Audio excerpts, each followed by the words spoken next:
are. Okay, cool. Sorry, I meant to have that on the start screen while I was setting everything up.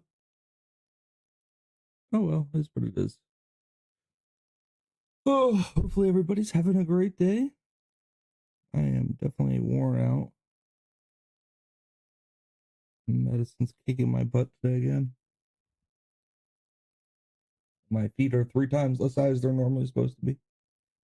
But it is what it is. We're here. Trying to stream.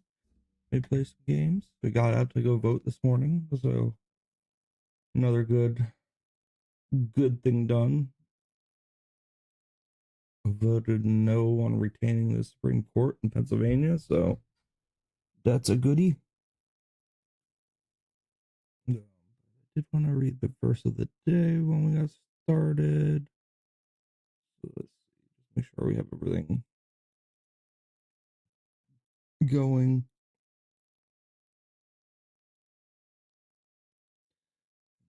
Running that need to be running.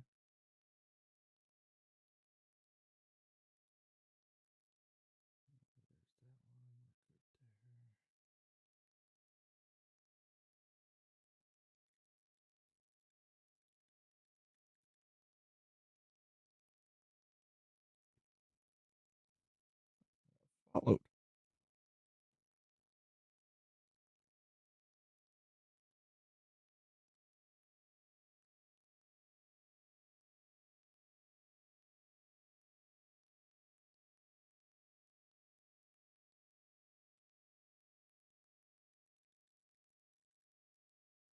Da, da, da. Da, da, da, da, da, da, da.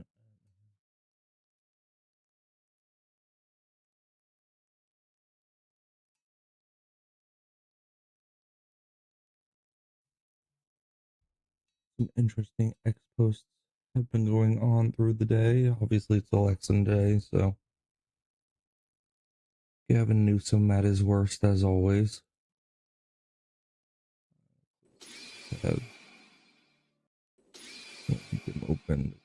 Good. I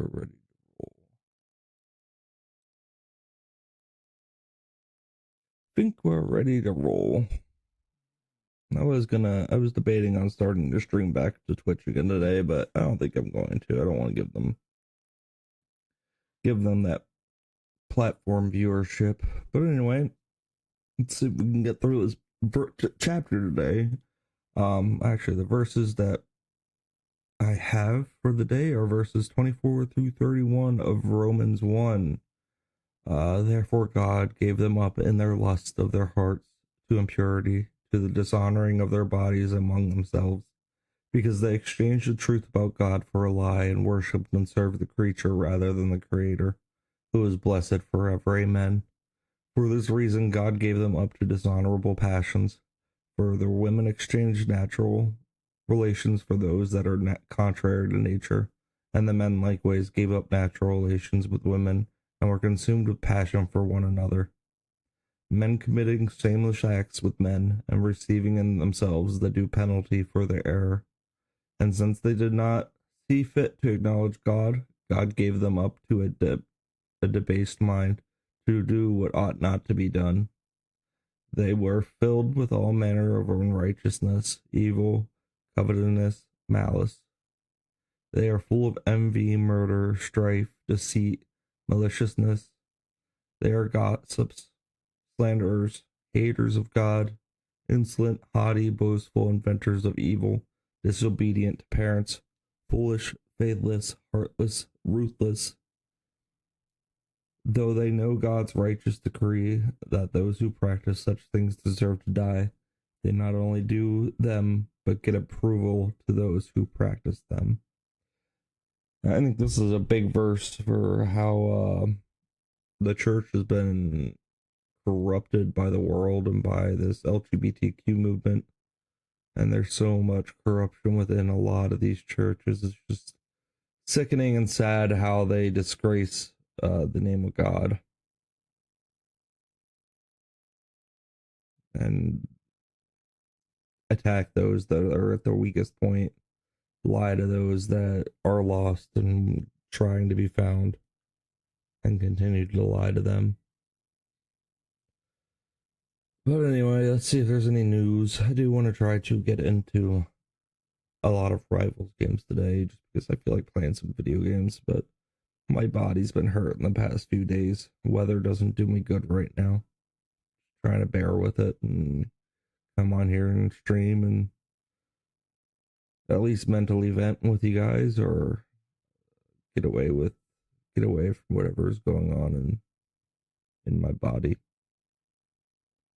Not that it's always the right answer, but sometimes it helps get away. All right, making sure we're good there. And I went to the AFK's one there. Rumble. We'll see if Rumble posts anything. That hasn't been on my Discord for some reason. I don't know why. We'll see. We'll see if it does in like a half an hour. Give it some time. Na na na na na na na. Hey, hey, hey. Goodbye. There were a lot of bomb threats this morning at the New Jersey polling stations. I think they've been found to be Fox, and I do want to get you out fake. to some breaking news that we are following involving the elections today as we cover everything related to those elections. You can see right now, according to Fox and Friends, that is Mark Meredith there saying bomb threats have forced the closures at New Jersey polling places. Again, that is according to Mark Meredith with Fox News. And there are 2 bomb threats that have reportedly been received. I'm going to take down that banner, though, so you can actually read this full statement coming in from the Attorney General of New Jersey, that is Matthew Platkin. He says early this morning, law enforcement responded to threats that were received by email involving certain polling places in several locations. Law enforcement officers have responded at each affected polling place, and they have worked swiftly to secure these polling locations and ensure the safety of every voter.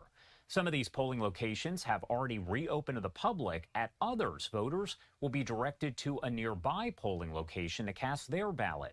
We are grateful to the brave law enforcement officers and the dedicated poll workers who are working tirelessly to ensure everyone's safety, and we are coordinating closely with our federal and local law enforcement partners. Voters should continue to have confidence that they can cast their ballot without fear of intimidation, and we will continue to work tirelessly to ensure a free, fair, and secure election. Make no mistake, we will not tolerate any attempts to interfere with our elections, and we will swiftly hold accountable anyone who seeks to interfere with the safety or security of our electoral process. If you identify any suspicious activity, please report it immediately so law enforcement by calling 911. Again, that is a statement there out of New Jersey as the elections are underway. The polling sites receiving several bomb threats. We'll keep you updated here as we do get much more information. Yeah, I think there were false, crazy bomb threats. New Season 5 leaks in Marvel Rivals. What? Yo, what's going on, guys? Still Bobs here. Welcome back to a brand new video here on the channel. Today, we have even more leaks for Season 5 and potentially the brand new map. And we also have the new skin coming before Season 5 in Marvel Rivals. But first up, let's get into the exciting news. XOX Leak just revealed voice lines for a bunch of heroes interacting on the Collector's Theme Park map. Now, if you didn't see my last video, the Collector's Theme Park is what we believe is going to be the Season 5 map. The reason being that it's already kind of been teased in the Season 4 gallery cards, and the Collector has an exhibit full of glass cages that encase creatures from all across the time stream. And in the Marvel Rivals lore, Mantis, Psylocke, and Jeff were all held captive there and managed to escape. And they said they would go back and free everyone. And now, in these voice lines, it's pretty apparent that that is what they plan to do. So let's start off with listening to the Psylocke voice lines interacting on the new Collector's Theme Park map, and you'll hear her talk about all the prisoners and their plans to set them free and what they have planned for the Collector himself. I'm more interested in making sure that their captor is liberated from existence. I can speak from experience. It's just as unpleasant as you imagine. I vowed I would return here, and I will not leave until justice is served. I know, all too well. I was once one of the Collector's prized possessions. And then we can make the Collector pay for what he's done here. You're right. Everyone leaves here alive. Except the Collector. We should have burned this place to the ground behind us when we left. So it sounds like they're going back for revenge, and Psylocke even says that she doesn't want the Collector to even make it out alive. So I think it's pretty safe to say that the objective of the Collector's theme park map will certainly be taking down the Collector and freeing all of the prisoners. Now we have a bunch more voice lines from the different heroes, and even a voice line that's talking about Deadpool. So next up, I'm going to show a bunch more of the other voice lines, and a lot of them do talk about the map itself, and they do reference that it is actually kind of a literal theme park. Not only does the Collector have his menagerie where he holds all of these creatures, but he does have a literal theme park here where there's actual rides, like a bit of a carnival, and you already know there's going to be so many Easter eggs here, so take a listen to a few more of these voice lines that talk about the new map. Buckle up, kids. We're in for a hell of a ride. No time for amusements. There are innocents here that require our aid. I've worked in a carnival before, but this is something else. This isn't a theme park. It's a prison. Sentient beings aren't meant to be held captive like this. But you escaped, and now we have the chance to free the others. Yikes. It's like a cosmic Coney Island gone bad. This place gives me the creeps, and that is not easy to do. Hope these rides ain't got a height requirement. I cannot bear the thought of being trapped in one of the Collector's cages. The Collector has caged so many innocent beings. How inhumane. Then we must make sure that every creature is liberated from this place. No being belongs in captivity. We shall set them free. I can transport them to Limbo, but I'm not sure that's any safer. Боже мой. So many innocents held prisoner in this place. This is going to be one hell of a ride. But it is truly full of horrors. You can feel it too, can't you, Adam? Here we are again, back where our journey together began. I have escaped this horrid place before. I have no doubt I will do so again. Feel lucky that you are only here as a guest, and not as an exhibit. There are still innocents trapped here, Sai. They deserve their freedom as well. If that's what it takes, so be it. But I'm open to other options. Is there any way we can set them free? Not really Hulk's idea of fun. Something tells me we're in for more chills than thrills here. I happen to be a bit of a collector myself. So many tortured souls gathered for the taking. No one deserves to be caged up like this. Not ever. Don't know what you just said, little buddy. Interesting, but I got a points. feeling we're riding the same wave. So many people held against their will. Brings up some bad memories. Seen enough kids in cages to last me a lifetime. Now, also on the Collector's theme park map, the Collector does have his own private gallery where he's gathered many powerful artifacts to display to his wealthiest patrons. And in this next voice line from Rocket, it seems like he has plans to steal from the Collector in true Rocket fashion. That we could make millions stealing the Collector's stuff while these idiots are busy fighting? The Collector can't build a gallery that can hold me, baby. Oh, sure. That was definitely next on my list, Quill. Or at least a close third. So while these are just funny voice lines, we have already heard leaked voice lines between Rocket and Gambit, where it does sound like Rocket would love to go on a heist with Gambit. A thief, huh? Ever stolen an Infinity Stone from an Elder of the Universe? Let's talk more when this battle's over.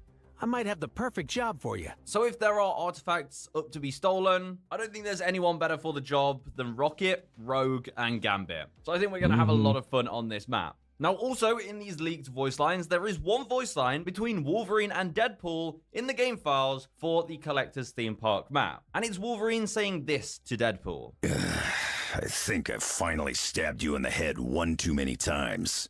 So who knows what Deadpool has said to irritate Wolverine this time. But I think it's awesome knowing that the devs have planned Deadpool to be in the game since the start. Now, does this mean he's coming in Season 5? Well, no. I think we know Rogue and Gambit are on the way. But maybe he will be on the way soon. I think he'd be the perfect hero for the 1-year anniversary. So those voice lines are cool. They definitely paint an image of the Collector's theme park. And it sounds like a large part of this map is a literal theme park, which I think is going to be a really cool map. But definitely a bit of an eerie tone for a season that's supposed to be love and romance theme. I guess Gambit and Rogue are really going to have to shine a light on this next season. Well, anyway, don't worry, because we don't have to wait long before Season 5 is revealed. It's very likely that a trailer is going to be tomorrow on Wednesday. Who knows, it might even drop today, but I think tomorrow is pretty certain that we'll be getting the Season 5 trailer finally. Who's excited? Well, there's something else to be excited for this week, and that is the surprise new skin that's coming to Marvel Rivals in this week's store. On November 6th, we're going to be getting the Wolverine Dog Brother X Immortal Weapon skin. This is the Immortal Weapon Wolverine, where he's the chosen warrior of Huo, the Fire Dog. And it's actually going to be an epic skin bundled for 1,600 units, so it doesn't really have any special effect, but it looks so cool. His flaming claws. I'm just going to play the whole trailer so you can see what the skin has to offer.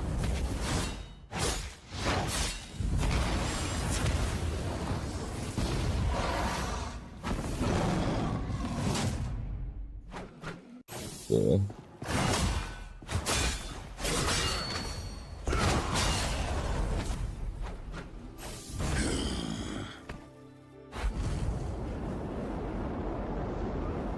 So yeah, a pretty awesome MVP screen, an awesome fire-breathing emote. I think this is a dope skin, and that means the other two Immortal Weapon skins, the Angela and Iron Fist skins, will be coming later in Season 5. So that's it for this video, guys. Let me know, are you excited for Season 5? What are your predictions, and what... That's interesting. I'd like to know that they're very into it, to building the game. Ooh, Tommy. He did not get jailed. He was found not guilty, which is awesome news. I was a little worried about Well, what hello the UK ladies and court system gentlemen, would do with welcome him. to 2C TV, your global news channel. I'm Maya 2C, and we come to you guys with some good news from the United Kingdom of Great Britain and Northern Ireland. Tommy Robinson, the enemy of the state, has now been cleared. I can confirm Tommy Robinson is not a terrorist. What a shock, ladies and gentlemen. He had his magistrates court section earlier on. We had the verdict, and the judge ruled that, in fact, Keir Starmer's police state unlawfully decided to arrest him and use the counter-terrorism powers against him. But we're going to have Tommy joining me in a minute. And of course, we're going to take your questions as well live. Sounds good. But before we do that, Tommy thanked Elon Musk massively because Elon and his team helped Tommy's when it comes to his legal fees and everything else that happened, but also in terms of the platform on X that he's created. Let me bring on Tommy because I want to actually talk about the mainstream media as well, because some of the media guys were there, but they weren't too happy. Hello, Tommy. Welcome. How are you? I'm good, mate. I'm good. How are you? Is it too dark? Good. Let me just brighten this up a bit. One sec. You're not dark. Stop being racist against yourself. It's fine. It's fine. Yeah, you're good. You're good. All right. So, well, good day for you.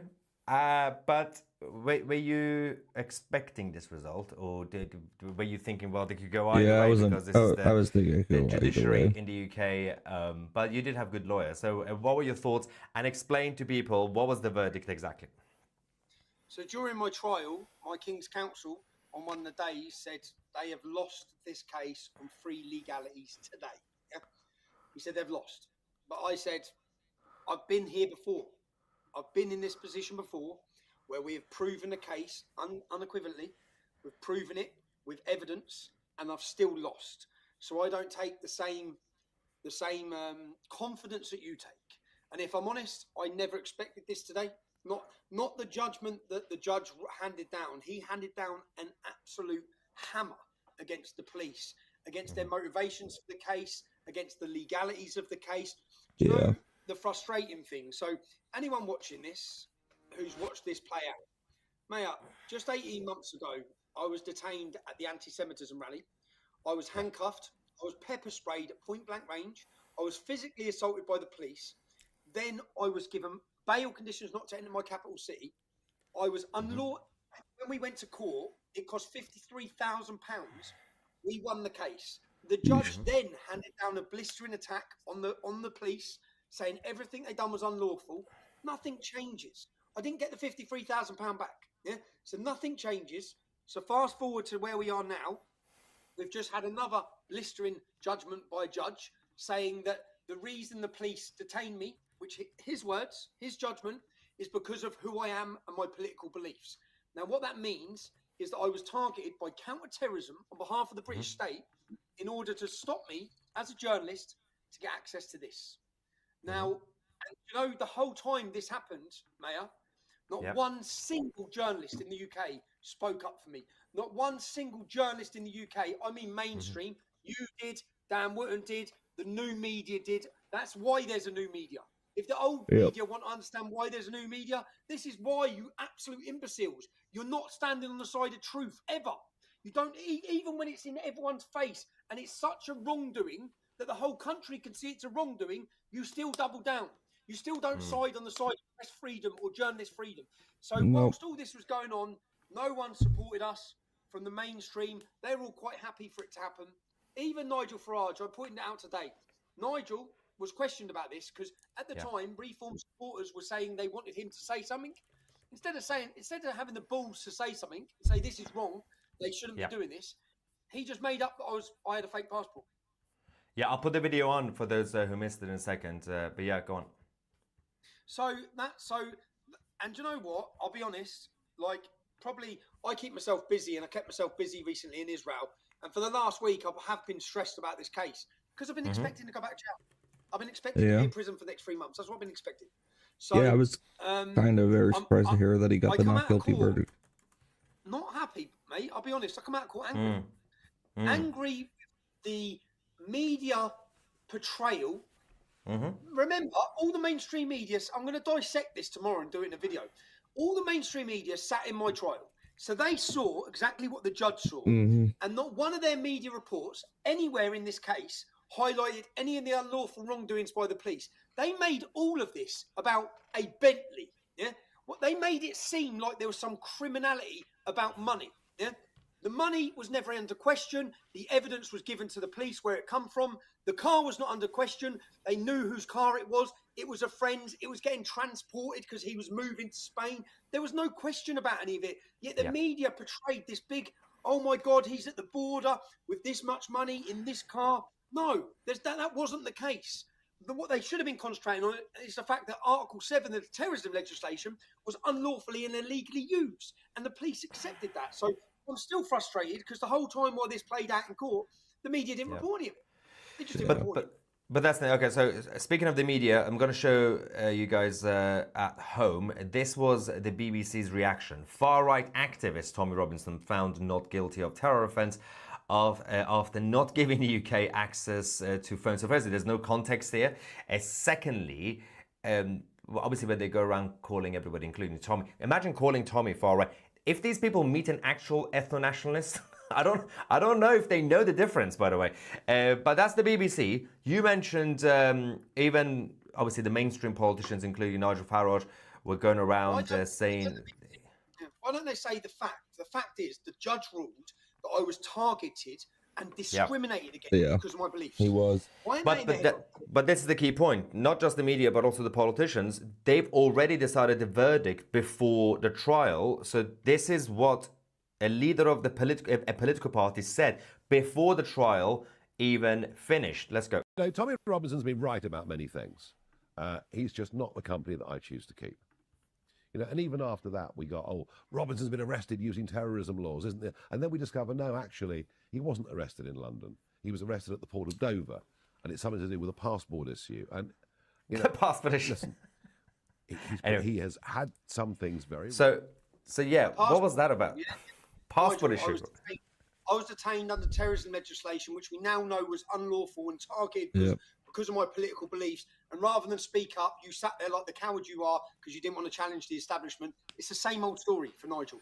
Doesn't want to rock the boat, don't want to challenge the establishment, too fearful of challenging actually, because when it happens to him or someone in reform, when they get stopped at the border and they get demanded access to their phones, which is unlawful, as has now been proven, but it's only proven because Elon Musk stepped in and helped me with the legal case for this. And do you know what? In each of these cases, the process is the punishment. I've had this hanging over my head for 12 months. I've been arrested. All the media slurs all around the world that I'm a terrorist, that I'm linked to terrorism. All of this has gone everywhere. The damage is done. The damage against me personally is done. The damage and the stress and pressure has already been done. So even when I get a win, I don't feel like I've won anything. What have I won? Am I correct to say that what we've seen over the last 10, 15 years, 20 years now, the media, they basically, just like what I said about the political leaders like Nigel Farage, they put you on the spotlight, they get you on the headlines before you've been found guilty of something. They basically decide that you are bin Laden. And then when you win, for example, or when they are proved wrong, they don't correct it or they don't apologize. No, so all people hear is anymore. what happened before. What they hear is you've been arrested, you were basically a terrorist. That's all they see, the headlines. They don't really see the BBC or GB News correcting it, right? Is that correct? It's a weapon. Like I've looked at LBC, I've looked at the BBC, I've looked at Sky News. None of them gave the context today. The ruling was that the police targeted me because of my political beliefs. They discriminated against me. That's nowhere in their headlines. All that's in their headlines was found not guilty. That's all that's in the headlines. No context that the police have abused their power. Say that out loud. Counter-terrorism have actively targeted me because of my political beliefs. Now, that's the story here. Now, we knew that during the trial because we were all taking part in the trial and the police admitted it on the dock. So why did none of the media run that during the trial? They made it all about a car. All about a bloody car. They made the receipt of the car was in the car, £49,000. The gentleman who bought it, they're acting like it was far bigger than it was. The gentleman that bought it, they had all the paperwork there. I was transported. It's ridiculous. They knew that, but again, the police knew all of this before the trial. Now, the big question here is the Crown Prosecution Service are supposed to be independent. So they had all of this evidence before the trial. So they too, if they would have reviewed it, like the judge did, they'd have found that it was all bullshit. So why was I ever prosecuted? Why was I ever taken to court on terrorism legislation? Why wasn't I let go? Why didn't they decide the Crown Prosecution Because they wanted to smear his name as far as they could take it. Attacked with pepper spray and the Crown Prosecution Service, which are meant to be independent, when they reviewed the evidence, which there was none, why didn't they get rid of the charge?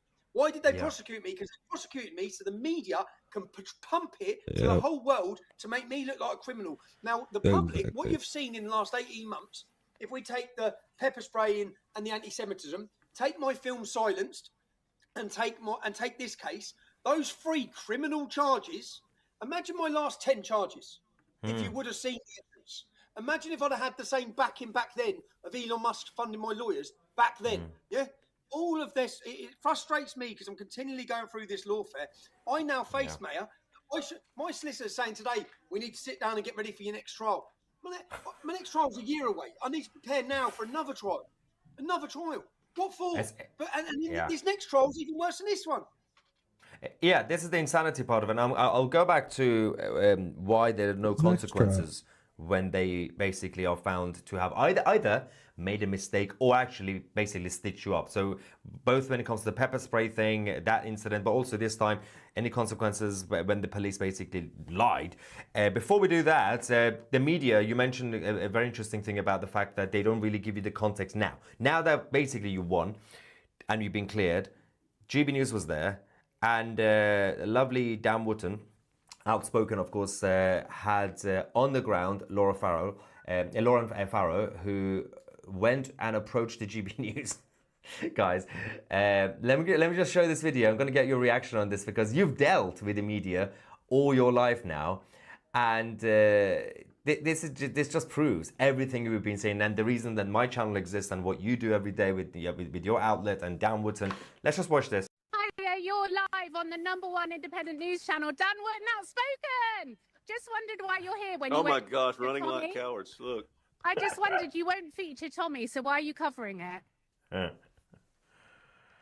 Sorry, you won't feature Ben Habib, Rupert Lowe, or Tommy Robinson.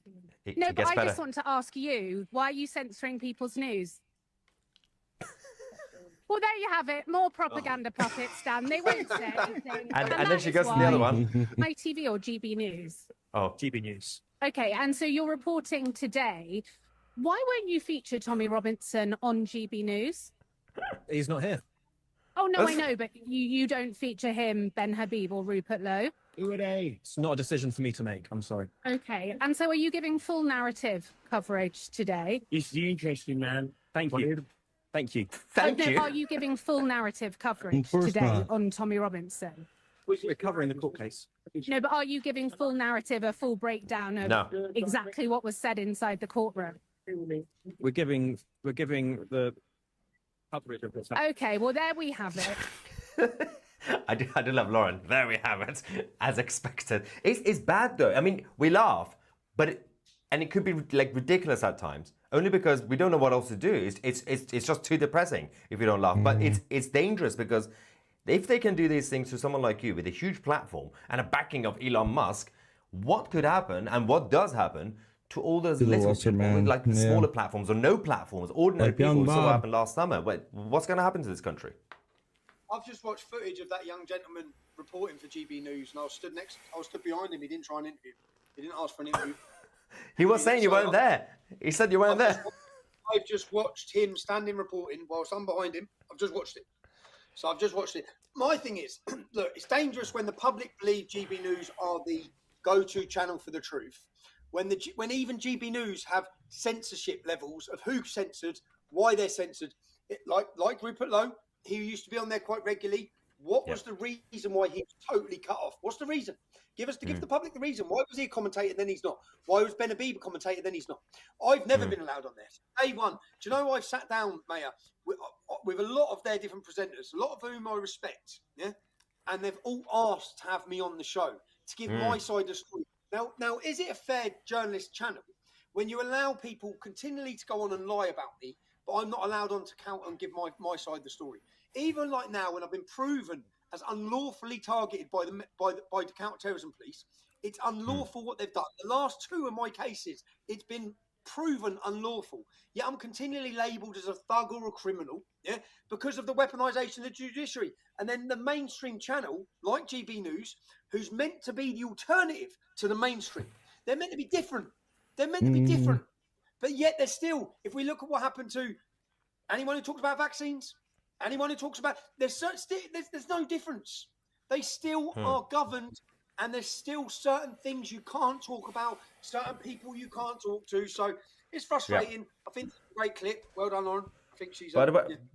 Yeah, she's good. By the way, there are those who make excuses for GB News, but they say, well, it's Ofcom. It's nothing to do with Ofcom, actually. This is about the corporate control, because Ofcom also had Sky News and BBC News, Newsnight, and both of them had you on their channel before.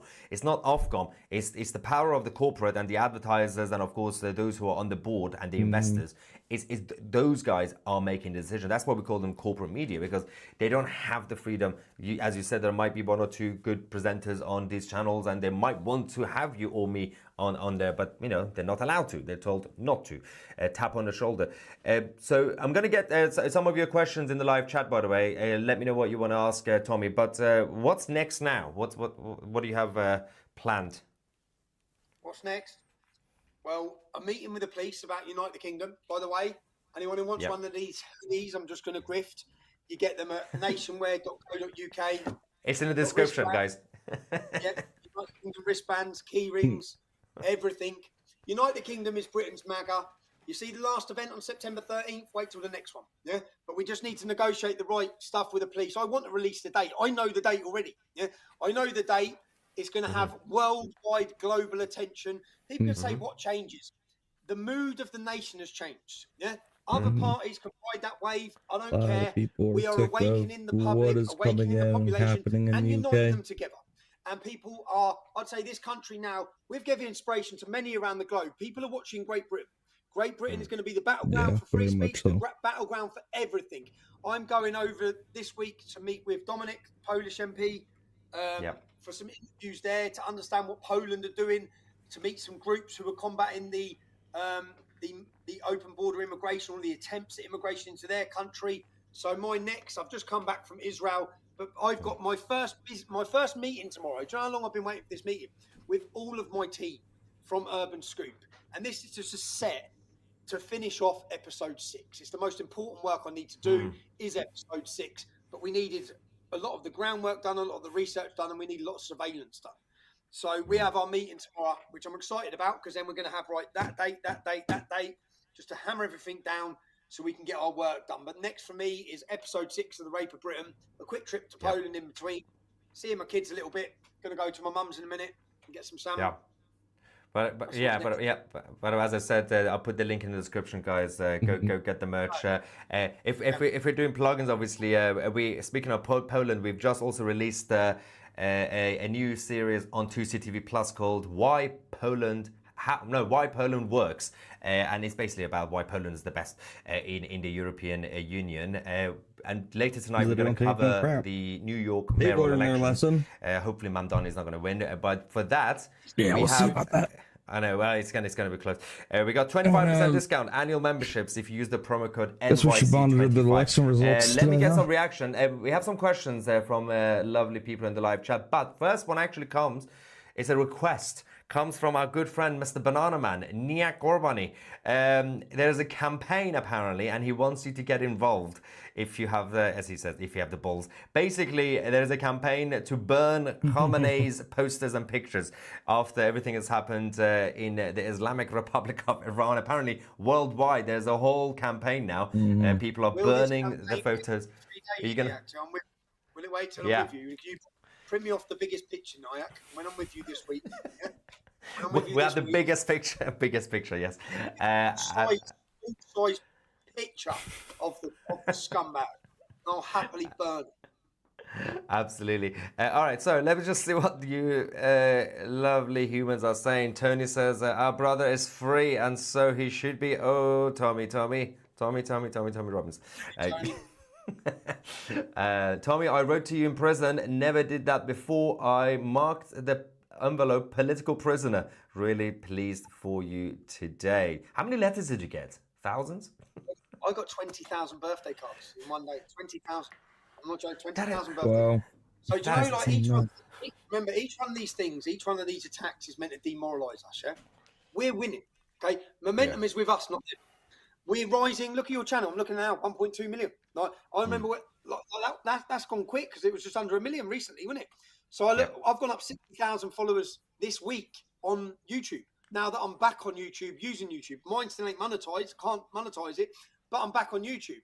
I think I've just looked. I'm number 47 rank in the world on X. We're winning. Future belongs to us. Momentum's with us. We're not stopping. And any one of these attacks and these court cases are meant to demoralise us. It just gives us big wind. It lets you, the public, see what they're doing. It lets you see the injustice. The British public don't like injustice. They can see it. They don't like bullying either. And it's an attempt by the state to continually bully us and silence us. The problem that the state don't realise, which I keep thinking, just wake the fuck up and look at it. It doesn't work. You're not going to stop. It don't work. You're not actually, it's not going to work. You just actually ignite us even more. You put more fire in our belly, you frustrate us. So desperate. Before going around. They're desperate. Yeah, I know. Anyway, Tommy, tell the rabbi for everything. You are the one spark of hope for me in my life. Your courage and honesty against all odds is inspiring. Could we expect you two together in Israel for amazing content? So you did so much in Israel. Wait, how long were you there? For 2 weeks or more than 2 weeks? Because it felt like you were there for 6 months. Mate, we done 60 videos in 10 days. How did you survive?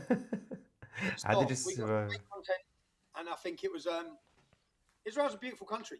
Do you know what? For me, because there's so much hatred against Israel, so much hatred against Jews, and most people who hate Israel have never been there. And most people, I'm looking at what's coming out of the American right. I'm thinking, well, none of you lot know what it's like to grow up around Islam. You have no idea what they're like. No. You have no idea what any of these organisations or these countries are like. Well, because it was curtailed early on, but now they're not controlling anything. Totally non-Muslim. No, I mean, Trump is. Biden's not. So I understand what they're like. Nothing. You know, I understand how aggressive they are. I understand the hostility. So I know what Israel feels like, surrounded by 23 totalitarian Sharia-driven shitholes with no human rights, who want to wipe them off the face of the planet. But so many of these people, just like now, they've just arrested a planned ISIS attack with machine guns. It's like, who are you going to blame for that? It's like, wake up. You're siding with Hamas. You're siding with Iran. What the hell is going on? I'm watching it all. I'm watching it all. And I found it interesting to go there. I don't know, did you watch the mass migrant problem that's there? I went into South Tel Aviv, interviewed Jews who are being replaced. And do you know what? I spoke to government ministers, and said, if we didn't build the wall, they built a wall, then the Sudanese, Eritrean, there would be no Israel now if we didn't build the wall. Yeah? If we didn't build the wall, and that's what we need to do. We need to protect our country. So, yeah, I had a great time. And Maya, do you want to go? Would you go? We're going back, because we have to. We are about to release our Israel documentary, October 7th documentary that we did a few months ago. We're gonna do we want to do a premiere both in London and in Israel. So I'll keep you posted. We're gonna have to go back in a couple of months. That'd be good. Tony says, "2C, you will always be the real media. You always speak the truth, brother." Usually when I'm drunk, but yeah. And Rona says, "Yes, Tommy, love you." And okay, I want to see if there are any questions.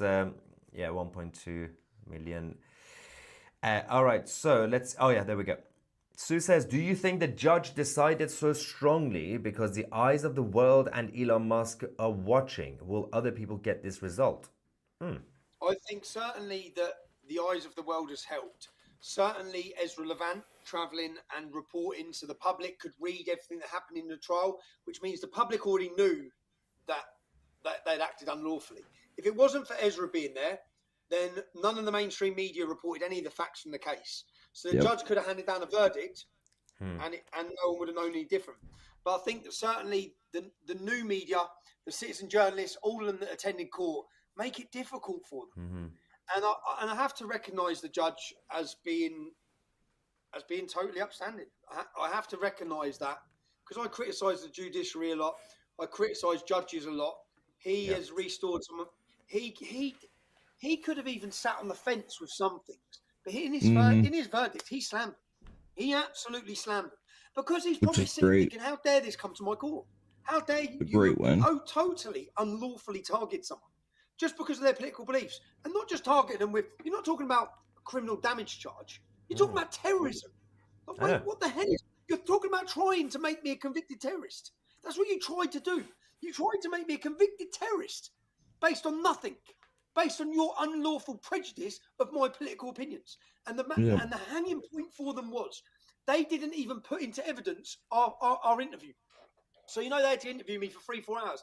In court, they didn't even put into evidence, because there was not one question about anything to do with terrorism. Every single question was about my legal, lawful activities as a journalist. So that's why they couldn't put it in court, because that would prove the reason why I was targeted, which we now know, which the judge knew anyway, was because of my political belief and my work as a journalist. That's why I was targeted by the British state. So it's insanity. The Patriotic Christian says, "Tommy, please talk with me about baptizing at the next United Kingdom." What you mean baptizing? I'm gutted I didn't get baptized in Jordan, in the Jordan River, in Israel. I'm gutted, to be honest. I'm gutted. Someone who got baptized when you were in Israel? Someone got baptized. It was in your group. Who was it? Republican. Liam Tufts, but he didn't get baptized as a Christian. He get baptized. He admitted. He said it's nothing. It wasn't him getting baptized as a Christian. He just wanted to experience what it was like, and as he was there, and it is part of the experience. And what's her name got baptized? Red Post.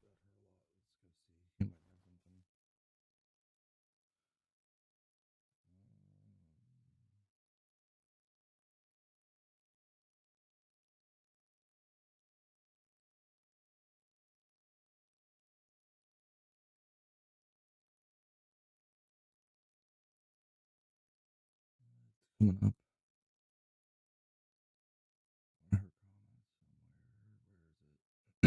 Is it in here?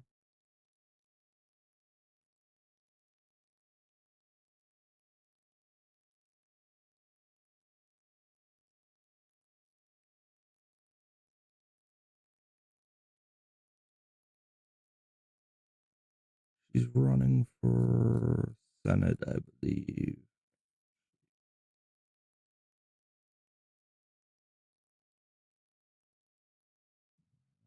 We're not. Oh. Dinger.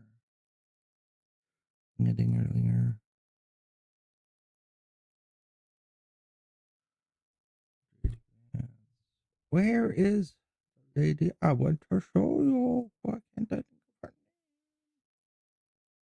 name? There's the MP. She went on the top. Valentina Gomez. This lady was baptized in Jordan.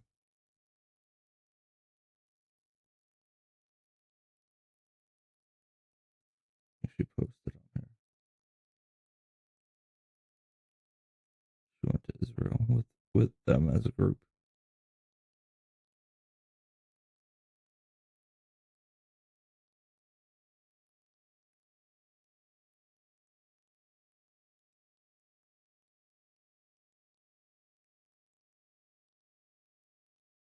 Yeah, I got baptized in the Jordan River, just like Jesus, same river, same Savior, 2,000 years later, still changing lives.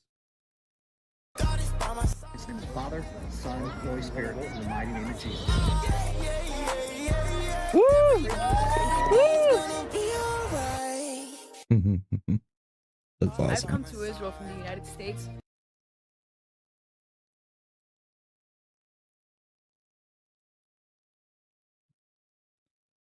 South Park conference in 2 weeks. Links below. Not fat. Skinny. What am I? No, she's fat. Fair enough. That makes sense. Yeah. Cool. I do wish I did, but then do you know what I thought? Do you know the Welsh priest who speaks at our events?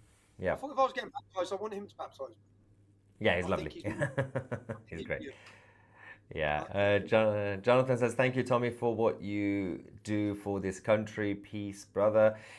Deep heat spray, ladies. Stay safe. We were gonna myself and our good friend Stefan Thompson from Visegrad. We came up with the idea of selling branded pepper sprays. Then we realized we can't sell it here. We can sell it in other countries, but not in the UK. We'll get arrested.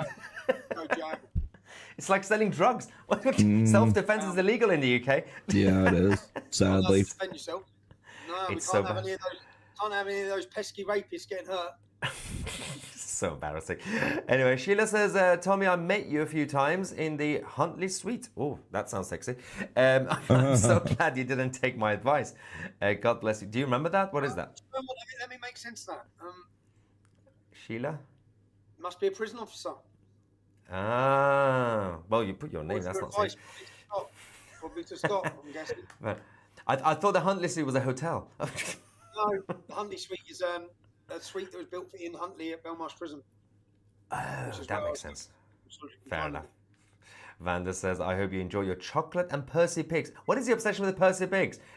I love it. You know what? I've started clean today. So I've come out of there, I've gone to the gym, and I'm back on now a healthy regime because I've been in a bad regime. And yes. So I'm about to go get salmon cooked by my mother. Brilliant. I'm guessing they didn't have Percy Pigs in Israel, right? No Percy Pigs. What are Percy Pigs? I've never heard of that. Sort your crisps out. They're pathetic. I know. So bad. They all banged on about these crisps that they said were the best. Wait till you have these crisps. They're a bag of nothing.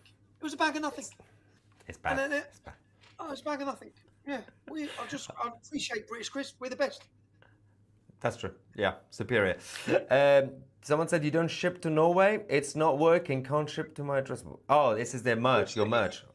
No, we're just sorting out now. It's only on Britain at the minute. We are going to sort out all the merchandise to be shipped abroad in the next week. But at the minute, it's just Britain. And they've got mega hats. They've got UTK hats. We've got key rings, wristbands, all the different T-shirts.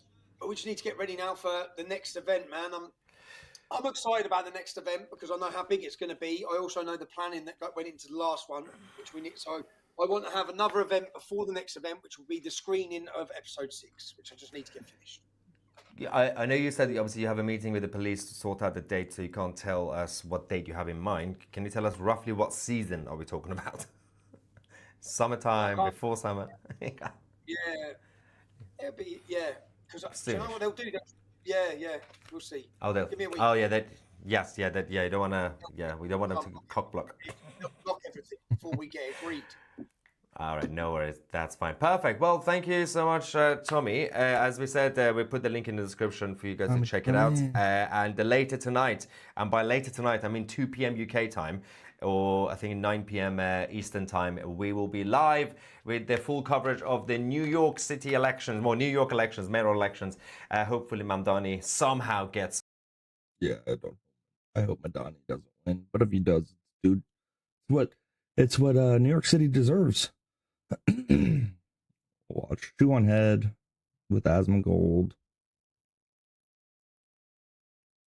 Great. Look right here from Reagan National Airport, and this just into our newsroom right here. Flights are grounded at Reagan National Airport. This is a live look from Fox 5 Skycam, and I did want to pull this out as Reagan Airport did share this via social media, saying all flight operations are being held at Reagan National while passengers on a United Airlines flight are being offloaded and bused to the terminal. We will provide more information as it becomes available, and a live look right here at this United airplane, and it's a little unclear as to whether this specifically might be the plane in question, but I did want to share a little bit more information from Reuters, and this is a post right here that Reuters just shared saying that the FAA said it issued a ground stop for traffic at Reagan Washington National Airport over a security issue. So we have a little bit more information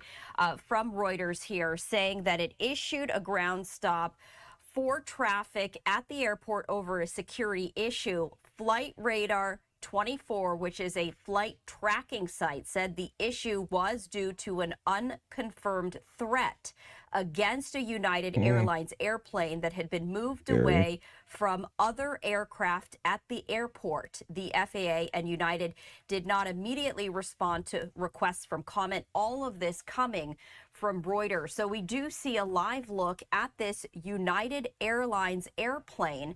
And according to this Reuters information, an airplane from United, and we do see this live look focused on this particular airplane, although it is not yet confirmed whether that is the airplane in question. We do see that it is standing alone, isolated, but passengers were offloaded from a United Airlines flight at Reagan National Airport moments ago after a reported security incident. So this flight, and we're just getting new information, this is flight UA 512 that was arriving from Houston, Texas. It landed at around noon local time.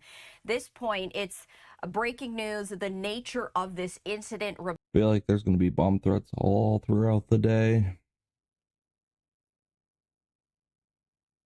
And I think there's going to be one actual threat, one or two, that either goes off or is actually stopped prior. But I have a feeling with all the bomb threats that are being made today, they're gearing something up, these evil people. Remains unclear, but this is a live look from the tarmac at Reagan National Airport.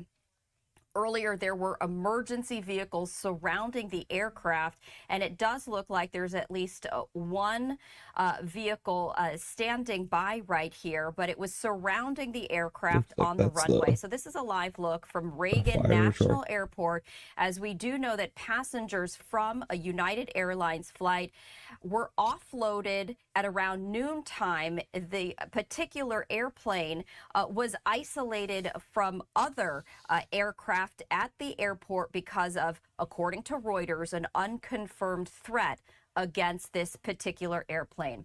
Fox 5 DC is sharing this, is saying that there was a reported security incident. And hold on one moment, my producer's trying to talk to me. Let's listen into this.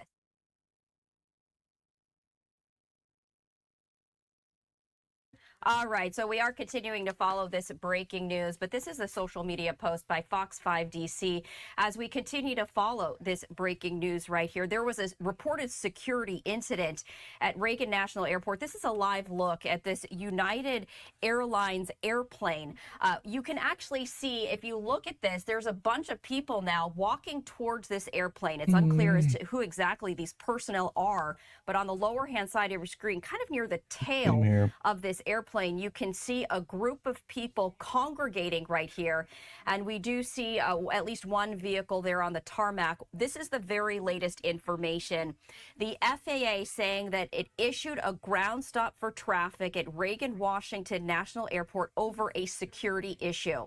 What that particular security issue was, it remains unclear. However, Flight Radar 24, which is a flight tracking site, said the issue was due to an unconfirmed threat against a United Airlines airplane that had been moved away from other aircraft at the airport. So this is a social media post by Flight Radar 24 saying the current security hold at DCA is due to an unconfirmed threat against an arriving aircraft, UA512. That aircraft has been moved away from the terminal area and operations remain on hold. This is a live look right here of that airplane. And we do know that all flight operations are being held while passengers on this particular flight were being offloaded and they were bused to the terminal. So we're continuing to gather new information as we take a look at what the FAA is reporting, what Flight Radar 24 is reporting, and of course, what our Fox 5 DC team is reporting right here. Just to give you a little bit more information about this particular flight, this is UA512. It was arriving from Houston, Texas. It landed at around noon local time. The nature, though, of this incident, this security incident, remains unclear, although Flight Radar 24 says that it was due to an unconfirmed threat against a United Airlines airplane. So this airplane that we see right here, and this is the one that this particular live camera is concentrating on. We do know that the United Airlines airplane in question had been moved away from other aircraft at the airport. So we did want to share that with you right here as we continue to follow all of the very latest information. Oh, actual information.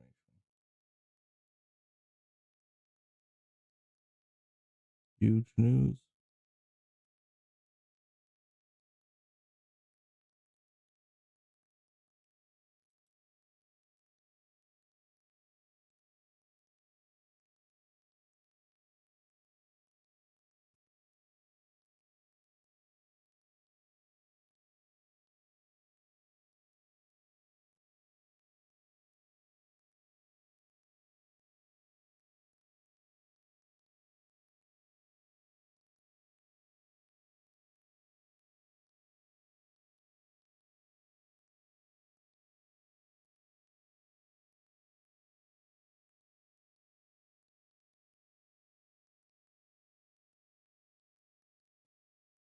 I'm just ready for the attacks on Venezuela to begin.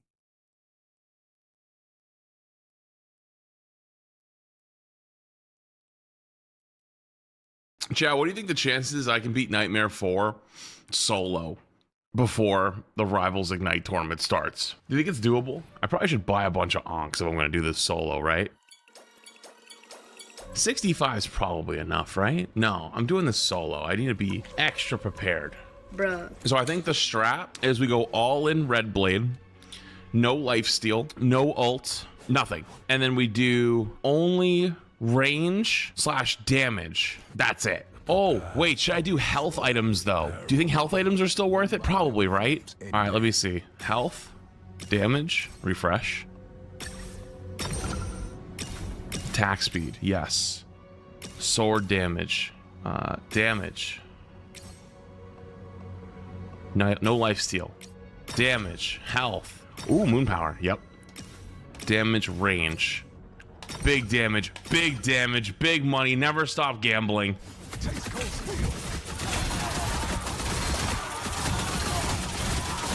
No need for ults or anything. We just trust the blade. The blade and the blade only. Could I survive a zombie apocalypse? I'd literally rather die. Why the f would I want to live in a world without running toilets, running showers, everyone's trying to kill you, and everything's trying to eat you? That. Chad, do you guys ever do zombies solo? So when I was a kid, I would have to go to my grandparents every weekend. I used to run zombie solo on Call of Duty. First zombies I was definitely always running solo on.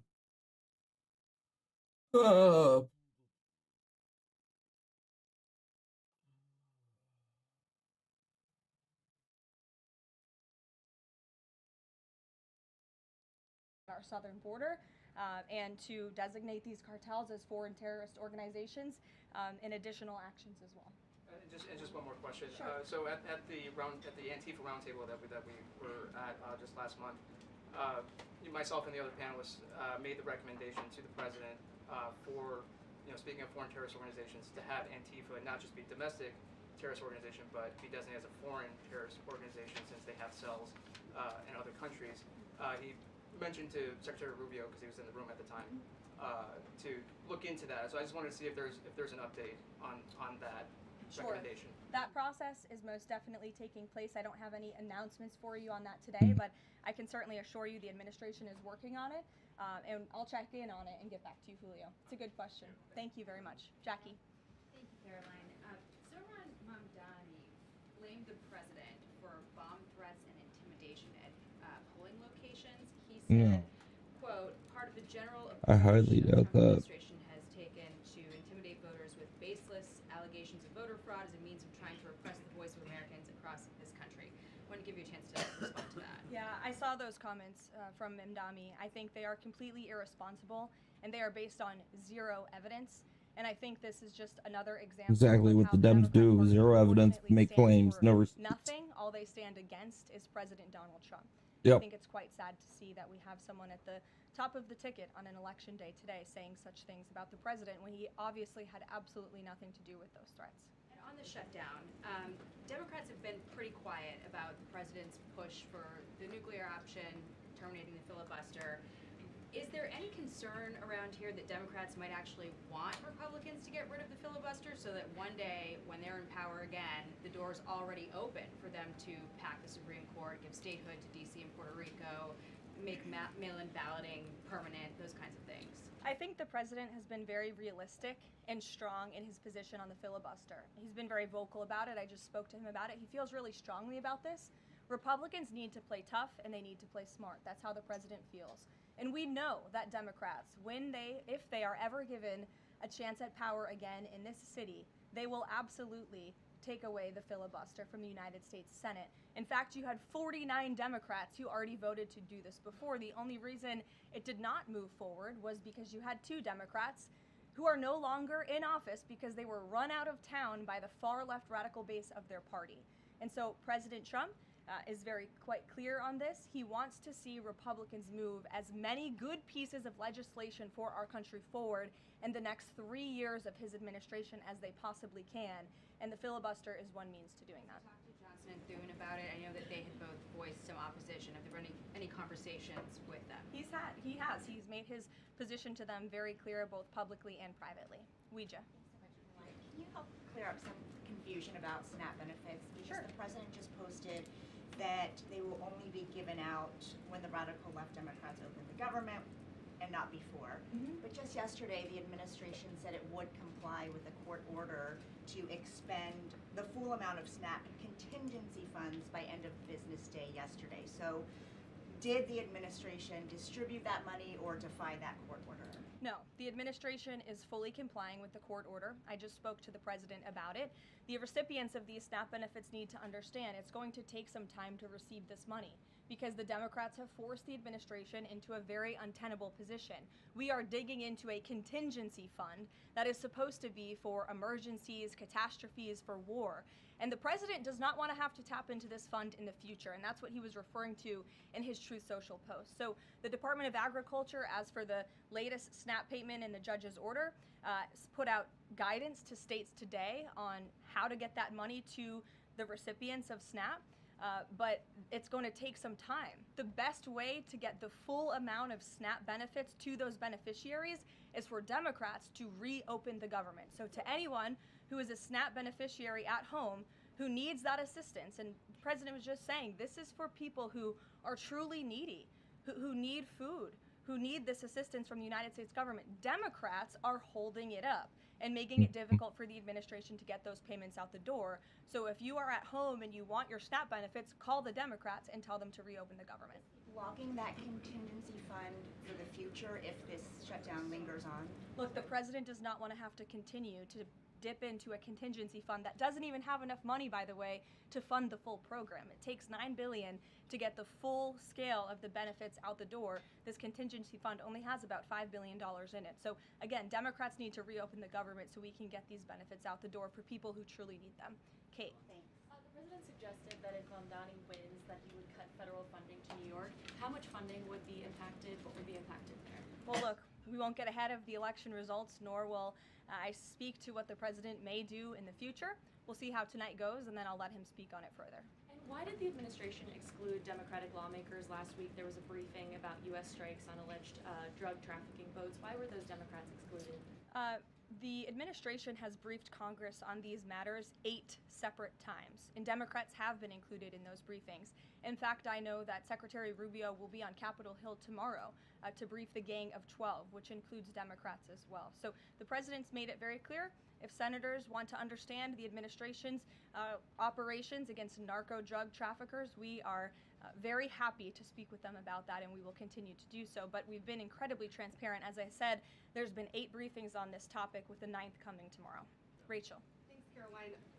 There's been some reporting out there about the possibility of furloughed workers not getting back pay. We know that the president signed that bill into law in his first term. Does the administration guarantee that all furloughed workers will get back pay? This is something we are very much open to discussing with Democrats as part of the discussions about the continuing resolution to keep the government open. And it's something that Republicans are talking with Democrats about right now. I won't get ahead of those negotiations or discussions. That's a possibility that may not happen, even though it's law. I just said Republicans in the White House are very much open to discussing this with Democrats. And just one last question. As this government shutdown now drags on, about to make history as the longest government shutdown in American history, can you talk about what the president is personally doing to try to see an end to this? He's pushing Republicans to keep voting and to keep opening up the Senate floor to vote for the clean continuing resolution. He had the Senate Majority Leader and the House Caucus Leader, Hakeem Jeffries, here at the White House to talk about this in the very early stages, to give them a chance to come to their senses and avoid this entire government shutdown at the very beginning. And they chose not to. And I think it's been very clear to everyone in this room and to everyone across the country that the Democrats are playing partisan politics with our United States federal government. Absolutely are. And all Republicans have wanted to do for the last 35 days is reopen the government. That has been the president's position since day one. It is his position today on day 35. And all we need are 5 common sense Democrats with have a little bit of courage and come to the table and vote with Republicans. I saw Senator John Fetterman on television last night saying that he hopes more folks in his party will step up, and we certainly agree with him on that point. Sure. Caroline, the president posted on True Social that the voting underway in California is, quote, rigged. What evidence does he have of that, and what does it mean that mail-in ballots in that state are under legal and criminal review? By whom and why? And also, in this vein, does the White House still plan to issue an executive order banning mail-in voting, and what legal authority do you have to do that? The White House is working on an executive order to strengthen our elections in this country and to ensure that there cannot be blatant fraud, as we've seen in California with their universal mail-in voting system. It's absolutely true that there's fraud in California's elections. It's just a fact. It is just a fact. They have a universal mail-in voting system, which we know is ripe for fraud. And if you want to deny that, I'm happy to provide you all of the evidence for it. I'd be glad to send that to you after this briefing. By rigged. fraudulent ballots that are being mailed in the names of other people, in the names of illegal aliens who shouldn't be voting in American elections. There's countless examples, and we'd be happy to provide them. As for executive action the White House is taking, yes, we are looking into that. And like any executive order, of course, any executive order the president signs is within his full executive authority and within the confines of the law. Stephen. Thank you, Caroline. I've got two questions I'd like to ask you about New York, but first I'd like to ask you about breaking news from the Attorney General. She revealed just about an hour ago that the Biden Justice Department seized President Trump's official first-term phone and subpoenaed his private phone records. Do you have a reaction to that? And also, do we know if they actually got those private call records? I saw the Attorney General's post on that. For additional questions, I would refer you to the Department of Justice, but I think this is just further evidence of the egregious overreach and weaponization of government that took place under the previous White House against then former President and now President Donald J. Trump. It was a clear effort by the Biden White House and the Biden DOJ to go after the president, and this is just further evidence of that. New York, we've seen the president's messages that he's put out, but could you describe how he's feeling as a New Yorker watching this election? Well, the president is a New Yorker and he loves New York. It is his home. He talks about that all of the time, and he's made his thoughts on this election quite clear, I think, himself. In the back, yes, go ahead. Thank you. Over the weekend, there were reports. I was going to you in the green, but go ahead and then you can have your question. Thank you. Over the weekend, there were reports that President Trump was due to host President of Syria, Ahmad al-Sharia, on Monday. Do you have any preview for that meeting? Is he expected to invite him to join the U.S.-led anti-ISIS coalition? I can confirm that that meeting will be taking place here at the White House on Monday, and this is part of the president's efforts in diplomacy to meet with anyone around the world in the pursuit of peace. And as you know, when the president was in the Middle East, he made the historic decision to lift sanctions on Syria to give them a real chance at peace. And I think the administration, we've seen good progress on that front under their new leadership. And so he will be here at the White House on Monday, and I'll let the president speak further on it on Monday. Yes, go ahead. Thank you, Caroline. I was just curious, you had mentioned there that President Trump, as we know, has been speaking with Republican leaders in Congress about reopening the government. Is he involved in any other negotiations, and is he prepared to sign something if a deal does come out by the end of this week? On top of that, with SNAP benefits, does he have any authorities or considering any authority there to release more funds to help people who are desperately needing these benefits? So look, I think I've already answered the question on SNAP. We're complying with the court's order, and we're getting that partial payment out the door as much as we can and as quickly as we can, but it's going to take some time because, again, this is a prorated payment that we're tapping into a contingency fund for. The best way to get those payments out the door is for Democrats to reopen the government. But yes, the president is in constant communication with his friends on Capitol Hill. They know, they call, he answers, he picks up the phone. He's a very transparent president in that way. And as soon as the Democrats pass the clean continuing resolution, President Trump will be here to sign it. Michael. This feels like they want a new. President Trump has threatened to go into Nigeria, guns ablazing, if Nigeria's government does not stop the killing of Christians in that country. Democrats just want like a new world order almost, like for America to flop and just don't join like this European Union or have this like world order coalition take over and combine us with Europe and the Canadians. World order, like a world government is not a good government. I can tell you that. They're not going to govern properly.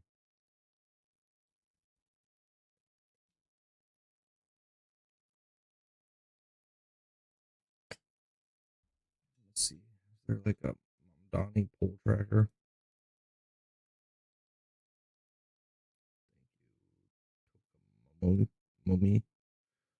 Mommy. Follows. YouTube. Organic YouTube boost. YouTube. Olivia Smith.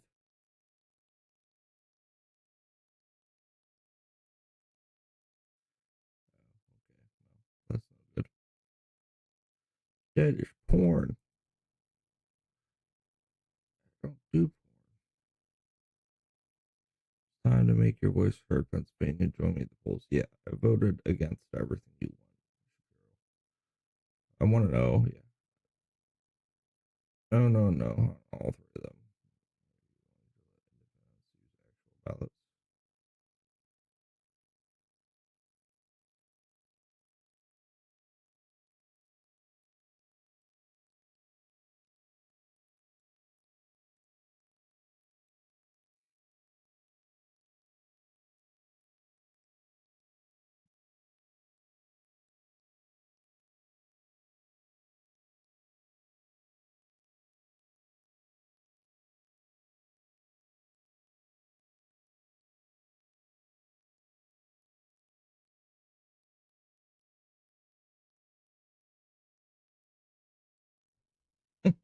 I voted no.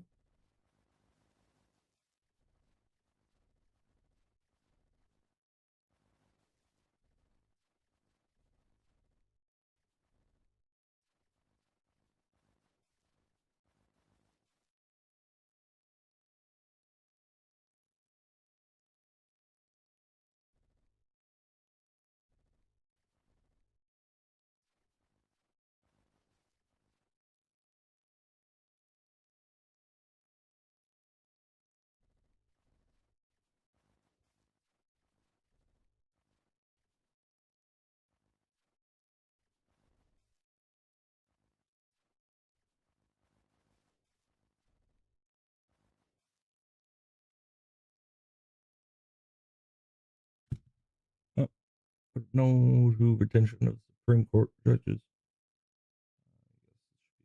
Supreme judges. Even wrote myself in some places. Yep.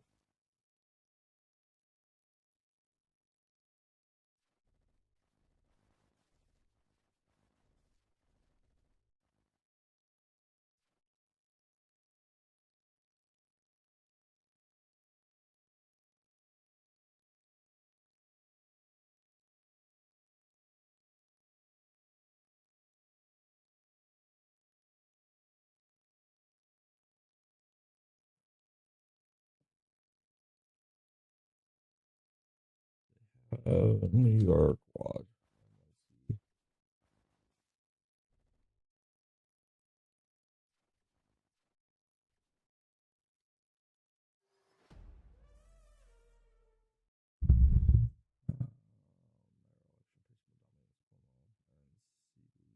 DUI.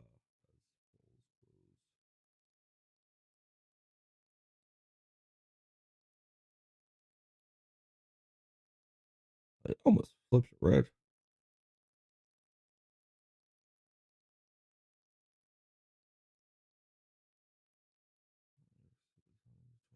Governor election.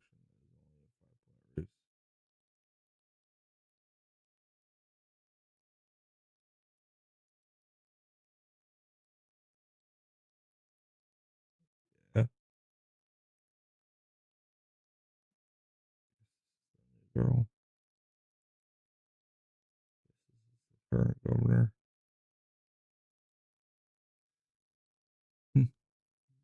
Community. Not needed to.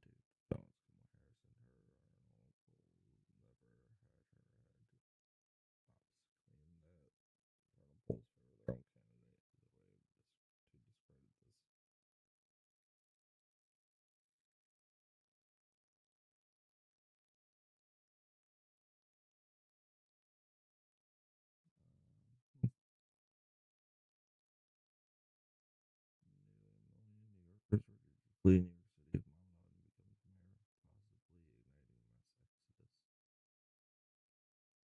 Good for real estate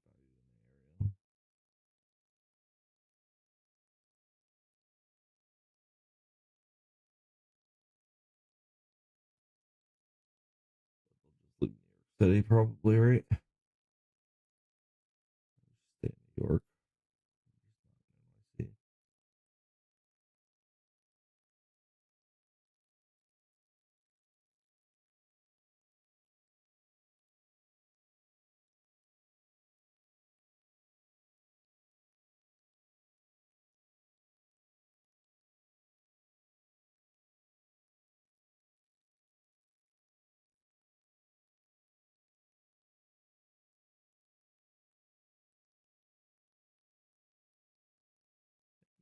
He's not in the lead by much. Honestly, those people that vote for Sliwa would be kind of brain dead. Allow Mandani to come in, trying to make it a three-party race. Technically, this is a socialist, this is a Democrat, and this is a Republican. So yeah, it is a three-party race.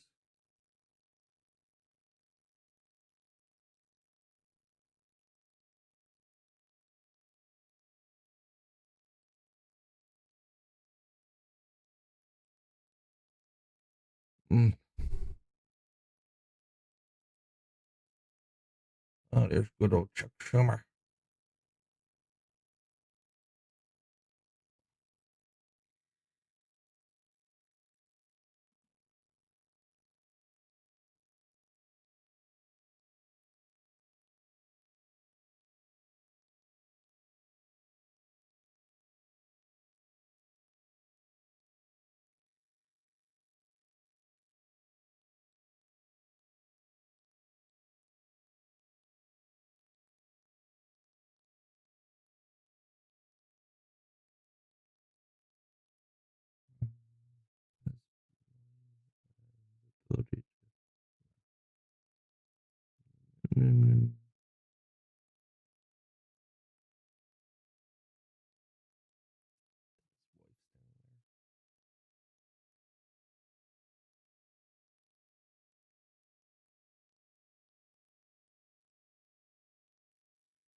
Informed the Department of State of the error and printing of their election books. We are in contact with the county to help them address this quickly and safety and full securely via provisional ballot at their polling place.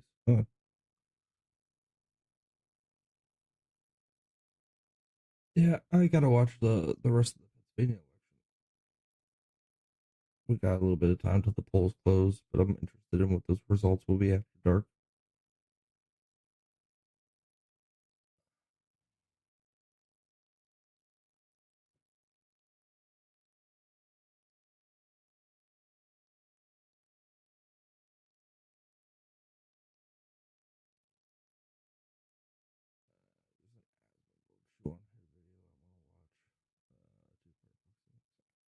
That's weird.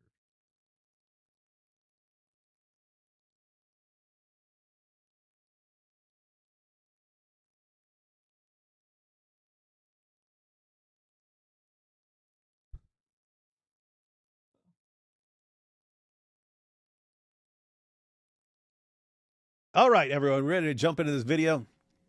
Let's Let's go go. ahead and check this out. Here we go. This is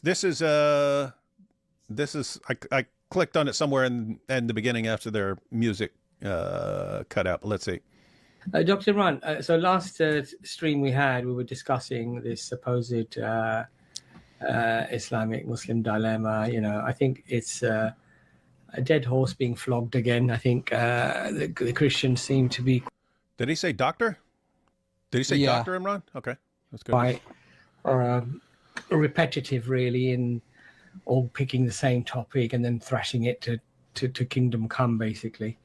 I find that in some ways we are being led up a garden path by the Christians who want to make us busy discussing certain things and actually negate the real conversation and the important conversation about who is Allah, what is God, who is God. You know, the fundamental question. Well, hang on. Did he just say that the reason we're we're pushing the Islamic dilemmas to avoid talking about God? Yeah, yeah, that's what he said. And it also reminded me of that song. I think I don't know if it was Anthony Rogers or one of those maybe Sal or Spinning Remixes, one of those guys. Where is Allah? Yeah, where is Allah? What is Allah? That is a very good question. So this guy, we could cut him and add him into the song. Trust me, you don't want us to talk about what and where is what. Yeah. Because that will just make you a heretic or a unbeliever if you go down at least the Sunni traditional understanding. So Abbas,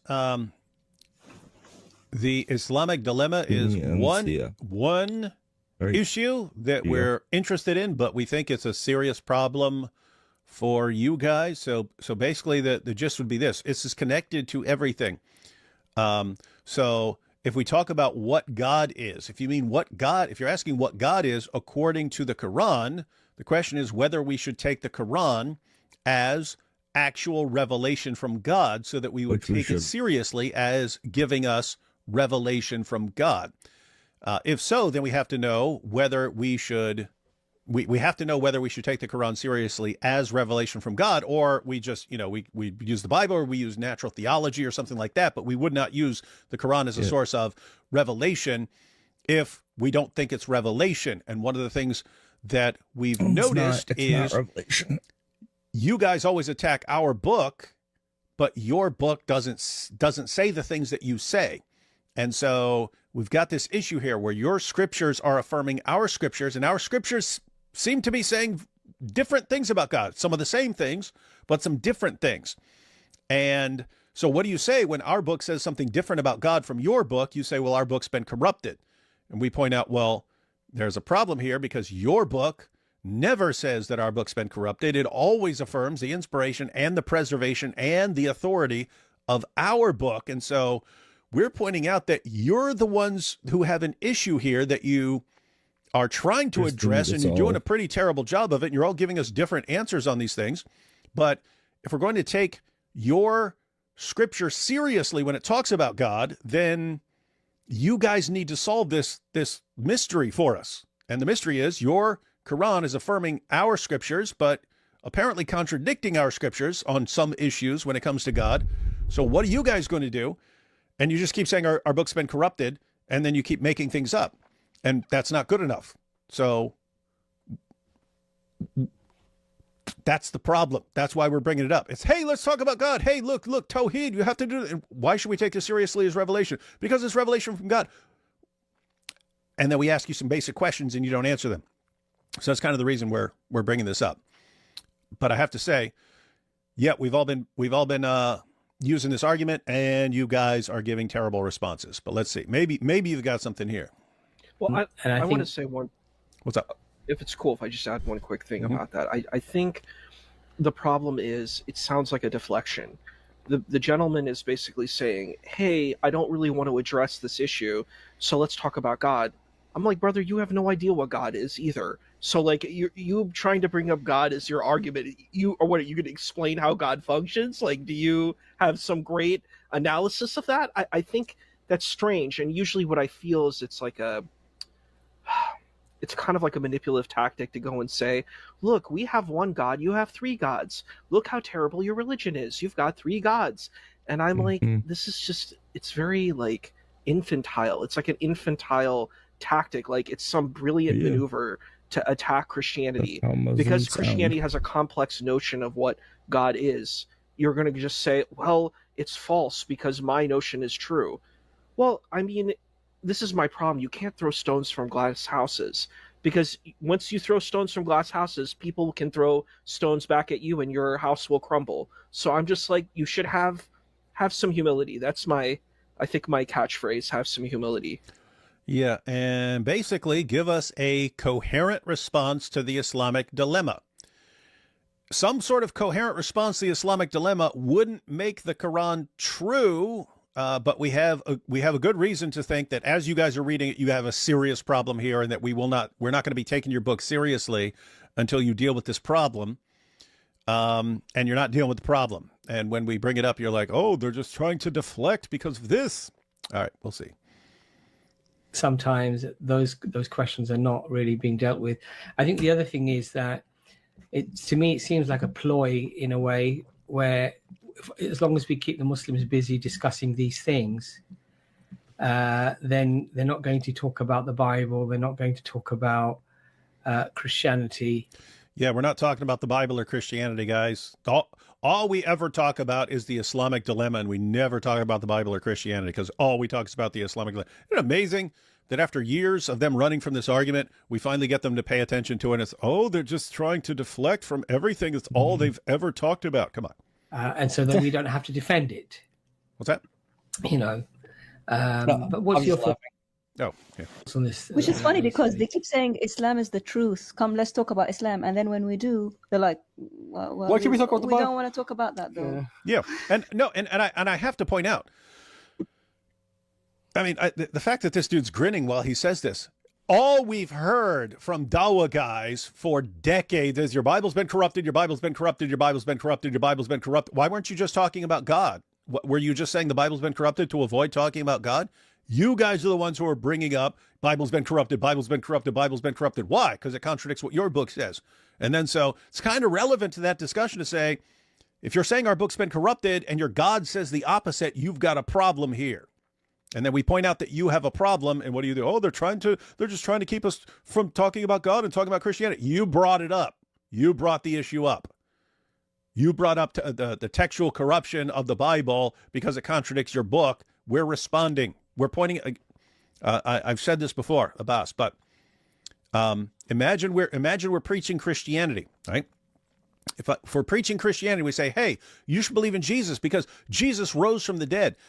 And Jesus performed all these miracles, and then he rose from the dead, so you should believe in him. If your response to that claim was, well, Jesus couldn't have performed miracles or risen from the dead because miracles don't occur, my response would not be a defense of miracles or a defense of Jesus' resurrection. My response would be, how are you saying that as a Muslim? That does not seem to line up with your scriptures. In other words, I'd be pointing out that you're contradicting your own scriptures. Before we give any sort of defense of the resurrection, before we were to give any sort of defense of miracles or the resurrection, I would want you to address that issue that you're contradicting what your scriptures clearly say. Your scriptures affirm miracles.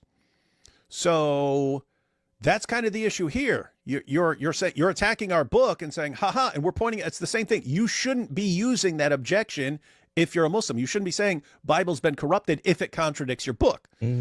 So you should be trying to show us that what you're saying doesn't contradict your book. And you guys are just doing a terrible job of it and trying to deflect like you are now.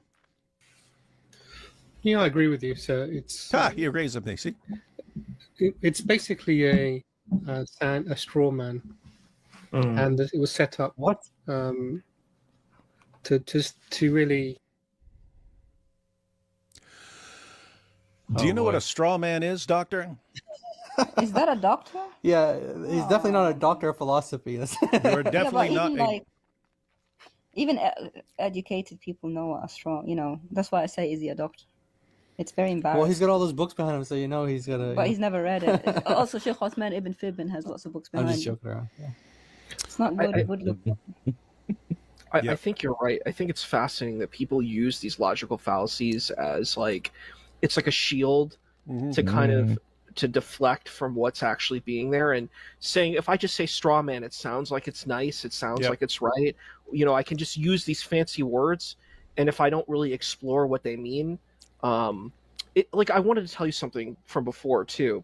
I saw, what's his name, not Dino Verdunia. What is the Dean Response? Dean Responds. Dean Responds and Jake Bracacella. They bring up these high philosophical arguments. It just, I feel like when people talk like that, it's kind of an insecurity complex when you start talking really fancy, and it's like fortressing, right? You're doing this stuff because you want to sound smart, but you're not actually smart. And so people hear it and they're like, whoa, dude, you're so smart. You're so intelligent. You know so much stuff. And then you have someone like you and Jai and DOC who know the stuff, and then they come in. My favorite is there was one conversation I saw with Avery, and it was a Palestinian Muslim gentleman. And he's like, I can show you the Quran. Arabic is perfect in the Quran and everything's perfect. And then Avery's like, can I bring a Christian Arabic speaker up here? Oh, no, they're going to deceive you. And I'm like, why? Why would they deceive you? I thought that was such an interesting maneuver. Yeah. It's like you're putting up this litmus test whatever it is, you can call it straw man, whatever, and say, oh, Arabic, gatekeeping, all of these types of things. And then you're like, when we actually explore it and we test it, we see that it might be not exactly accurate, and it might be a little bit problematic, you know? Yeah, so Dr. Imran, a straw man is when you misrepresent a position and then attack your own misrepresentation of the position instead of attacking the actual position. We're quoting verses of the Quran and going with the most obvious meaning of them, and we're challenging you to come up with any alternative that actually makes sense of those verses, and you just basically keep saying Allah means the opposite of what he says. And we're pointing out that's not what Allah says. You're saying, oh, just believe in the parts that line up with Islam. And then, Surah 2, verse 85 says, if you only believe in parts and don't believe in all of it, I'll send you to hell. You're saying you don't have the book, but Allah says we have it. You say we're just supposed to go to the Quran. Allah tells Jews to judge by the Torah and Christians to judge by the gospel. We're pointing these things out, and you keep telling us that Allah means the opposite of what he says, and you don't realize how this impacts us taking your book seriously. Like if we take you serious, we're not talking about your book now. If we take you seriously, we have to conclude that Allah is the worst communicator ever. He keeps saying the opposite of what he means. Okay, why would we then take him seriously when we talk about the God you believe in? When we talk about the theology of the Quran? If Allah can't say what he means, why would we take it seriously? Anything. And you're giving us just terrible, terrible, terrible responses. We're telling you we need a good response or we're not taking it seriously. And you do this. Oh, it's a straw man. Oh, you've been refuted. Have a point of discussion. And as long as you know very basic things like what is the Injil. What? Wait, he knows what the Injil is? That's basic? Well, I would love to know. Apparently, it's basic, meaning all Muslims should know what it is. Okay. Wow. As long as you know what the Injil is. But that's what we've been asking like 50,000 times a day for the past couple of years. What's the Injil? Yeah. Yeah, and I already know what his position will be. Once you know that the Injil is a book given to Jesus, they don't have it. That's the problem, dude. Allah says we have it. And he tells us to judge by it, and he says we're reading it. And so if you're saying it's only a book given to Jesus and we don't have it, Allah says we have it, and we're not reading it because we're not reading a book that was just given to Jesus, and Allah says we're reading it and we're not reading it, and we don't have it, and yet Allah tells us to judge by it, and we can't judge by it because we don't have it. That's what we're pointing out. The Quran doesn't just say the Injil is a book given to Jesus. The Quran says the Injil is a book given to Jesus, and Christians have it, and Christians read it, and Christians have to judge by it, and Christians have no ground to stand upon unless we're standing upon it. And you're saying, oh, the Quran only says this one thing. That's what we're pointing out. It doesn't just say one thing. It says this, this, this, and this, and you're pretending it only says one thing, and you're making no sense of the rest of what it says. That's a problem. You do not have a coherent position on this. Stop acting like you do, or come up with one. And you would need a source text. If you're saying that this happened, well, where's the source text for that? Do you have like a piece of manuscript you can show us? Is there a Birmingham manuscript that you can show us that has these words on it? I don't know where that is. Mm-hmm. How Muslims define it. It's how all Muslims over. define it. What, did he just say how Muslims define it? Yeah, that's the point. You guys define it as just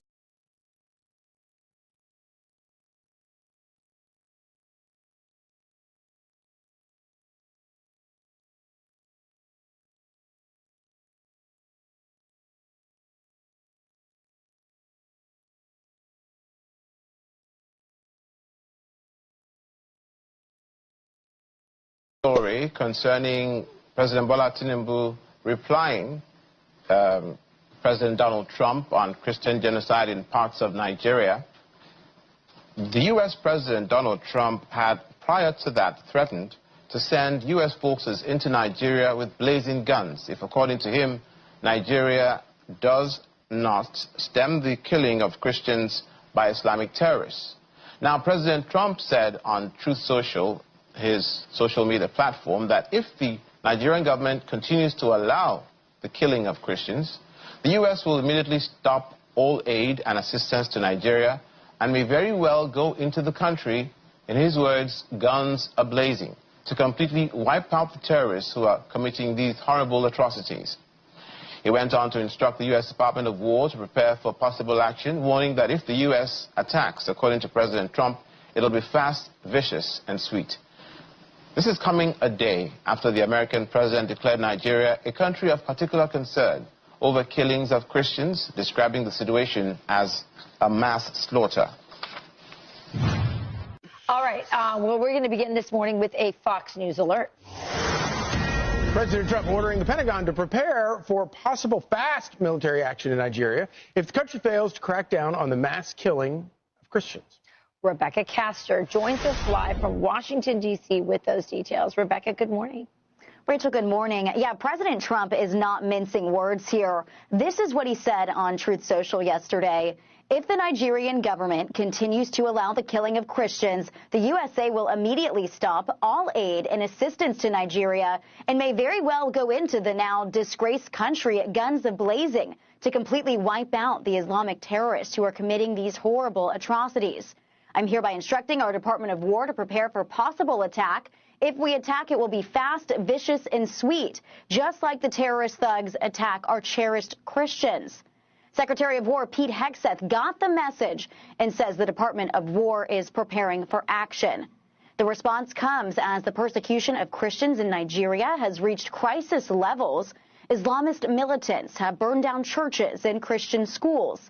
And international civil rights groups estimate more than 50,000 Christians have been murdered in the country since 2009. But the president of Nigeria claims the reports of violence are misleading and says on X the characterization of Nigeria as religiously intolerant does not reflect our national reality, nor does it take into consideration the consistent and sincere efforts of the government to safeguard freedom of religion and beliefs for all Nigerians. And our administration is committed to working with the United States government and international community to deepen understanding and cooperation of communities of all faiths. President Trump also recently redesignated Nigeria as a country of concern after former President Biden removed it from the list in 2021.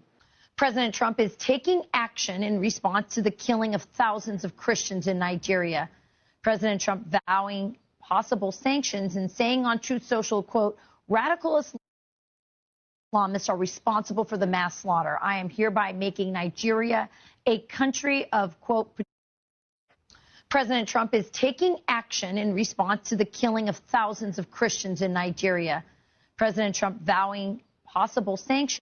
President Trump tonight is threatening to take action against Nigeria for what President Trump tonight is threatening to take action against Nigeria for what he says is the persecution and killing of Christians. In a post on Truth Social, the president said he has ordered the Pentagon to begin planning for a possible military action. Trump warned he will also, quote, immediately stop all aid and assistance to Nigeria. Nigeria's president says his country is not religiously intolerant. U.S. President Donald Trump is threatening to send military forces into Nigeria unless the government stops what he called the killings of Christians by terrorists. Trump posted the message on Truth Social saying the USA will immediately stop all aid and assistance to Nigeria and may very well go into that now disgraced country, guns blazing, to completely wipe out the Islamic terrorists, he says, who are committing these horrible atrocities. Trump says he's instructed the Department of War to prepare for possible action and says if we attack, it will be fast, vicious, and sweet. Well, Nigeria's President Bola Tinubu has responded to Trump in a statement saying since 2023, our administration has maintained an open and active engagement with Christian and Muslim leaders alike and continues to address security challenges which affect citizens across faiths and regions. The characterizations of Nigeria as religiously intolerant does not, he says, reflect our national reality. Well, let's speak to Bulama Bukati about this. He's a Nigerian human rights lawyer and an analyst on conflict and development in Africa. Thank you so much for your time. So Donald Trump claims there is a Christian genocide happening in Nigeria. From your research and experience, is this claim true? Are those facing persecution in Nigeria mainly Christians? Absolutely not. The answer is a flat no. all the data reveals is that there is no Christian genocide going on in Nigeria. And this narrative is a dangerous, far-right narrative that has been simmering for a long time that President Trump is amplifying today. It is very dangerous, it is divisive, and it is only going to increase or further increase instability in Nigeria. Read Trump's statement on Truth Social, and it goes, if the Nigerian government continues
Welcome to Dissecting TV, your global news channel. We come to you guys with some breaking news and a sad tragedy in New York as the police have now confirmed the latest number of casualties and, of course, some more details about the attack, a mass attack, multiple shooters who targeted New Yorkers, of course, a few hours ago. We're going to bring you guys some updates on this. There's a couple of videos from on the ground and a couple of reports about this and a statement from the authorities in Brooklyn. And of course, we're going to get your reaction in this live stream as usual. Before we start, don't forget, if you want to get more out of this channel, make sure to become a member of 2C TV Plus by going directly on 2c.tv to get access to everything, of course, and also download the 2C TV app, the home of geopolitical news. All right, so earlier today, we started hearing the updates from New York. The latest number is that 11 people, unfortunately, have been shot. 3 of them have now been confirmed dead. They did say that 37 shots were fired in total. Cow. And New York, the police department, NYPD, are saying that for now, they can confirm that at least 2 shooters were on the ground, but they are keeping an open mind that there might be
cane almost fell over.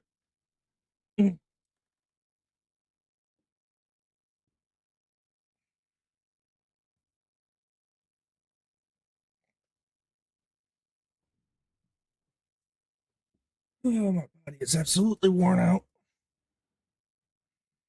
Going to the voting booth. Walk down. Slight ramp. That was fun. Wobbling the whole time. Such a pain to try to get the strength back in your legs to do anything like that. Once they've been out of commission like this.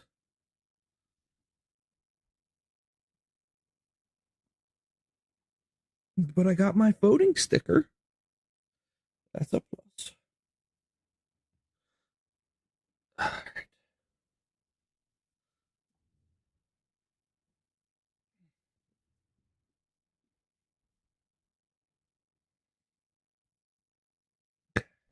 More attackers that they are trying to investigate and locate. Let's go to the first video.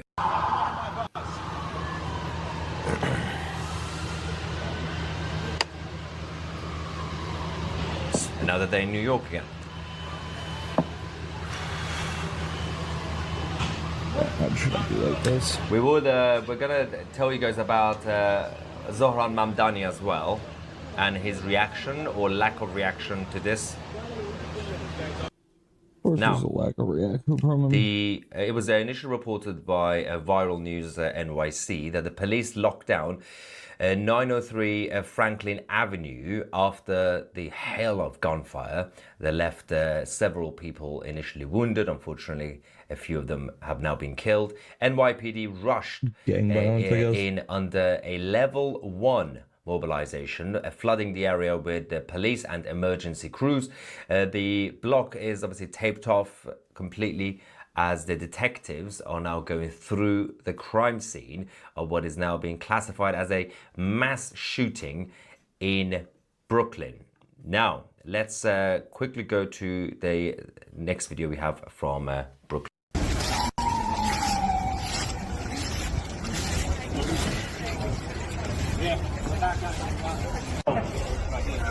That's chaos. Blood on the ground. Again, big shout out to Viral News NYC.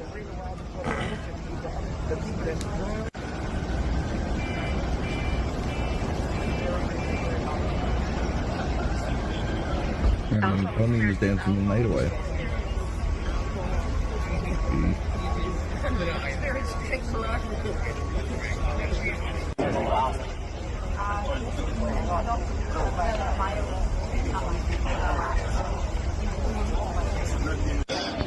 We're trying to get more information about the identity of the suspects.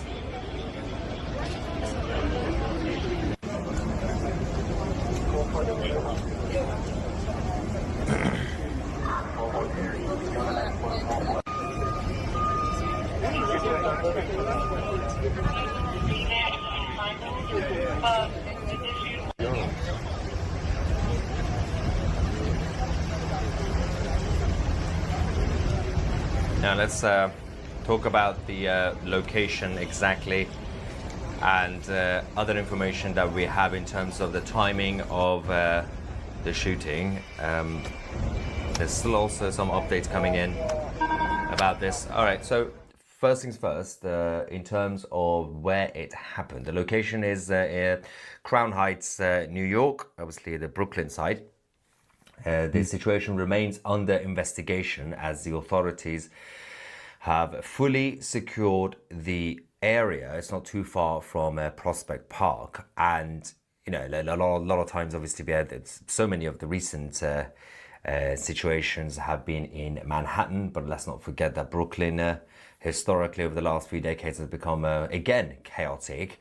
So it's not really a big surprise that it's from there. There's more reports from underground video reports that we have. Let's quickly go to that. Then we're going to talk about the police statement that explained exactly the timing and everything else that happened afterwards. Let's go. So we're here in Crown Heights, Brooklyn. It's around 4 something in the morning in front of Taste of the City lounge, where it's being reported 7 people were shot. It's unclear what the details are yet. I do know NYPD does not have a description of the suspect. Nothing yet. You can clearly see the pools of blood that are left inside this hookah lounge. Multiple victims were rushed to the hospital. Now, this has become a norm out here, right? The other week, last week, there was a shooting in front of Times Square. 3 people got shot. There was a 3-year-old kid in the car. Now here, where it's being reported 7 people were shot.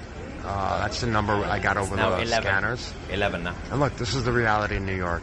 Now, tomorrow, what you'll see is some politicians come and call for more gun control. Right? If you see that, block them, because they really don't care about New Yorkers. They care about a political agenda. They did the same thing when an officer was murdered on Park Avenue. And then you'll probably see someone show up here and do some corny video and say, we don't have an issue in New York. It's all safe. There's no crime at all. Well, these kind of people don't care about New Yorkers. They care about themselves. So, again, we're in Crown Heights, Brooklyn.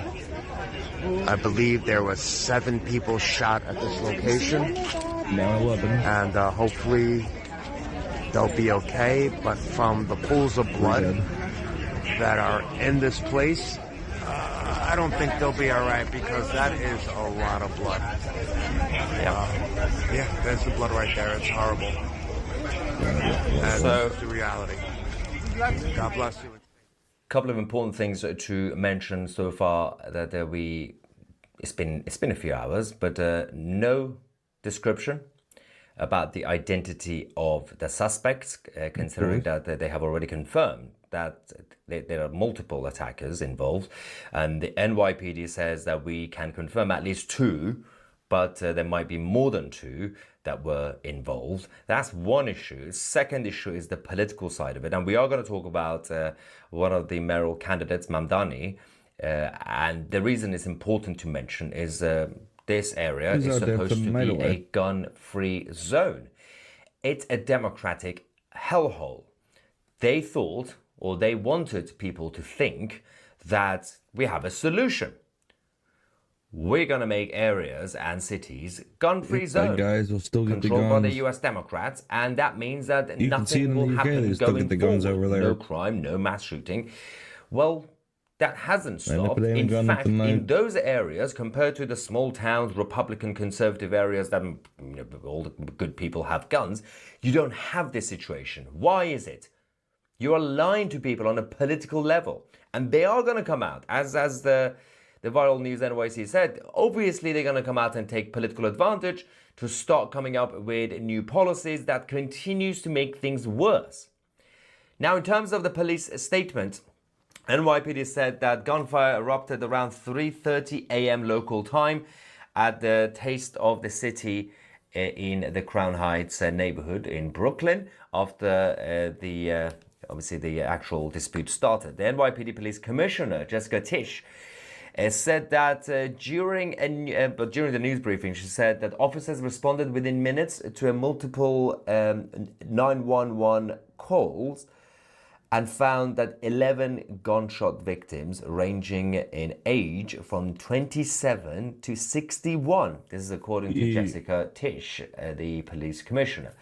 Now, that aside, staying with Jessica Tisch, she also said that the investigators believe that there were multiple shooters and they might be looking for more suspects. No suspects so far are in custody as of now. Obviously, we might get some new updates over the next few hours. Jessica says, we have the lowest number of shooting incidents and shooting victims 7 months into the year that we've seen on record in the city of New York. So she said something like this, of course, thank God, an anomaly, isolated incident. She says, it's a terrible thing that happened this morning, but we are going to investigate and get to the bottom of what went down. It's short summary, according to Jessica Tisch, it's just an isolated incident. Apparently New York is fine. New York is safe. No issues. Everything's fine. Just a one-off. Sad reality. It's just a one-off. Yep. It's like, I mean, obviously they are gaslighting the public, but they think that we live in the 1920s where you only get your news mostly from newspapers and the early days of radio, or even before that. The facts are there. The reports are there. People can see what's going on. People who live in New York, they can see whether they are safe or not. Same problem in London, in Toronto. You can't just go around and say, I don't know what people are complaining about. Everything is fine. In fact, it's the same thing is happening right now in London. We got the liberal media, and there are a number of them who are going around. There's a podcast called The News Agents, and they're basically built by the former BBC presenters, and they're still funded by the deep state media.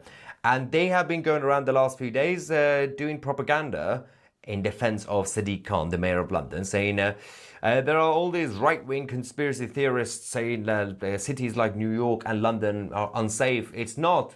I live in a neighborhood and I can walk around. Yes, you live in your suburban middle-class champagne socialist areas, mostly gated communities, and of course you're going to be safe. But you're getting to a point where nobody is safe. Upstate in New York City, in Manhattan, same problems. Even in London, Kensington and Chelsea, which used to be kind of more posh areas, crime is going up there as well. Now, investigators in Brooklyn have been canvassing the existing CCTV footage around the lounge, and have discovered that at least 36 shell casings have been at the scene. So, they said about 36, 37 shots were fired. A firearm has been recovered near the scene, and the police are now investigating whether it was used in the shooting or not. Now, obviously, if there is some sort of fingerprint on it, it would help. And that also proves, there will be an indication of what sort of person it was. Because if it were a gang-related, considering that they targeted civilians, unlikely. But if it were gang-related, they would technically, if it's organized crime, they tend to be more careful when it comes to fingerprints. If not, then if there are fingerprints on it, then they should easily be able to find it on the system, especially existing suspects out there. But we don't know. We don't even know who they were because they're not telling us the description. It's been hours. And they have gone through the CCTV footage. It's not that difficult, but they have created a massive vacuum in the media, as usual. When the liberals are controlling the police and everything else, well, this happens. They're controlling the media. They have given restrictions to the press in New York, in Brooklyn, and what else they can actually report on this. Because apparently it's a sensitive investigation. No, it's Brooklyn. How many times do you have to have the same thing happening? But apparently because it's sensitive, you can't really talk about it much. So vacuum is created. And that way they can come up with their own political propaganda, the liberals, and they're going to go around saying, okay, so we're going to give this story, this angle of the story to the public so we can push our own agenda, our own legislations, our own policies, considering that the elections are getting closer and closer in New York. We know what the plan is. Clowns like Mamdani.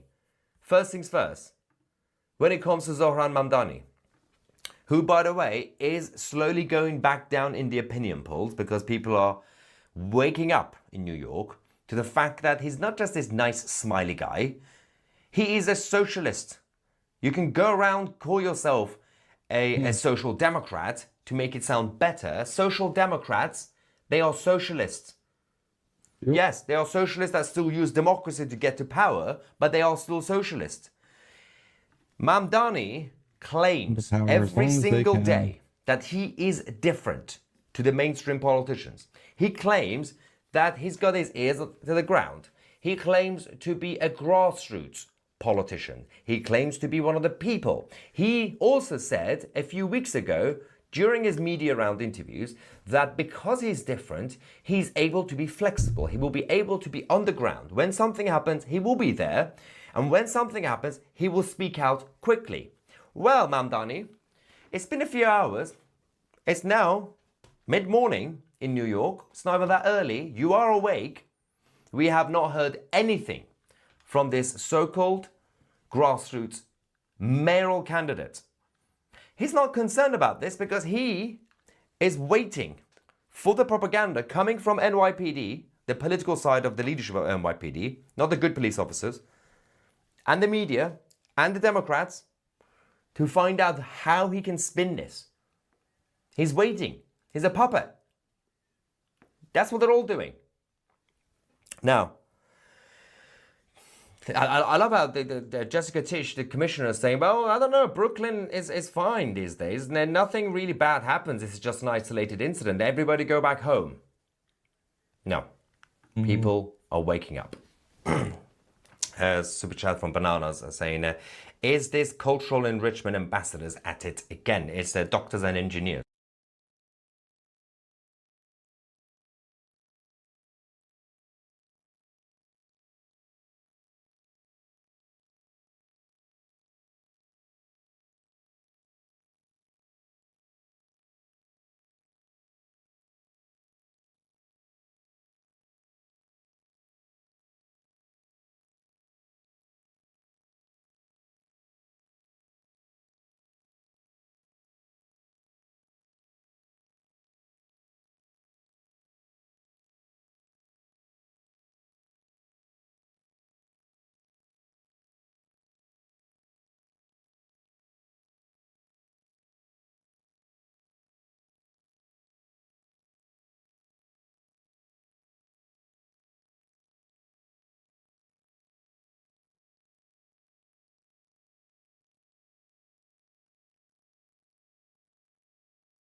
People have told me that I've been mentioned in this video. I wonder why. Hello again, friends, and happy Halloween. This Halloween, I have decided to dress up as the scariest possible thing to my audience. A woman. Uh-oh. As the OG YouTube pick-me, I have made many videos dunking on bad female behavior. Yes.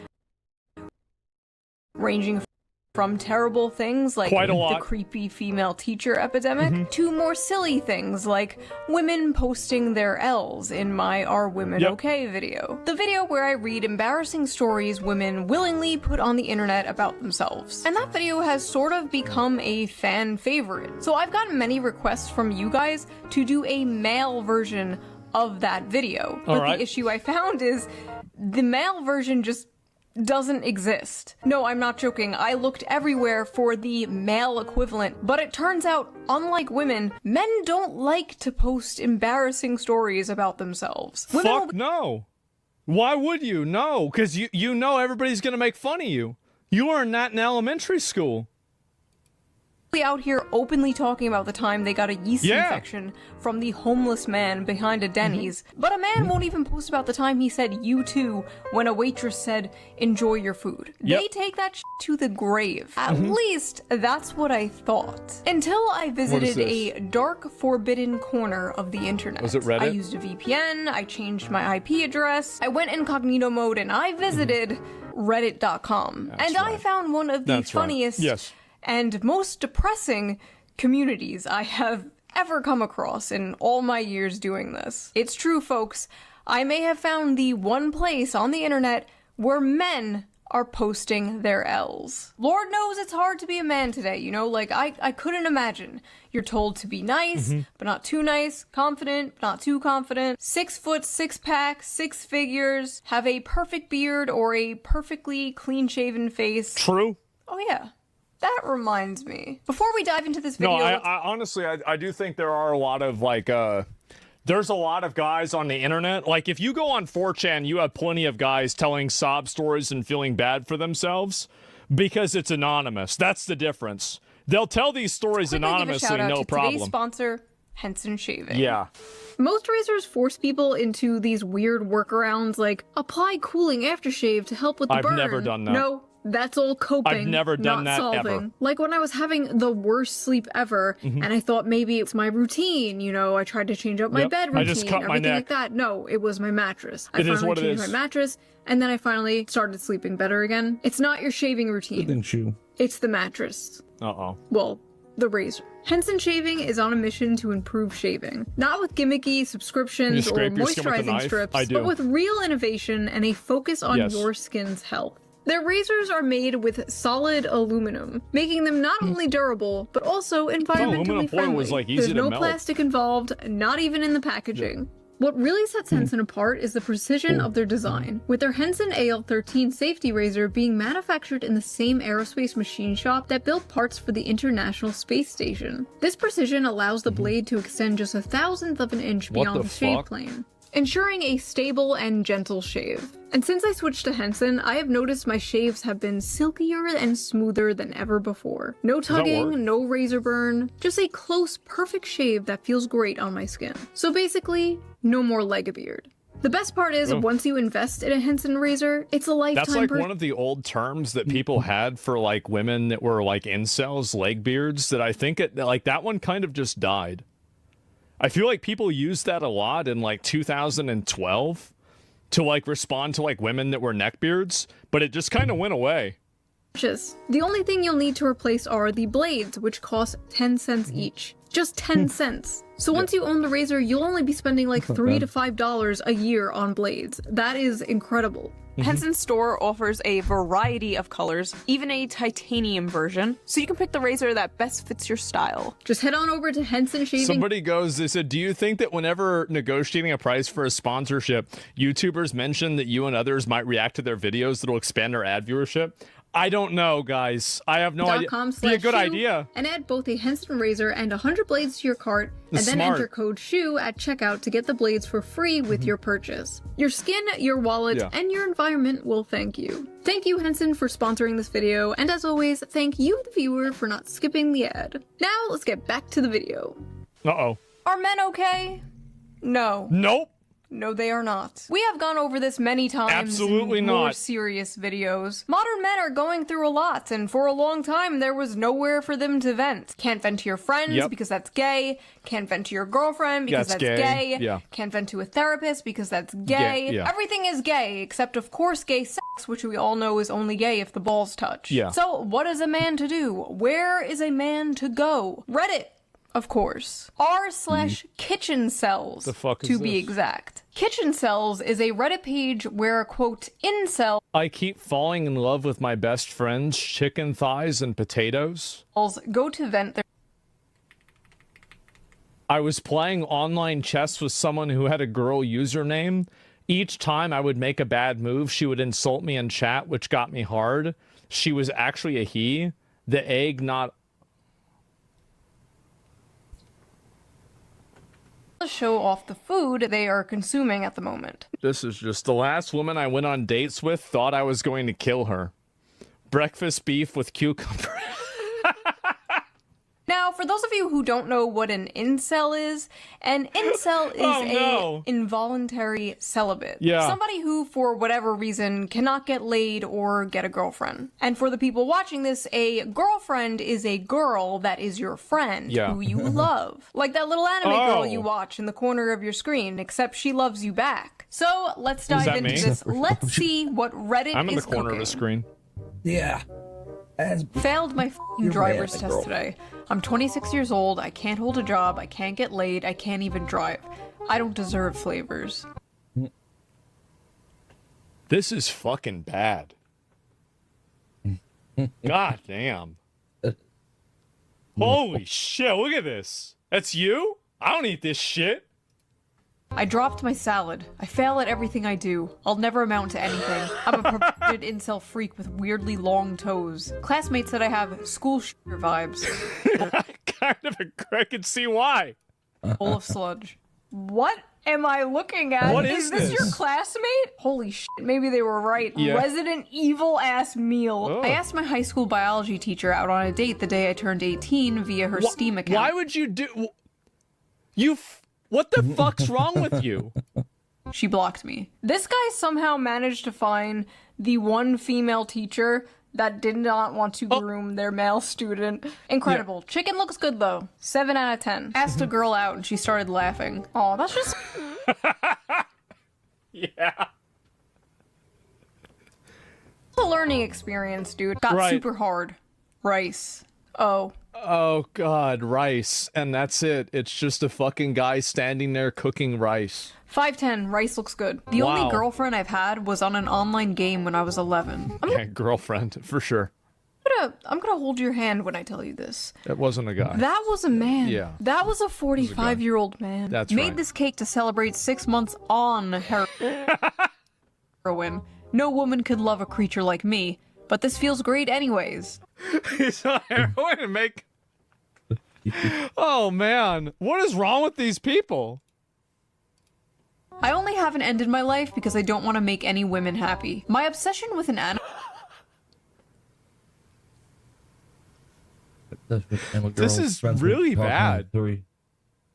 My girl prevents me from talking. I think probably 10% of these are fake. Every night before. But I think a lot of these are actually real. A video. I do. They're Betamaxing? Yeah. Camera. 3D women. Every night before going to sleep, I watch a video of her kissing the camera, and it is almost always the highlight of my day. May I know which one it is? Sue from Monster Musume. You know what? I actually... Oh. After the... Are you fucking kidding me? Oh, bro, I thought it was like Hu Tao or something like that. I was going to play the Genshin Impact video, but no, never mind. Last video I did, I can't even judge this. Like, yeah.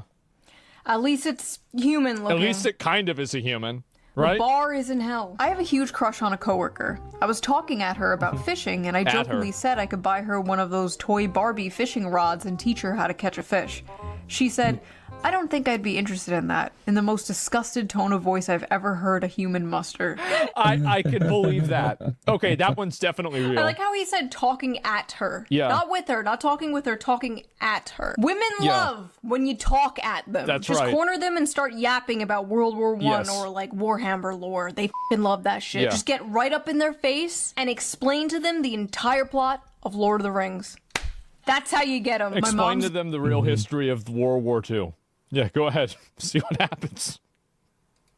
New boyfriend is younger than me. Oh no, his mom is being hag-maxed. She's 52. I'm 23. He's 21.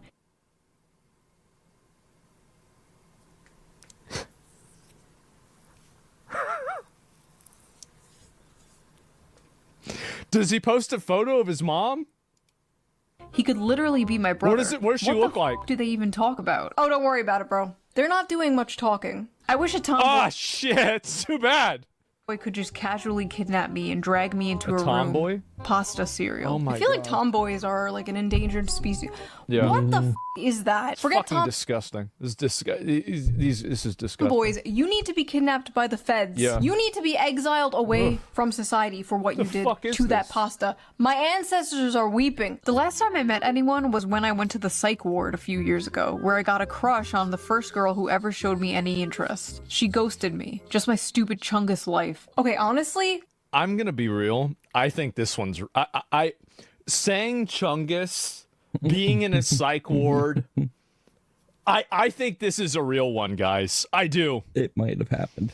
It Yeah. might have. Seems pretty likely. life. Okay, honestly, good. He said Do not get Chungus, with it's the fake? girl you met No, I at the think it's psych real. ward, okay? None of this Harley Quinn Joker bullshit. Yeah. You can't fix her. She can't fix you. That's why she's there. No. Yes. Next. Today I found out the woman I have been pursuing is a I'm lesbian. gonna be honest. I thought that was something else. Burger meat hot dogs for me and my father, Wow. who hates me. Okay, 1, that is doo-doo. That is from a butt. And 2, it is not over. It's not over. There's still one Yeah. way you can date her. Put this on. I Yep, don't there deserve you go. love. Segregated Tic Tacs. I have an eating Wow. disorder. Gay. So I almost never actually cook. I'm eating plain strawberry yogurt out of a dog bowl this morning. F my lonely puppy life. What the Yesterday fuck my is wrong scrambled with eggs were these- oversalted. This morning they were undersalted. I have to kill myself. Wait. I have those plates. I got those in a pack of 100. I got those at the store. Walmart plates. They're Walmart plates. Wait, I mean, honestly, like, there have been times that I've lost in a video game, and I'm like, I should just kill myself. Just do it. Like, I mean, I get it. I understand. Eggs are undersalted. Yeah. Can't you just put more salt on them? Wait, don't kill yourself. Just add more salt. Yeah. Off to a VTuber burping compilation, and now I'm having the only meal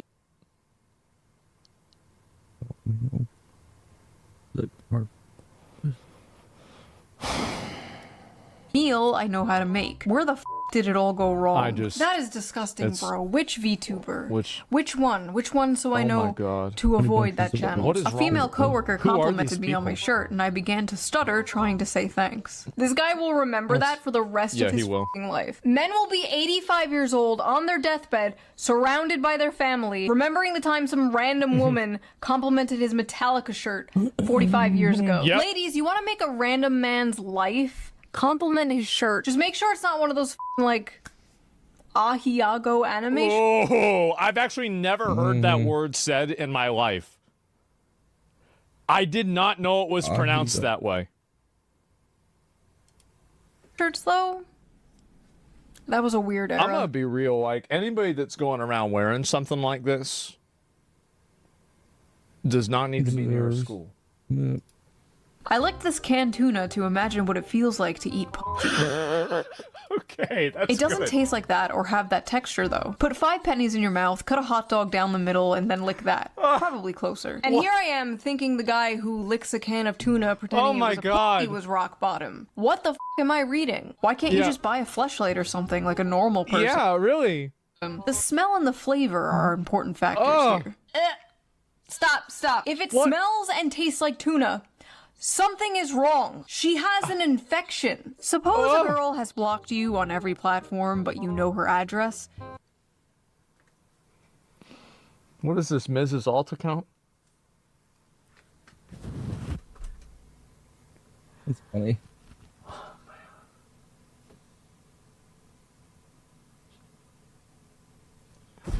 Oh, man. We're not even... For the past year, you've been sending her one GIF each month, each one bigger than the last. Sometimes you include a note. She's never responded, but you know she's receiving them. Had to say How would you it. proceed? You don't. You don't proceed. None of these people at this party know I beat it to giantess vor animations. Maybe. Shot. But now the whole internet does. Yeah. I love the people in the comments like, my man. The fuck? It is just actually insane. Like, see, this is the thing. Like, where was the let me see if I can find this. Yeah, this is it. This is the problem right here, guys. Before the internet, I want to fuck toasters. Don't be a fucking retard and you grow up. After the internet, I want to fuck a toaster. Google. Find a community with 1,000+ members about people wanting to fuck toasters. Fuck up your life. That's what's happened. Yep. And now you have all these retards that are doing this. This is where we're at. People walk amongst us. Like, the guy in front of you in line at the bank might have a being eaten alive fetish. Who knows? An acquaintance I have is talking with his girlfriend and 4 of her friends 40 feet away from me. What is this pizza, bro? Is that the funfetti pizza? He said, statistically, one of the 10 guys in this room is a racist. They all looked at me. Funfetti pizza. I was talking to a girl... Funfetti pizza? I think that's mold. Who thought I was Latino. That's mold. When I told her I'm Indian, she almost gagged.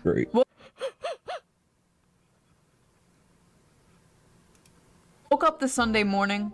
I'm still 5'9". Okay, 5'9" is not f***ing short. What the hell have the dating apps done to men? Women on Well, no, the thing is that The problem is that you don't even have these girls that match with you. This is the issue, is that these guys get like categorically rejected before they even have a chance because they're just getting filtered out. Because these girls, and they go in there, and this is some 5'2" girl that's 170 pounds, and she says, yeah, I want my minimum height to be 6'2".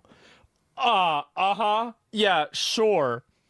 Yeah, exactly. Yeah, Sag, 5'9" is like being 3 foot. Yeah, no, and this is what, and so you don't even get a chance. You don't even get an opportunity, man. I'm 5'6" and it's fine. There are plenty of guys that are under 5 foot that have girlfriends. I mean, obviously, right? But like, Jesus, on dating apps, it's the girls that are lying anyway. Yeah, sure. Dating apps have just like destroyed the male psyche. Like, dudes now believe obvious. If you're not 6'3", it's over. Yeah. Didn't they just implement like a height filter on like Bumble or one of those Tinder's apps? new filter incentivizes users to lie about their height? Well, yeah, of course. Or something. That is insane. Could you imagine they did a weight filter? Could you imagine no women I think they should have a weight filter. I think they should. I'm not even kidding. I'm being serious. Like, if you're a fat piece of shit, a lot of people probably don't want to date you because you're fat. And so, like, really, and I'm not talking about even, like, not even in terms of the amount, like maybe a BMI or something like that, right? I mean, honestly, like, I think that everything should be on the table. I think if you want to have, and you could just leave it blank if you want to, right? If you leave it blank, the assumption is 385 pounds.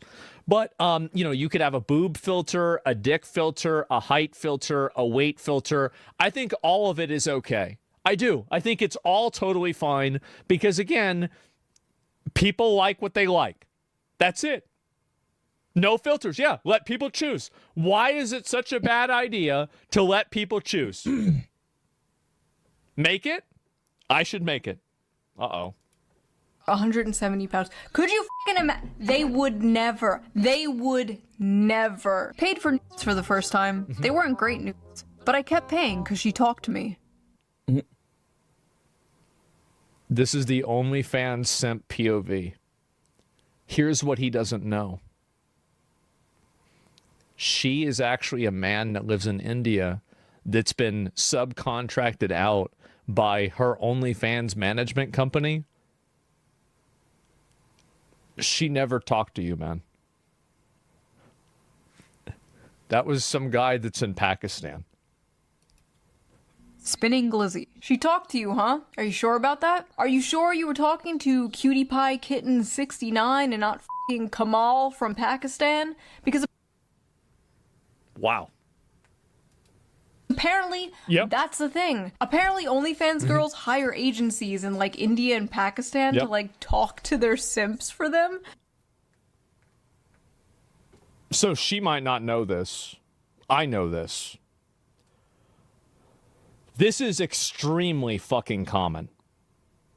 If you're DMing girls on OnlyFans and this girl has more than 10,000 followers on Twitter, you're probably not talking to her. That's it. First-hand experience? No, I've talked to girls that have OnlyFans. That's how do you know? Because I've talked to them. I know how. I know they do it. I know they do it. I'm sorry. I know that's what's happening because that's what they told me is happening. Yeah, it's just that simple. I masturbate to girls until I am tired of them, so I won't have to approach them and then get rejected. That's a good idea. Is this why the birth rate is so low? See, I was under the impression it was because the economy and because gender relations are so terrible in this country and, like, women want a career and they're on birth control, blah, blah, blah, blah, but I don't know. Maybe I was wrong. Maybe there's just millions of this guy. Yeah. Or maybe this is just Reddit. I can only get off to femboy hentai now. This PB&J sandwich is the extent of my pathetic abilities. This isn't even peanut butter.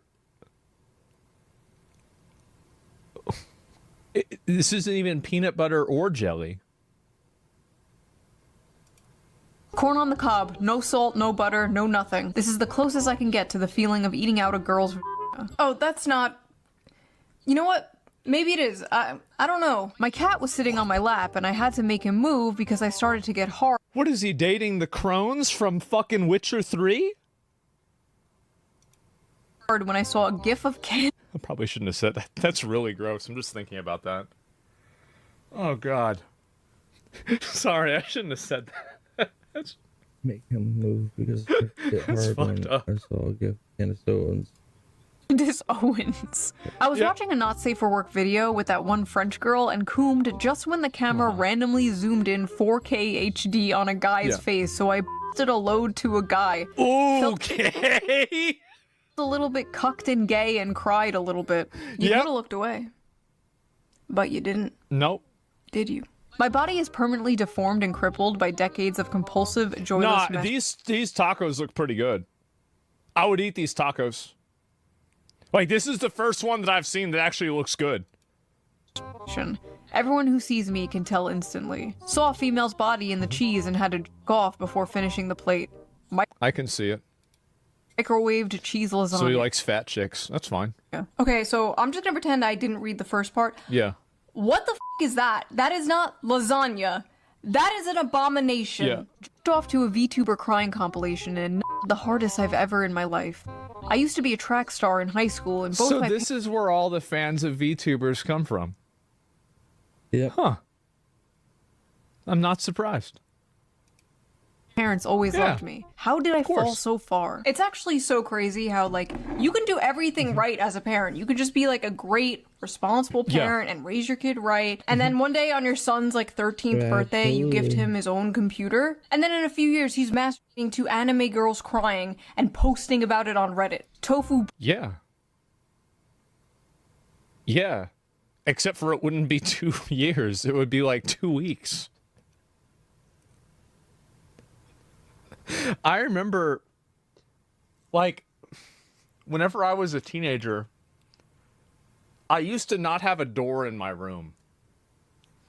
And it took me like a month to come up with like a logical explanation why, after I got a computer with internet access, that I needed a door in my room. It did, because I had to think of something. And honestly, I forgot why. What was it? I think it was probably like to increase the resale value of the house or something like that, right? And yeah, surely your parents know why. No, my mom, I don't think that she ever even really considered that. She didn't. Like one time, the first time that I caught her, she caught me looking at porn. I was 11. And I said that I had to look at porn because everybody in school was calling me gay and making fun of me. And I made her feel sorry for me, and I didn't get in trouble. I did. They knew. I mean, they always know. Parents I will tell you this. Know. One time, Cody and Jeff, so they lived at the house for a while. The four of us living here. And Jeff didn't go to school that day, and he comes downstairs because he was sleeping upstairs. He's sleeping right over there, and he says, "Oh, hi," and she's like, "Hi, Jeff. Why didn't you go to school?" "Oh, we don't have to go to school today," and she goes, "Well, why did Cody go to school?"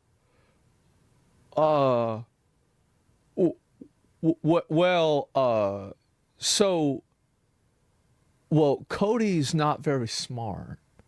And so because Cody's not very smart, he had to go to school to catch up on all the work. But I'm smart. And so I didn't have to go. And my mom, she even told me about this story later on. And she said, yeah, I knew he was bullshit. I just said, fuck, I don't care.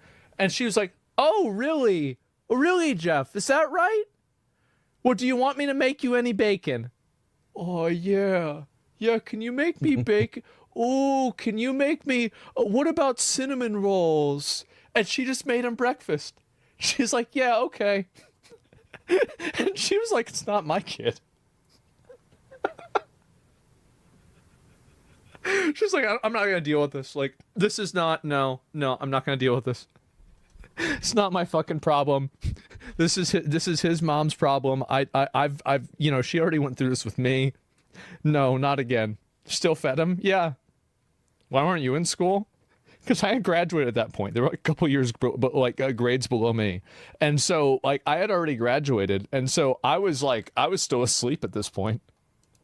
Broke apart just like my life. Yesterday, for the first time in my life, I looked for and watched cuck porn on purpose, then cried. I have a micro. Jesus Christ. All porn is cuck porn. You're sitting in a chair watching two people fuck. You might as well be sitting in a chair in the corner of a hotel room watching. Wait, so is cuck porn is cuck porn sitting in a chair watching a guy sit in a chair watching two people having sex?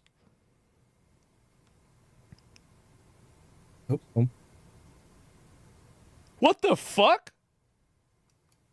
People on a bed. What's the difference? Yeah. Porn is basically virtual cucking. It Tried is. to jack off today, but all the porn was so bad I just turned my phone off and cried myself to sleep. Okay, the reason why you think the porn is boring is because you are spent so all day doing it. completely desensitized from seeing it all the time. Like 40 years ago, dudes were drinking it to like the Sears catalog underwear ads. And now the most insane, depraved shit you could ever No, I remember Rich told me a story about how he saw a homeless guy in New York jerking off to the Mona Lisa.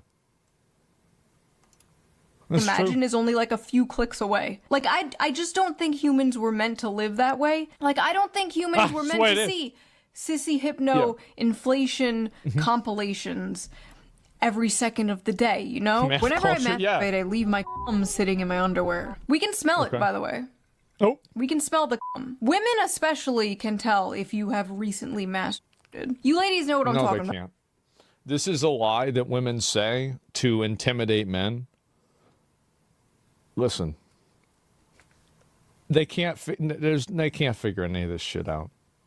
They have no idea. Like you go up to a guy and like you can just tell, like you can smell it. If you're a guy and you're like, wait, is she joking? Is she being serious? Don't worry about it. Last night I she's lying. They're lying. They have no idea. They have no clue whatsoever. My goopy steamer of a load landed on my Xbox and fell into the ventilation of the console, and it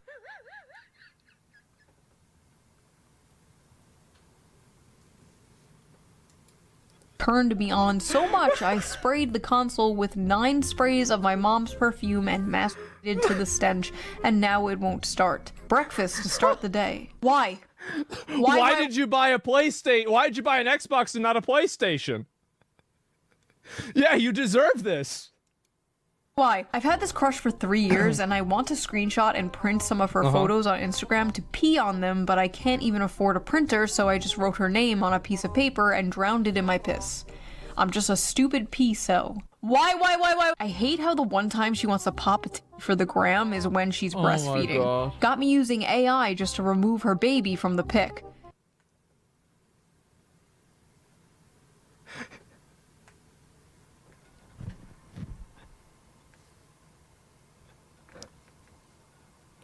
They need to just turn off Reddit. I think they should just turn it off.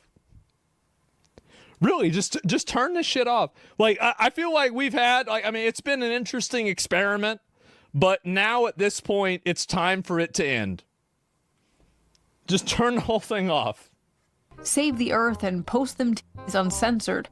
Plump and full of milk. Oh this my video God. is turning me into a fucking misandrist. This video is turning me into a femcel. I can't do this anymore. I'm dyeing my hair blue, I'm getting a nose ring, I'm growing out my armpit hair. The girl I like I'm was- gonna be honest, like, I've seen girls' DMs because they've showed it to me.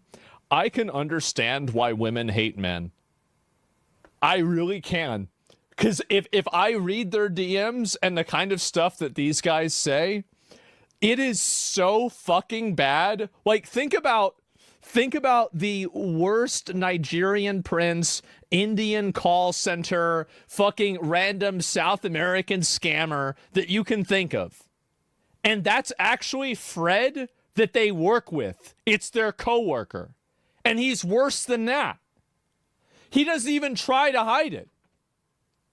Secondhand embarrassment, yes. Do not redeem, yes, they still crave the attention. It's amazing. That is a small percent.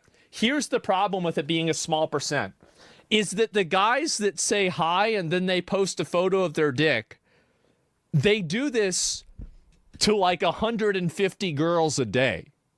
So even if it's a small percentage, it's like if you put 1 drop of food coloring inside of a bottle of water, the whole thing's going to be fucking red or blue or whatever color it is. So these guys, they do this. It's a multiplier, right? That's it. Go to HR. They do it every day, all day. Yeah, this is all they do. Those 150 girls block them? Yeah, but 1 out of that 149 block them. 1 of them says something to them. And they find out later on maybe it was a guy. But it was a guy pretending to be a girl and he was gay. But maybe they never figured that out and they assumed it just didn't work out. And that's the reason why they keep doing it. They're chasing that high. Wearing flip-flops and gym shorts at uni yesterday, sitting on the floor with her legs open. I went home and jerked off 6 times in a row thinking about her feet and her butt. Woke up today, went to pee, and noticed that a chunk of skin on the back of my dick is coming off. That's it! That's it! Men need to be born into prison and then earn their way out. There's probably something terribly wrong with They her. already are. Yep, they already are. No, this is insane. Doesn't happen if you aren't super hot girl, though. I haven't gotten hit on or a message from a guy I knew or worked with. Maybe I'm super ugly then. I think that if you are a girl and you're posting photos of yourself on the internet, you're going to have people stalk you and say weird stuff to you. Like, I can't speak for everybody, obviously, but I can say that out of all of the girls that I've talked to that have played World of Warcraft, every single one of them has had multiple weirdo stalker stories. Multiple. My colon. I've been told to seek medical advice ASAP for several months, but it will probably figure itself out one way or another. Oh, yeah, well, sure. you should probably go to the doctor if you don't want something bad. I wish older women would pee on me. Oh. God, Oh the my men you have God. sent to protect us are on Reddit fantasizing about getting pissed on. Discovered cartoon pornography at the age of 8 and life Cartoon porn at the age of 8, and my life has sucked since then. sucks since then. My mom caught me dry humping my torn mattress to some AI porn and hasn't looked at me in the eyes since.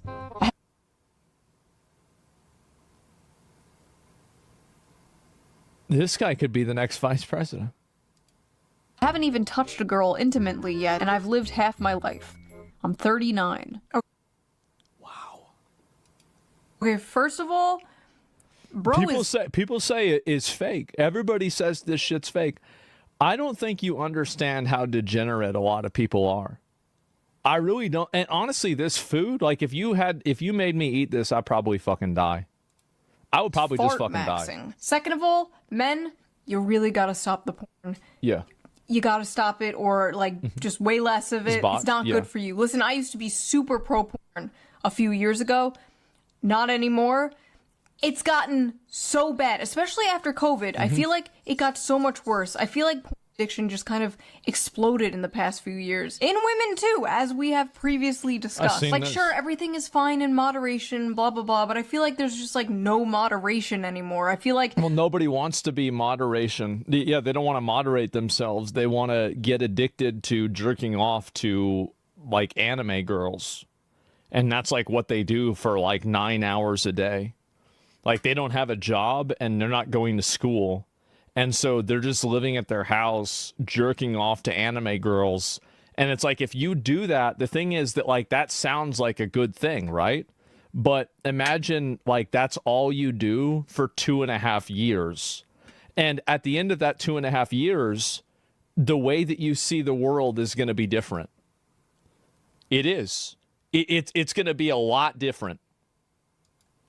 Fucking everyone is just a gooner, and it's making everybody depressed. We're just like a society running on like perpetual post-nut depression. Afraid to talk to women at work in case they allegation max.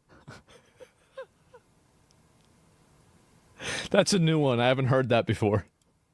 Just friendliness max and LARP as a normal-pilled creepiness minimizer. I asked a girl out at work and she reported me to HR.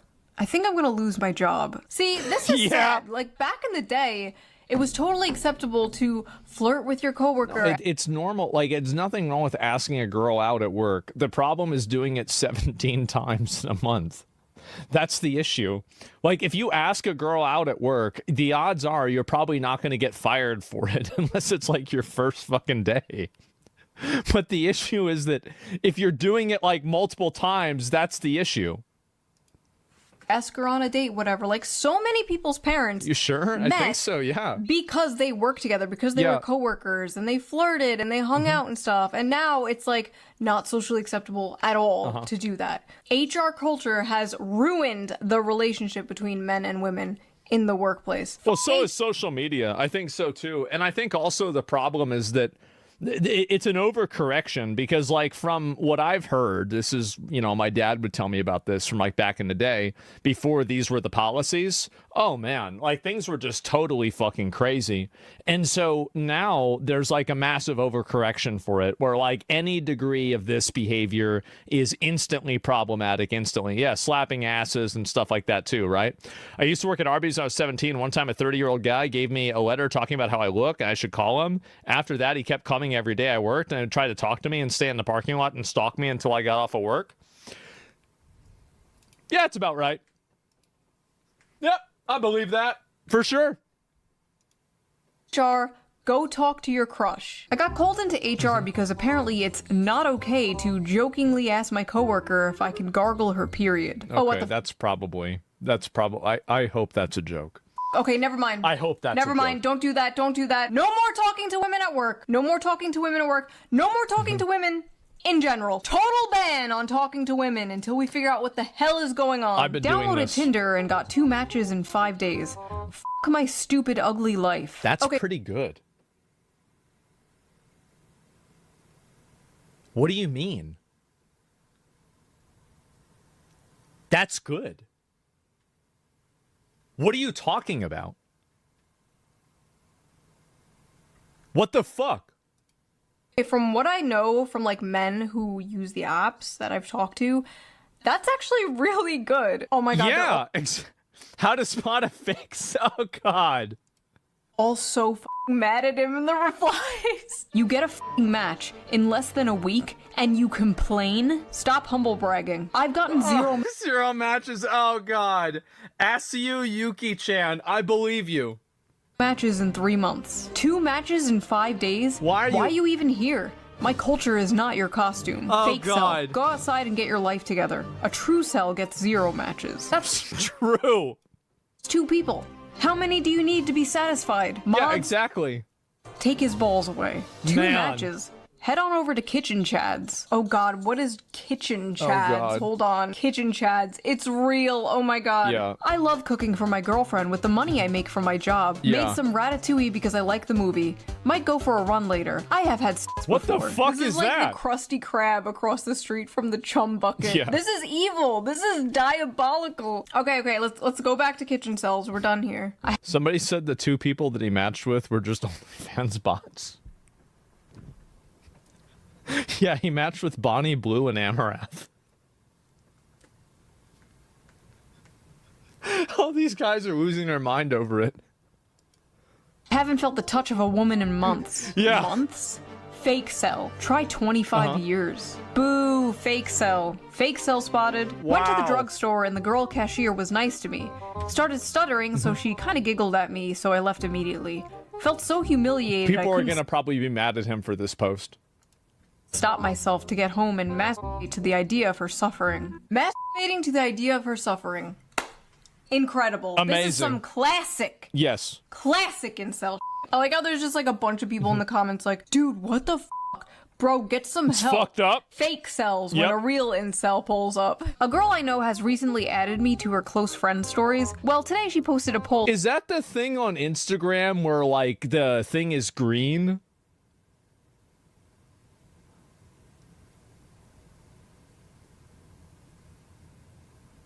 That's it? Oh. Huh. Okay. Yeah, alright. I didn't even know that. Asking what color she should paint her toenails, and apparently my answer was, quote, too specific. I'm no longer in her close friends list. I once walked up to Wow. A woman I went to school with since middle school at a bar. Before I could even finish saying hello and asking how she was, a guy put himself between us and asked her if she knew me. She said no. I'm pretty sure they're married now. 22, no driver's license, no post-high school education, never had a job, never kissed a woman, and have horrible social anxiety. Nice. Flying Based. a bundle of bananas for dinner. I'm fucking Albanian. F you. I'm That's pretty bad. half Jewish, half Indian. It was over at birth. It was over at birth with just a fucking raw ass avocado. Is that an avocado? I don't even know what these things are. I think that's an avocado, right?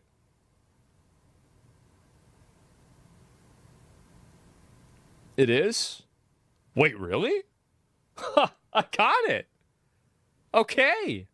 You didn't have to tell us the half-Jewish part. We could tell by the circumcised avocado. 5'3". Finally got the confidence to walk up to a girl at a bar and she bent down and asked me where my parents are. Wow.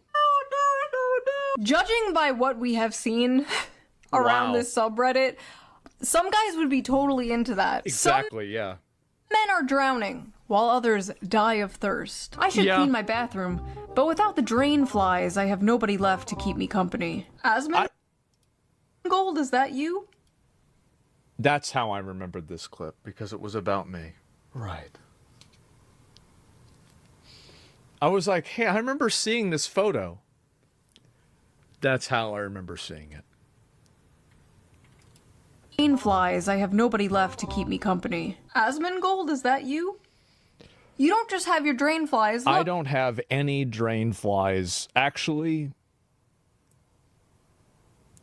so we used to have a situation, and basically, I have one of these.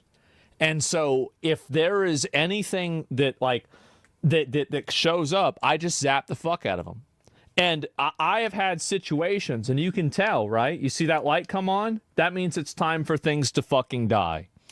And so anyway, Hassan, I Hassan zap these fucking bugs. I do. And the big ones, sometimes you got to hold them down and you got to just bzz, bzz, bzz, bzz, bzz. You got to do it for a while, and they'll start like smoking. Smoke will be coming out of them. They'll be like, you just keep doing it, bro.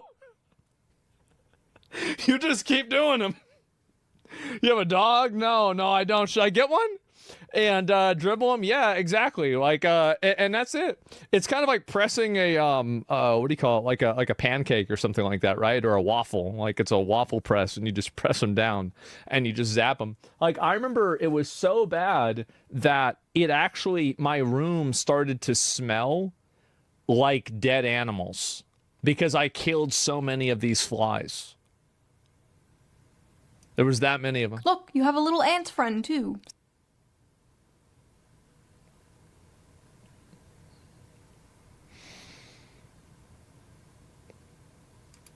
See? It's not all bad. Made peach cobbler. I have a date tomorrow. Maybe my femcel gay life is over. A woman going on to a incel subreddit talking this is, you're literally asking for trouble.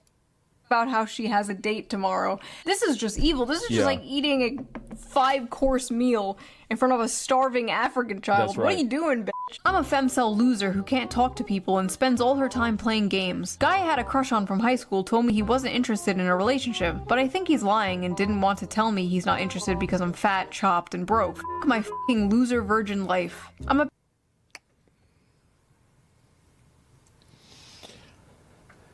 I think that a lot of the posts by these girls are actually guys that are using girls' photos so they can find guys to talk to from these incel subreddits and then manipulate them into giving them money.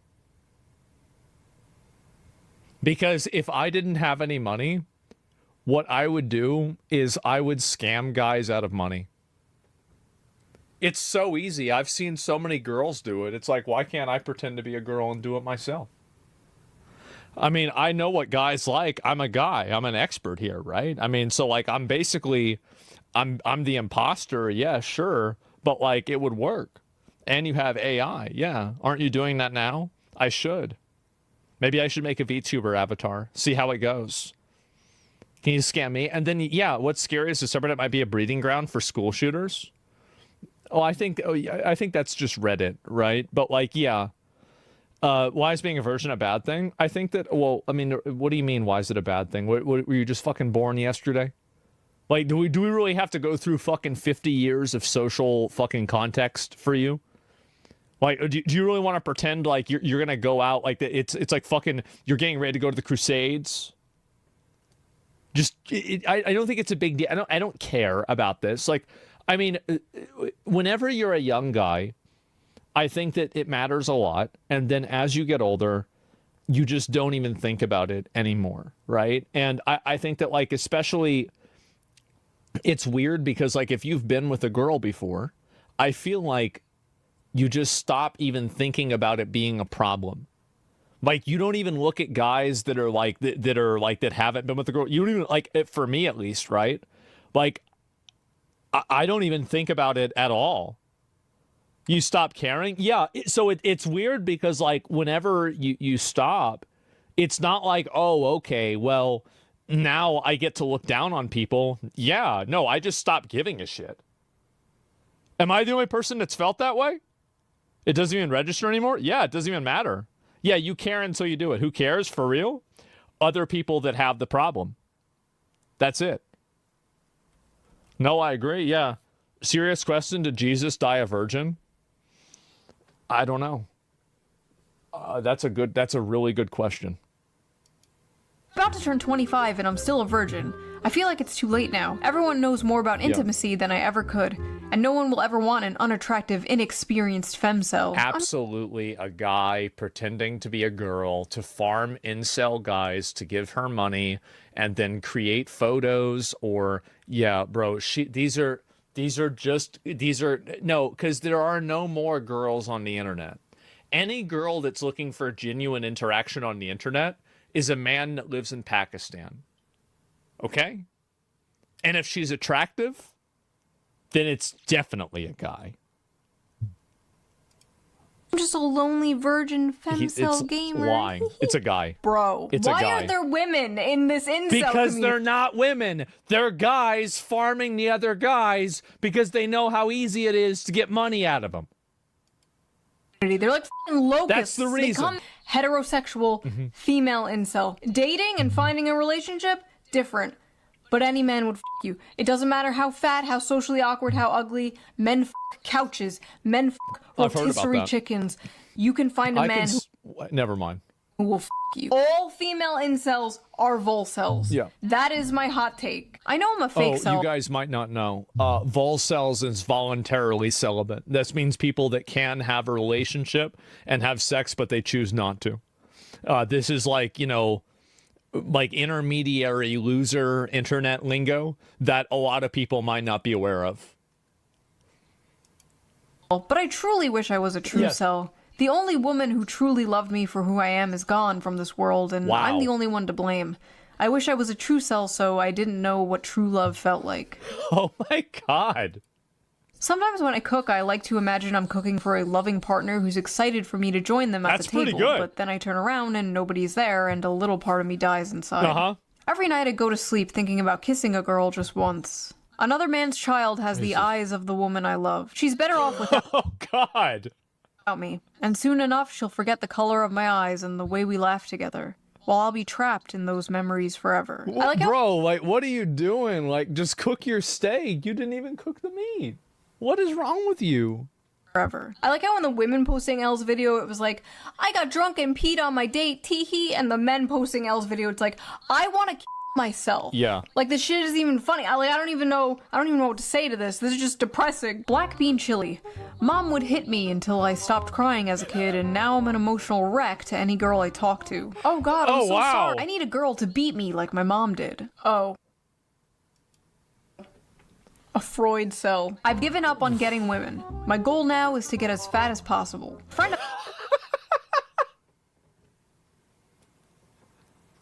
I guess he must be the moderator. Mine said I look like a serial killer, but not a hot one. What's up with women in the serial killer shit? Okay, for all my weird flaws, at least I do not have a serial killer fetish, okay? Women like serial killers because they're hyper assertive. They give them a sense of, I think, I think a lot of people like the idea of a loss of control, and there's like a sexual arousal that comes with the loss of control and an implicit threat of violence that some people get off on. And I think that's the reason why they like it. I think the term for it, how do I know these things? Because I'm on the internet a lot. It's hybristophilia. That's the term, I believe. I could be wrong, but in terms of internet degeneracy, I rarely am. I do not have. I can't stop having homosexual fantasies about me and my classmate, and I wake up with a boner every morning. The cold showers are not fun. I'm not gay, but imagining how slim his legs are makes me feel hot. I'm not gay, but I keep fantasizing about how soft and smooth. Yeah, I'm not gay, but I keep thinking about men and jerking off to them. I'm not gay, but every single time I see a hot guy, I have to jerk off. Yeah. Bro's legs are. Is that I was right? in the bathroom trying to eat a banana when two guys walked in and I could hear them kissing. I squashed my banana in anger because of the jealousy I felt. And to make matters worse, I think I grabbed the wrong kind of banana. Haha, I just accidentally squeezed my d to the sound of two men kissing. I cook so Sounds like you're gay. often for my roommate that I've started to feel like his boy wife. Maybe in another life I was. Whoa, wait a minute, what? I cook so often for my roommate that I've started to feel like his boy wife. Maybe in another life I was his gatherer trad wife and he was my Chad Hunter husband. Is it time to start? I do think that once we abandon the flesh and we completely embrace the digital world, I think that there will be a lot of people who choose to be women and they just want to be housewives.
Hi.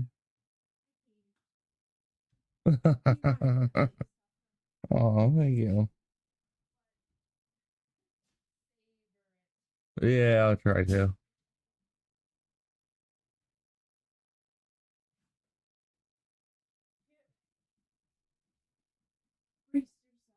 Oh, for the boys.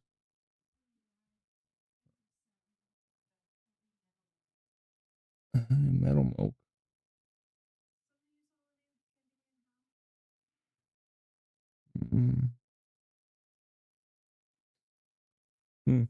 Don't know what that is.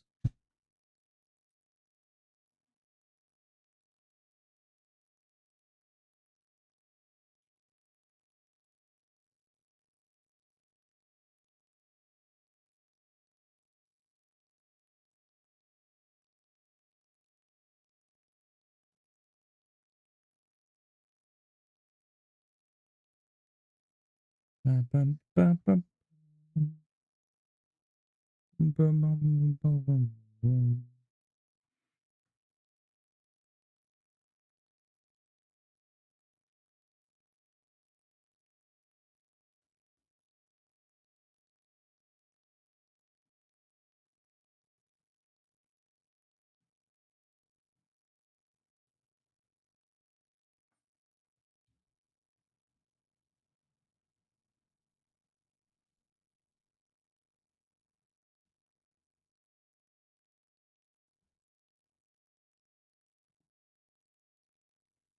Baby.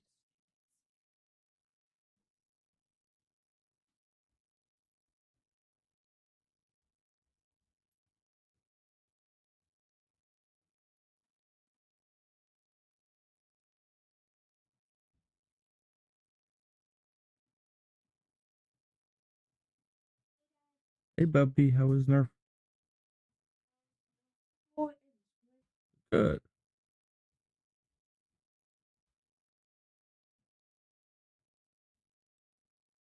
Today is Election Day in America. Voters head to the polls in states across the country today for the first major political test for both parties since President Trump took office. 3 races in particular in New York, New Jersey, and Virginia are being closely watched as a sign of what Americans want heading into next year's midterms. And the New York mayoral race could be a test for Democrats, with self-described Democratic socialist Zohran Mamdani leading former Democratic Governor Andrew Cuomo. We're covering it all. CBS News political director Finn Gomez is covering New Jersey and Virginia, but we start with CBS News national correspondent Lilia Luciano, who has more on the New York mayoral race. So, Lilia, what advantage does Cuomo feel he has over Mamdani in tackling New York City's issues besides experience? Well, besides experience is a good question, because that is definitely something that we have both heard from voters and something that he has really tried to drive home. Look, what I've heard, Lindsay, from people coming in to vote and walking out after they vote is the devil you know. One young Cuomo voter told me that he wasn't entirely enthusiastic about Cuomo, but that he didn't really trust Mamdani, that he felt like he could represent too much of a change. And so Cuomo he associated with keeping New York kind of the way he associates his upbringing to sound, feel, look like. We have heard from female voters, a couple of whom mentioned the sexual harassment accusations. One says that she was very concerned about that, but as a Jewish woman living in New York, she feared that Mamdani would not really represent her community or even support Jewish New Yorkers. So that message that is coming from the Cuomo campaign seems to land with a lot of Jewish voters here.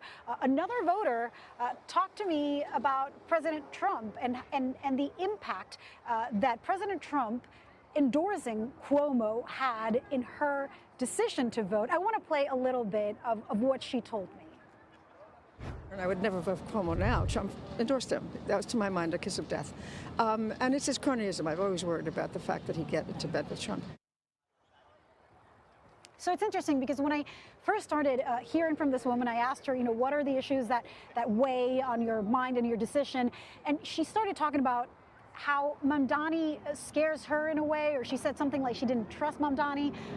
And then she went to talk about Cuomo. So I thought she voted for Cuomo. And I asked him, oh, so did you vote for Cuomo?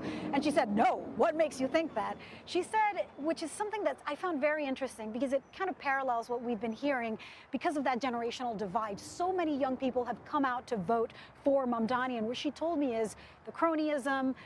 She talked about corruption. She said she doesn't entirely like Cuomo, was not going to vote at all, then decided to vote against Cuomo and was still undecided, but talked to her children. She said it was her millennial children who got her enthusiastic in a way about Mamdani, and that's how she showed up to vote today.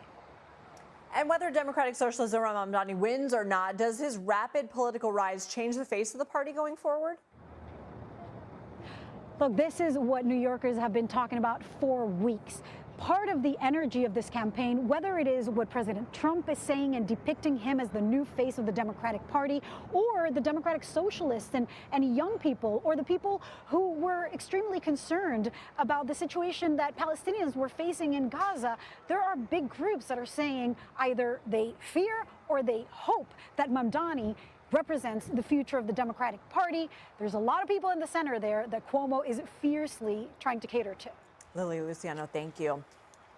Let's turn now to CBS News political director Finn Gomez in Washington for us. So, Finn, both New Jersey gubernatorial candidates have made affordability and high taxes a centerpiece of their campaigns. What cases have each made to prove they can tackle those issues? Yeah, Lindsay, both candidates are framing the race as almost a referendum on the state's cost of living. Democratic Mikey Sherrill is pitching herself as a centrist problem solver who can lower costs without cutting essential services. Republican Jack Ciattarelli, meanwhile, says Democrats have had decades to fix affordability and have failed. He's tied Sherrill to Governor.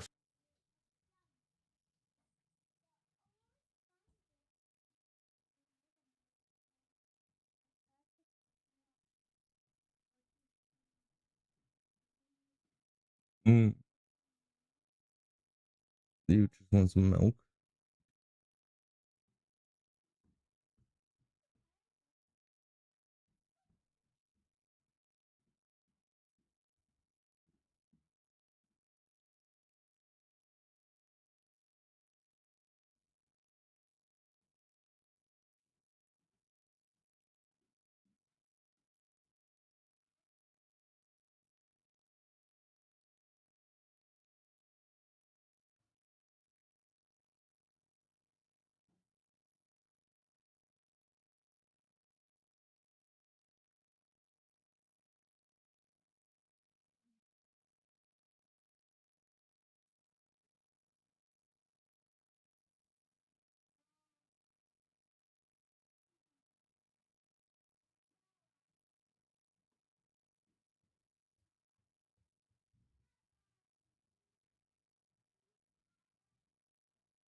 Lovey, what's he doing?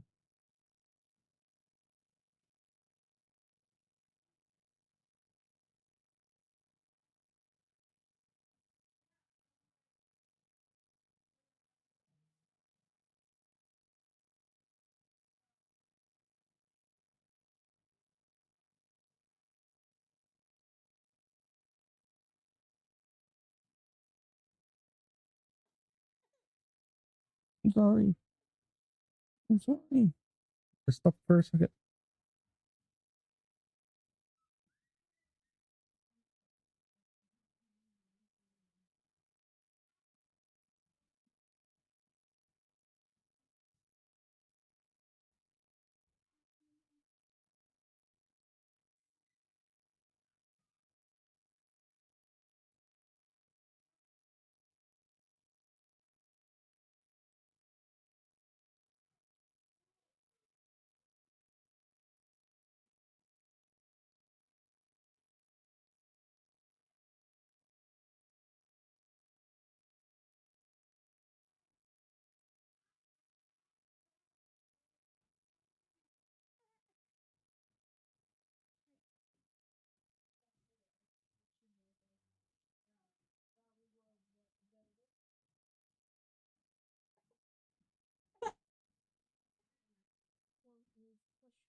Here.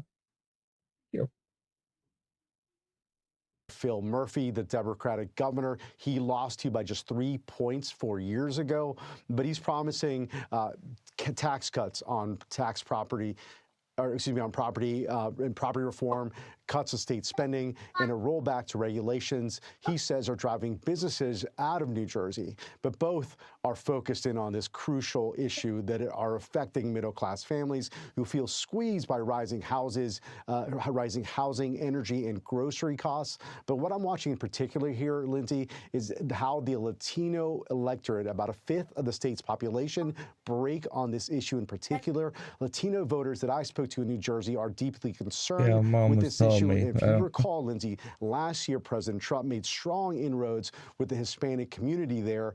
They were considered a reliable Democratic core group, but Democrats are hopeful that because of this issue and because of the ICE operations in New Jersey, Latinos will swing back to the Democratic column. I will note, Lindsay, I was in New Brunswick, New Jersey recently, and I went to a Latino barbershop, and I did a little sample size polling of my own, and everyone there, for the most part, was supporting Chitterelli, in part because of this issue. But I think it also shows that neither party should take this increasingly swing electorate for granted. Lindsay? And President Trump has made it clear he hopes voters will cast their ballots for Republican candidates across the board. But he has stopped short of endorsing the GOP candidate for governor in Virginia, Winsome Earl-Sears. She's trailing her Democratic rival, Abigail Spanberger. What's going on there?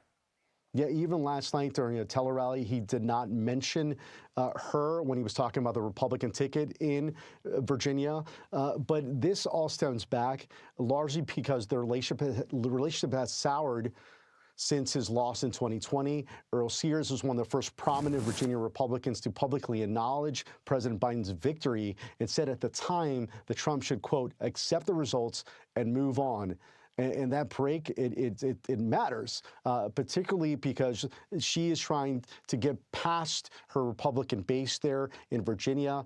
And even with an endorsement from Trump, it would help mobilize the Republican base. But also, it's an issue. It's been consistent through the cycle, and it's a little bit of an embarrassment, frankly, if you will.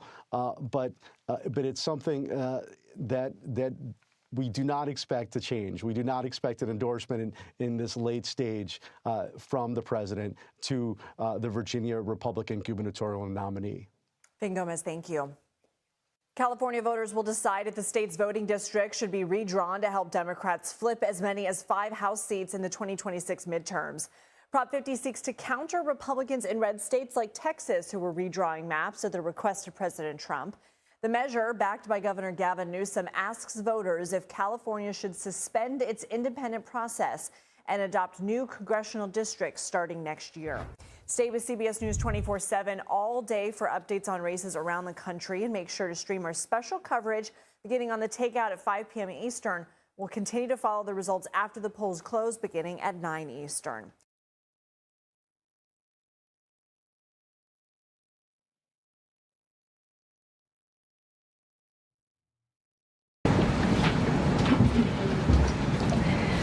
Good afternoon, everybody. Nice to see you on this beautiful fall afternoon. We are now on day 35 of the Democrat government shutdown. The Democrats' obstructionism will break the record for the longest government shutdown in American history tonight. The Democrats are intentionally hurting American families, workers, and businesses with this shutdown to fight for free health care for illegal aliens and to appease their radical left-wing base. And it's a total disgrace. This past weekend, Americans traveling to weddings, funerals, vacations, and meetings faced significant flight disruptions at airports across the country because of staffing shortages. On Sunday alone, more than 5,000 flights traveling to and from U.S. airports were delayed.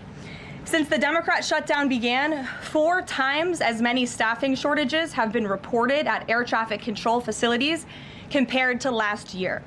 TSA checkpoint wait times ballooned past 3 hours at Houston's George Bush Intercontinental Airport, with some passengers enduring up to 5 hours in line.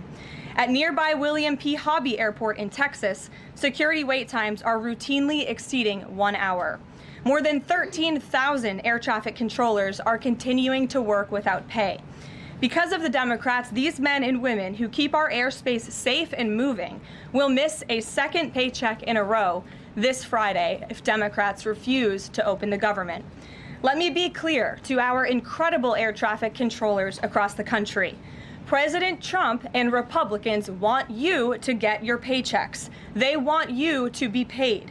Please call on your Democrat senators and tell them to side with President Trump and Republicans to vote to reopen the government. Our nation's 4 largest airlines, United, Delta, American, and Southwest, have now all endorsed the Republican, nonpartisan, clean funding bill to end the government shutdown. Major unions, collectively representing tens of thousands of pilots, have also joined the airlines in calling on Democrats to pass the clean, nonpartisan CR. The travel industry is also imploring Democrats to end the shutdown and reopen the government.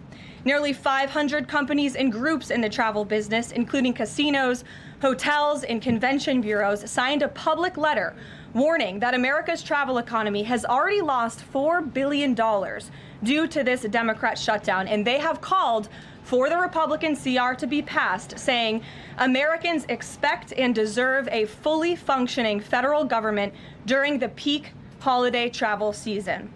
Never before have we seen private industry and union leadership so unified on the same issue, rallying behind Republicans in such a vocal way. The Democrats have completely lost the plot. They are endangering the safety, prosperity, and livelihoods of millions of Americans. It's well past time Democrats do what they did 13 times under Joe Biden and pass the clean funding bill extension. All we need are 5 Democrat senators to put country over party and vote to end this reckless shutdown. In other news, tomorrow will mark the 1-year anniversary of President Trump's historic election victory, where he won nearly 80 million votes, the popular vote, in all 7 swing states. This was the ultimate poll on November 5th. The president secured a mandate to make America great again, and he has delivered in record time. Never before have we had a president who has kept their promises like President Trump has. I'd like to go over a few of those with you. In less than 10 short months, President Trump signed the largest middle-class tax cut in history, including no tax on tips, overtime, and Social Security to put more money back into the pockets of the American people. The president ended the southern border invasion of the Biden administration, made our border the most secure in history, and he is carrying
have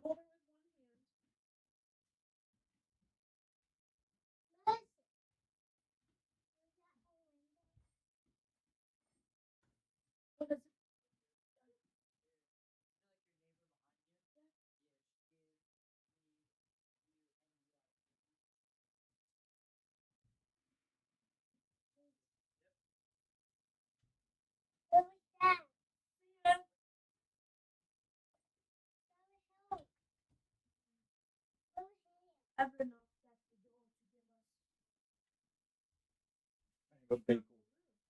I have a bagel down. If you could.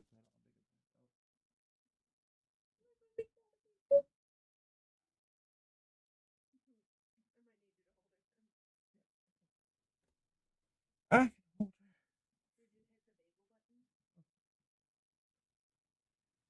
Yeah, I don't know if I turned it up too high. I put it like about halfway.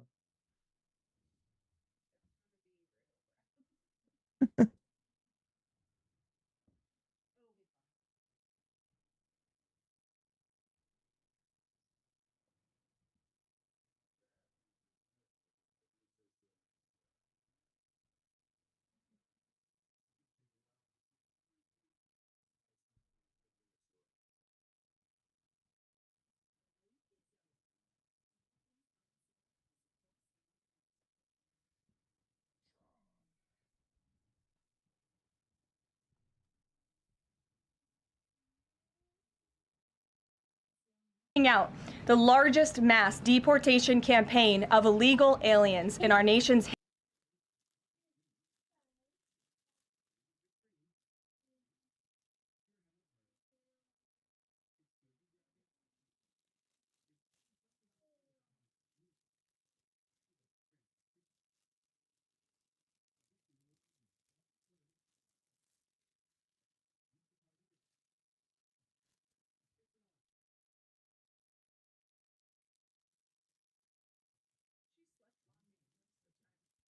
No, good.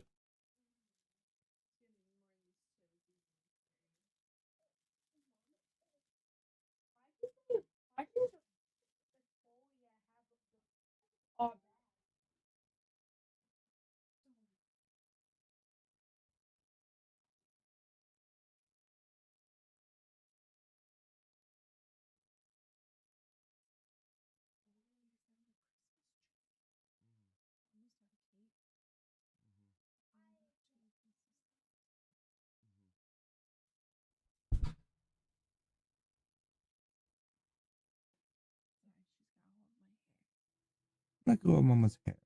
Let go of mama's hair. One day you'll have prettier hair than me. Hi, baby. Hi, baby. How are ya? Uh-huh. How are you, my love?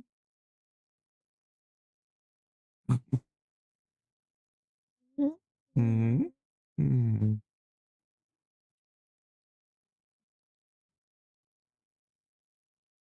Need a little more rocking. You just stretching.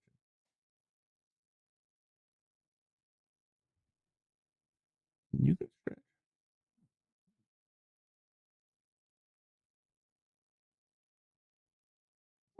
Mm-hmm. Hi.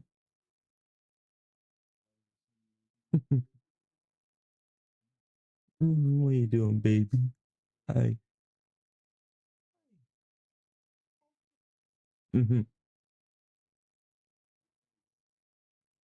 What are you doing, babies?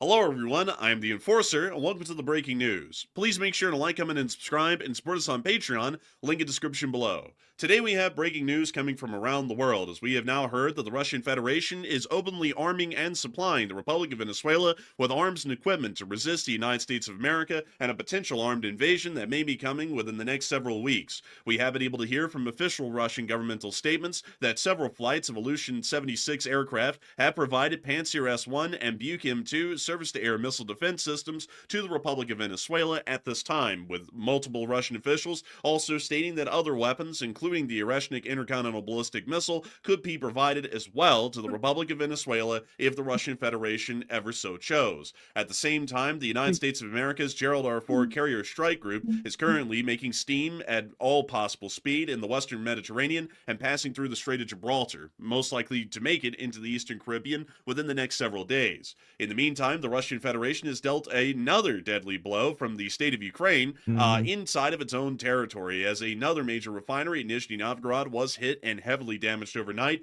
and a petrochemicals plant near to the area of the Ural Mountains in the Kazan region at Sterlitamak was also hit as well. The Russian Federation's government has now moved to year-round conscriptions, as the crippling manpower shortages have started to make it much more difficult to keep to their traditional spring and fall conscription regimens, and they will now be conscripting throughout the entirety of the year to allow for the Russian Federation to be more flexibly allowed, more leeway at least, for the amount of crippling losses that they are taking on the front lines in Ukraine. 2 Russian spies were arrested in the Republic of Poland today for espionage and counterintelligence operations, while at the same time... You saw your girlfriend.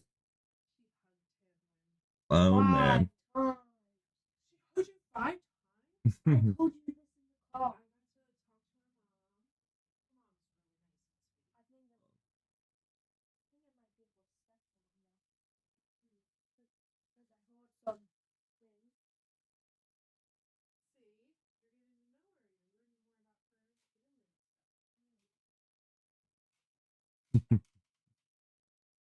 The Belgians have now given authority to their armed forces to shoot down any drones that are spotted over their airspace that are unidentified. Probably. A Russian anti-submarine patrol vessel caught on fire today inside of the area of the Sevastopol Bay in one of its smaller inlets, and it does appear that the Russian Federation is continuing to find itself in a more precarious position. But of course, we have absolutely major news to cover, and we will be making sure to cover all of this and every single bit of detail that we have in this video, starting with our largest stories first and working our way on down to the smaller ones throughout the video.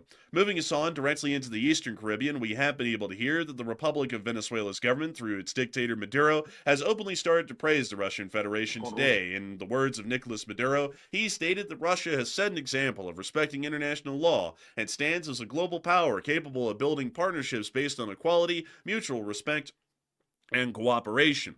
These statements come after the Russian Federation has openly stated today that they are supplying weapons to Venezuela. More importantly, that some weapons have already been supplied to Venezuela from flights of Ilyushin 76s that have been landing in Venezuela over the prior days. In particular, some of the systems that the Russians have confirmed have been delivered to the Republic of Venezuela would be the Pantsir S-1 air defense system seen here, and also the Buk M2 air defense systems, which I can also show y'all right here as well. These are the Buk M2Es right here seen in this picture. These 2 air defense systems are once again somewhat mid to short range air defense systems, with the Pantsir having a practical range of 15 to 20 miles, with the Buk M2 eking out about an additional 25 to 30 miles of range, or more so 25 to 30 miles of total range, only about 10 to 15 more than the Pantsir. These air defense systems do not improve the larger caliber abilities of the Venezuelan air defense systems, which are generally in short supply, with HQ-9Bs really serving as their only longer range, large caliber air defense network. But at the same time, it is starting to show us that the Russian Federation is openly starting to get involved and put some skin in the game, and at least trying to help out the Venezuelans and defending themselves against a future U.S. attack. We do understand that tensions have been rising between the United States of America and the Republic of Venezuela since the President of the United States has alleged that the Venezuelans are the home to a significant amount of narco-terrorist operations. And since then, several months ago, multiple narco-terrorist counter-operations have been conducted by the armed forces of the United States of America within the area of the Eastern Caribbean, leading to the loss of multiple boats, a large amount of lives of supposed or at least alleged members of the cartel, and also the impounding and seizure of several vessels missiles within Venezuelan territorial waters. We have now seen that the Venezuelans appear to generally not be open to negotiating and talking with the United States of America, and as a matter of fact, are finding an additional amount of confidence in resisting the United States of America and its continued approach towards Venezuela because of the support that they are receiving openly from the Russian Federation. This support is not only going to be limited to shorter range air defense systems like we've been seeing in the ones that we just showed, as the Russian Federation did make a further statement about this very particular incident.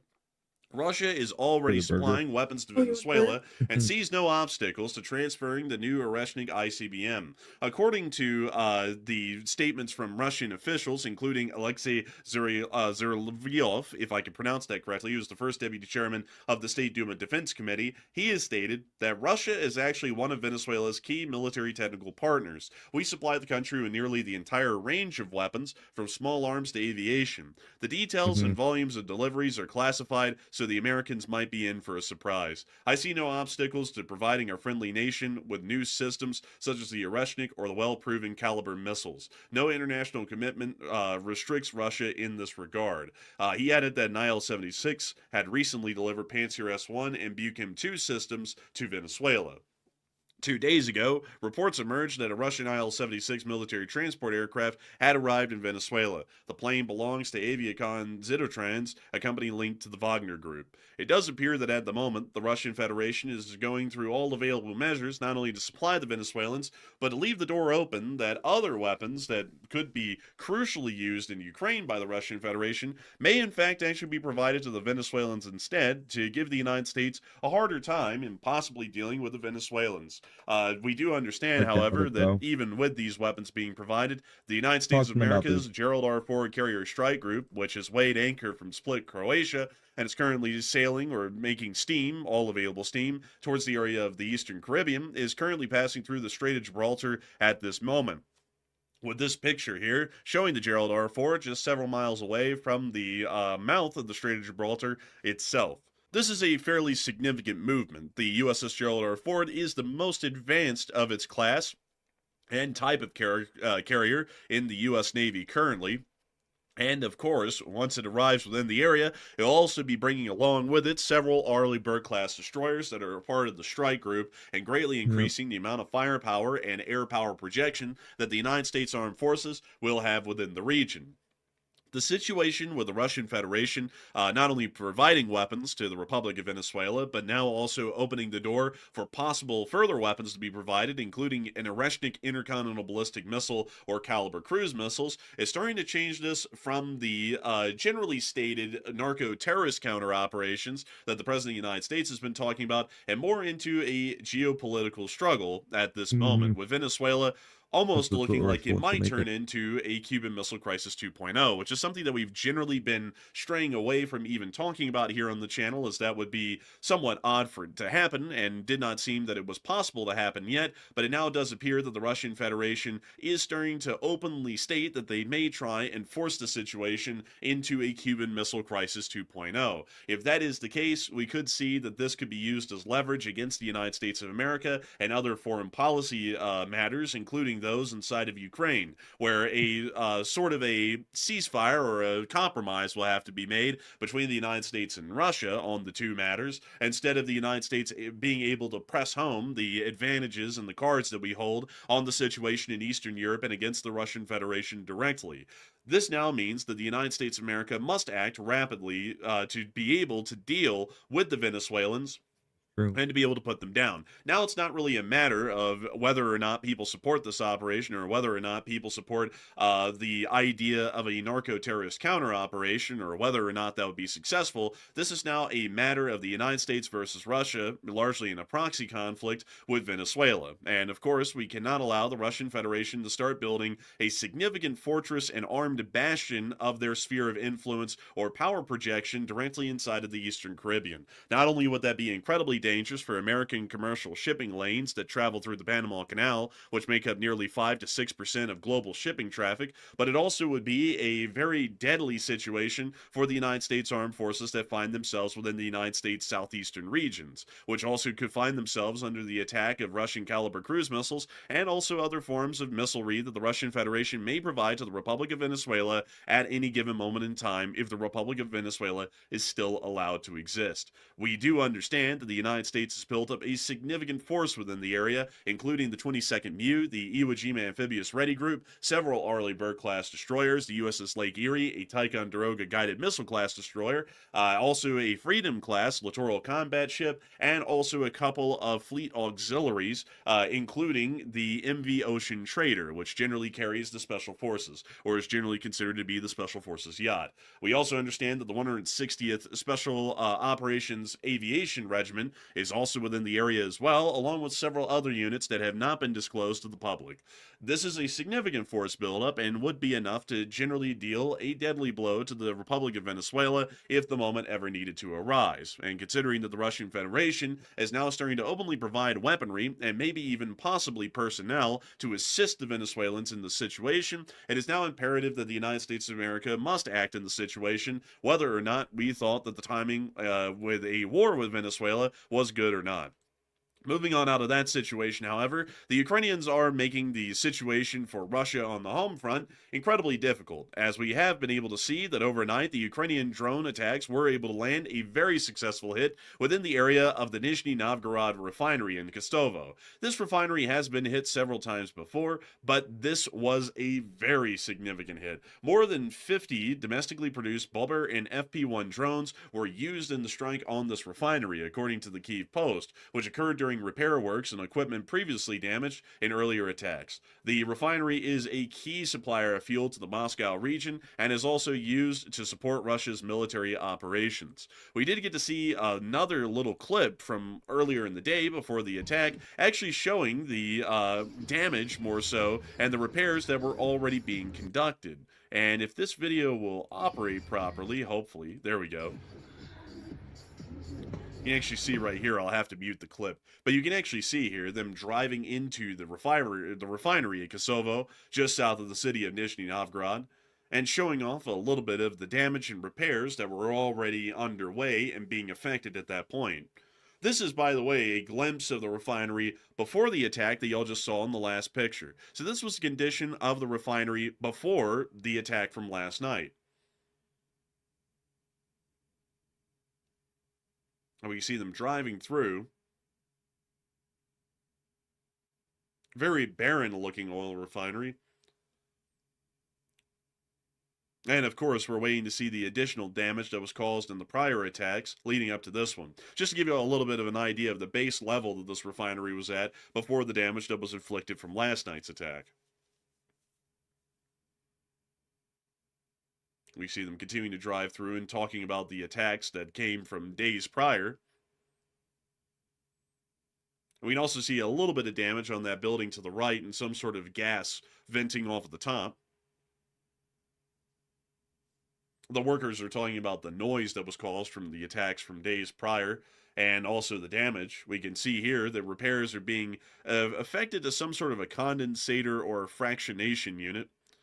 Can't really tell y'all which one. I'm not exactly a petroleum expert or a refinery expert. We can see more gas venting from ruptured pipes.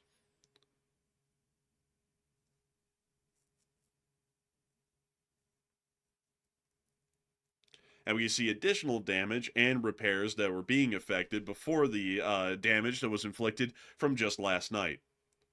These attacks on oil refineries are some of the most significant and damaging actions that the armed forces of Ukraine can take against the Russian Federation in the conflict. By damaging these refineries, not only are they knocking out a significant part of Russia's fuel availability for their civilian population and their military, but they're also knocking out a huge part of the financial apparatus that keeps the Russian economy and the Russian government running. A large amount of Russia's tax revenue comes from these oil refineries, and a large amount of the money that that keeps the Russian economy at a base steady operational level, also on top of that, comes from these refineries. With these refineries being knocked out, the money is starting to shrivel away, and eventually they'll most likely run completely out of it. In the meantime, we also saw that a petrochemical plant was also hit within the area of Starlitamak, which is directly in the area of the Ural Mountains in the south, just south of the city of Ufa. We can actually see the attack and the explosion happen here on the security camera off in the distance. That was a little loud. Hope that didn't wake anyone up. But that's the end of that clip, and it does appear that another petrochemical plant has ended up biting the dust.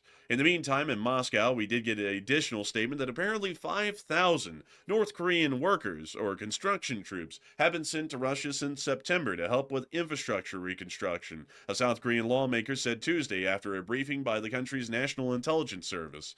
It does appear that the North Koreans are continuing to play an active role in supporting the Russian Federation in this conflict, as they are continuing to receive pretty much the finest financial incentives that they could have ever thought of from the Russian Federation for their assistance by any measure. In the meantime, the Russian Federation was caught inside of Poland with 2 spies being arrested by the Polish Internal Security Services with charges of spying for the Russian FSB. The couple, who had refugee status, allegedly collected intelligence on Polish foreign ministry officials, academic exchange programs, and Russian opposition figures. Their trial is now being set for the 8th of December, and we will most likely see that they will be found guilty. Moving on out of that news and on into Belgium, we have also been able to hear that shoot-down orders have been given, as Belgian soldiers have been authorized to shoot down drones flying over military bases. Experts say the Belgian army demonstrated a lack of professionalism in handling the recent drone incidents. Troops used ineffective signal jammers, scrambled a helicopter too late to intercept the aircraft, and failed to locate the drone operators. In the end, the drones calmly flew north towards the Netherlands, according to RTL. 3 large drones were spotted on November 1st and 2nd over the Kleine Brogel military base in Belgium. This is a significant drone violation, at least the one that happened to Kleine Brogel, because Kleine Brogel is a significant air base not only for the Belgian Air Force, but also for that of the United States Air Force, with a large amount of B-61 tactical nuclear bombs of the United States Air Forces being based out of the area of Kleine Brogel. These drones flew directly over the area that secured and housed these tactical nuclear weapons before they were intercepted by the Belgian army using helicopters and then flew north into the Netherlands, where they then quickly lost sight of them. These drone incursions are incredibly dangerous, not only for the United States Air Forces and their operational capabilities around the area, but also that of the Belgian Armed Forces as well. Hopefully, this shoot-down order will allow for them to intercept and destroy these drones before they can cause any further damage or cause any further security compromises for the United States or our allies throughout the region of Belgium or the larger part of NATO. Hopefully, these orders will also expand to the greater deal of NATO here in the future, time permitting, of course. However, moving on out of that and into some more news out of Crimea, we also got to see that a small anti-sub patrol vessel, the Albatross M, actually caught on fire within the area of the Sevastopol Bay earlier today. You can actually see the vessel on fire right there. It is unclear why the vessel caught on fire. It could have been a lack of maintenance, some form of arson, sabotage, anything in between. But it does appear that another vessel of the Russian Federation's may end up becoming heavily damaged, as we have not heard of any firefighting attempts being made on the vessel, and the fire appears to have been burning out of control from last we heard, possibly allowing for the vessel to be compromised structurally and sink inside of that area of the harbor, leading to either the vessel being scrapped or an extensive amount of expensive repairs on an incredibly small vessel. Nevertheless, that is all of the major news that we have for today. I have to thank you all so much once again for watching. It's been an absolute honor and a pleasure once again to be able to cover the daily short war news with each and every one of y'all, and I hope you all been finding it to be incredibly well researched and well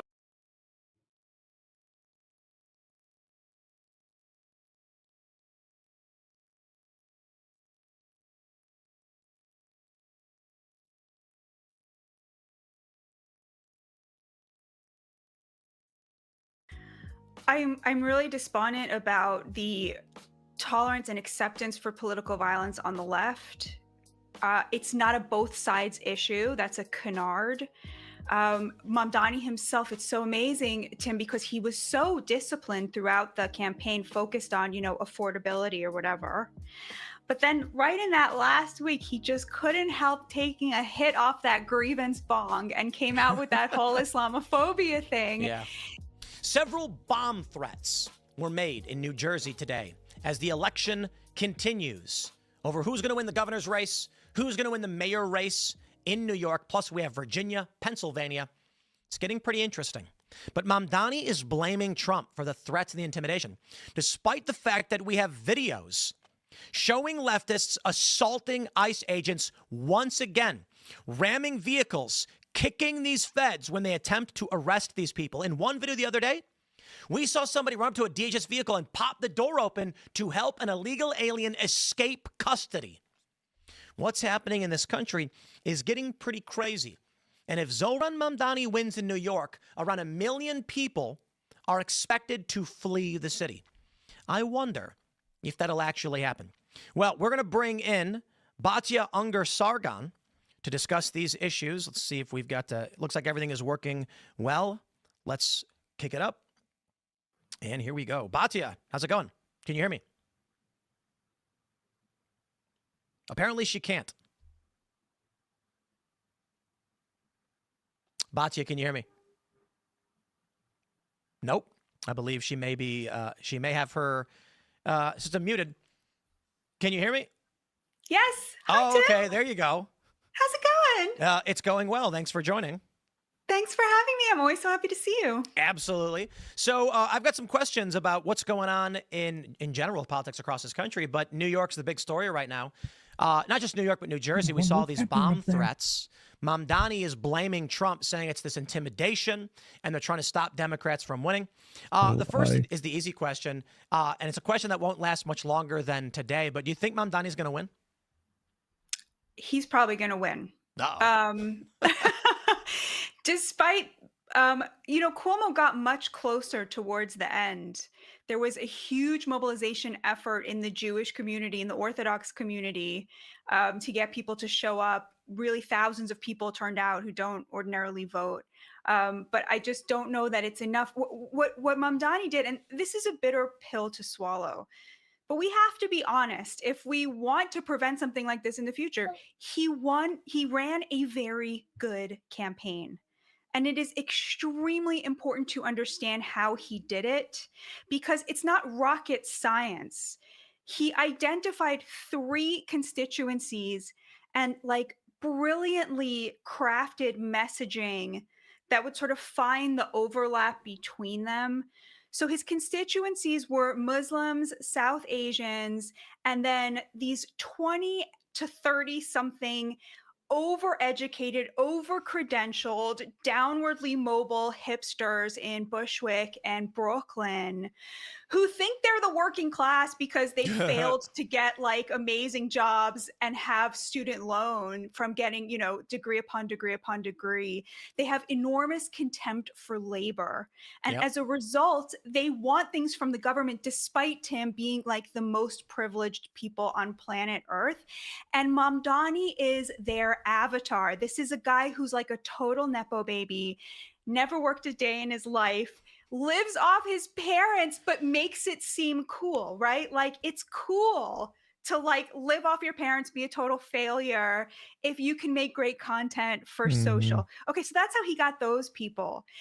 He got Muslims by making ads in Arabic, by being one of them, by very clearly catering to them and pandering to them, and using Israel in this really interesting way that could activate both the 20 to 30 something over-credentialed people who are all anti-Zionists and the Muslims and the South Asians who are really against Israel and pro-Palestinian. And so he did this kind of interweaving of messaging, despite the fact that he doesn't believe anything. He's not a real politician. It's politics as lifestyle brand.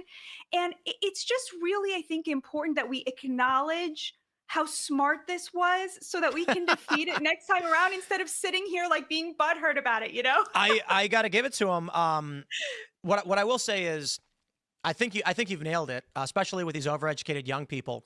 The issue that we're dealing with, though, is these overeducated young people are actually really, really stupid.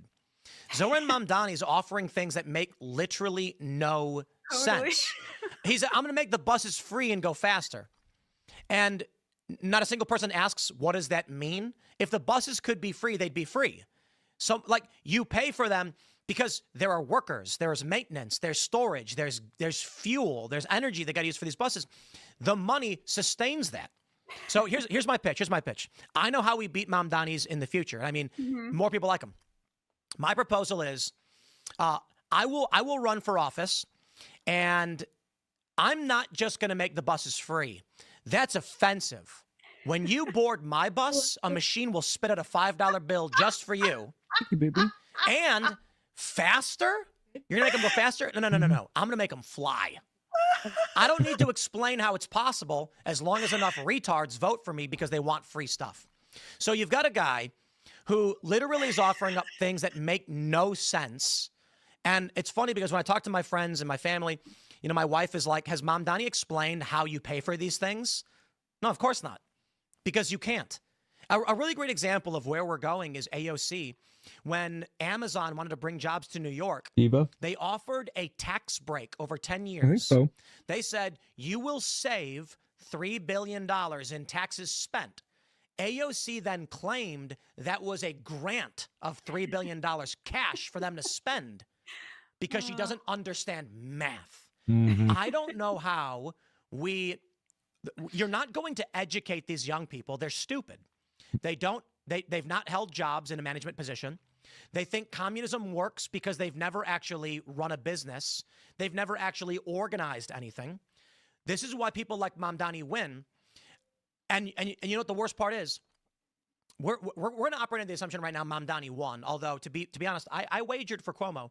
But what's going to happen is good for you. When Mamdani ultimately fails in these policies, the response from them is going to be an excuse. It's because Trump obstructed us. It's because the capitalists interfered. It's exactly what they said about Venezuela. The thing that makes this so funny is that the subway and the buses pretty much are already free because they don't enforce fare evasion. So I, like a good, every time I get on the subway 3-4 times a week, I feel like a complete idiot because I'm paying and there's 15 kids just jumping the turnstile. So they're already free. That's A. Yep. B is, why the buses and not the subway, right? It makes no sense. Like, really very few people take the bus in New York. And it's because those 20 to 30 somethings don't take the bus, right? This is what I'm trying to explain to you. Like, they don't actually want him to do any of this stuff. They would never dream of shopping in an Aldi. Forget about a free supermarket. These are people who spend $12 on a cold brew. Okay, Tim, it's all one big virtue signal. They feel like the government should pay them to make their shitty podcasts. And this is just a protest vote for them because he embodies everything that made them feel like failures. And it's so amazing to see like how in it they are. Like there's no distance between them and any of this stuff. Like, of course you can be a socialist if your parents are funding your life, which is, I think, what's going on for a lot of these people, including Mamdani himself. I think, it was really, it was actually fairly terrifying to wake up and see all the bomb threats in New Jersey, 7 locations. And young people are increasingly embracing violence. Yeah. Unsurprisingly, Mamdani then blamed Trump for the bomb threats. I don't care either way. The bomb threats are a bad thing, and we were actually just talking about this I've been talking about this actually for several weeks now, that we're going to get to the point with our elections where you have bomb threats or actual terror attacks, and that will be used to discredit the results. Now, because of this, if Chitterelli wins in New Jersey, you know that these Democrats are going to say it's because of the bomb threats disenfranchising voters. We're seeing this escalation of violent rhetoric, threats of violence, and this past year, just overt terror attacks across the country, especially considering the assassination of Charlie Kirk. I'm curious what you think happens in these places or in this country moving forward with our elections, considering. I'm really despondent about the tolerance and acceptance for political violence on the left. It's not a both sides issue. That's a canard. Mamdani himself, it's so amazing, Tim, because he was so disciplined throughout the campaign, focused on, affordability or whatever. But then right in that last week, he just couldn't help taking a hit off that grievance bong and came out with that whole Islamophobia thing, which Islamophobia to me it's sort of like oppression envy. You know what I mean? Like they have this envy of like people who are actually the subject of violence, hate crimes, violent crime, and I think there's a lot of that on the left. They use rhetoric to turn themselves preemptively into the victims of the very violence that they themselves are justifying and meting out on the right. And again, this comes right out of the university. That kind of reversal of victim and perpetrator is just classic postmodernist, post-structuralist crap that was imported here by the French in the 60s and 70s and was like safely ensconced in the hallowed hallways of academia until it became totally mainstreamed, because in this country, the Democrats built an economy that you really needed to have a college degree in order to achieve the American dream. And so suddenly having access and having spent years of your life swimming in this mind virus crap was the only avenue to getting any kind of, financial security. And so it was totally mainstreamed. I think it's going to be interesting to see where how this transforms. Right, we're looking at an estimated, whether the reporting is true or not, but they estimate 1 million people will flee New York City if Mamdani wins. And I'm hearing people say things like, "Let him win," because then they're going to learn what socialism is really like. And my response immediately, we were talking about this the other day with Ian on IRL. Chicago did that with Brandon Johnson, and they've not learned their lesson. Nothing's changing. Mamdani will win. They'll just blame. They'll keep saying, we need more communism, more communism. That's the only answer. And I think what it really comes down to at the granular level is an individual says to themselves, maybe communism doesn't work, but if I vote for him again, he's promising me free stuff. So I'll take what I can get, and then I can always flee and let the system burn down. It feels like it's an inevitability that's going to keep getting worse, and there's nothing we can do to stop the expansion of young people just saying, screw it, everyone should pay for me, and I don't care if it works or not. Okay, so the reason I feel a lot more hopeful about it is none of his proposals can he actually put into effect. Kathy Hochul, I believe, has already said she's not going to raise taxes on the rich. He can't make his own supermarkets, and he can't make buses free. The only thing he can impact people. The only thing he can impact is public safety. He can fire Jessica Tisch, who's the police commissioner, who's excellent, who has actually, crime in New York is actually quite low. It's funny. You see a lot of these male influencers talking about how dangerous the streets of New York are. And I'm like, dude, grow up hair. It's really not that bad. There was a while where it was really bad. It was really sketchy during COVID. But actually, Eric Adams, kind of sad, he never got credit for this, but he did make the subways safer. It used to be I would encounter a crazy person every week, and now it's really once every 4 months or so. So it really is much safer. It's nothing like Chicago. And by the way, in Chicago as well, crime is so racially segregated. If you're a young man who's Black who lives in Chicago, your life expectancy is lower than that of the Congo. But if you're a white person, it's actually normal. I mean, this is true of crime across America. It's very racially segregated.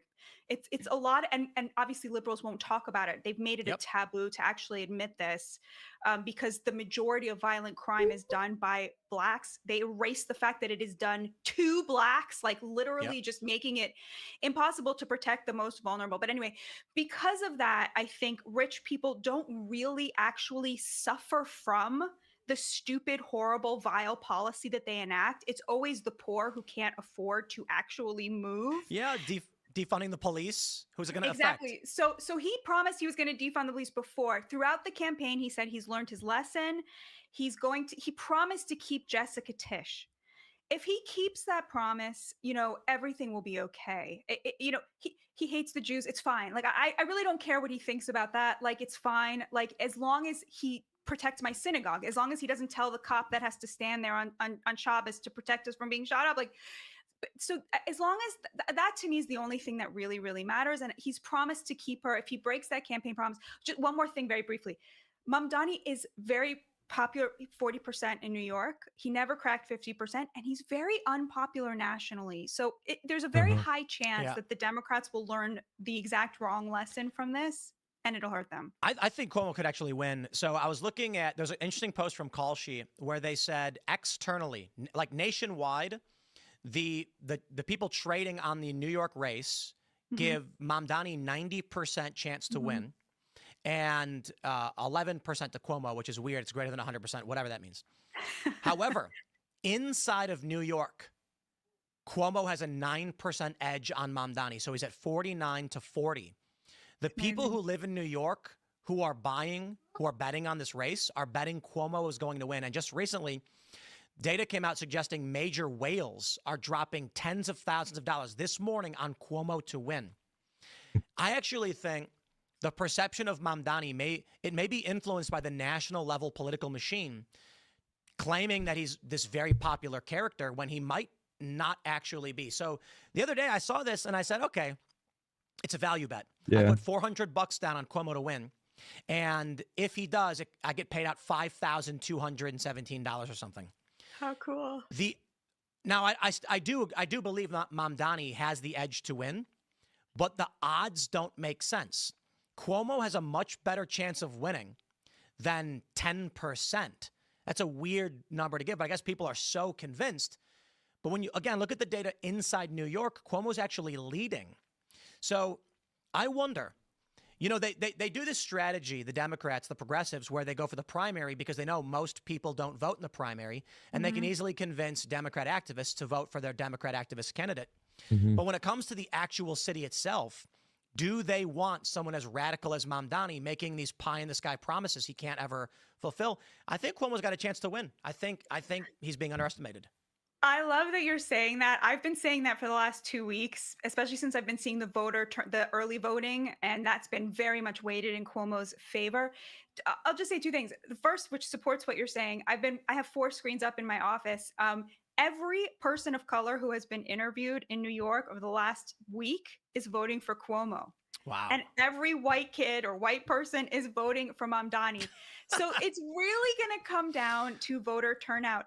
I do have to say, Tim, I am enraged at Andrew Cuomo for running the worst campaign I've ever seen, for never once giving a single person a reason to vote for him except to stop the other guy. Like, how pathetic is that? Like, how cucked is that? Like, you literally have nothing to offer us except our, fear of that guy. It's so lame. He never reached out to Republicans. It was all just so entitled. And so I think a lot of people are going to be standing there and looking at Sliwa's name and looking at Cuomo's name. Like, objectively, if it was between the two of them, Sliwa deserves it so much more. It's just that Sliwa can't win because New Yorkers are all Democrats. So the whole thing is so fascinating. I've never been in a situation like this. One other quick thing.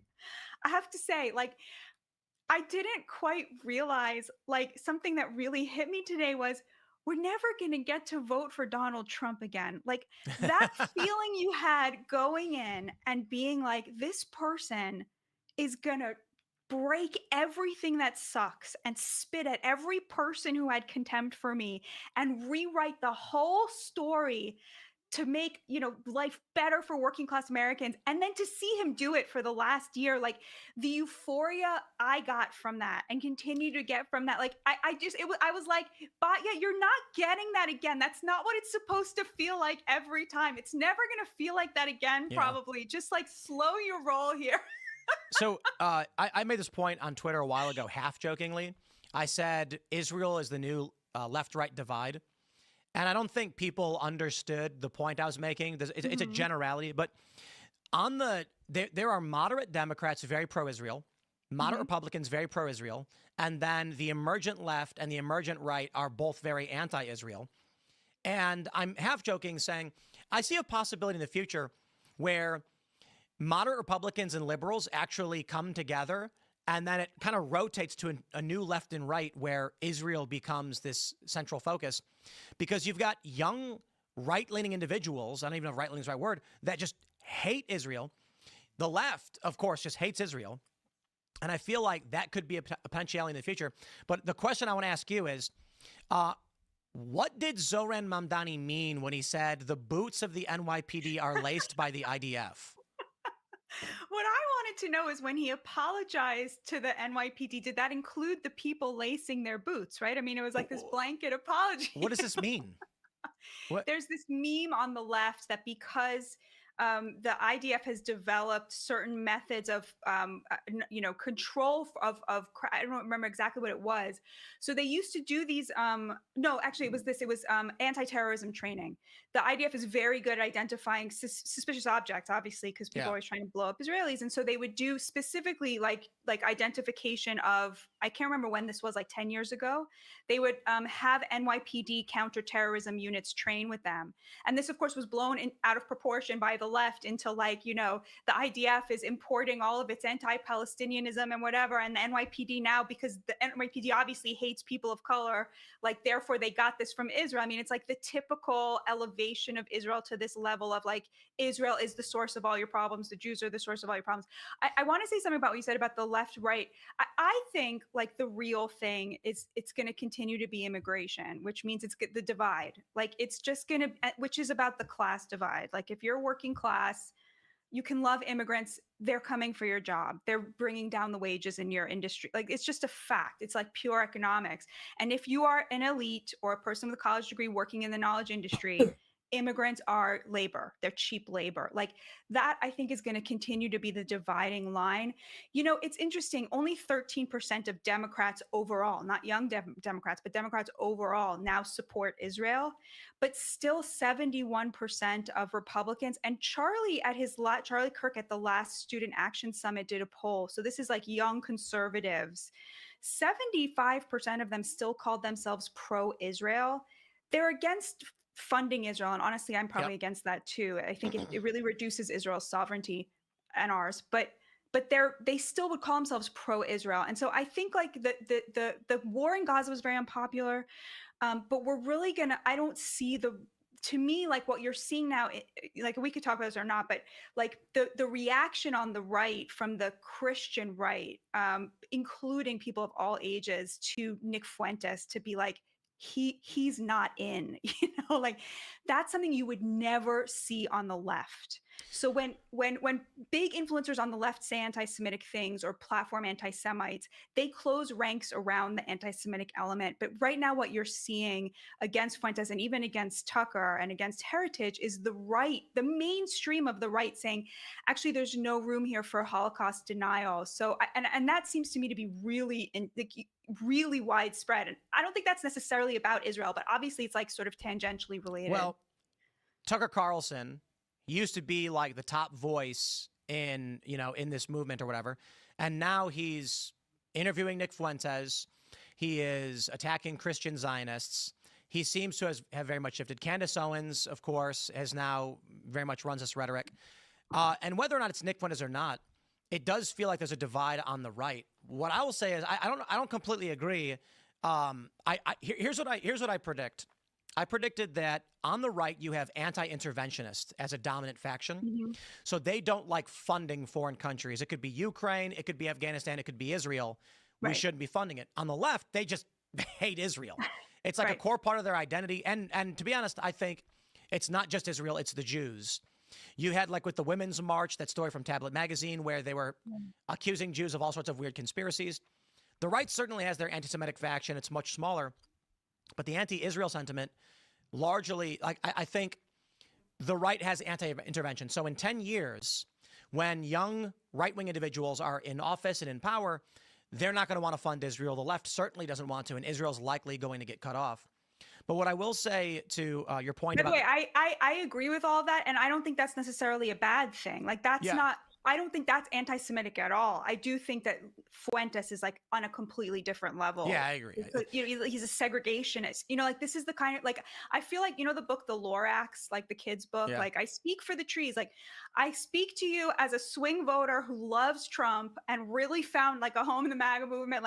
Swing voters don't vote for a party that can't say Holocaust denial, segregationism. Blacks are inferior.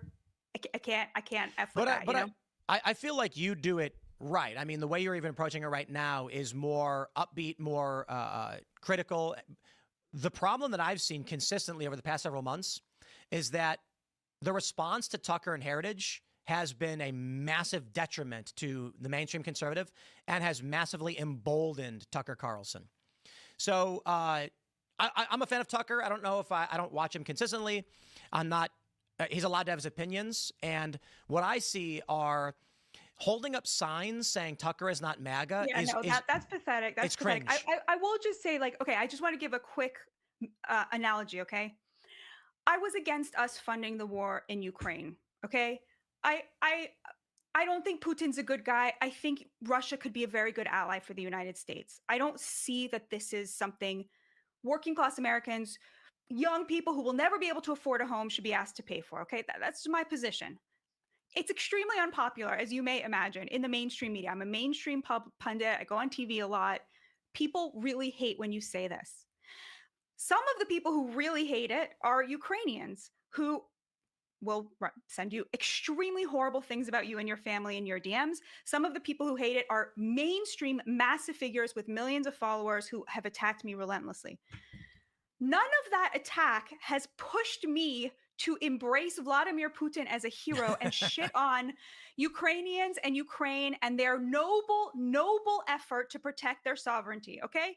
Because I don't answer to the algorithm, I answer to my God, and I have to face myself in the mirror. So I understand I have an unpopular view on this.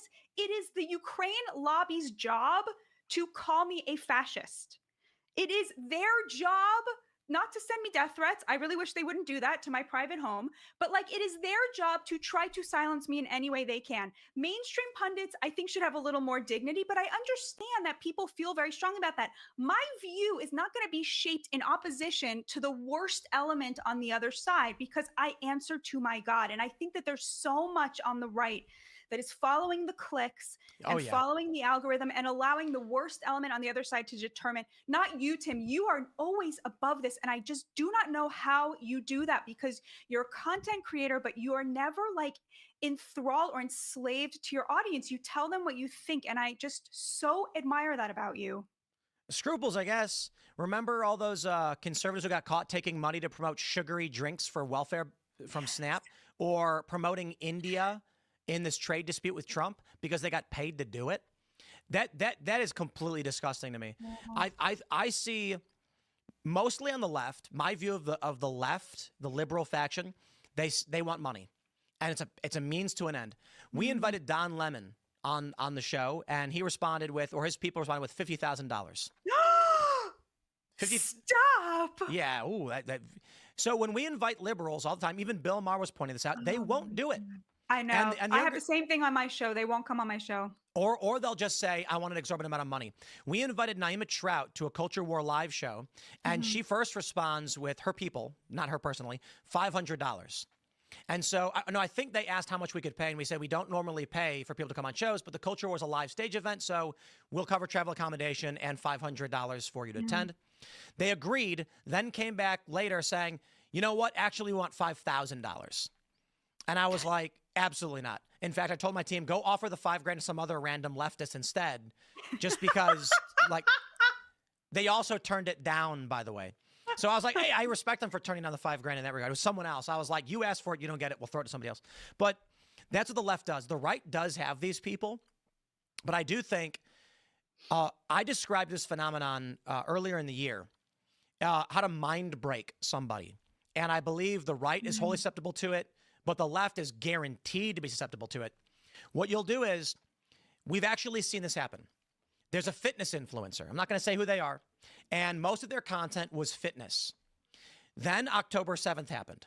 And they made a video about, it was a video where they're like, a lot of people have been saying they wanted to get my take on this one. I'm just a fitness guy, but I understand it's really devastating and bad what happened October 7th, et cetera, et cetera.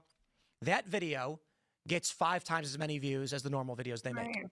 So then they make another video about fitness. They get a bunch of comments saying, what do you think about what's going on right now with Israel? And so they think, okay, I'll answer this. They respond. Here's what I think. Uh-oh, they were pro-Israel. To a little bit. They said, it's really sad. I think Israel this, Israel that. The comments all say, I appreciate you speaking up, but I think you're wrong about this. What's happening is psychological operations, bot campaigns, and general like farms in Pakistan or Malaysia or Indonesia spam the comments very nicely suggesting you may be wrong about this. Look at our source. The content creator who once made videos about doing fitness, within a month or two of this, their entire personality is now dedicated to Israel, and they hate Israel because they're making 10 times as much money off the views and the ads. And they respond with, but this is what the people wanted. Right. Mind breaking through this kind of manipulation is extremely common, has been around forever, and I think is particularly pronounced. And that's how I think you end up with people who 2 years ago were Israel ambivalent or even fitness influencers, and now they are prominent anti-Israel personalities. I think they were attacked by a psyop. I think you're allowed to criticize Israel. I think you're allowed to hate Israel. I think you're allowed to dedicate everything of your being to criticizing and focusing on the war and all of those things. But it doesn't make sense when, I had a debate with someone and I said, did you know that Ukraine has received more in 2 years than Israel has in 70 from the United States? Did you know that the president of Ukraine personally flew to our Congress and they waved his flags? So when they make these arguments about Israel's influence, I say, by all means, they have influence they shouldn't have, but so does Ukraine. So does Sudan, for that matter.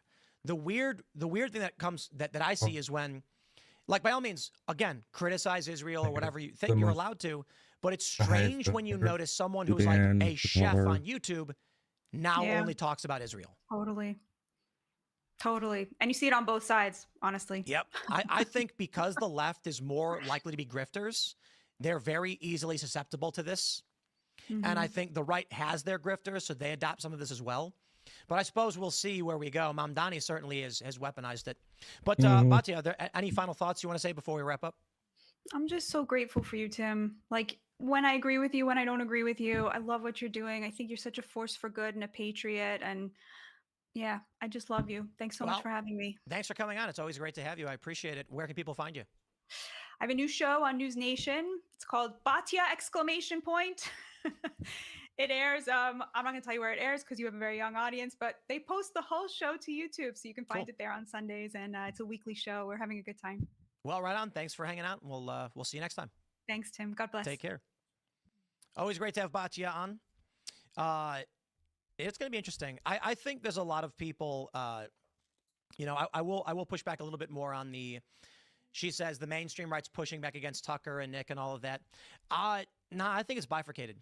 I certainly do think that there is an establishment conservative base that is very pro-Israel, but their pushback of Tucker and Nick and Candace and others has been miserable. When DeSantis was running, the pro-DeSantis people were the smarmiest. It was the most smug, I just couldn't take it. I throw up in my mouth from these people. Spamming you and just attacking you. Shut up. Dude, the last thing that's going to make me change my opinion is being attacked by a mob of people. I'm the opposite. I'll just be contrarian for the sake of it, tell you to go screw yourself. So when you got people like Tucker who comes out, interviews Nick, he's allowed to do it. You can't tell Tucker what he's allowed to think. He's followers because of the things he said and the people who agree with him, and he's allowed to. You want to debate him? Sit down and have a calm, kindly debate. Ted Cruz is a senator calling for war. I agree with Tucker's criticism of him. Nick Fuentes is a guy on the internet. Tucker could have pushed back in certain areas. I think when we have Nick on, here's the challenge. We've invited Nick onto the culture war. He don't want to do it. The culture war is the actual debate where we free-form debate. No, he wants to come on Timcast IRL where we will only just go over news of the day, which means less likely for there to be any kind of debate. But hey, he's going to do what he wants, and I'll criticize him when I think he needs to be criticized. I think he's I think he's very vitriolic, and I think he's wrong, especially about Hitler and World War II, and people want to see that debate. However, he's allowed to have his opinions. Tucker's allowed to interview him, and this reaction to Tucker, I think, has been pathetic. It's been absolutely pathetic. I say to Tucker, you're a guy with a lot of followers, and you're allowed to believe what you want. And people who say that Tucker shouldn't be speaking at Turning Point or that the right shouldn't embrace him or whatever, I'm just like, Dude, your response isn't an argument. It's not an argument, okay? I'm going to platform leftists and communists, and they can come on my show and we'll debate, and it is what it is. And people seem to have no problem with that because I argue with them. I'll argue with Tucker. I argued with Joe Rogan. I'll argue with anybody. We had Mark Grimes on as a Canadian. I argue with him. And then some people get mad and they're like, Tim, be more demure and don't insult people. I shouldn't say, this is probably obvious. Anna Paulina Luna doesn't like me because I called her out because she wanted remote voting for Congress because she had a kid. My response is no, you pick one. You don't get to open up Congress to remote work because you had a child. And, you know, I guess now she's like, well, I don't want to go on Tim Pool's show. So be it. I'm not going to pretend to agree with Congress getting to vote remotely so I can try and get access to these politicians and personalities. And yet the sad reality is much of journalism is called access journalism, where people refuse to criticize stupid things from prominent people because they're worried they won't get access. I'll say what I think needs to be said. And if that means people don't want to come on my show or I won't go on theirs, well, whatever. Maybe one day that will bite me in the ass, I'll fizzle out and I'll go live in a van down by the river. It is what it is. My friends, smash the like button. Share the show. We've got Dvory Darkins. He is live now. And we're going to send you on your way to go hang out with him. So follow me on X and Instagram.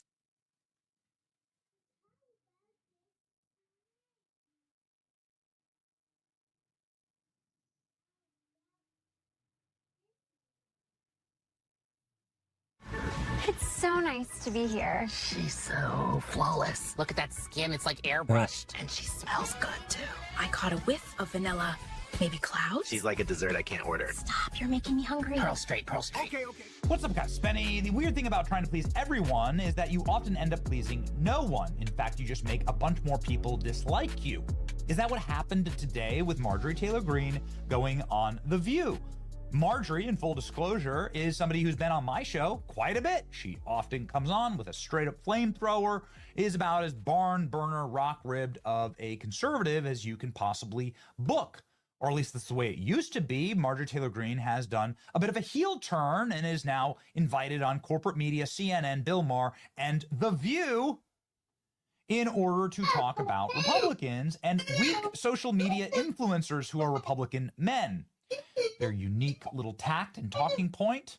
Nonetheless, Marjorie Taylor Greene getting plenty of fanfare as she walked into The View today, signing a MAGA hat, getting photographers taking photos of her, and on her way in to join the Witches of The View, show that probably shouldn't even be on air, given the fact that ABC News has to give both sides access to their airwaves. Does it seem like the ladies of The View give both sides to their airwaves? Nonetheless, ladies and gentlemen, we're going to try and be upright here and just call balls and strikes. So let's go. Marjorie Taylor Greene sparks instant clash after stepping onto stage at The View with Joy Behar. But it's not what you thought. You know, what I thought it would be is Marjorie Taylor Greene being like, y'all are a bunch of dirty communist witches, right? And then like hitting them with holy water. And they're like, stop, you can't see me in my real reptilian form, right? And that it's amazing and it's must-see TV. And they turn into reptiles and scurry across the table. That's what I thought Marjorie would do. She ended up doing that. She ended up agreeing with the women of The View. And boy, the comment section saying resign, you kissed their asses and threw your own party and Trump under the bus. Some of the comments are a little brutal here, but nonetheless, let's play the clips and talk about it. Here we go. Joy Behar, you're slamming Republicans too much. You're taking my job. Yikes. Say that you're slamming Republicans too much. Well, you're taking my job. You're slamming Republicans a lot on topics like health care, the Epstein files. We know he's still your favorite president. I mean, Truman is mine. I dated him. But I did not date Donald Trump. But I do love him. You do love him, yeah. Yes, I did. All right, well, whatever. So when was the last time you spoke to him? And what's with the tension between the two of you? Now, you may love him, but he may not love you back right now. Well, that's okay. I mean, Donald Trump, he's he usually yells at everybody, so we're all used to it.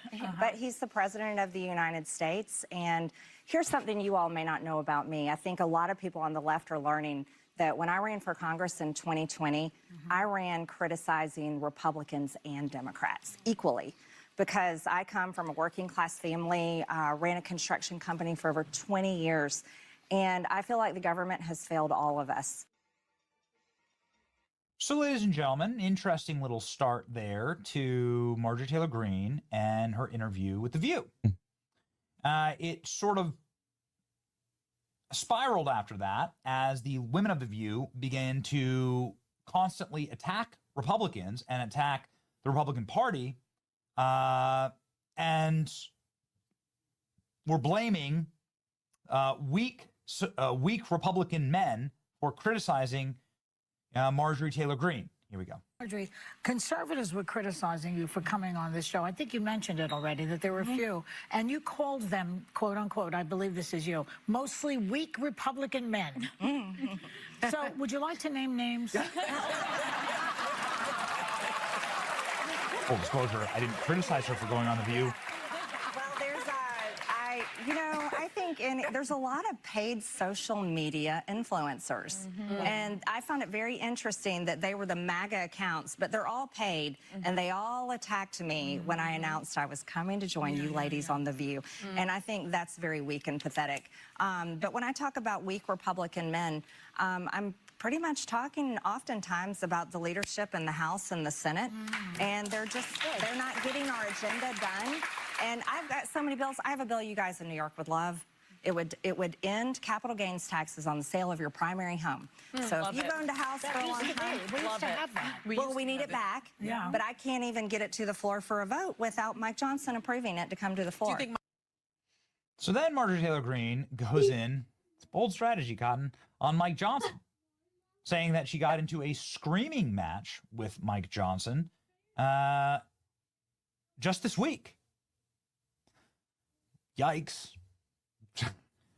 Again, bold strategy. Let's see how it plays out for you.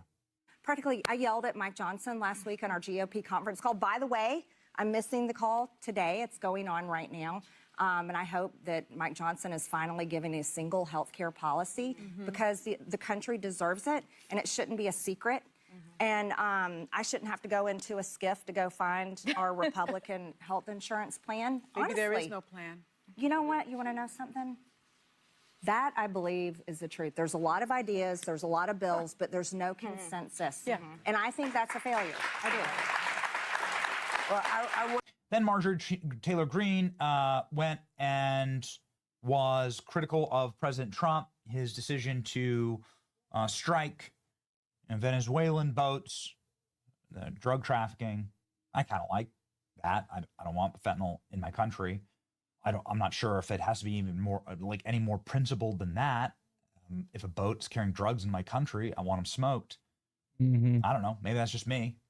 Anyway, here we go. You were even critical of President Trump's decision to take preemptive strikes on Iran. Right now, we're seeing these strikes on Venezuelan vessels in the Pacific, in the Caribbean, without congressional authorization. I think we both care about stopping the flow of illicit drugs. But do you think this is something the president can do unilaterally, or Congress needs to weigh in on? Well, I just have to say, I have full faith and confidence in our great men and women in our military. And I believe that they have intel that we don't have, and they know what they're doing. However, I don't believe in regime change. I don't believe that we should be engaging in war, period. I'm totally against wars. I believe in fully protecting our borders and our people, but I don't think that we need to go out and attack other countries. I will say, though, fentanyl deaths increased in the past 5 years by 250% in my district alone. And drug overdose is devastating in a lot of, rural small towns that have lost a lot of economic opportunities. And so I am all for our Border Patrol and our military protecting our country and our people from drugs being smuggled into the country. And, well, big yikes. In the final clip that's going quite viral right now, Marjorie Taylor Greene is asked by the women of The View to become a Democrat. I am unapologetically America first, and I'll do anything I can to work hard to save Maybe you this should country. become a Democrat, Marjorie. No, I'm not a Democrat. You want to know something? Ooh. I'll say this. Just a bad look when the women of The View are laughing at you and the audience is applauding you. I think both parties have failed. Yeah. Both parties have failed. This is worse. Yeah. He's worse. Sorry, you know that. He's still your favorite president. He goes against everything you just said. Look, I like Donald Trump. I fought for him to win. I'm very thankful for the secure border. I'm friends with Laken Riley's mother. And we saw I serve on Homeland Security. Over 12 million people came across our border. Over 2 million gotaways. These are terrorists, cartels, all kinds of criminals. We don't know where they are in this country, and that affects all of us. That's not a political party thing. That's one thing. There's so many other things to go after that you seem to disagree on. Okay. Yikes. Even Sonny Hosen, I would argue the single dumbest member of the View cast, is like, I love you. I agree with you on everything. You know, because you are a very different person than I thought you were. Well, you've only seen me in clips and headlines, and that's not fair. And that is true. Now, you've broken from the Republican Party on a number of issues. Okay, well, there we go. It's all the same question. Like, hate Trump, hate Republicans, hate Mike Johnson, go, go, go. That's what they did. And Marjorie went along with it. I don't know exactly what the strategy is here. I can tell you that it's not being received particularly well online. I'm not saying that you shouldn't go on shows, okay? I'm not saying that you shouldn't, like, the Republicans should just ghettoize and never speak to anybody who's not a Republican. What I'm saying is, if you're going to go on a show, you have to be able to, you've got to be able to bring it, right? You've got to be able to stand up very firmly. It is a time for strength. It is a time when, I mean, she's in New York. New York's about to elect a literal communist. Right? Like a communist who just became naturalized American citizen like a couple of hours ago. That's insane. A lot of people think that's crazy. I mean, of course it's crazy, no matter what. And so the hour is late, I guess. And it just doesn't feel like the hour is late here. So you have to be willing to bring it in moments like this. Georgia, do better in 2026. MTG on The View calling for the release of the Epstein files. Bashes the administration, saying she yelled at Mike Johnson last week, going after paid social media influencers as weak and pathetic. I'm shocked. I like the idea of her going on the show with these evil witches to call out their lie, but she's not calling out their lie. She's there kind of nodding and laughing along. Disgusting women on The View lie every single day. Donald Trump. It's not calling them out is very, very strange. It's true. Yep. Joy Behar saying that you're taking the job, her job on The View is bad, just a bad look. It just is. Right? And then they're just constantly going after Donald Trump. Oof, man. I'm really tired of the pissing contest in D.C. between the men. And then femme-coded, you do like the femme-coded language thing for The View women. I don't know, man. I don't think this gamble's going to play off. The reaction online has not been great, but we'll see. We'll see. What do you think? Let me know in the comment section. This is your boy Benny. Like, share, and subscribe.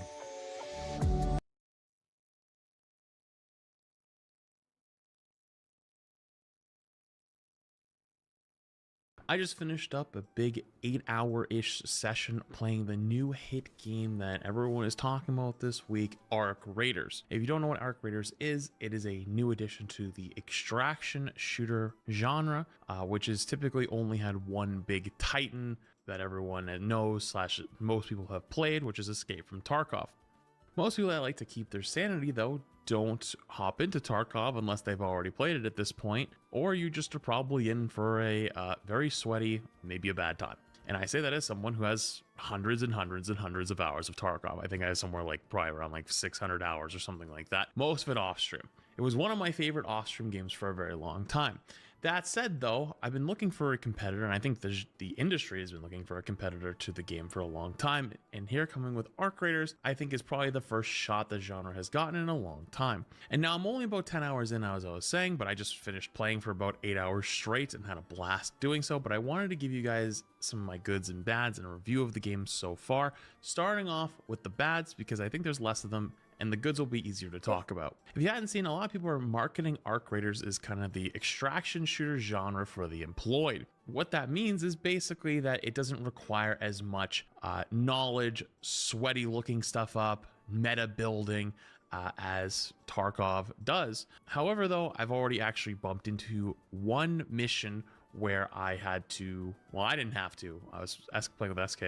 We ended up looking it up. It was for the supply drop calls. Basically, there's a quest where you go over and you find these certain supply drops that you call them in, and then you call them in, you sit there, and then it shows up, and you go over and you loot it, and boom, the quest is all done. It only spawns in certain locations on certain maps, and it's not always guaranteed to be there, and it's not marked on your map. Considering the map does give you most answers in this game, comparing it back to Tarkov, where Tarkov, you basically have like a book in your hand and you have to like actually understand and read a map like a real map. It's not like a interactive GPS fun time map. Obviously, Arc Raiders is a lot more player friendly in that department, but it was one of those small things I was like, ooh, I was hoping I didn't have to look anything up like that, but I guess I understand. But hopefully there isn't too many more of those in the future. Staying with in-game systems really quickly, the looting system I think is pretty decent, but I think could be improved on, for example, what items break down into. Maybe saying that items could be used for materials or for being used for recycling would be nice. It's hard to tell with certain items, like should I keep these for later?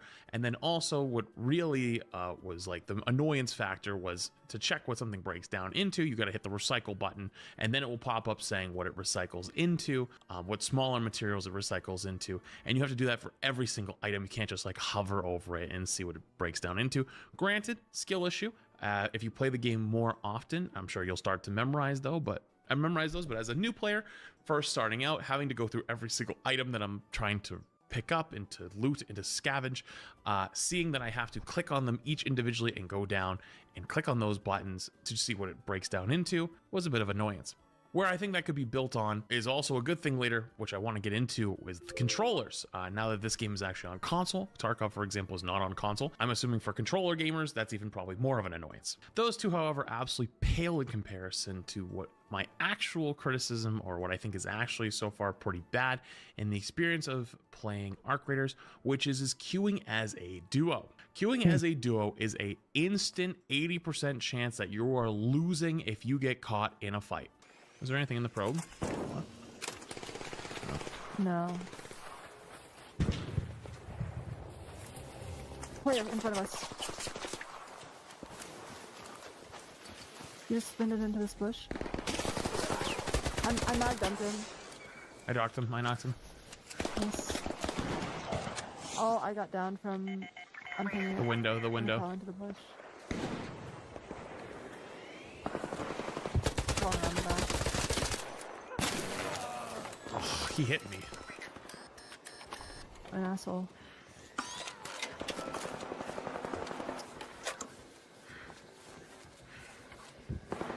There's a guy right in front of you.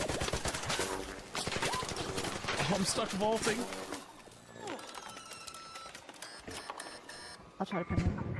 He's on him.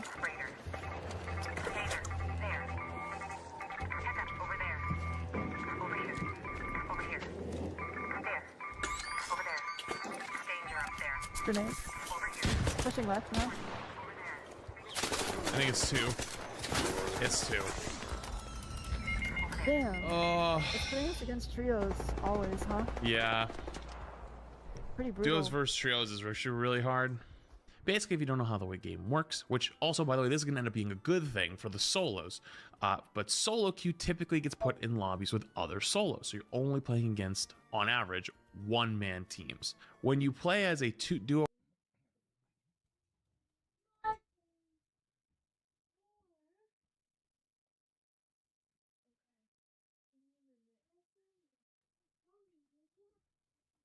Actually, I might take a little break and go get a shower. I'll be right back. All right, I'll be back.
That was a quick shower. And we're back. Yeah, can't be in there much longer than I already was.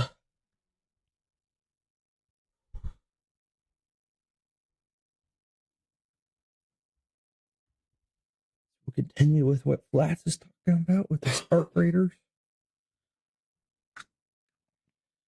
Yeah, I'll be going to Marvel. As long as nothing or a ADHDs trio, me and the away. maximum cap is a trio, you are always playing in lobbies with duos and trios. And every single time you are bumping into a trio.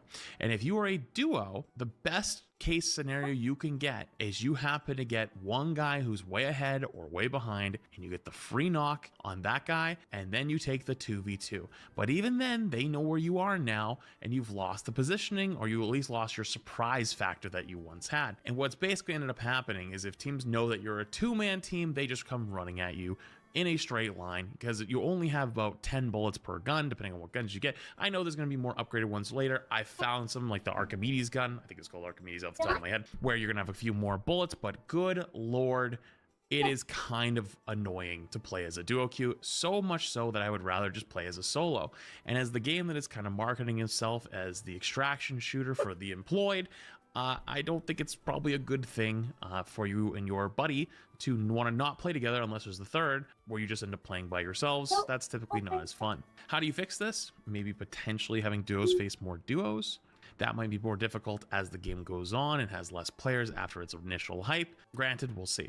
That said, though, also building on the fact that teams just run at you in a straight line because they know they have an advantage. Oh my good lord. I don't know what the reason is behind the flare system. Basically, if you don't know, when you go down, a flare shoots off on top of your head, basically telling the entire lobby, hey guys, I'm down on the floor. And what that causes, and I've played a lot of Apex Legends in my time, and I know that players like to do nothing more than to run it full speed at a team they think they can kill, even if that costs them the rest of the game, costs the people they're pushing the rest of the game, and costs the next squad that's chasing them the game. This causes, at least in my opinion, you do not want to take any fights. Now, granted, you could argue that potentially that's a built-in system to cause people to either be more friendly with each other and try to cause, you know, more VoIP situations, but in the duos and trios squad, I would say that nobody was really friendly. Solos, everyone was chatting and yapping, but not in duos or trios. It was actually more shit talk than anything, because you already have a squad to play with. You don't need to pair up with these people in the wasteland. You've already got your squad. There was actually a fight where me and my duo, I think we actually killed, no joke, 4 squads by ourselves, like back to back to back to back, and we died to the 5th squad that pushed us, and we were on the ground dying to the 5th squad, and they hadn't even come in to finish us yet, and the 6th squad showed up and killed them. And I'm like 90% sure as I was getting finished, I heard them get shot at. This was all in the span of about 3-ish minutes. I don't know if that's how it should be. I don't know if taking fights should be that punished. That's at least my own personal opinion. I wanted to at least put that here. Okay.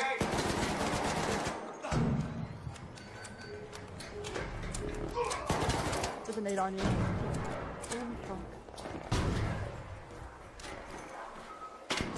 I can tell you if they push.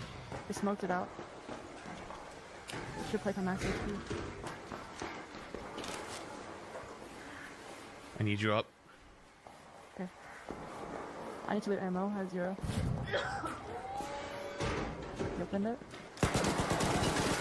You rushed in? We're dead. Oh. I nailed one. Why am I on the roof? I'm on the fucking... Why did it climb me up there and it's on fire?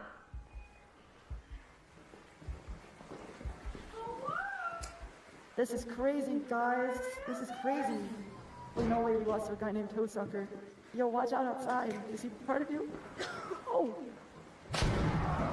Yo, whoever's outside, there's 2 people in here. You can kill them. They're behind that thing. Behind the thing. Yeah, they're bitches. We killed 4. We killed, no joke, 9 people, and these 2 bitches showed up and killed us after. Yeah, fuck them up. Wait, no, not me.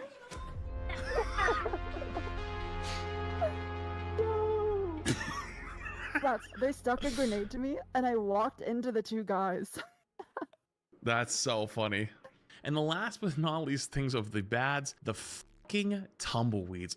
Those goddamn tumbleweeds. Those things made me shit myself at least 15 times in the last few hours. I don't know what it is. They move like people. They come out of nowhere. Good Lord. Okay, this is actually a pretty good mechanic, but like, Jesus. All right, on to the goods, because this one's a lot longer. I'm not going to go into as much details on each one. First off, we finally have an extraction shooter to play that is not Tarkov. And everyone's sort of starting at the beginning as well. Granted, I know there's the betas and the server slam, etc. But there isn't too much min-maxing and meta building yet. As a game ages, that's typically what ends up happening. Tarkov's no different. Every game's like that. Overwatch was like that. I'm sure League has been like that. Apex has been like that, where you kind of feel like you have to play the meta or else you fall behind everyone else. And I think that's always the golden age of when a game comes out. The other big advantage to this game is the controller support. This game is on PlayStation and on Xbox. So console gamers, I think this is their first real extraction shooter, I believe. There might be a couple others like Delta Force. I don't know if they ever ended up going to console, but this is their first console shooter experience. And I think that's actually awesome. They actually get to be part of the extraction shooter genre that's kind of always been gatekept for mouse and keyboard players in Tarkov. I mentioned in the previously a little bit in the bad, the VoIP. So if you don't know what VoIP is, basically you're able to do a proximity chat to people around you. And in the solo queue, this has been amazing. Okay. Come on in. Sorry, I just shut it.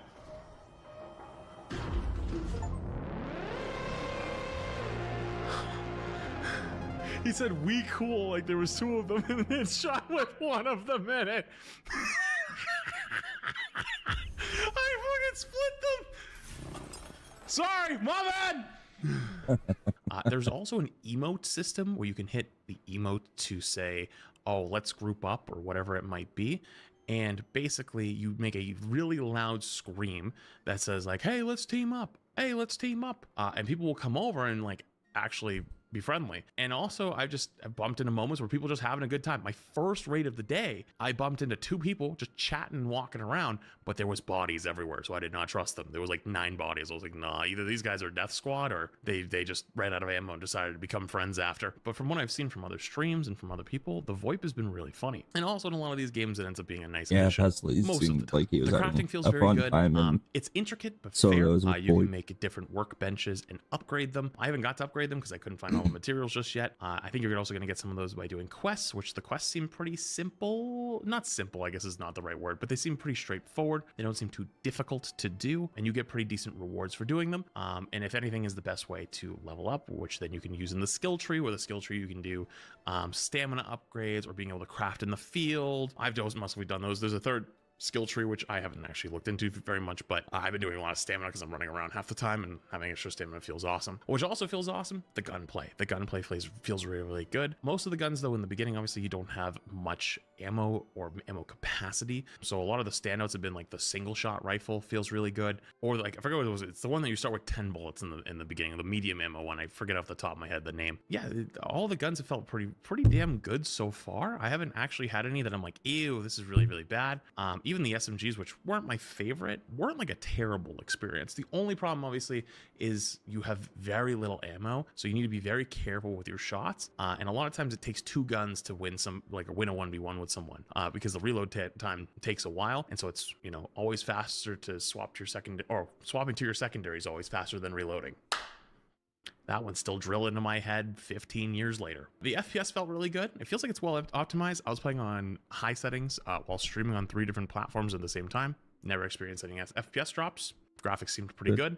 The only problem we ended up having was SK on the night map during a nighttime raid couldn't see 2 feet in front of her, but I think that was a monitor issue, not a game issue, because we seemed to got it corrected and I could see for miles in the dark, so it seemed fine. Oh, quite possibly one of the best additions, the free loadouts. Unlimited free loadouts. So if you don't know, in extraction shooters, when you die, you lose your stuff, except whatever's in your butthole, aka the 1 pocket slot. And so a lot of times you'll lose your weapons, and it's very easy to lose 3, 4, 5 runs in a row and go broke. And with a free loadout, you can go back into the fights, getting a randomized weapon, some randomized heals, and you can go in and try to scavenge and loot and take some fights and get some kills and get some free loot back that you know, you wouldn't be able to get because you run out of money or run out of items or whatever it ended up being. And better yet, sort of like how the scav works in Tarkov, where you get that free item, they end up being pretty decent. Like the weapons so far have felt pretty good. Obviously, as the game scales up, I don't know if that'll keep up. That said, though, there's two really cool things that I think that it does. Number one, you can still complete quests as the free loadout. So if you play Tarkov, as a scav, you can't do your quests. You're just basically an AI controlled AI. You're still your same character, you're in your same outfit, you have your same cosmetics. You can go around and complete quests. So like, let's say you spawn in and you have the quest to kill the hornet with a sticky grenade, and you get a sticky grenade, and guess what? You get a free chance to go kill a hornet and go get your quest done, which I think is awesome. And also, if you finish the raid with that loadout, you can then trade it in at one of the traders to get a free basic loadout. So it's either like the combat one, the extra tactical pockets or whatever it is, or the loot box one, which is pretty nice as a nice little bonus for like, hey, you made your way out, congrats, here, we'll give you a free augment for your loadout, which is nice. The other thing that's really nice about this in the quest system is that quests are shared. It's shared within the squad. So if I and someone else on my team have a quest to, say, kill the hornet, right? Kill a hornet with a sticky grenade. Only one of us needs to get the kill. Granted, that does not count for fetch quests. That doesn't count for going to locations for an item. For example, oh, I need to like go to this area and click on something to repair a tower or something. It's basically you explore the map. Those things don't count. You have to still go there and be there yourself. Like you can't like, oh, hey, you go to this side of the map, I'll go to the other side of the map, let's optimize getting our quest done as fast as possible. Does not work. That said, though, also I do want to touch really quick on the prices and the cosmetics. There doesn't appear to be any microtransactions in the game. Actually, the season 1 battle pass also is completely free, but the prices on those cosmetic does seem a little high. I played a little bit of the finals, which is the same studio that makes Arc Raiders. The finals and Arc Raiders are both made by Embark, and it seems like they probably use the same pricing strategy. But the finals is a free game, so it's like, they'll probably figure that out. They seem pretty good with taking feedback, but maybe a little high for what the items are. They're not crazy, at least in my opinion. But I will say though, there is a cool thing with some of the outfits where like you need to like achieve a certain rank in like there's like an arena thing that they have, and you get to a certain rank, and then if you maintain that rank through the whole season, then you get to keep that outfit. But if I'm guessing if you drop out of that rank, you'll probably lose it. I thought it was pretty cool to get cosmetics for playing a certain game mode and getting to a certain rank and getting rewarded for them, and it seemed to have other outfits at the higher levels as well, but I didn't look too deep into those. Lastly, I wanted to touch on the dynamic maps. So there isn't that many maps. I'm sure there'll be more in the future. They do a pretty good job of keeping them somewhat fresh, and so sometimes they're daytime, sometimes there's night raids, sometimes there's rain, sometimes there's firestorms, sometimes they give better loot if it's at nighttime, sometimes at nighttime there's like better loot, and they also have arcs running around. There's more of them, and they're more dangerous and they're more aggressive. So like taking fights at nighttime is like really spooky. But also there's like fauna outbreaks, and when the fauna outbreaks happen, sometimes there's more medicinal items where you can get for your upgrades or for healing items or whatever. I thought those were cool things that kind of keep things fresh. And also there's some crazy thing called the Harvester, where there's the queen, and it's this giant spider. It's massive. It's like the size of like a literal fucking building. Apparently you're supposed to go in, like Siegel was explaining to me a little bit. He did something with like a technical test a while ago. He tried it, and basically it's like doing a boss fight. And apparently he was telling me that in a technical test they killed it, but it took the whole lobby. They had like 15 plus players trying to take this thing down. We didn't get near it. We shot it a couple times, but like we couldn't draw its aggro because we were too far. We were not getting any closer. But it looks like there's potential for like almost like raid battles in the middle of the in the middle of your raid, I guess, because they're called raids, I think, which I think is pretty damn cool. The only meh thing I'm like not sold on, but like I'm fine with is, well, actually, no, that's not true. I'm personally okay with it because I think that it's fair, is like the PvE scale, like difficulty. Like if you piss off the rocket arc, you're just pretty much dead. It will hunt you down and it will kill you, but you get insane loot if you take it down. I killed one rocket arc because some other stupid squad was fighting it, and they all died after rezzing each other like 9 times, and the thing was low. We walked over, picked up their guns, which were pretty actually leveled. They had like level 4 and level 5 of the sniper rifles. Just picked up, walked like 2 miles away, and just kept shooting at the thing until it blew up. That said though, it does feel like it sometimes punishes you really hard for taking fights, where if you're taking a fight with another team, like 19 bots will show show up out of a tree, and then you're like, oh god, this is ass. The other thing is that the arcs are really strong, but they do have weak points. Like for the basic ones, like the wasps, you just shoot the rotor blades and they'll take way less damage and they like spiral out of control and fall. Or like the hornet, for example, which actually has armored front rotor blades while it's fighting you, but if like you have a teammate that's on the flank, or you just get a good angle on it, you can shoot the back ones, which are like much weaker, which I think is cool, like having weak spots on a lot of these enemies. But they are really, really strong, and sometimes they just rip you to shreds. But you know, I guess that's the whole point of like the story, right? You're living underground because these arcs have taken over the planet and they're really, really scary. The only thing I wish better was like the fights taking with other players didn't feel so scuffed with like the flares and the arcs. All in all, I just want to say I had an absolute blast playing my first day, but I do sit here and I wonder, will it last? I think the genre hasn't had a true mainstream competitor to Tarkov in a very, very long time, and part of me also wonders, to Tarkov in a very, very long time. And part of me also wonders about this thing that I've been thinking about for a long time recently that I've kind of dubbed the Marvel Rivals effect. What is the Marvel Rivals effect? When a game comes out and it's really, really good, but after a while, you know, the honeymoon phase starts to fade away and you start to see the flaws, whether it's not enough content, lack of updates, the community, whatever it ends up being for you personally. You start to no longer enjoy it as much as you once had, and you go back to what is comfortable. That big AAA title that you've been playing for many, many years between big game hype cycles, whether that's for some it's Valorant or CS, for some it's Apex or Fortnite, for some people it's Overwatch. And for this genre, it might be Tarkov. Do I know if that's going to happen? I don't know, but I can't help but see this trend where another game comes out to challenge the number one, a long-standing number one, that has a really dedicated fan base but really wants something new. Then they get something new, they enjoy the something new for a few weeks or few months, and then they go back to whatever it was. Actually, we might even see this with COD and Battlefield soon. Battlefield that just came out recently, and it's been pretty good. They also just came out with a BR mode, which has been pretty good apparently. I played a little bit of it. I'm not the best judge of BR games. I had fun, but like nothing crazy. It just felt like reskinned Warzone. That said though, will people start going back to COD again over time?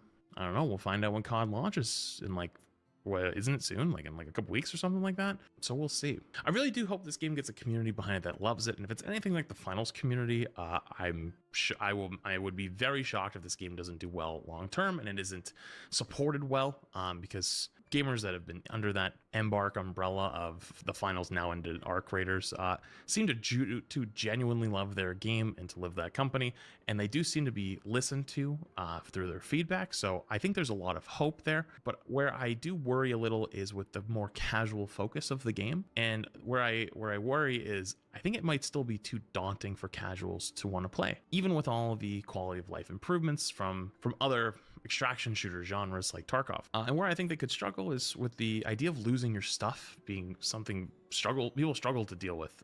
That's why I think the free loadouts is because a lot of people don't even queue for ranked in video games. A lot of times they don't want to lose their current rank, or they don't want to lose someone else's rank, or hell, they just have too much anxiety to even hit the button and queue ranked at all. Like that's a very real thing in many games, and extraction shooters are pretty damn serious, because if you walk in with your best gun that you've been wanting to get for weeks, you've been trying to find one, whether it's like a blueprint for one, or grinding for one, or coming across one and getting lucky, and your first raid you instantly die and you lose it, that kind of sucks. And I can see where that turns a lot of people off, but that's the extraction shooter genre. I'm curious to see if a more casual focused extraction shooter genre game can work. Overall though, I want to say I've had a blast playing the game, and I'll probably be playing more of it this week, but I did want to put all my thoughts in one place as someone who's just stepping into the game and seeing if that changes in the next couple weeks as I continue to play. But yeah, after one really long first day, my eyes are burning, my hands are a little tired, but I hope you, if you've been enjoying ARC Raiders, continue to do so,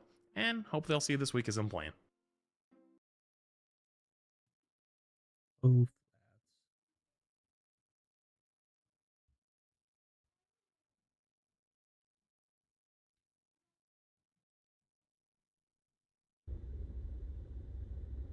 No, this could just be dumped out.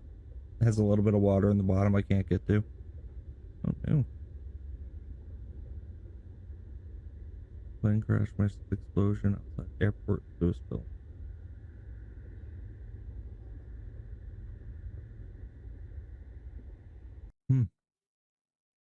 Sheesh. Yeah, it was right on the runway.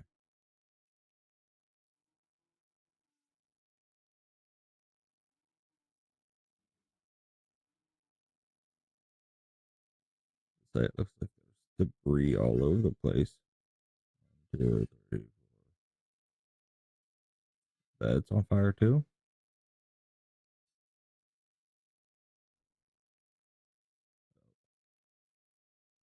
Something's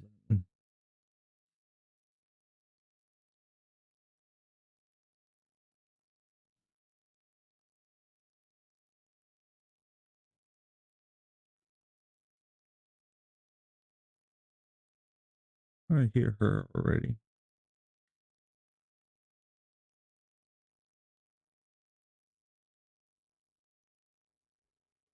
Thank you.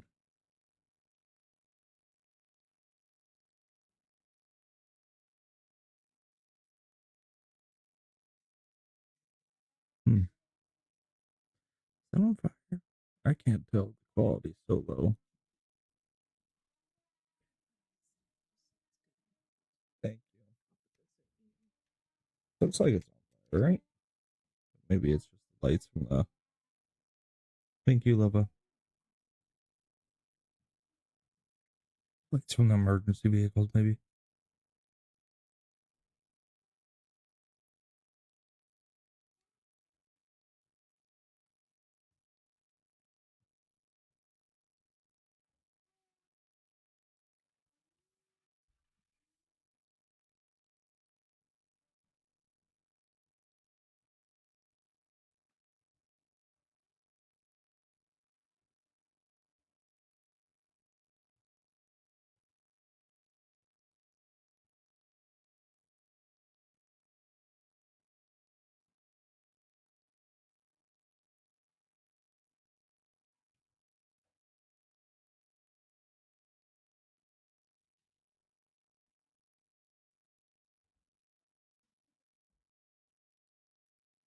Joining me now is Senate Armed Services Committee member and Army veteran threatening the Jody U.S. with. Ernst.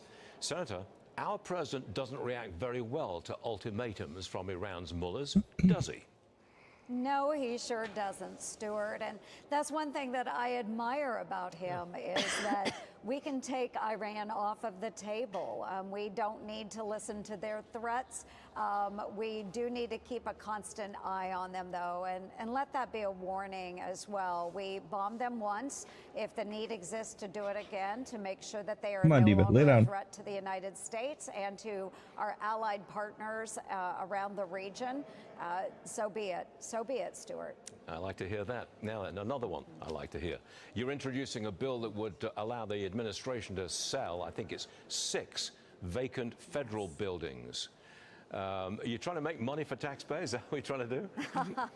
Not only will we make money for the taxpayers to the tune of $400 million, but we will also save within 5 years about $20 billion of deferred maintenance if we're able to get rid of all of the vacated buildings across the United States. Right now, the federal government has a pretty robust portfolio, real estate portfolio of vacant buildings. About 7,700 in all. We pay maintenance to the tune of $81 million every single year. The deferred maintenance on those buildings is probably somewhere around $6 billion, again, growing to $20 billion over 5 years. Why the heck do we keep these buildings? We need to go ahead and divest. It's a good thing to do. Are they sort of empty or vacated, as you say, because of staff cuts in the federal government? Is that why? You fired a lot of people, so now you've got room to sell the buildings? Well, we did have a bloated bureaucracy, Stuart, of course, and so we have seen the downsizing of federal government. But actually, many of these 7,700 buildings, and in particular, the 6 that I've identified here in Washington, D.C., they have largely been unoccupied for many, many years now. So it's something we need to do. It's long overdue. Let's go ahead and do it. It's my disposal act. One more, Senator. I want to get back to the shutdown. Senator John Thune, he's optimistic, his word, that the shutdown could end this week. Do you get the feeling this might be over soon? Yes, I do hope so, Stuart. We recognize that we have American families that are hurting through this shutdown, whether it's the loss of the women, infants, and children funding or SNAP benefits. We have federal workers that are really struggling right now to make ends meet. So I'm hoping that the Democrats will decide that the Schumer shutdown is not the way to go. We reopen government. I had spoken with John Thune a couple weeks ago about setting a date certain where we can bring people together to negotiate any further extension of those unaffordable Care Act subsidies. We need to talk about this. This is a real issue in the federal government right now. We want to make sure that people have access to health insurance, but the program as it is right now is not working. It is unaffordable, even with those government subsidies. The taxpayers cannot continue to foot that bill. We've got to figure it out. So there is some discussion about those Obamacare subsidies and some compromise on paying them out for a limited period of time. There is some discussion around that? There are many discussions around that. Now, again, nothing has been negotiated yet, but we have to set an end date to this. We can't keep saying, let's open the government, then we'll have a discussion. Let's set a date. Okay, if you open the government by this date, then we will have that discussion. But again, just a discussion, potential negotiations, no set plan. We need to take care of the waste, the fraud within the program as it exists today. We need to make sure that taxpayers are protected moving forward, but that we allow access to affordable health insurance, which we don't have right now. Just hope we can do something by Thanksgiving, because if not, a lot of people's travel plans will be upset, and that's a fact. Senator Joni Ernst, absolutely. thank you very much for joining.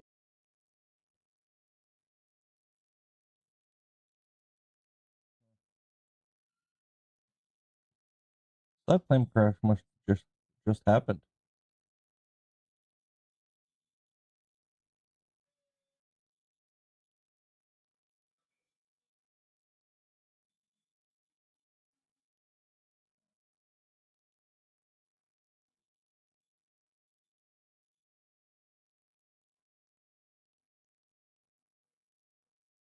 Wait, Jimmy Kimmel was ripped off air again?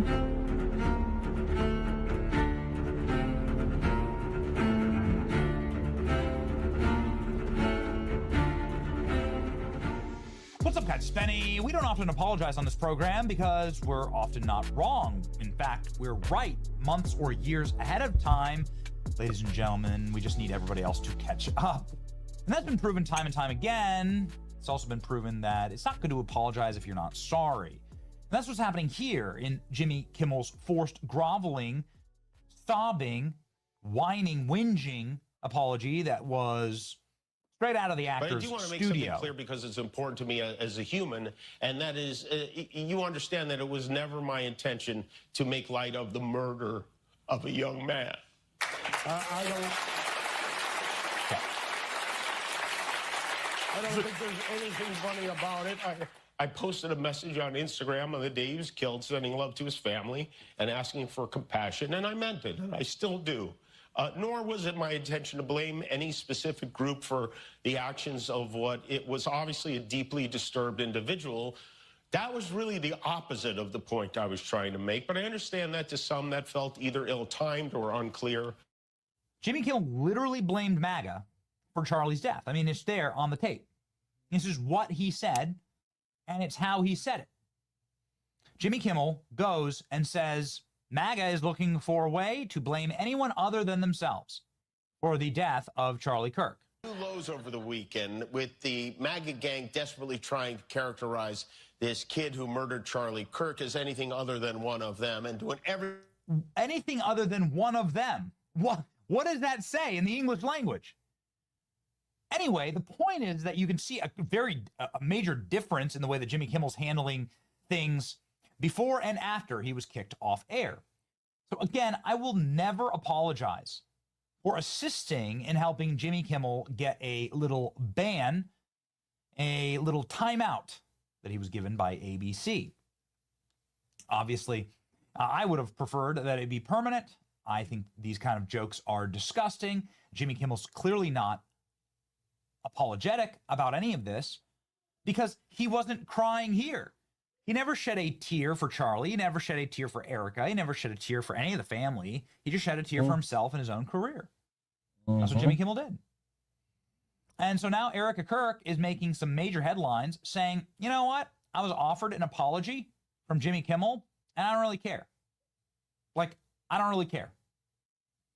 Charlie Kirk's widow, Erica Kirk, says she doesn't want an apology from Jimmy Kimmel for his incendiary remarks about the assassination of her husband that got him booted from the air. Erica Kirk says that Sinclair Broadcast Group, which operates a bunch of ABC News stations across the country, asked if she wanted to appear on the comics show where he would apologize. That's very interesting. I told them, thank you, we received their note. This is not our issue. This is not our mess, she told Fox News' Jesse Waters. If you want to say I'm sorry to somebody who's grieving, go right ahead. But if that's not in your heart, then don't do it. I don't want it. I don't need it, she says. I think that would have been very interesting, frankly, to have had Erica Kirk on Jimmy Kimmel's show. I don't know. This is my first time reading this. This is my first time sort of like seeing insight into this. I think that would have been a very interesting moment. You know what I mean? Like, what would you have done exactly there? Yeah, I don't know. He handled himself. I'm gonna have to chew on this one a little bit more. Kimmel had claimed that Kirk's alleged assassin was affiliated with the MAGA gang. We hit some new lows over the weekend. This is Jimmy Kimmel, so on and so forth. I played the clip. Sinclair Nexstar Media Group decided to pull the show. Disney then suspended Kimmel to avoid further inflaming the situation in an emotional country. Kimmel later offered a tearful, lukewarm apology after he was reinstated, but never actually uttered the word, I'm sorry. Would he have done that if Erica Kirk was live on set with him? That's interesting, right? Surely. Anyway, I suppose we'll never know. I doubt that Jimmy Kimmel would want to invite Erica today. This is going to be, this is an excerpt from the Jesse Waters interview with Erica Kirk. Here we go. Jimmy Kimmel lied about your husband's murder and didn't really apologize. What would you say to Jimmy Kimmel? Same thing I told Sinclair. They asked, I haven't really told anybody this, so they asked, do you want Jimmy to give you an apology? Do you want to be on his show? How can we make it right? Through our team, I responded. I said, tell them thank you, we received their note. This is not our issue, not our mess. If you want to say I'm sorry to someone who's grieving, go right ahead. But if that's not in your heart, don't do it. I don't want it. I don't need it. God bless Erica Kirk. I don't need it. To be clear, he didn't reach out. The networks did, and I'm glad she turned down the offer to go on his show, says Brett Cooper. Fake apology in front of an audience that applauded and laughed at her grief. There you go, ladies and gentlemen. I mean, do you believe that? You know, I can see it both ways, frankly. I can see it as an opportunity to really humiliate Jimmy Kimmel on his own show, if done correctly. And maybe that wasn't like the attitude of the country, and you shouldn't put that on a grieving widow anyway. So obviously, I can see it both ways. I can see it both ways. Perhaps I need to like take the tactician out of me, you know, the media tactician out of me. Just think about it on a human level. Say, like, would you want to go and face Jimmy Kimmel in this moment? No, you've gone through enough. Good for her. When you truly believe in Jesus and forgive your enemies and love them, their apologies are for their healing, not for yours. She's much more gracious than folks give her credit for every time that she speaks. Powerful. She's one of a kind. God bless her. Chills, ladies and gentlemen. More commentary from this moment, which will air tonight, by the way, on Jesse Waters' show. So I guess we're going to let that play out in its own way, as this is something that is going to clearly, set the story straight, perhaps, right? Let's see. But that's not the only person that is getting a smoke to Jimmy Kimmel. His dear friend Bill Maher is also doing this. Bill Maher calls out Jimmy Kimmel for not acknowledging that he defended him during ABC's suspension. He thanked everyone but me. Bill Maher. Oh, these people deserve each other. Bill Maher ripped Jimmy Kimmel for thanking everyone but him after Maher publicly defended the late-night host when ABC suspended his show. But after Kimmel returned, Amar noticed that he wasn't among those who he thanked for standing up to him. Look, Jimmy apparently doesn't like me that much anymore because he thanked everybody but me. Amar went on to said that he didn't agree with Kimmel's comments on Robinson, but he has the right to be wrong. And then he criticized Kimmel for being too ideologically captured, right? For being just left-wingers. Tough criticism on Bill Maher, man. Ooh. What are you doing ripping up bags, dude? Got that smoke. Bill Maher also criticizing him on air. I don't think he said exactly right. I don't agree with that. He said the MAGA crowd isn't trying to characterize assassins as anything other than them. This guy's family was MAGA, as if a 22-year-old with a trans girlfriend never rebelled against their family. It was a joke. That's a joke, like a very slighted joke at Jimmy Kimmel. Other people like Charlemagne also saying that he didn't like Jimmy Kimmel's apology. So, again, not going to win them all. But Erica Kirk and Bill Maher both criticizing you on this topic. Yeah, you didn't win anything. Here we go.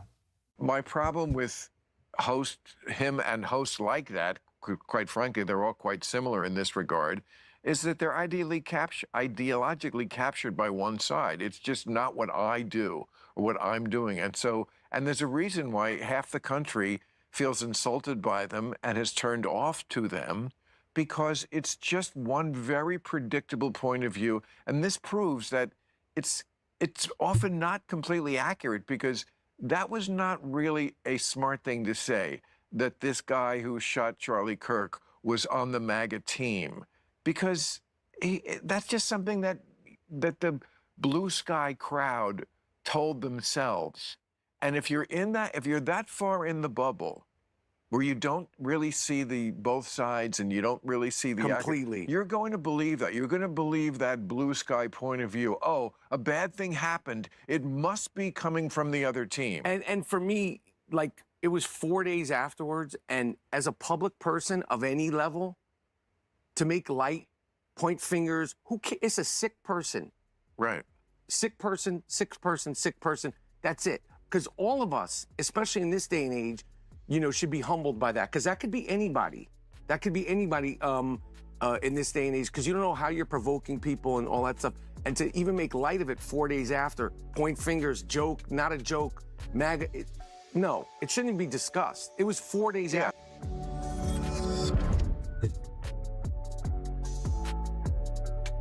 Never been a fan of Kimmel. Never will be a fan of Kimmel. That's Mike Johnson one today.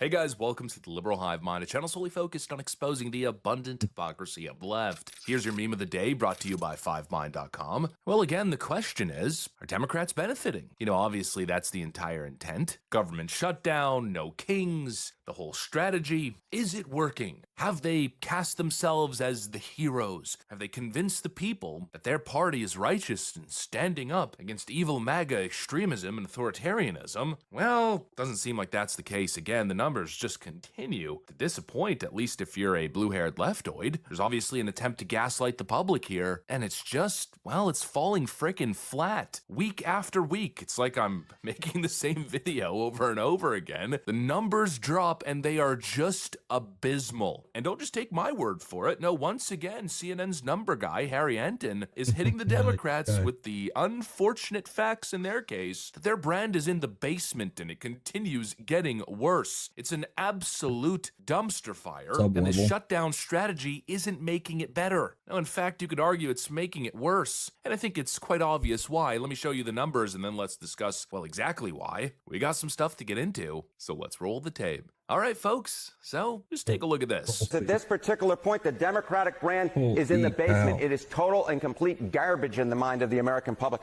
The Democratic Party's net favorable rating, record lows in all three. Wall Street Journal, 30 points underwater. CNN, 26 points underwater. Gallup, 26 points underwater. And that is being driven in large part by discontent within the Democratic base. The Democratic base wants something different. will ultimately end up seeing who they choose. It'll be quite the thing who ultimately gets the rose. So again, leftoids, I hope you're paying He's attention. like, It's not me saying it. It's your like best 30. friends at CNN. It's your best friend, Harry Enton, who loves, oh boy, does Harry Enton love to cherry pick the worst polling data for Republicans. Well, even he can't sugarcoat it. The Democrat brand is in the dumpster, and this continues to be the case even after this shutdown stunt. And again, it's This guy's obvious very why. joyous in People reading are numbers sick out. of the antics. They're sick of being gaslit. And that's exactly what this whole shutdown strategy has been. I think Mike Johnson actually spoke to this perfectly. The Democrats have voted no every single time. And what is outrageous to us is that they have gone onto the Senate floor. Senate Democrats, they have voted no. They have voted to close the government. And then they have gone out to the hall, to the nearest camera they can find. And they have looked into the lens and said, Republicans are shutting down the government. It makes no sense. It's the most extreme example of gaslighting in the history of American politics. And many in the media have allowed them to get away with that.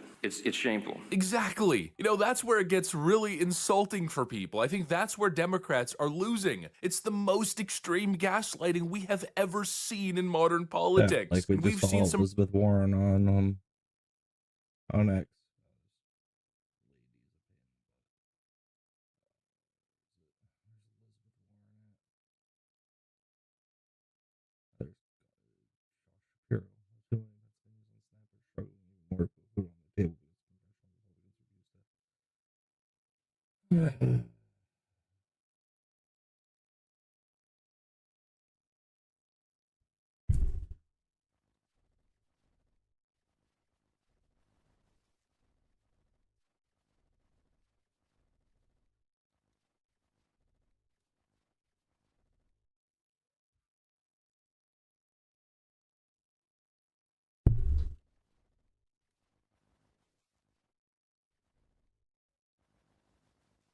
Time store, Obama.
Absolute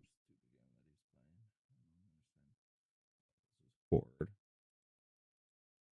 Some pretty hefty gaslighting to go into a room, vote to close the government, and then run straight to the cameras and say, Donald Trump did this, or Mike Johnson is doing this, the GOP is doing this, expecting everybody to simply ignore the fact that you literally just voted to keep the government shut down. It's just crazy. Who are they convincing with that nonsense? And Mike Johnson really wasn't lying, or it didn't take long for a top Democrat to instantly prove him right. Just look at this moment on CNN with Hakeem Jeffries. I understand, but the decision to not fund the government means very real pain caused today. People not getting paychecks and SNAP funds today. And then obviously at airports across the country, delays are getting worse due to air traffic controller shortages. The FAA says that in the New York area, nearly 90% of air traffic controllers are out. The White House says that Thanksgiving travel could be a disaster if this shutdown continues that long. Are Democrats prepared to keep the government closed through Thanksgiving if it comes to that? The question is, why are Republicans continuing to keep the government shut down? The proof arrives instantly. Again, like I was saying yesterday, you don't exactly have to work hard to expose the Democrats these days. They do the work for you. They're either proving it in real time with their media appearances, or their own people are turning against them. Hakeem gets asked a very straight question. Are Democrats prepared to keep the government shut down through Thanksgiving? And then instead of answering the question, he immediately says, reflexively, why are Republicans keeping the government shut down? No, it's you. It's literally you. And you're being asked the question, are you willing to continue voting no through Thanksgiving? And then you say, oh, it's the Republicans doing it. How are people not insulted? I mean, how is everybody not pissed off? No wonder the Democrat brand is tanking. And I know we're supposed to believe that all the Democrats in all these key elections, they're all set to overperform. The Democrats are leading moving into 2026. And it's probably true to a certain extent, especially with the elections coming up in a couple days here. They're expected to take those elections, considering those are all pretty much Democrat strongholds. But something, just something tells me the polling data has got to be wrong. There's been so much movement, and I haven't seen any movement towards the Democrat side. Their brand has not healed. No, it's still in the dumpster. And the only examples that I see time and time again are people ditching the Democrats. Like this, for instance. We've got a union president being interviewed by Scott Pressler, and here he goes on the record claiming he's done with the Democrats after all the antics, and he's now registering as a Republican. I'm handing this over to you because I'm going to go Republican. And it takes like men like you that are afraid to just go out there and talk about your freedom, and men like me, I'm not hiding no more. For people to see this, you're going to lose your friggin' mind when you see Mark McDermott. It's going over to the Republican Party. Right? If I can do it, you can do it too. Love your country. Because socialists, progressive American Marxists are taking over this country. We have to love our country, our freedom, our First Amendment, our Second Amendment, our love of country. Got to take it back. Also, if you listen to the calls on C-SPAN, you'll notice that certainly seems to be the trend. If we look at the focus groups, again, the same sentiment continues to pop up. That they put in place that were temporary. The Democrats made sure that it expired at this time. This was not the Republicans. Second of all, if you want to negotiate on those subsidies, you shouldn't be holding the U.S. citizens hostage. It's just that simple. It's wrong when Republicans do it. It's wrong when Democrats do it. And the fact that the Democrats have voted over 13 times to not open up the government, if they care about food, we shouldn't be talking about emergency funds. We should be having an open government. And I think that no member of Congress should be getting paid bring the House back into session. But it's already in the Senate. The Senate. You don't get to say that the House bill automatically passes. It's Sometimes a clean the Senate, PR that the Biden era is spending at levels. Biden levels, spending levels. I haven't seen any genuine grassroots organic momentum behind the Democrats and their narrative of blaming Trump. I just haven't seen it. But people tired of the Democrats and their pathetic gaslighting antics, it's freaking everywhere. I mean, I just got to be an optimist here. People can't ability possibly whatsoever. be this Just blame Trump. Right, please. Or attack Trump. That has to be the case. When And the that's lies, gonna when be the your winning gaslighting ticket. is so Attack incredibly obvious, people have just got to see through it. And if the intention were truly righteous and genuine, you know, it'd be one thing. I think people would be willing to support this kind of, let's call it sabotage, disobedience, this extreme action, a nuclear option. But the cause just isn't there. They're fighting for corrupt reasons. They're fighting for illegal migrant health care, for SNAP benefit abuse, for failing Obamacare. They're fighting against their own expiration date on the Obamacare subsidies, which they could very easily negotiate in an open government. I just gotta put my faith in the average person's basic ability to critically think. There's no frickin' way. I cannot accept that Democrats are gonna benefit here. The gaslighting is too extreme. Anyways, that's pretty much what I got for you guys. Right now. Thanks for watching, Critical and I'll see you thinking. on the next one. Common sense.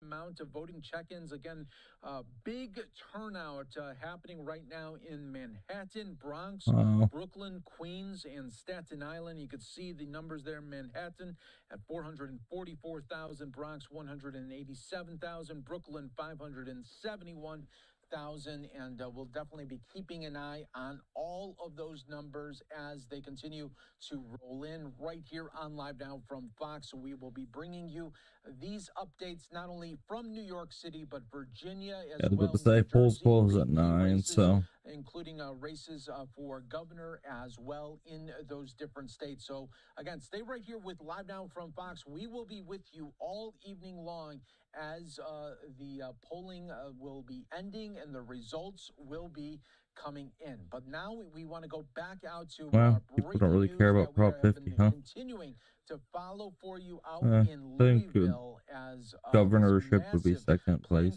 I think Prop 50 is a big thing for me. UPS Good, cargo plane crash that happened around 5:15 I'm local time there. This for an plane hour now. just took off from the Louisville International Airport and was heading to Hawaii. It crashed, and now we are seeing the flames continue to rip as well. The governor, Andy Beshear, putting this out just moments ago as well, saying the situation is serious. Please pray for the families affected.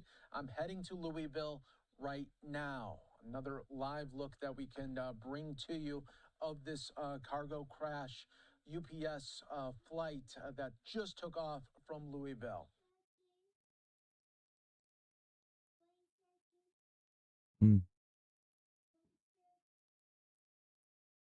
Something wasn't right.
What?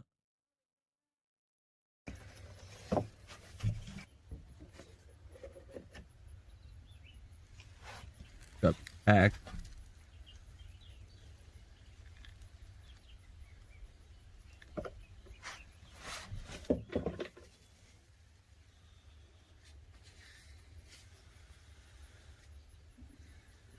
And dark. Too dark.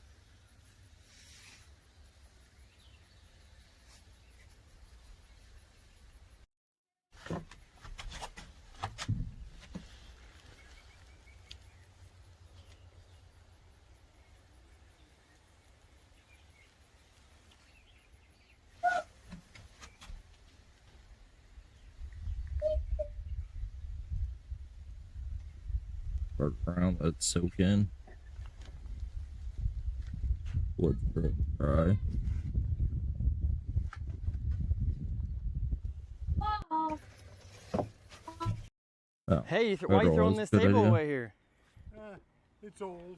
Would you care if I redid it for free and brought it back? I'd love that. Probably had this table 15 years. Oh, nice. Any color recommendations?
Nobody could be this dumb in real life. Nothing I dislike more than the politician. He is proving how dumb he is. And lies to you. Why does Newsom always look like he just got done sobbing into his pillow because he realized that his Aunt Nancy Pelosi can't buy him the presidency for Christmas? Why does he always look like he's been sobbing? He looks like a They're douchebag. literally the party of tears. I'll just sit there rolling our eyes going, give me a break. Projection. Did you legitimately believe that he was capable of serving as president? They just jump cut to, did you believe Biden could run for president and be president for another 4 years, despite the fact that he was always taking naps, was just mind blanking during the debate stage, and basically a zombie for the other 4 years of his presidency? So he just said, nothing makes me roll my eyes than a politician that lies to you, and here he is about to lie to us. Until January of 2029? Yeah, I think my focus was frankly situational. It was making sure Donald Trump didn't get back into office to experience everything that we're experiencing today. And there was no interaction I had that suggested otherwise. What do you say to Americans who feel misled by you and other top Democrats? It's bad when even NBC is calling out the Democrats in their face. They've lost it. About the mental acuity of President Biden, that they wish you'd sounded the alarm sooner to give way for an open convention? I'm not going to substitute myself for someone else or for popular opinion. I'm going to express my relationship to my truth with... My truth means I'm lying. That's it. The former president of the United States, including at the end of his term, quite literally, in December, which was a masterclass of foreign policy. He dropped out. He dropped out of the race because he had just blanked out during a debate on national television. Democrats kept on hiding him, saying he's fine. He obviously wasn't. He's saying, my truth is he could, and he's making all these good foreign deals. Lying to our face. Look at that line, policy, which I will never forget as we walk through not just the election, but we're walking through the world we're living in. There was nothing to suggest what you just said. There was no. We all saw it during the debate. Nothing. He's just lying to us right now. It's insane. Or others have suggested in terms of my interaction. That's all I can be. My interaction, my truth, absolute ridiculous. My truth says BS excuse doesn't rely with reality. He also has cancer. Yeah, exactly. Like, let the old man recover from cancer, get state of the art treatment, and just enjoy retirement. No, they want to march him out there because it's good for the party. They got to beat Trump. Never mind the fact that you're literally going to shed years off that old man's life. And I'm a person that despises Biden. Biden told me he wishes me and my family a winter, a severe illness and death. He wished that upon me. I wish him a speedy recovery from cancer. Yeah. It's not that hard to be a decent human being. But the idea that he would rather drag him across the finish line to be a politician until he loses his life so they can install their Kamala Harris presidency shows that they're scumbags. And yet, this is him moments ago. Nothing I dislike more than the politician that sits there and lies to you. And we all just sit there look at him smiling at it. Like, and it's funny because he everybody's looks so piling evil. on this, saying, Gavin Newsom dislikes when politicians lie, and then they rolled this little clip right here. In reservoirs, the reservoirs are completely full. Yeah, the LA Times, state to probe why the Pacific Palisades Reservoir was offline empty when firestorm exploded. Nothing I dislike more than the politician that sits there and lies to you. And we all just sit there rolling our eyes going, give me a break. I don't know what he's referring to when he talks about the delta smelt. In reservoirs, the reservoirs are completely full. Yeah, because we had clips of you saying it just a second ago, and then this one over here is even better from Maze Moore. Not one person ever in my office has ever used the word Latinx. So can we finally put that to bed? Yeah, we agree? But where did that even... No more Latinx. Saying, I've never used the word Latinx. He's saying that when he's talking to Charlie Kirk, who he in fact later on lied about afterwards, after Charlie Kirk was the only conservative to sit down and have an honest discussion with Governor Gavin Newsom. When talking to Charlie Kirk, he said, man, my son's a huge fan. He wanted to ditch school so he can come meet you. And then later on, Gavin Newsom, after Charlie Kirk died because they called him a fascist, Newsom said, oh, no, my son doesn't watch. He just knew about him. He wasn't a fan. He wasn't that into him. He just wanted to ditch school and, meet him early in the morning. But he wasn't a fan because Governor Gavin Newsom keeps on calling Charlie Kirk a fascist, which got him ended from somebody from Newsom's party. And he's worried of being affiliated with him because that has scary implications for himself too. But here he is lying to Charlie Kirk's face Next, everybody. Well, just didn't even know where it came from. I'm like, what are people talking about? Impactful this has been in the Latinx community. Latinx community politicians that are banning not assault rifles, but the word Latinx. Nothing I dislike more than the politician that sits there and lies to you. And we all just sit there rolling our eyes going, give me a break. I've never seen Latinx. He has a literal montage of him saying that. Yeah, he's debating himself. I love Maze Moore and his account. Go follow him on Twitter.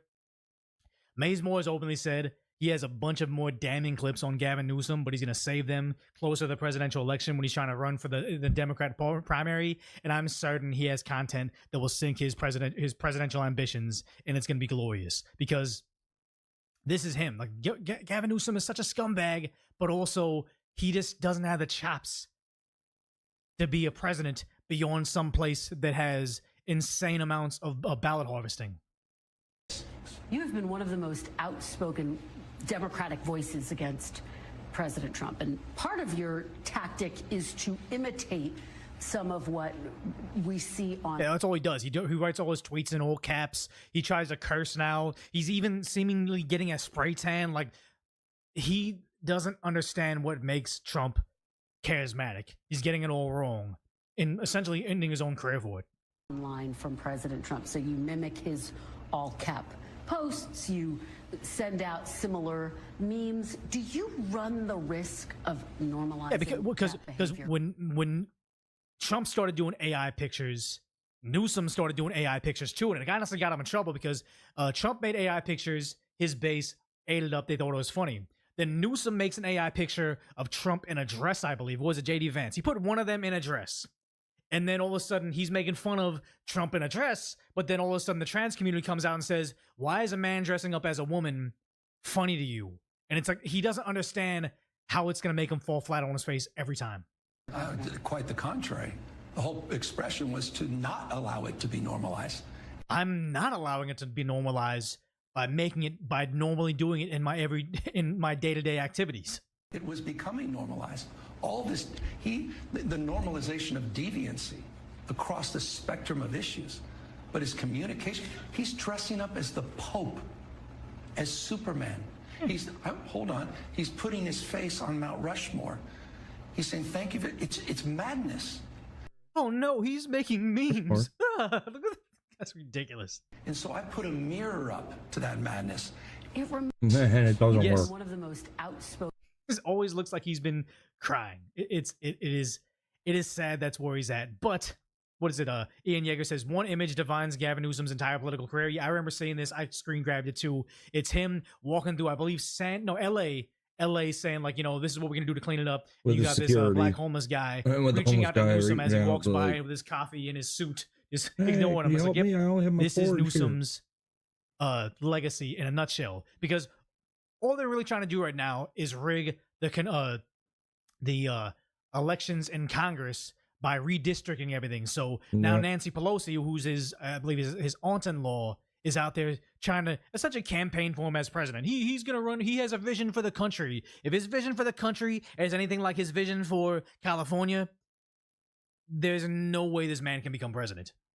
To Jennifer, it's clear that I don't think Pelosi will see another Democrat in power in the presidency ever again. I think she will be long dead and gone by the time she sees another Democrat in power.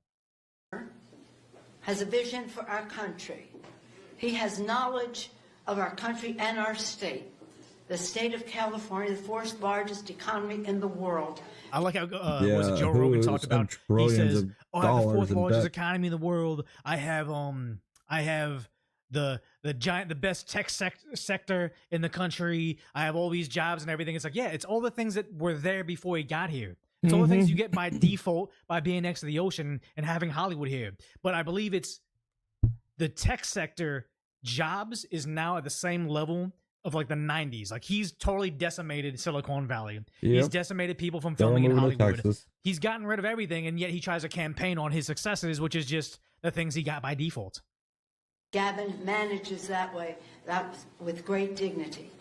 He has strategic thinking about how to get things done. That state and that should is be what has brought us rich, together and it here. is trillions When of this dollars in debt. opportunity occurred, Gavin had a plan.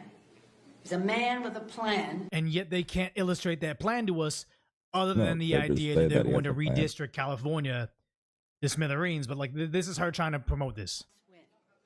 Actually, this video is way too long, but no. Saying, when Texas did what Texas did, people said, oh no, we can't do that. Two no's don't make it right. It's not two no's. It's self-defense for our democracy, saying we know what we're doing is wrong, but we're going to redistrict California. So you have, look at these skinny little districts to put all the rural parts of California, combine them with deep blue coastal elite cities to make it just, all Democrat, because they need 5 more Republican seats to fight the Republicans in Congress. But you see this over here where there's parts of the country that are already gerrymandered to the max. Like you see this over here. What is this? New England. They own 11 out of the 12 U.S. House seats in Jersey, but all of the House seats in New England, where it's like you look at New England, they have all the congressional seats, but then if you look at the election, Maine, 45% voted for Trump. New Hampshire, 47% Trump. Vermont, 32%. New York, or not New York, that's not it. Massachusetts, 36%. So you have millions upon millions of people that voted for Trump in those areas, and yet they get zero representation in Congress. And they're saying, we're saving democracy. You know, she keeps on going out there. We're getting 5 seats back in Texas. I mean, we're getting 5 seats back in California to defend ourselves from Texas, which is nothing to do with representing the American voter. Nothing to do to represent conservatives in New Hampshire and Maine, or even in California, and yet they're saying we're saving democracy by cheating. Ridiculous.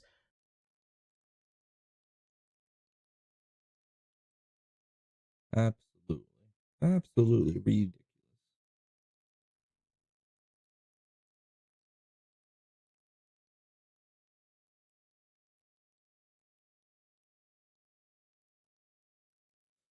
I'm kind of in the mood to watch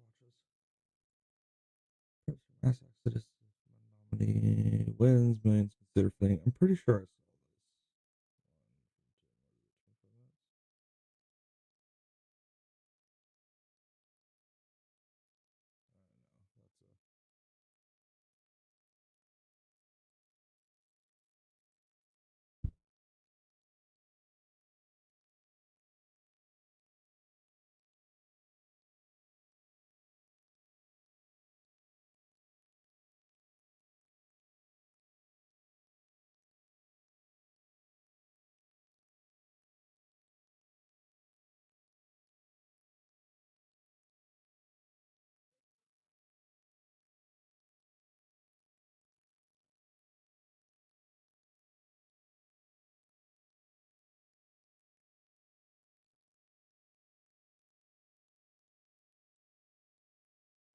My favorite Amish dessert. Start with 1/4 cup peanut butter, 2 cups powdered sugar, and use a fork to make crumbs. Once you got your crumbs, put them in a pre-baked pie crust. Now you're going to get another 1/4 cup peanut butter, a small cheesecake jello instant pudding mix, and 3 cups milk. Combine. Add in 4 ounces of Cool Whip. Fold gently. Place that on top of those crumbs. Smooth the edges. Add the rest of the crumbs on top. Refrigerate for 4 hours. Cut yourself a slice. Take a bite and enjoy. So easy and so good. You gotta try. Looked okay.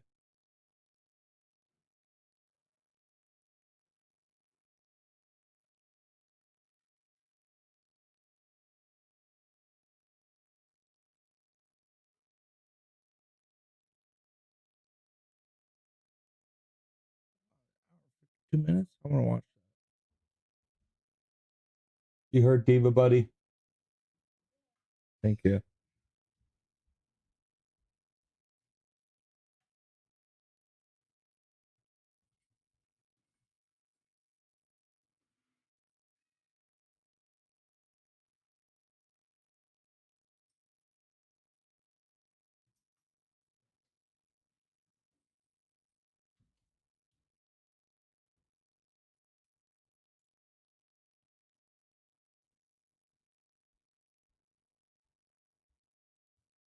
أنا منكم وإليكم سنراكم. That was a good one.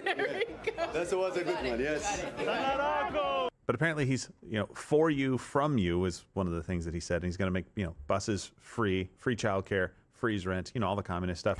It is election day for a number of different, for a lot of places. So make sure, first and foremost, go vote wherever you are. It does matter, especially the local election stuff, because they're taxing you a lot and, doing some fun stuff with your money. And most of the time, you probably don't want them to do with your money what they are doing. So make sure you go vote. But specifically in New York with Mamdani, he has spent the past week making sure to shore up his base of supporters by pandering to Arab speakers about the virtues of communism.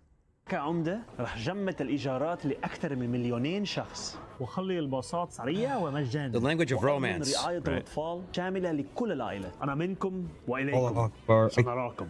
That was a good one. That was a good one. Yes. Okay. Listen, I understand, but apparently he's, for you, from you is one of the things that he said. And he's going to make, buses free childcare, freeze rent, all the communist stuff. But the Muslim population wasted no time embracing him and already designated a section of the city as Little Kabul. And it's about what you'd expect.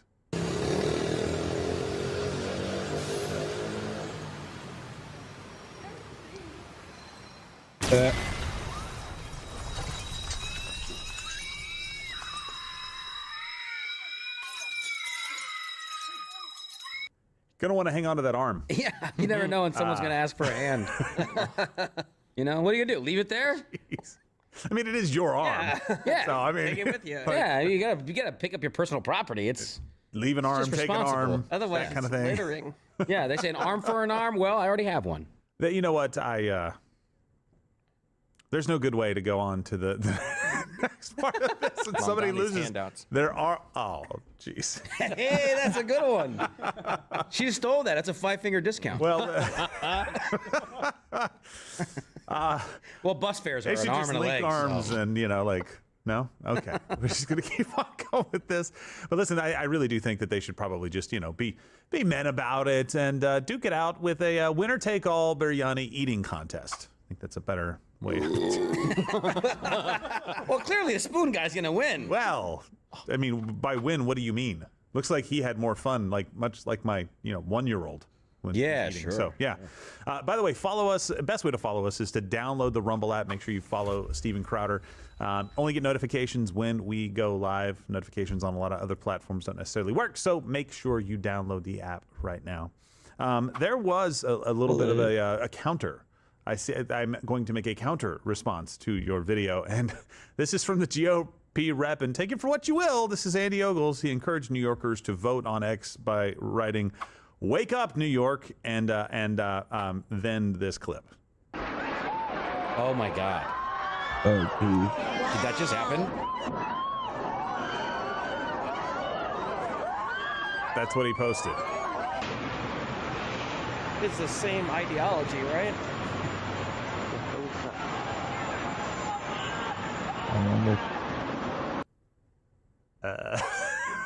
Looks AI. It's not real. That's what we're gonna say in 50 years. Oh man, that's gonna happen. The people are gonna come out in comments who say, "Yeah, for sure." Yeah. It was CG, man. Hey, you see the wing? It disappeared. Yeah. Okay, whatever. Yeah. Shut up. Okay, I'm just. Yeah, it disappeared because it blew up into the building. Listen, look. Comment below. What do you think of that response? I know a lot of people right now are up in arms about it. Mostly Mehdi Hassan and the like. I really don't care what they think, by the way. But I think it is important to say it's like, yeah, it's the same ideology. We good with that? Everybody good? You think the ideology changed? Was there a turning point moment? No. Was there a a flash of genius in Islam? Did they have their Benedict Arnold moment? Yeah, they love America. Hey guys, our bad. We're sorry. This whole converting by the sword thing and bombing and yeah, we're really sorry and never going to do any of that again. Super promise on that. Anyway, the prospects are so brutal for New York City, and obviously when you have a candidate like this, Donald Trump had to do what I don't think he ever wanted to do, which was endorse Andrew Cuomo. And he wrote on Truth, if communist candidates, see, I can't even do it. I'm not even going to try at that point. Fine. If communist candidates, please do the whole thing.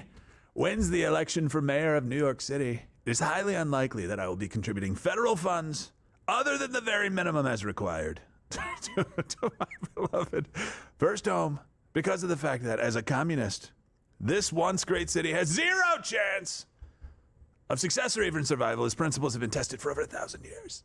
Never once have they been successful. How do you keep doing this, guys? And I meant that about the voice, not the Mamdani. I would much rather see a Democrat who's had a record of success win than a communist with no experience and a record of complete and total failure. A vote for Curtis Sliwa, who looks much better without the beret. It's a vote for Mamdani. You've got great hair. Whether you personally like Andrew Cuomo or not, you really have no choice. You must vote for him and hope. Hope. He does a fantastic job. He is capable of it. Mamdani is not. It's harder than I thought. Yeah. Kudos to you, Stephen. I'm sorry. Fantastic job. I'm glad you dedicated to it, though. You committed to it, and that's respectable. I appreciate that. I know I'll get made fun of for it. I really don't care at this point. I hope so. Thank you. Yeah. I think you'll be leading the charge, in fact. I can just see an X post going up right now. Yeah. From you, mostly. So here are the polls. Cuomo makes a little bit of progress, it seems, over the last couple of months in the polls, or at least the last few weeks at the very least, narrowing the gap. So October 24th to 28th, we had Mamdani at plus 16, according to the New York Times. The October 31st through November 2nd, Mamdani only up 5. And one thing that's very interesting, and we've talked about it, I know Steven says the New Yorkers get a chance to vote for somebody on the other side of the ticket, and really Cuomo is a spoiler. I don't disagree, but Cuomo is the spoiler, right? So if Sliwa was not in the race, it would be Cuomo plus 6. And I get it. I don't know. I understand both sides. I can come down on both sides of this saying, listen, New York needs to get what it votes for and deal with the consequences. And that could be people moving out. It could be a lot of other things. We'll see. But I also understand that you want to be able to vote for somebody who represents your policies. And Cuomo is just one of those guys. If you'd picked any other person that was not responsible for the deaths of thousands of people in the old folks' homes, in the retirement communities in New York during COVID, and had the lockdown policies that he had, then maybe they would have had somebody they could vote for and kind of just hold their nose long enough to do it. But because it's Cuomo, I don't think that's ever going to actually happen. But Kalshi actually yesterday, although, the betting or the prediction markets, I think they're called, Kalshi had a really interesting poll on who would win based on simply where the bettor, the person doing the prediction, where they were from. And that brings us to our Kalshi check-in. All right, so in New York City, if you are there, so Cuomo 49, Mamdani 40.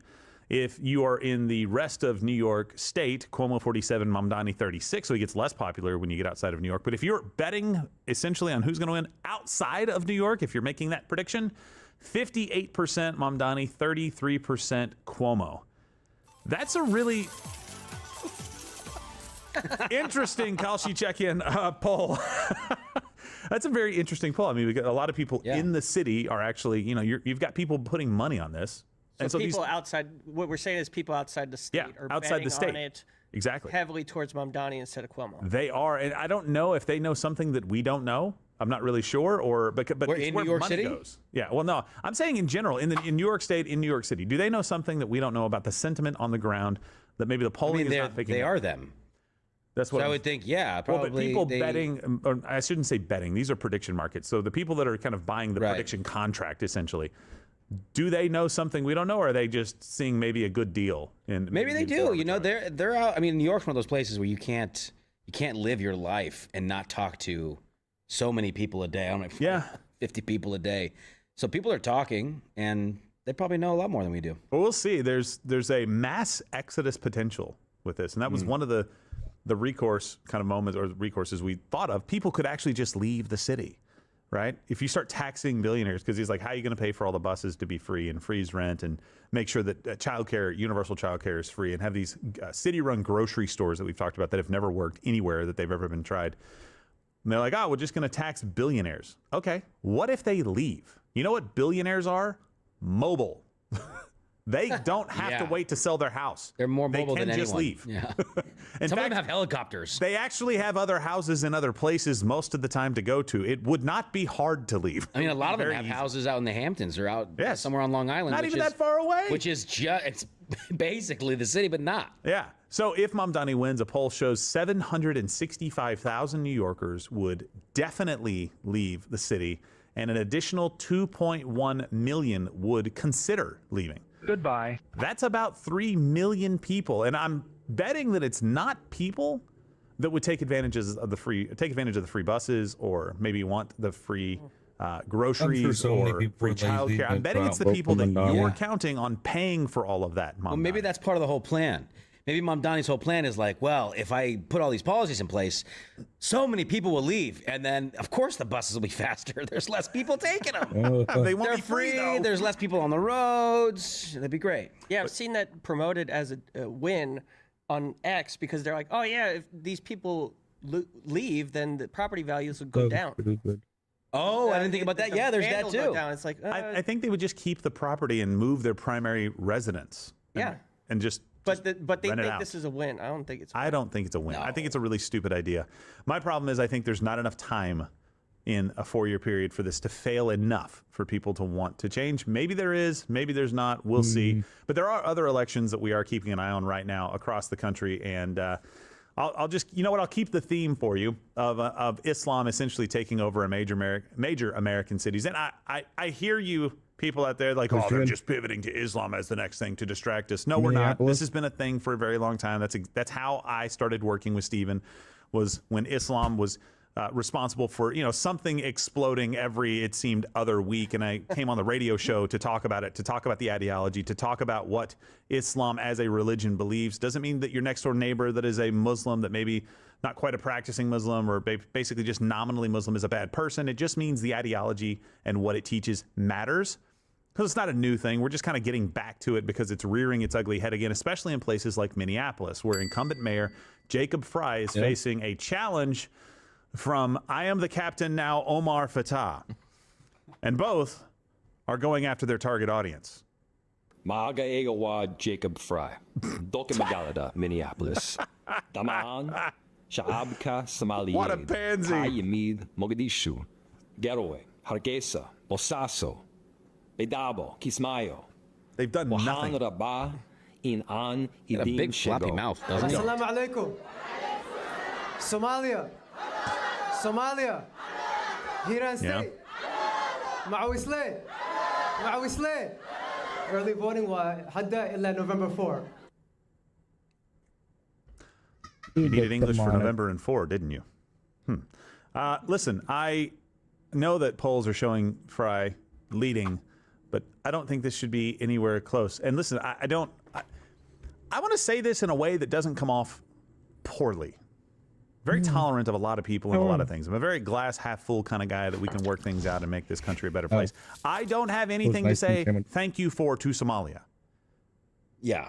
None whatsoever. I'm certainly not going to list the cities in Somalia that are so inconsequential. I only know one of them. You were just out. And the only reason I know it is because of Black Hawk frickin' down. There's a Josh Hartnett. Yes. Just mad that that's it. Tell the truth. I don't care. By the way, make sure every one of those people, or Fry, Mr. Fry, make sure they're not just getting an ID card that are illegals to be able to vote.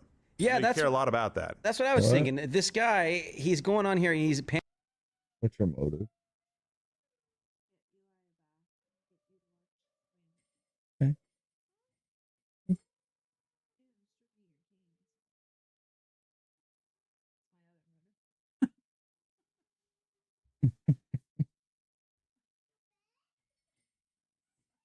Diva, lay down. Hi, babies. You want to hang out with me for a minute? You hang out with me?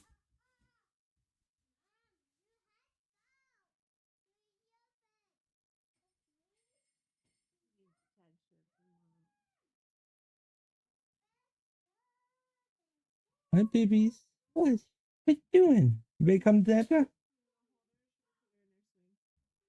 You can put her in a swing if she's wants to be in it. She doesn't really have the free movement all day. Just move it close to me so I can grab her whenever.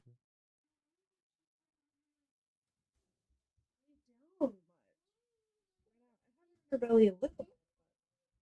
It's okay. Oh.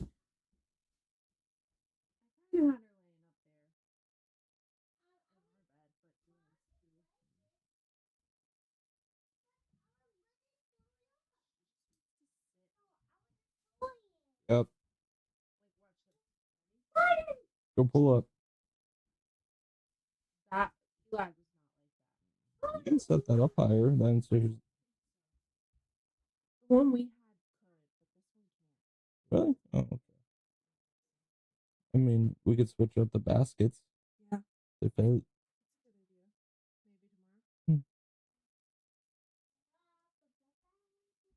What are you doing, babies? Well, I think she already could sit in the bumble seat. I'd have to Yeah. Didn't turn on. Smack it. I always feel so bad. I love her. I love her.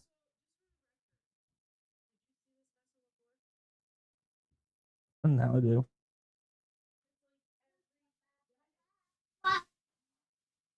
What are you doing? You need your little outfit? You want reindeer? Got a little bell on it. I don't like the bell. Yeah. Hi. Hi, baby.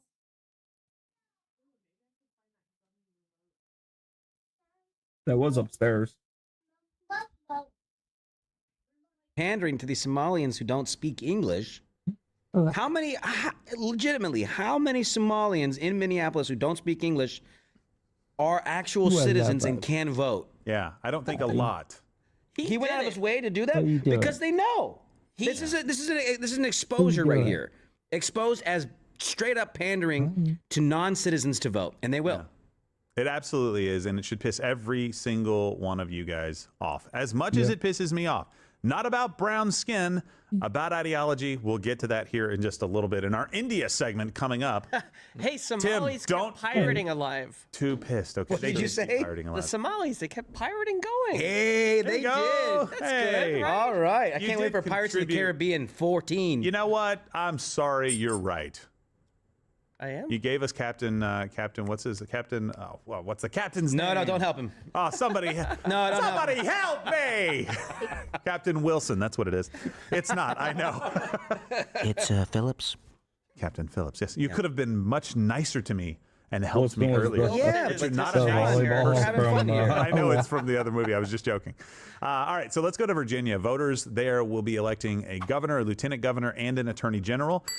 Surprisingly, the attorney general race is still a toss-up after the Democrat candidate's texts explicitly wishing death on a GOP politician and his family leaked. Still a toss-up. I guess nothing gets you out of being okay with Democrat voters these days. That's insane. Is that not something you could sue somebody for? I don't think you can sue somebody for wanting to witness your death. They're not causing it necessarily. They're just wanting to witness it and make sure that it happens.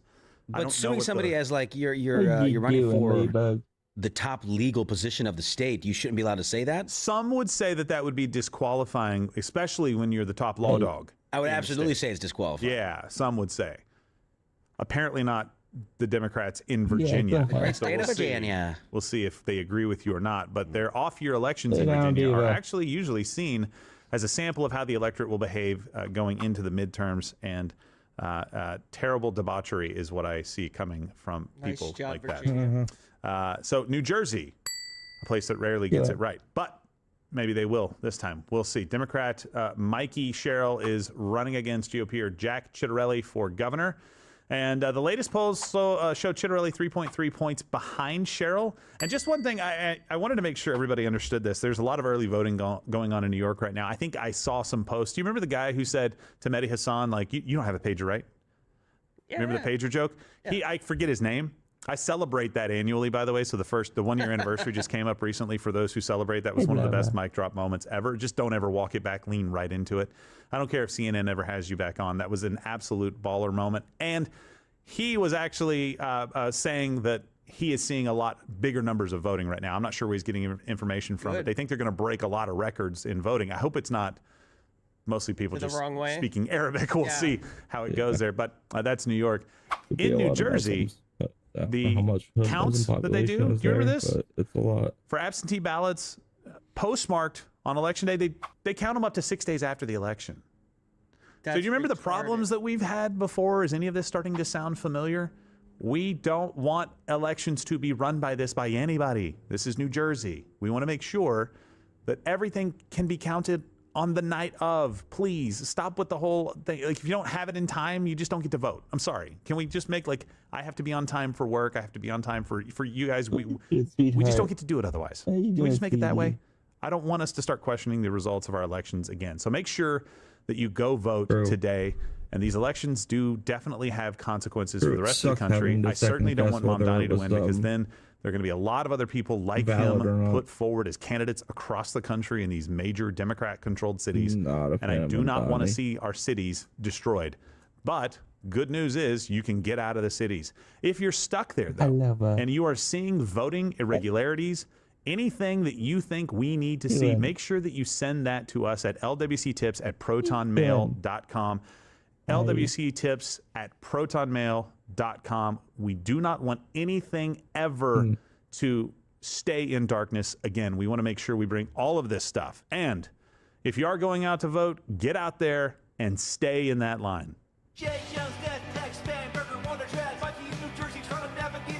Maybe it's quick for me to vote today. He's in and out. Literally went in. I was caught off guard. They didn't ask for ID, which I thought was weird because I remember them always asking for ID. In Pennsylvania, this time they didn't. It's catchy jingle. All right. Weird. Gave them name. Not even if you have to poop. Then they looked us up. Don't leave the line. Found our address and for nothing. You know, sign can our you get names. like a line watcher or something? No, no, do it in your pants like a man. Voted no to all the Democrats Thank you. and no That's not to pooping. retaining the Supreme Justices. You don't know what came out of that. Don't trust that. I Put a would few be willing to bet Republican nothing of candidates. substance. How much did you put on it? What do you think the odds on Colosus are? Yeah, no. 99 to 1.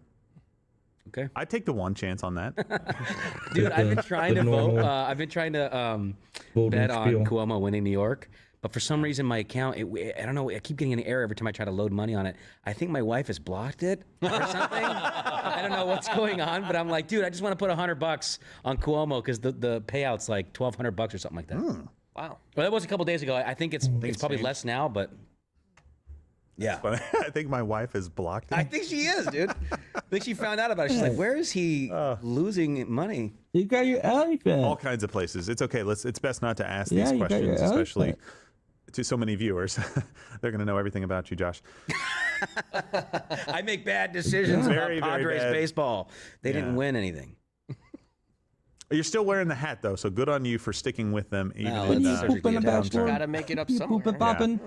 So we talk about voting. It's not just an Yeah, American thing, but that is one of the things that we hold very dear here in the United States, the ability to go and select and choose our leaders that are going to represent us on a local, state, and federal level. I love you. But I'm gonna list for you 4 cities. Jerusalem, not the way you think.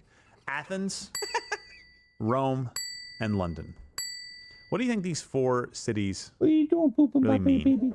What does it mean to you? No, not Islam. Though London makes a run for it. Yeah. Today we are being colonized by people from incompatible cultures that are not at all interested in being American. They're not interested in what made this country great. This is not about skin color. This is not about bathing preferences. This is not about pooping in voting line preferences. Actually, it's maybe a little bit about that. Okay, yeah, it's a little bit about the last 2 things too. It's not about a race of people is inferior because of X. It's not. That's not it at all. And I think that's where you lose the argument. I think it's about cultures that do not align. I think it's about a fundamental misunderstanding of what it meant to come to this country, to be a part of this experiment of the brightest, most prosperous, most land of opportunity place that you could find on the planet. Really? And we've lost that. Hey, do you like what you saw? I don't know how because it's on YouTube and we have to cut all the good parts out. So you should tune in live weekdays at 11 a.m. Eastern on Rumble. We can still speak freely and even use words like Crowder in the morning. And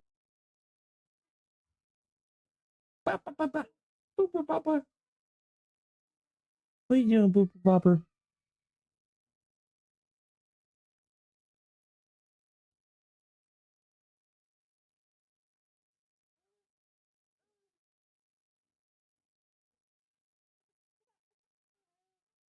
What? What's the matter? Oh, really? Oh, really? What's the matter?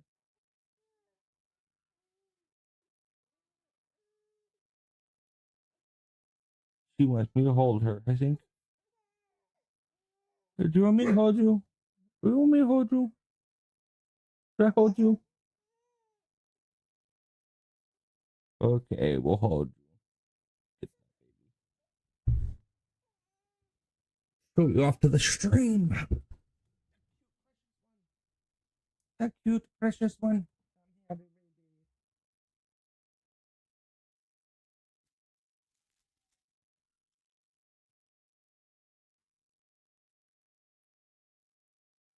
What you want? Grab you?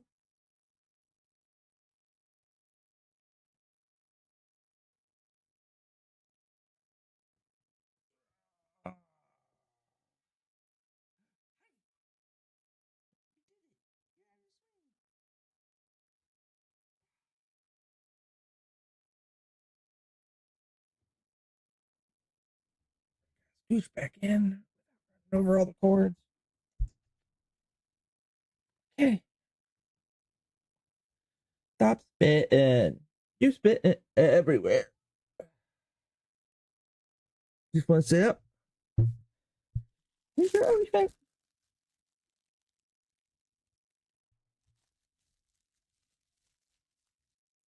Is your elephant? Oh, gotcha. Not comfy, huh?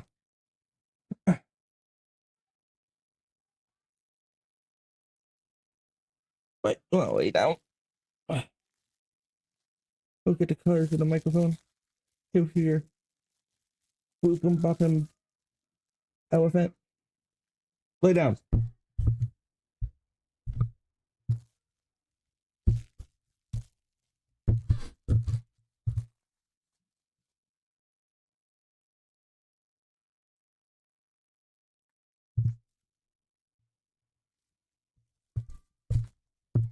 Hi. So serious. Try and grab it. You got it? Got his ear. Got his ear.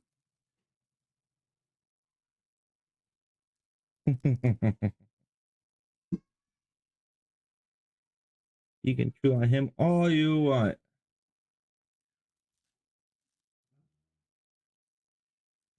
Diva, come on.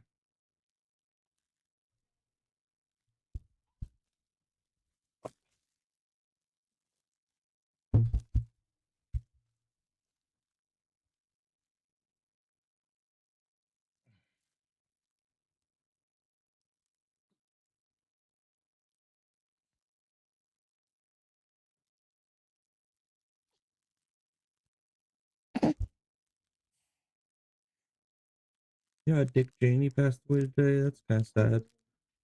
I thought he was a good guy. Diva.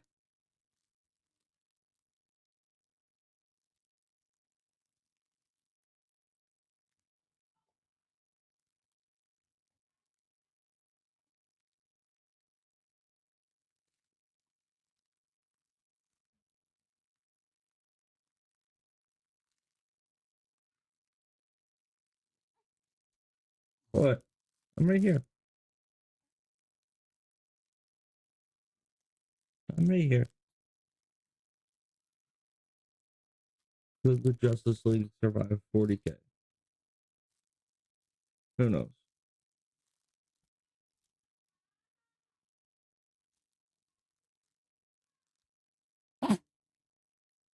Can we get some good news? Yes, let's get some good news. Twitch has fired the guy that has been banning VTubers. Hello, I'm here to give my opinion on something that doesn't actually matter. Ex-Twitch execs blames Amazon for cutting 14,000 jobs in AI shift. Robots don't give a fuck. That's right. Twitch is facing another brutal round of layoffs as parent company Amazon slashes tens of thousands of corporate jobs amid a major pivot to artificial intelligence. That's right. You're getting replaced by Flippy. You're getting replaced by the AI. You're getting replaced by a computer. Amazon confirmed plans to cut 14,000 corporate jobs this year, about 4% of its white-collar workforce, as part of a sweeping cost-cutting and restructuring effort. According to Reuters, the number could climb up to 30,000 as layoffs began on October 28th. So that's 2 days ago as of me recording this. That's right. The move is part of Amazon CEO Andy Jassy's strategy to trim bureaucracy and lean heavily into AI and automation. Jassy previously said... I love how these Twitter people think that they're going to be able to stop AI by having a viral tweet get like 90,000 likes about AI being bad. Like, this is the future. Anybody who thinks this isn't the future is fucking delusional. It's obviously happening. That artificial intelligence will play a central role in automating routine work, making some roles obsolete. Yeah. These latest moves signal that Amazon is likely realizing enough AI-driven productivity gains within corporate teams to support a substantial reduction in force. That's right. You don't need them. Get rid of them. An e-marketer analyst told Techloy. Twitch hit with massive layoffs. Okay, so here's the interesting part about the Twitch layoffs. All right, let's hear one it. of the people that got fired was this guy, a man named Tarfu. He says, "I was laid off at Twitch today. I was at Twitch for 11 years. I started off working in trust and safety, then moved to customer experience. I was the person who built the entire fraud program at Twitch." You'll understand why I'm emphasizing that in a second. One of the reasons I never told people what I did for work. I was the one keeping bad actors off Twitch who steal and abuse revenue on the platform. I guess I did my job too well since they let me go. But do I have some great stories of being there over a decade? I bet he does. Horrible timing since my motorcycle accident was a month ago. I'm getting married in less than a month. This has definitely been a bad year. Sounds like a bad year. I'm sorry that you were in a motorcycle accident. I would never wish that upon anybody except for, well, some people. But what you did, you know, like, okay, well, I don't like you, but you don't deserve that. Probably. So how do they know that this guy fired VTubers? The jury's out on that. But anyways, do you Or banned remember VTubers. how starting like a few years ago, a bunch of VTubers started getting banned for fraud? One example of this actually was Mother V3, banned for engaging in quote-unquote fraudulent activity. So this guy's been going around, and he's been in charge of this shit. Yep.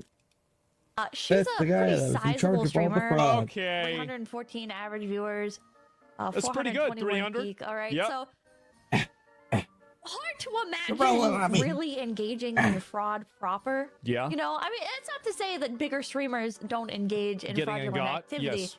But let's read about this a little bit. Right. Let's read about this. Hold on. Oops, I accidentally popped out the tab. Okay, I'm an idiot. Don't worry about that. Let's move this back Twitch over here. indefinitely banned too. Twitch has indefinitely banned It's not even a suspension. It's a perma ban. VTuber Mother V3, marking the first ban of her career. Wow.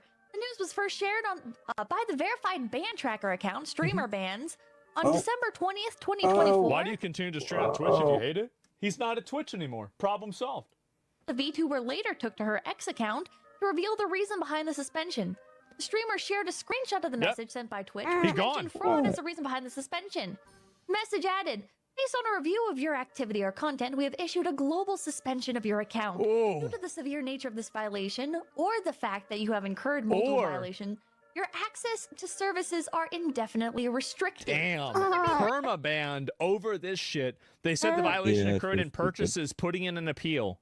Tweets, they said that the violation occurred in purchases, putting in an appeal right now. Wow. You know what's funny is this probably refers to people buying subscriptions. Of course. You know what's also funny is, so Phase Connect, the company that I work for, Right. okay, we're an established company, right? So this is not abnormal. We had some of our talents verified like by Twitch and had their revenue enabled early on. Sure. And even though the accounts were verified by Twitch, several members of Phase Connect immediately had their accounts banned right after. You know why? Probably because people were buying subscriptions to these accounts that had not yet streamed, that had been verified by Twitch. And this is the guy that made that system. Yeah, that guy's an idiot. And he's not there anymore. Wait, he's not there. Oh, jeez, guys. Oh. Makes me kind of want to start streaming on Twitch again, but they haven't handled. Another thing was that streamer that got him blinded over and picked up banned. I have to double check all that once he's banned on there. Wait, so it's happening? Oh my God. So all of these people are getting banned for fraud whenever they're not committing fraud, and they also get unbanned later on because they didn't do anything wrong.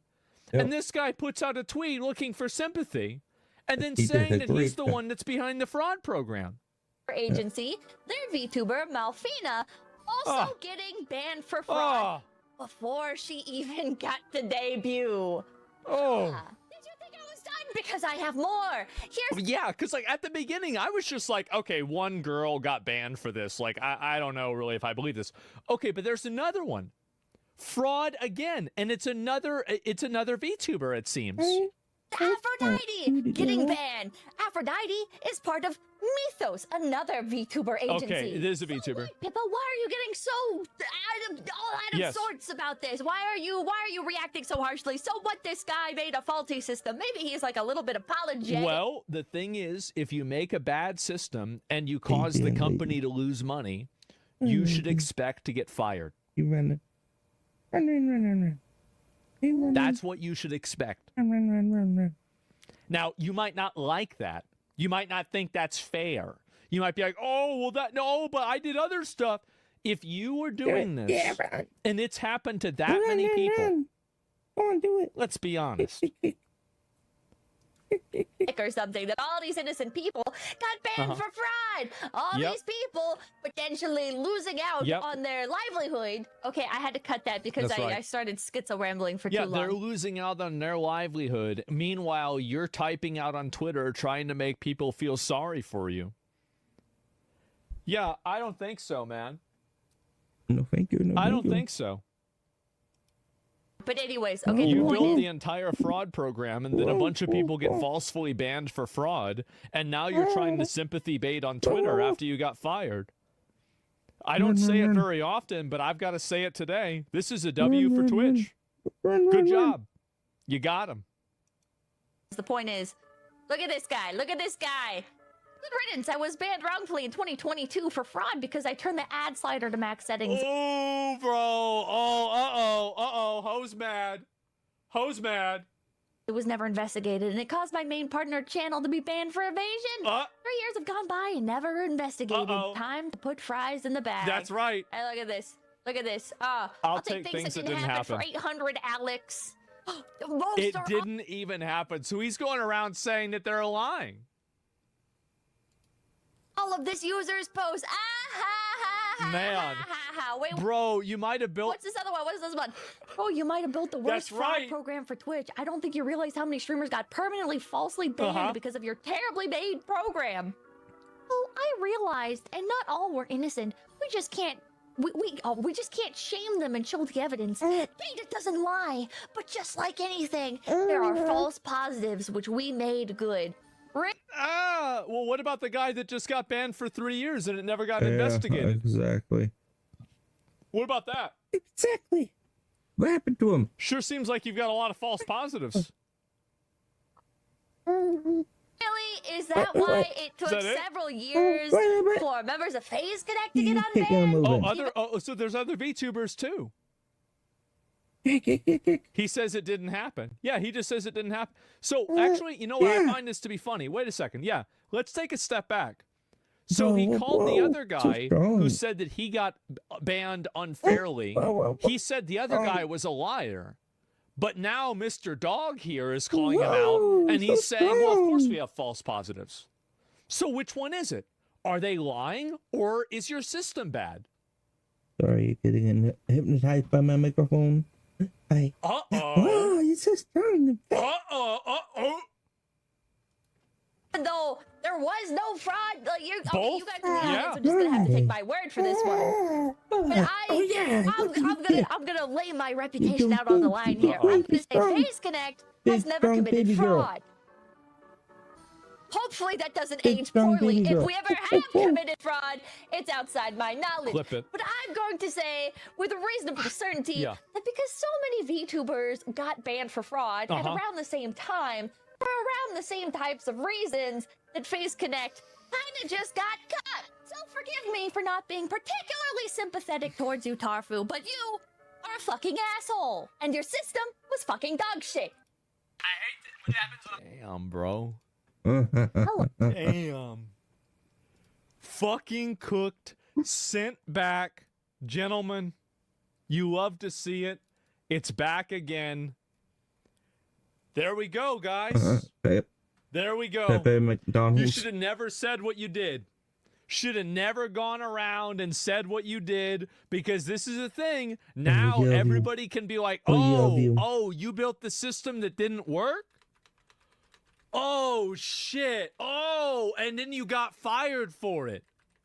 So, okay, so let me get this straight real quick. So you had a system that you made, and then it banned a bunch of people accidentally that you never fixed, and then you're calling one guy a liar, saying other people like, oh, well, that's not what it's. Give the video a like. This is like, bro, what a nasty little rat going out there looking for sympathy, man. And you know what's funny about this now? Is that now whenever he announces he's going to work at a new job, people are going to go and show his new job this video. They're going to be like, oh, you just hired the guy that fucked up Twitch. Look at the video. Look at all these people. He said he made the fraud program. Here are all the people that got banned for fraud. They weren't being fraudulent. That's it. What a fucking retard. Wow. You can recover? He can, but it's not going to be easy. And that's it. And stop sending these retards to McDonald's. I mean, that might be what happens, right? That's what you get. Welcome back to McDonald's. Put the fries in the bag. Oh. That's funny. The fries in the bag. Ladies and gentlemen, once again, we're here in New York City. Today, we're here in an area where it's primarily Zoran Mandami voters. Today, we're going to be confronting these people, asking them why they voted for him, kind of give some more insights as to what they think he's going to do for the city here in New York City. So it's going to be super interesting. We're not here to cause any drama. We're just going to be talking with people, having good civil discourse today, confronting these people about what they're voting for Mandami for, because this is such a crucial election, as you have a Democrat socialist who most people are calling a communist. You have Andrew Cuomo, who's running as an independent, who's really a Democrat, and then you have Curtis Sliwa, who's a Republican, obviously. And today with us, we also brought a friend. His name is Sweeney. You may have seen him on the interwebs. I saw his post today. He gave out 20 reasons why people should not be voting for Mandami. For Mandami, that's What's true. a few reasons why people shouldn't have voted for Mandami? You can go into every single one of his policies, and I'd be happy to, and maybe we'll find some people that want to have a good faith dispute. Yeah. Well, look, there's any of a million reasons, right? You can go through every single one of his policy proposals, and almost all of them are just inept. But from a fundamental reason, if there's just one takeaway, Zoran is fundamentally anti-American, and his entire entourage, and not just his social circles, we're talking about folks that he's going to put in his administration and his cabinet in positions of power, are fundamentally and principally anti-American. They believe that America is a net negative on the world. So setting aside all of these different proposals he has, which will inevitably fail, he believes that America is a negative on the world, which is a complete and emphatic propagandistic lie. 62 out of 100 of the biggest corporations are American corporations. Think about the millions of children and families that feeds. America defeated fascism, communism, rescued the world from World War II, rescued the world in World War I. We are some benefit for New York City. And if you don't believe that from a fundamental standpoint, you should not be running for mayor of New York City, much less anywhere in the United States of America. Yeah, and so we're seeing a large rise of people who support these Democrat socialist ideas, which are really very much communist-like, such as giving away stuff for completely free, controlling the markets of rent and stuff like that. Everyone wants cheaper rent, but you just can't go and freeze the market you just can't go and freeze the rent on a landlord who's trying to make money, right? That's exactly right, and that is not capitalist. And to circle back on the first thing you said, democratic socialism is a euphemism, right? Break that down. What if he called himself a democratic communist? They try to use the democratic as a buffer to take away and lessen the blow of what socialism and what his ideas really mean. He has gone on record, and I encourage anyone to fact check me, and I keep everything non-personal issues based. He's gone on record by saying that the abolition of private property would be preferable to our current system. Does that sound democratic to you, or does that sound communist to you? He is going on talking about freezing rent while simultaneously somehow building 200,000 homes. How do you build those homes if you take away the profit that is needed to make them profitable, okay? All of these ideas, they try to package them in these euphemisms that make him seem like non-radical with his, cheesy puffy smile up there. Deep down, those are as radical as you can possibly get. And for someone as a wolf in sheep's clothing being let in the front door of the capital of the world is as dangerous a metastasizing cancer as you could possibly come up with. Well said. Looks like we have a voter right here. Let's go talk to her. Or him. How are you doing? I see you just voted. Who'd you vote for? I voted for Zoran. Zoran. What made you want to vote for Zoran? I stand by a lot of his policies. What are some of his policies you're super excited about? Yeah, freezing the rent. That sounds great. Who did you vote for? I'm not a New York City resident, so unfortunately I couldn't vote. Okay, cool. Well, so where are you from? I'm originally from Utah. I do have an office here in New York City where I come in and out of, so I do care about the city a lot, and I go all across the world interviewing people on important subjects such as the New York City election. So freezing the rent, what do you think is going to happen to New York City and the landlords? Do you think freezing the rent is a realistic approach to solving the housing crisis here in New York City? Solving the housing crisis? Yeah. I don't know if it's going to completely solve the housing crisis. I feel like we're going to need rent to be lowered overall, and just in general. Yeah. And what are some of the other things you voted for Zoran for? Other than the rent stuff, free childcare is incredible. Taxing billionaires and millionaires. It's great, especially increasing their taxes so that we can have more equal pay in our society. Did you vote? I am still undecided. I will vote today before the votes close. I want to vote for whoever has the best chance of defeating Zoran. I think he's a cancer to everything America stands for. Respectfully, of course. Non-personal. No, it's fine. No worries. So the ideas of taxing the rich, what do you think is going to happen to the rich here in New York City? I didn't want to really debate about it, to be fair, but should billionaires exist? Should billionaires? No, they should not exist. Absolutely not. I don't think it's ethical for somebody to have that much money, for real. You think a billionaire should exist? I think billionaires, to break down what a billionaire is, right? Most of the billionaires that do exist on this earth, their net worth is tied up in their stock of companies. And those companies, just give or take, feed millions and millions of families. Most billionaires are a net positive, including Jeff Bezos, including Elon Musk. Think of the employees that they hire and the bread that they put on people's families and the jobs that they bring in.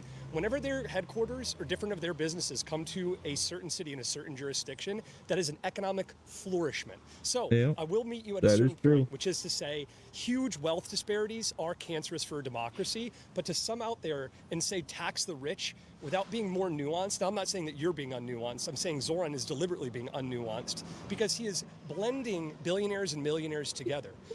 80% of millionaires in the United States are self-made. Most of them are small business owners who feed families and feed employees and are only value adds to their community. Getting them out of New York and continuing this mass exodus of folks to going to tax lesser states like Florida will eviscerate the tax base of New York City, and all these pie-in-the-sky projects he's talking about won't have any taxes to fund them. We should be incentivizing the rich to stay. I mean, there's actual evidence and proof. I've read articles that have proven that billionaires, they're just saying that. It's just a threat. They're not going to move out of New York City, especially in the next few years. There's so much business here. There's so much life here for them. And then when you talk about them hiring so many workers and stuff, that's incredible. I feel like the problem is they're not getting paid enough. They should be getting paid more, better health care. I'm talking about Amazon. I'm talking about big Amazon companies does like do that decent that are healthcare. exploiting their workers. Totally fair. So that's how I feel about it. I don't want to like spend my day talking about this too much, of course, and we don't want to but at all. I do find it. I find your opinion interesting. I find so. What do you find so interesting about his opinion? I'm done talking. No, I'm done. But no, yeah. Take care, you guys. How you doing, sir? Did you vote? Not yet. Not yet. Who are you thinking about voting for? Zoran. Zoran. She's also voting for Zoran. What makes you want to vote for Zoran? Are you excited about him potentially becoming the mayor? Yeah, I am. What makes you most excited about doesn't Zoran speak becoming the English. next mayor here in the biggest city in the world? A progressive agenda that looks out for lower class and working class people. Yeah, maybe he What's does your speak favorite English. example of, for instance, socialism that's worked in societies and in countries? Socialism that's worked in societies and countries. This country. Public schools, public libraries. A lot of our country was founded on socialist ideas that have been gradually eviscerated by corporate hegemony. America is a capitalist society, is it not? These roads were funded by public works provided by capitalism, were they not? And they just walk away. All right, we're going back into the park. Here we go, everybody. As you can tell, Sweeney's a pretty sharp man, so we want to bring Sweeney on. Let him, you're a sharp guy, dude. As I said with her, we approach things with civil discourse. We keep it non-personal. It's only an issues debate. I approach everyone with dignity and everyone with love. We want to have these conversations, and here's a radical idea why. Because this is a democracy. That's what our founding fathers fought for, to have civil, heated debate and discourse. And there are many folks who have said this, which I agree with, which is politics is verbal warfare, not physical. You should have very contested debates, and that is where the truth comes out and is extracted from. When you have these good one-on-one debates as to what the actual policies are instead of giving personal remarks. So I almost never ever go personal. Sometimes people go personal with me. If you want smoke, I'm chimney, but I don't want to go there, right? So I usually try to stay away from that. I'm gonna use that. If you want smoke, I'm chimney. All right, let's move up here. Let's see if we can find some people that have the I voted stickers on their chest. Everybody be rocking them out here today. How you doing, man? Did you vote today? Who'd you vote for? Cuomo? No. Zoran? Is this your first time voting for a Democrat Socialist? Yeah. Yeah, I mean, I guess it's kind of a stupid question. Did you vote today, sir? Did you vote today? I did, yes. Who'd you vote for? I'm not going to tell you. Not going to tell me? All right, no worries, respect. All right, let's He talk to voted for some of these people Cuomo. out here. It seems like this area, Tompkins Park, what's interesting about this area is that this place used to be like the home base for the migrant crisis here in New York City. This is where all the migrants were getting housed, over here and inside this neighborhood.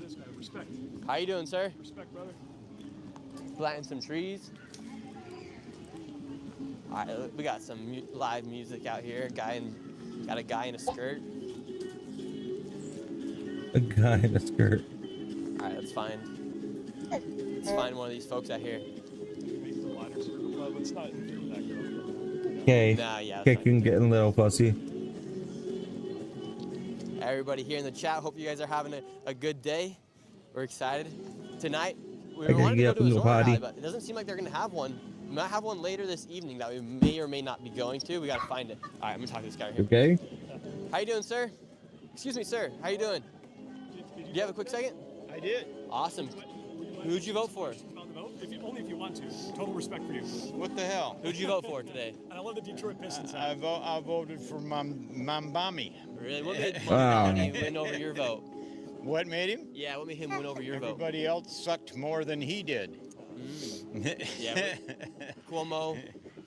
Well, I've been through Cuomo. Cuomo's been through us. You know, he's all right sometimes. He did some good things, but I felt like let's try something else. Yeah, do you feel like it was just like, let's just try something else Let's now? try something else, pretty much. And what are you hoping or I think expecting they're to see all, from you know, Mandami? full of baloney. You know, Yeah. so you pick the one that suits you the best. You know. So what was your question? I'm sorry. Yeah, so what makes you excited about what Mandami's proposing right now? The free buses, taxing the rich an extra 2%, free child care, also government and grocery stores. Yeah. Lots of things. Yeah. I mean, we've reached a Yeah, she's sleepy. She wants to sleep. I'll be right back.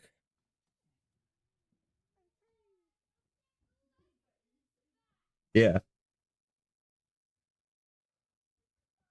Can't get up around me.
More up there. Seems like you guys got tons of candy. Tons of candy. Yeah.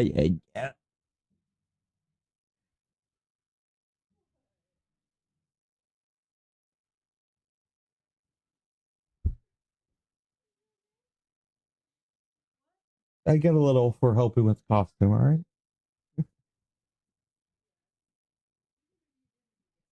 Oh, I know. It's my house. You're definitely getting taxed. I'm taking my share.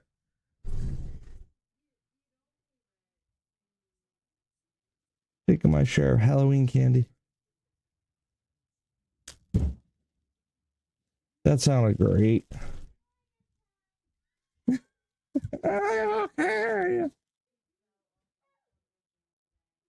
Oh no.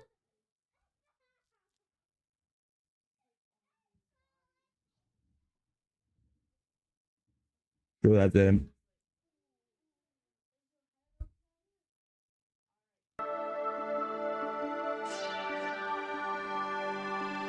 Hey guys, welcome to the Liberal Why Hive is there Mind, a channel newspaper on solely the focused couch? on exposing the abundant hypocrisy of the left. Here's your meme of the day, brought to you by 5mind.com. Major Mamdani scandal alert. Democrat Socialist Trust Fund baby, Zoran Mamdani, hit with yet again another very, very concerning scandal. And to make matters worse on top of it, it seems as though the Democrat establishment is now working tirelessly to sabotage him. You know, I know the young Democrat feminist types and hipsters in New York City, they've got this hopeful view as if Mamdani is going to have this massive rise to power. The Democrat establishment's going to sit down and all this, fluffy duffy socialism is going to come in and create a leftist utopia like the world's never seen. But unfortunately for them, that is a fantasy. Obviously the socialism part, because, well, we know socialism doesn't work. It may work for a short period of time, but when you attack productivity, standard of living goes down and crisis emerges. But it's not just that part. It's the fact that it's not going to be an easy road for Mamdani. The Democrat establishment is already circling. And you can see the agenda that they're rolling out here. Their intent is to sabotage the Mamdani agenda. And it's not just Kathy Hochul like we covered the other day. No, it's even Hakeem Jeffries, who tacitly endorsed him. He's endorsing him on the surface, but obviously there's a different agenda, and also it seems Barack Obama's now getting involved. The Democrat power players are now circling the Mamdani wagon. Let me show you guys exactly what's going on. We got some stuff to get into, so let's roll the tape.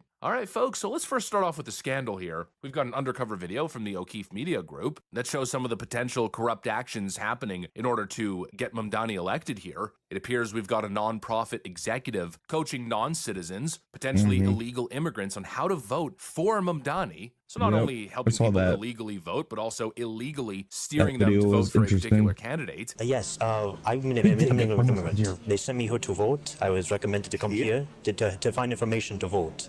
I was given those locations. I will show you. Forgive me, I am no Espanol. English is perfect. Thank you, sir. What's your name, sir? Pedro Rodriguez. Pedro. A pleasure. Yes. Miguel. You register? Sorry? When did you register to vote? I did not. I didn't sign anything. They just told me to come here to vote. Okay. That's close, right? Just across the street. Across the street? Yeah. Thank you. And so I can go there and cast my vote for mayor. It's 3 guys. Okay, I really can tell you vote to. Okay, but you know, they got us. Yeah, basically everything that the left has been claiming isn't a problem, isn't happening for years, is exactly what seems to be happening on the ground. And we are now on day 30. earnings working is to duff product. It's notice, but obviously there's a different agenda, and also it seems Barack Obama's now getting to get Mamdani illegal to vote. I was. Come on. I didn't. It's 3 guys.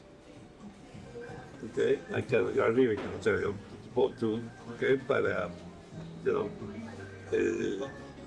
They got us whatever. Yeah, basically everything that the left has been claiming isn't a problem, isn't happening for years, is exactly what seems to be happening on the ground. And clearly it's the logical endpoint of what Democrats in New York City have been doing for years. They've built a sanctuary city pipeline that shields illegal migrants from ICE. Just recently, they were trying to pass legislation that would allow non-citizens to vote in municipal elections. We also just covered recently how they just passed a program last year to give illegal migrants health care coverage. It really exposes the illegal migrant agenda, right? And kind of speaks to how Mamdani is pushing campaign promises to fight Donald Trump's deportation agenda. Well, obviously something here stinks and should be investigated in my view. But potential electoral fraud, and I guess we could call it illegal election canvassing aside, Mamdani's running into another problem, because as I was saying in the intro, even if he's successful in getting elected here, which I think he will, I've seen some polls suggesting that Andrew Cuomo's rising, but with Curtis Sliwa still in the race, I just don't see it happening, so I think Mamdani's most likely to win here. But it's not going to be all socialist lollipops, puppies, and rainbows. Now, the Democrat vultures, they're hovering in the sky above. Like I mentioned, Hakeem Jeffries at the last second very unenthusiastically endorsed Mamdani. But now, apparently, he said this. Hakeem Jeffries was asked this morning if you're the future of the Democratic Party. He said no.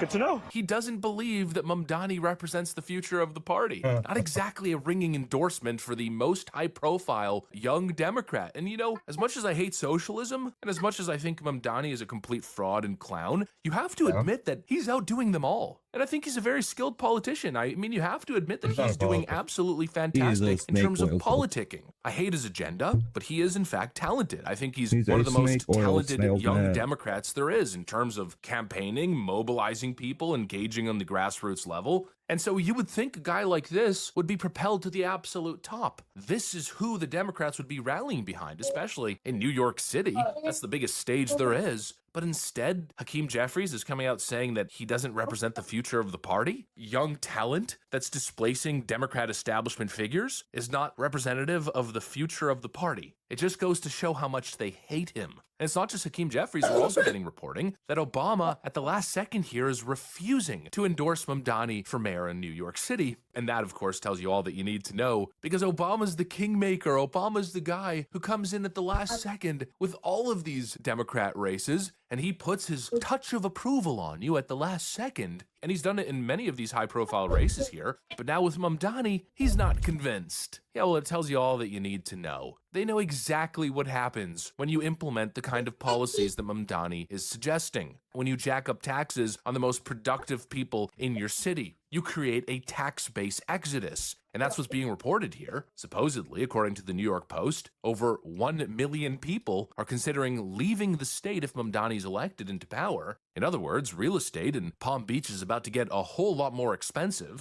And Democrats understand this. They know it's going to lead to disaster, and that's why they're working so hard against it. They have no intention of enabling the Mamdani agenda. Kathy Hochul last week went on the record admitting it. She is not going to allow Mamdani to hike taxes on the top brackets in New York City. And so now the question is, how does he fund his agenda? That How does he do anything if he can't even get support from his own party? I don't know. I think it's going to be real tough. I think the Democrat power players, well, they're obviously desperate. They're going to try to sabotage him at every point and turn here. And that's if he's elected, because as I'm recording this, holy freaking crap, a new Atlas Intel poll is just released, showing the race within 5 points. Andrew Cuomo seems to be making some serious gains here. Look at the numbers. Zoran Mamdani sitting at 43.9% to Andrew Cuomo's 39.4%. I mean, this guy might actually freaking lose. And part of that probably has something to do with the big Democrat players not jumping behind his campaign. They will not enable his agenda. They do not want him. And very clearly, they're trying to stop what is happening to the Democrat Party. They're trying to ward off the threat of far-left socialism. Well, we'll have to see what happens. We'll have to see if they're successful. But also, one thing I got to say is I think they're also in denial. You know, Hakeem claiming that Mamdani is not the future of the party, I think he very much is. I think in the long run, the effort is futile. This is the next generation of Democrats that they have cultivated. This is the future of the party, and whether Hakeem wants to accept it or not, Barack Obama endorsement or not, this is where it's headed. In other words, I think the Democrat Party is headed towards utter disaster and failure. And, you know, in a way, kind of makes me want to see Mamdani get elected. I think people need to be subjected to the failures of socialism in order to curb this trend.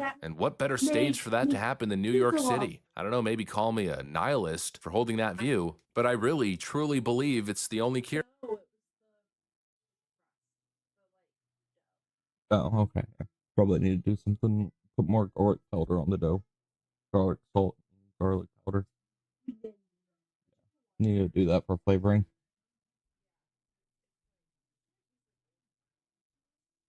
Yeah, you didn't put any like seasoning on the crust whatsoever.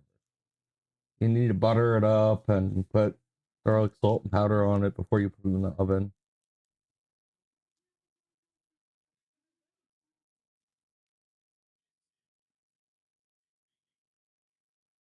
Here, you got to see socialism fail in real time, at least some people do, in order to wake up. And clearly, the Democrats understand this, and that's why they're trying so hard to fight it, because they know that would spell disaster for their party moving forward. And so here they are, in absolute panic, scrambling, attempting to shut Mamdani down. And well, let's see what happens. All right, well, that's what I got for you guys. Hopefully you enjoyed the video. If you did, make sure to leave a like and possibly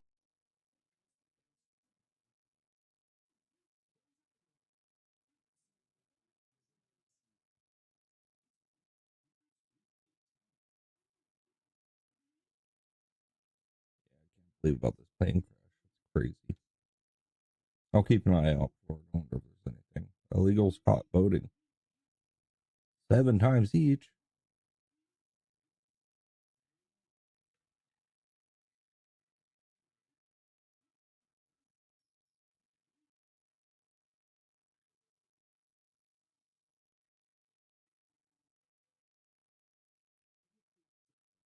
I'll scroll back up. I want to see if there's anything else.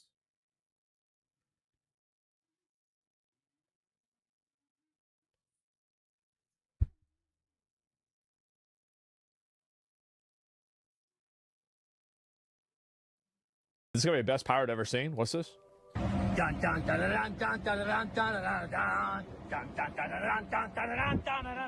Doing something my wife told me not to do.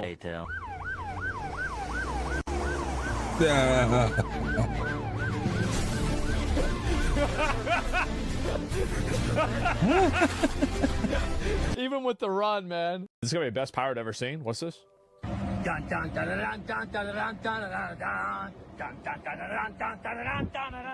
Doing something my wife told me not to do.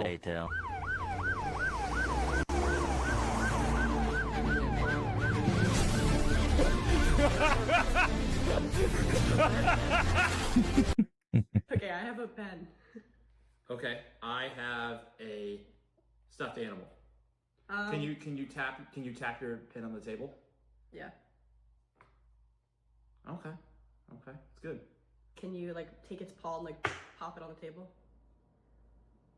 Yeah. Is that it? Yeah, that was it. It was Okay, soft. I feel like that makes sense. Is it clicking? Can you Yeah. click it? Yeah, hold on. Oh. Sounds like a pin. Is it one of my weighted ones? No, it's one of the new ones you just bought. Okay. Can you shake I don't know it? why I'm getting sucked into this. Just shake it around. Yeah. Is that it? Yeah, I'm shaking it right now. Okay. Can you shake your item vigorously? Really shake it. I'm literally shaking it. Okay. Okay, can you drop yours from like a couple feet up, but not like obviously the size of the thing? Yes.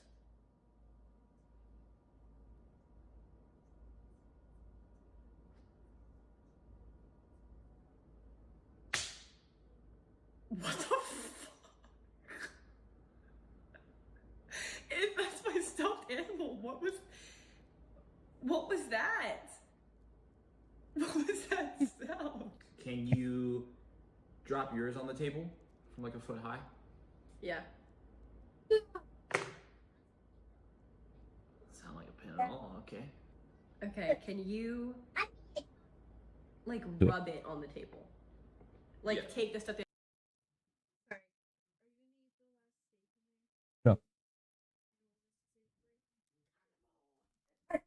animal and just kind of like. Sure. You hear it? Yeah.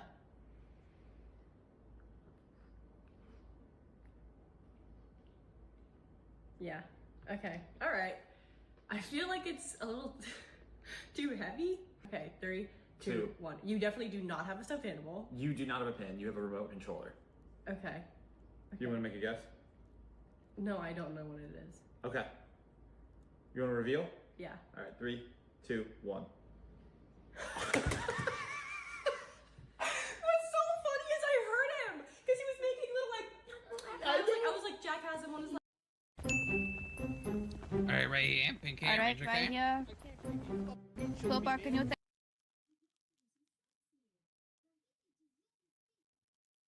All right. What was it going on? Nux. Nuxinator.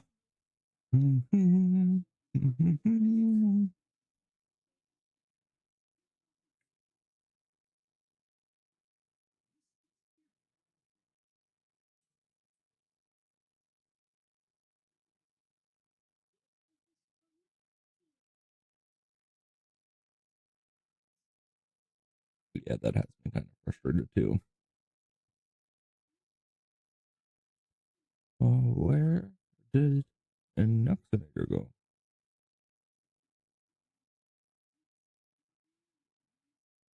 That's interesting. I want to watch it.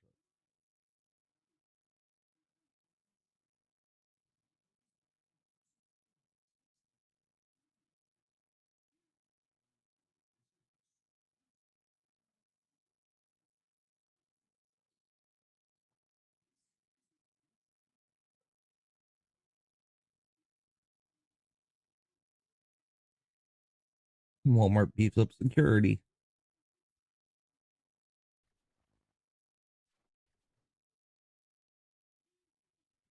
Yes.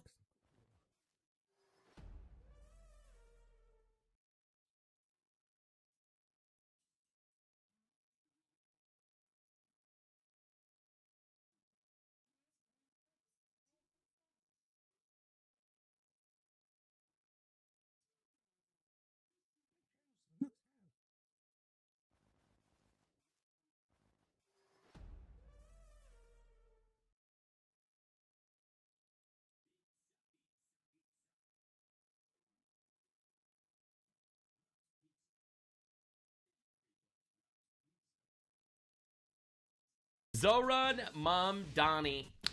If you are watching this on YouTube, you probably still have a couple of hours, a couple more hours to vote. against him, because I personally do not want New York to become an Islamic caliphate nor a communist That'd be great. hellhole. Neither But of didn't these do do that. sound good. If you're watching this video, you're in New York City, you could still vote for a few hours. If you're watching this video about a day after uploaded, things are either great or they're not, but this video will still be super relevant, and I will tell you why. They're rigging it. They're rigging the election. I'm not even joking. This is diabolical. Elon Musk makes this tweet, and it's insane. So this tweet went viral. It has over 4 million views, and it's crazy. So the New York City ballot form is a scam. No ID is required. That's the first point, which is insane. Insane. No voter ID. What an unbelievable situation. Because remember, New York is so-called sanctuary city. It is flooded with illegals. There are millions, potentially, of illegals in New York. They'll all be voting for Zohran Mamdani 7 times. It is literally so over. It's designed to kill us. Other mayoral candidates appear twice. Cuomo's name is in the bottom last, on the bottom right. Now, if you look at this actual ballot, it might be one of the most diabolical ballots ever. So over here, you have Zohran Mamdani. Then you have Curtis Sliwa. Then you have Irene Estrada. Then you have Zohran Mamdani again. Then you have Curtis Sliwa again. Then you have Eric Adams, who, for the record, dropped out of the race. He's not even a candidate. Then you have Jim Walden. Then you have Andrew Cuomo, the only guy that actually has a prayer of winning. Are you watching the insanity unfold in front of us? This is a scam. Oh my God. I've never seen anything like this in my life. So you have to understand the ballots don't matter. The ballots do matter because the average person is retarded. Okay? True. I'm sorry. The average person Especially is those that go in uninformed. the average person's a so terrible analysis. My native leftoid in chat, who I keep him here to give me the other perspective. His response was, Q is at the end of the alphabet. You absolute dumb. Cuomo is spelled with a C, and Zohran Mamdani is spelled with a Z. Yet he shows up twice before Cuomo shows up. Right, so I'm really glad. This is why we keep the native leftoid, because he definitely makes things exciting. Anyway, the point that I'm trying to make is, this is a scam. It's a scam. So you have to realize the average voter's all right, the average voter's retarded. So these guys will go up, they'll throw a dart at this at the ballot, wherever it lands is where they get to. So either they'll hit a Zohran Mamdani or literally any of these other guys that aren't even running except for Cuomo. This is diabolical. It's diabolical. It really is. So anyway, Patrick Bet-David noted that 765,000 New Yorkers say they will definitely leave if Mamdani wins. Bro, this will be the biggest exodus of Jews since Egypt, ladies and gentlemen. Weird. Not even exaggerating, bro. Not even exaggerating. Oh my God, bro. Since the book of Exodus in the Bible, there has not been a bigger exodus of Jews. Well, now there will be. Yep. Welcome to New York. New York. The Jews are like, bro, people are leaving. And it's obvious why. Now, you have to understand what's going on. Because Zohran Mamdani is not the only major election that's going on in the United States today. All right, so this is not the only place you should go vote if you haven't yet watching this video. There are a few other places where you need to vote now. For example, one of the biggest scandals in Pennsylvania history is happening right now. Chester County polling locations are running out of provisional ballots, and voters are being turned away. You're turning away voters, bro, in Pennsylvania. What does that even mean? What does that even mean, turning away voters? Oopsie poopsie, we're out of paper. We're turning you away now. So anyway, Pennsylvania also trying their best to scam the American right. But don't worry, it gets worse. So currently there's a very important election going on in New Jersey. In New Jersey as well. For the governor. Let's see. Looks like we have a very good chance of getting a conservative governor in New Jersey, which is a massive change of pace. That's not even one of the 7 swing states. New Jersey might be the 8th swing state. You I'll take your Hershey's bar. Now, you have to see this. You have to see this. So, specifically, can I have this one? In red districts in New Jersey, something diabolical happened. All your candy's gone then. Mark Meredith is live in Montclair with the latest for us. Mark. You may just throw that bag Ainsley, out. Brian and Lawrence, good morning once again, friends. Some brand new information coming into Or our should we empty newsroom the that bag we've out learned and that keep these the bag and reuse these it for threats were a communicated refill of electronically candy? via email to at least 7 different counties across the Garden State. These threats certainly being red counties taken seriously, and in an abundance of caution, some of the polling places were temporarily either closed or suspended as they moved voters to different locations, and then as they were doing those searches, then either able to reopen some of the facilities. We got a statement from the Attorney General of They are closing polling facilities There's a bomb in threat. 7 different districts in New Jersey because of bomb threats. Yeah. And Quifa is once again pulling off something diabolical. Now, I showed you Pennsylvania. I showed you New York. We're going to go back to New York in just a bit because you have to understand the Tell me scandal we're California. dealing with because there's too much insanity going on. All right? So, anyway, it gets even crazier. New Jersey, when I put up on the screen for you, it says law enforcement officers have responded at each affected polling place. Some of these polling locations have already reopened to the public. The polls in New Jersey opened at 6 a.m. sharp. We have not seen any added security in the last hour or so, but it is certainly possible that we should see more because at this polling facility right here behind me, we are going to be seeing the Democratic nominee for governor, Mikey Sherrill. She'll be out here with her family to cast her. So anyway, they're closing down.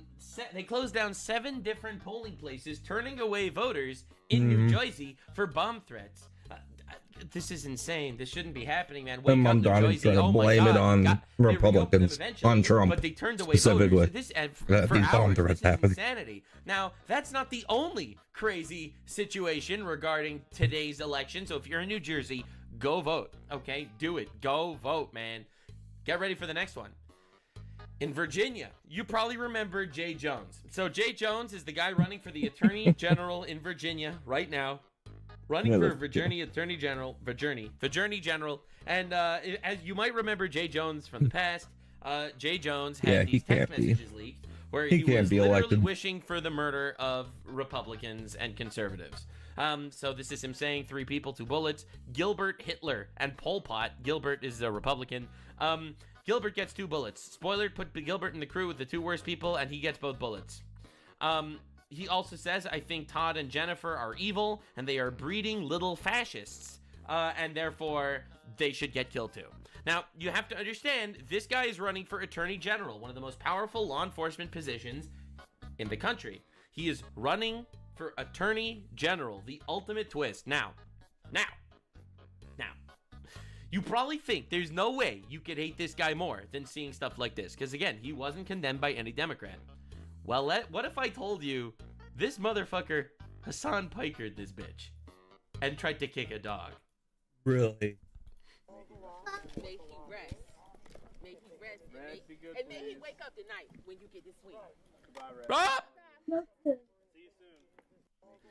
Bro kicked at the dog, missed, and then tried to slap the dog on the way back. Bro, look at this. What is that? Oh my God. That's insane. Bro, like, dude, this is crazy. The left is evil, man. The left is evil. What are we doing? They really are my sometimes. God. It's okay to kill kids and political enemies. Jones draws line at dog murder, and then he goes and kicks a dog. That's crazy. Anyway, so that's what's happening in Virginia. Now, Mamdani Zohran, everyone's favorite radical Islamist communist that's currently running for mayor in New York City. Go vote.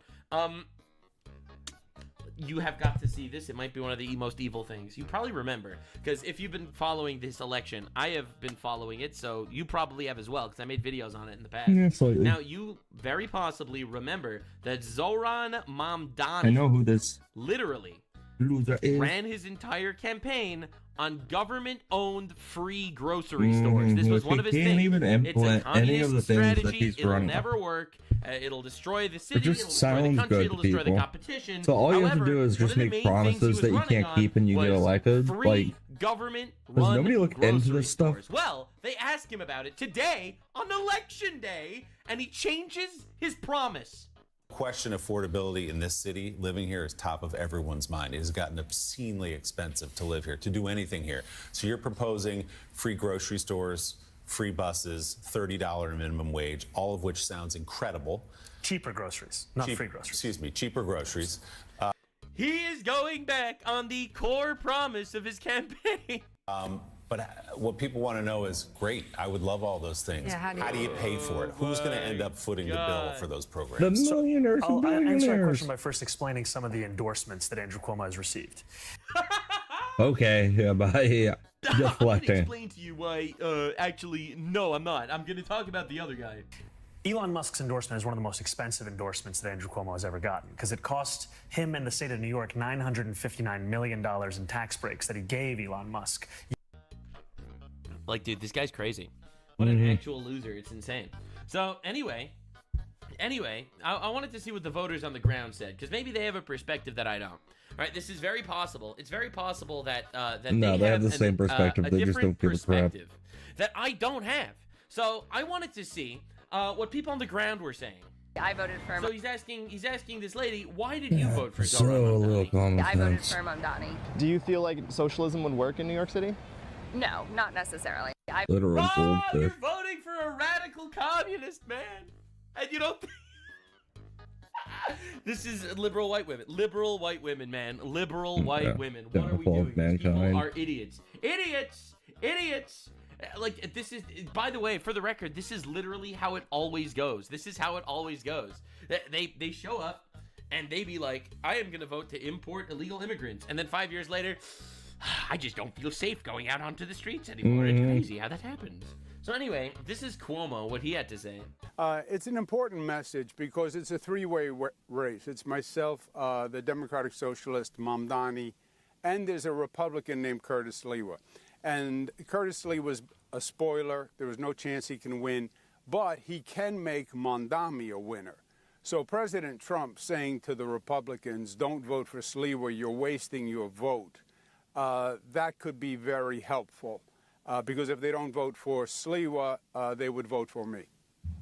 What do you say to the Republicans that say Sliwa's probably not going to win if you believe the polls, so I'm just going to stay home? But then Donald Trump comes out and many Republicans live for whatever Donald Trump says. And when he's telling them to go vote for you, maybe they will go out. What's the reason a Republican should get out of bed, should go leave? Do you understand what's happening? Cuomo, a Democrat, is literally joining forces with Trump and Fox News because we don't want to elect a jihadist, terrorist-supporting communist in New York City. Yeah. New York City. We don't want New York to become the new capital of fucking Syria. No one wants that. No. Should leave the office and go vote for you. See, I have someone in my chat, that said I voted Sliwa, fuck Cuomo. You're right. You're right. Fuck Cuomo, but Sliwa can't win. He's literally just dividing the votes. Yeah, well... A base Democrat? He's not a base Democrat. This guy sucks. He's just not Yeah, a he's pretty terrorist. corrupt. The bar is literally in hell. Cuomo is very, very President corrupt. Trump, President Trump is pragmatic. He is telling them the reality of the situation, which is if you do not vote, Mamdani is going to win. Who is Mamdani? I don't know, but he's a Democratic socialist. He'll bring socialism to New York City. New York City will not thrive with a socialist economy, anti-law and order, decriminalize prostitution. Oh my God, that's right. So he wanted to do that. Republicans, you have to get up and come out and vote. Even if you're not voting for a Republican, you're voting to save New York City. This election is not about Democrat-Republican. Honestly, the smartest thing he's ever said. It's about saving the city. He's not even wrong. He's not even wrong. And it's crazy. It's sad. Crazy. Do you see how insane this is, man? Do you see how insane it is? This is how you get... These are the first time Democrats, all right, this is the first time Democrats are not calling Republicans fascists. They realize that the alternative is a terrorist. Oh my God, dude! I'm telling you, there's gonna be an awakening in America where people are like the radical far left and the radical far right are gonna fall off. They're gonna, They're gonna join forces. You're gonna see the far left and the far right are gonna join forces somehow. It's gonna happen. It's inevitable. It's crazy. Like, what are we doing? Dude, we need to kick the communists out of the country. We really do. And now, don't forget, this is Zoran Mamdani, the guy that's here to make the country better. Like, defund the haram police. Defund it, dismantle it. Defund the police. Build a socialist New York. Queer liberation means defund the police. No, we want to defund the police. New York City, 99% of office holders are Democrats, yet they refuse to defund cops. Defund and dismantle. Defund the police. So this is what this guy wants to do. He wants to defund the police and import illegals from shitholes around the world. Crime in the city. He's like, you don't understand. This Or dude police is the streets for him. Godzilla to our That's proverbial what the Muslims Tokyo. do. They create their own He's little coming here to destroy community it, watch and it's very police their obvious if you own pay street. attention. Now, Tucker Carlson, he's a right-wing guy, as we all know. He's right-wing, very right-wing. Now, No way he praised Zoran Mamdani. Mamdani is for importing illegals, alternate religions that aren't, that's necessarily Christian, let's just say. Also, he supports prostitution, abortion, LGBT rights, all the stuff. He supports all of the classic far left stuff. All right? So you'd think Tucker Carlson would hate him. That guy was the only person in the New York City mayor's debate to say he wanted to focus on New York City. That guy ran his entire campaign on Palestine. So I don't care what he said in a random debate. That's His why Tucker entire likes him. campaign was Of course. Palestine. They asked him in the beginning why he wanted to run. Why do you want to run for mayor of New York? And he said, because I'm making Palestine my focus. I am not joking. This is a real thing. And this dude's like, he puts America first. He puts America first. He does not. Dude, what are we doing? Why are we glazing radical Islamists? Why are we doing this? They were all the Because candidates were Tucker asked is if you could visit a corrupted. foreign country, what would it be? And they, of course, all had an answer. I think most said Israel. Great. And he said, I wouldn't go anywhere. I'd stay in New York. And like, if I want to meet Jewish constituents, I'd go to their synagogues, their homes, or whatever. But I'd be here in New York because that's what I'm doing. I'm running New York. That's my job. Well, he gave the right answer. He gave the right answer. He Yeah. gave the right answer at least. And he's talking. I totally oppose his program. Just Absolutely. To be clear. Disclaimer, I oppose the abortion, transgender communism. Disclaimer.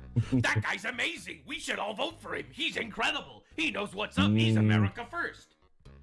Disclaimer, I oppose. It's crazy watching this, man. I don't think it works. But he's talking about economics. Yep. And everyone else is talking about foreign policy. This isn't even true. He's That's the one that not talks true. about He's the foreign one policy. who's bringing up, Zoran Mamdani all the said he wanted time. to defund the New York, the NYPD because of donations that they got from Israel. He wanted to defund the NYPD. He said that he would arrest foreign leaders that he doesn't like that commit war crimes when they enter this country. His economic policy is free everything. Okay? What are we even talking about? No, He's the foreign policy candidate. Yeah, he it's is insane the that people foreign aren't policy noticing. candidate. It's insane. It's insane. I don't know what this guy's doing. I literally Because don't he's know all what this about dude's doing. Palestine. Like, what does he do? Tucker, what are you doing, man? What are you doing? Anyway, now Zoran Mamdani addressed the fact that there were bomb threats. There were lots of bomb threats that went down all over. Blamed all right? it on Trump. In New Jersey. As I showed you, a giant scam. This entire day was a scam.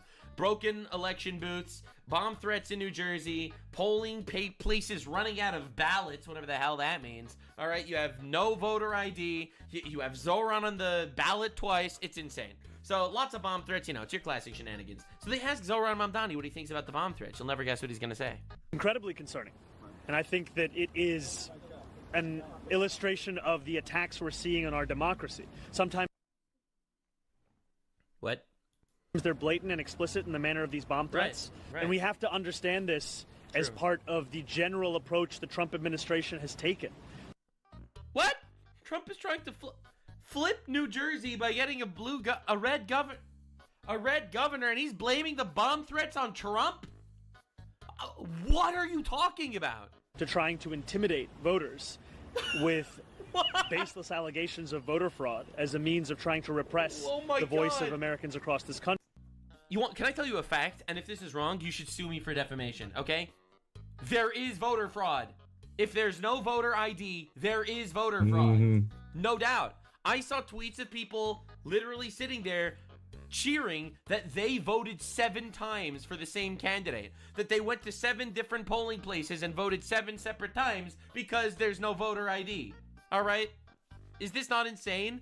You want to know the craziest thing? Hassan Piker even implied that he would do it. Hassan Piker, largest leftist Twitch streamer. I can even find this tweet for you because I couldn't believe he would say it so openly.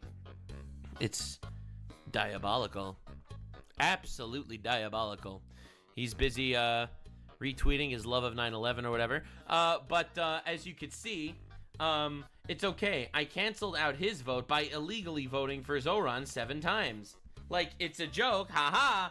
But is this not directly signaling to people in New York to vote for Zoran 7 times? Like, bro, what are we doing, man? I don't know if he's going to get that question again today, but the general approach the Trump administration has taken to try and intimidate voters, unless we heard him incorrectly, what in the world is he talking about? He is serving up a Kamala-sized word salad, but he's using kale instead of romaine. It's just a slightly better finessed verbiage than we were given with her. This is emptiness. It means nothing. What he's doing is deflecting because he doesn't have an answer for this because he is not prepared if, God forbid, something like 9/11 happens again. Just think about that. Were you in New York on 9/11? Do you remember what happened to this city? Do you remember what happened to this country? Do you remember who was mayor and what was needed from that office? Could this person really provide that? I mean, it scares the hell out of me. I hope everyone has a plan with their kids if, God forbid, something happens. Got it. So this is insane. This is complete insanity. So he blames Trump for the bomb threats. Now, Sneeko is another allegedly right-wing figure, but he's out here been shouting out Zoran's campaign constantly. Ani, whether or not you like him, I'm starting to like him more. I really like Zoran Mamdani's campaign so far.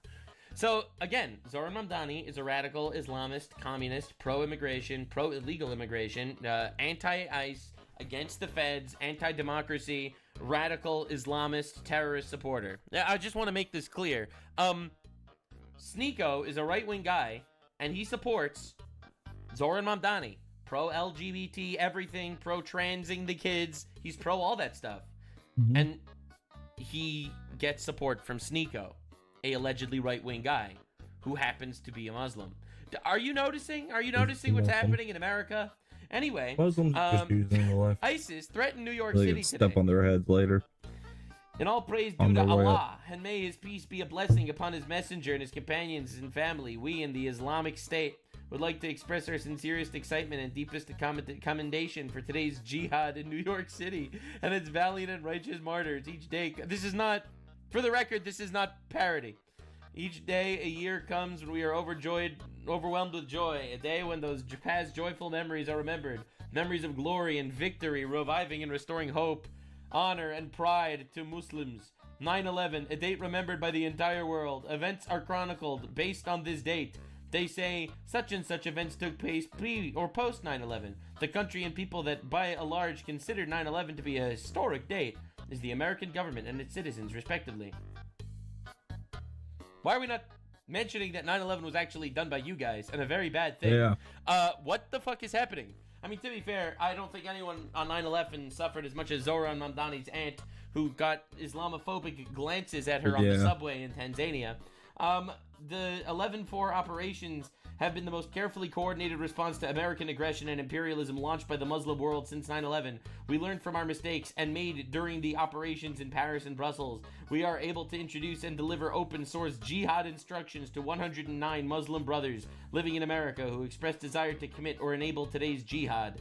Allah said, indeed, those who disbelieve spread their wealth and avert people from the way of Allah. So they will spend it, and then there will be a source of regret, and then they will be overcome. Donald Trump takes credit for defeating the Islamic State.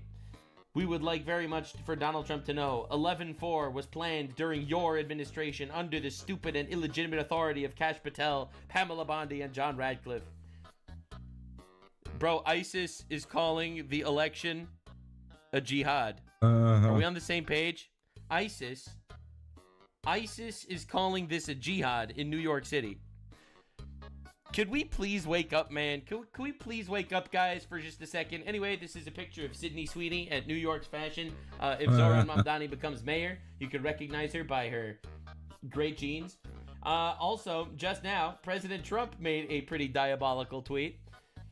Any Jewish person that votes for Zohran Mamdani, a proven and self-professed Jew hater, is a stupid person.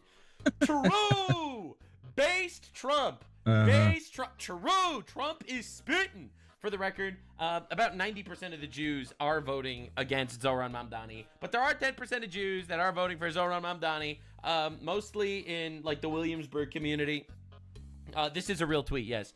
And those guys, to be fair, they do dislike a lot of different groups of Jews. To be fair, they really kind of do. So anyway, like, bro, and we got the trans rabbis that call themselves Jews and stuff, like those guys. So you know, those guys are voting for Mamdani, and Donald Trump is calling them stupid, and he's right. He's just correct, actually. Now, Donald Trump made an insane post, and this actually, after this post, the likelihood for Zohran Mamdani went down to 45%, and Cuomo went up to 43%. It is an incredibly What do you want? mega close race. What do you it want? really is. And it's not You don't over, want so the if you're whole watching this bag. video, go vote. Let's make sure. Where are you gonna get out of the whole bag? If communist candidate Zohran It's Mamdani late. wins You're not the gonna have election candy. for mayor of New York City, it is highly unlikely that I will be contributing federal funds other than the very minimum as required to my beloved first home, because of the fact that as communist, this once great city has zero chance of success or even survival. It can only get worse with a communist at the helm. I don't want to send as president good money after bad. It is my obligation to run the nation, and my strong conviction that New York City will be complete and total economic and social disaster should Mamdani win. His principles have been tested for over 1,000 years. Never once had they been successful. True. No lies detected. True. I would much rather see a Democrat who has a record of success win than a communist with no experience and a record of complete and total failure. He has nothing as an assemblyman, ranked at the bottom of his class, and the mayor of potentially again the greatest city in the world. He has no chance to bring it back to its former glory. We must remember this. A vote for Curtis Sliwa, who looks much better without the beret, is a vote for Mamdani. Whether you personally like Andrew Cuomo or not, you really have no choice. You must vote for him and hope he does a fantastic job. Oh, He's you're getting capable of it. closer to me with that. Mamdani is not. Dude, New York City is, we are literally at the orcs are at the gate. The orcs are approaching the Shire, ladies and gentlemen. It's happening. It's not like you. 1 a.m. Zohran Mamdani showed up at a gay bar to campaign to the gays. Definitely a move for a radical Muslim, if I do say so myself. Now, a lot of people are trying to make it sound like this guy is not actually a radical Muslim because he's looking for the gays. But in reality, this actually proves nothing. Because the Muslims directly say, yes, we will kill gays. I'm talking about the radical Muslims. They say, yeah, of course we're going to stone gays to death. Obviously, this is super important. But first we have to conquer your country through manipulation and the ballot. We start with the ballot and then we move on to the bullet. This is literally a quote verbatim from the Iranian motherfucker over there. So anyway, so this dude goes goes to a gay bar to promote his stuff, and funny story, this is Zohran smiling with the lady who made gay punishable by death in Uganda. So this dude is literally sucking off all of the options. Bro walks around to glorble on people's schmorbles. All right, you have to understand what's going on. You have him campaigning with literally the one that introduced the death penalty to gays and also campaigning in gay bars. Are we on the same page? Are we noticing what is happening here? This is 2 weeks before Hamas attacked Israel. Zohran Mamdani, who according to Tucker Carlson is America First, Zohran Mamdani was on the streets screaming about Israel. Immediately after the attack, you know what Mamdani did? He was on the streets screaming about Israel. Mamdani said many times that he got into politics for Palestine, not for New York City. For Palestine. Who is ready for Palestinian freedom? Metal and plastic. It's a mixture. Who is ready for the end of apartheid? He did it. The support for the Israeli government is something that is developed from the first moment that someone even thinks about politics in this country. America first, America first. We have to combat it at the same level. Not on our dime! Not on our dime!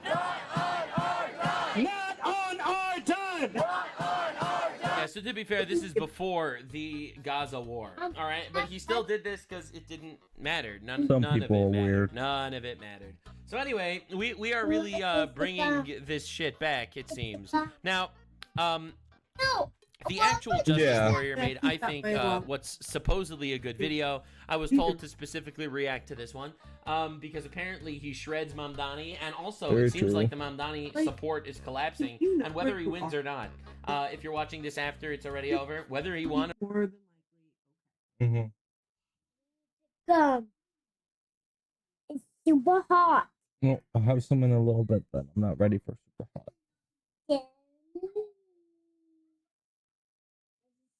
Power gum. Hoping Diva would get over here so I could get her eye drops in, but yeah, but I was hoping she would gotten closer to me. She wasn't close enough for me to just stay where I'm at. When Diva's eye drops in.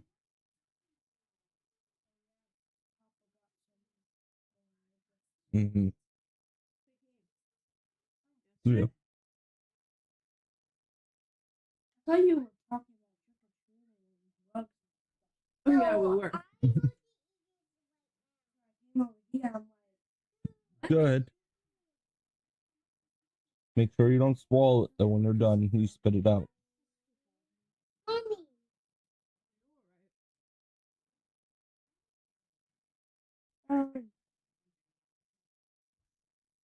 Got it? Mm-hmm. Chewing all the gum.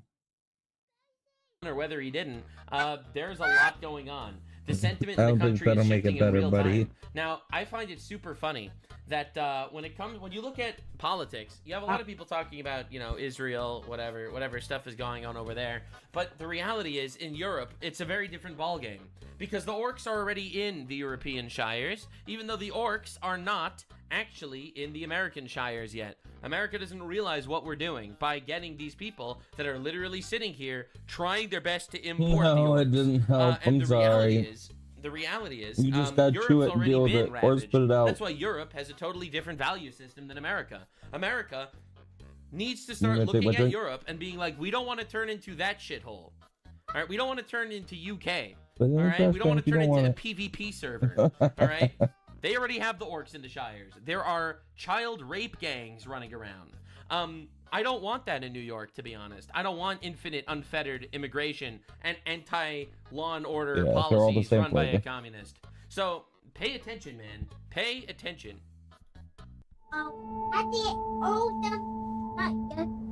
The biggest fear is when you're alone and there are no police. Zoran Mamdani is against more police in the subway.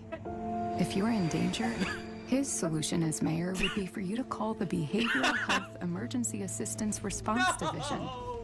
This ad is Whatever diabolical. that is.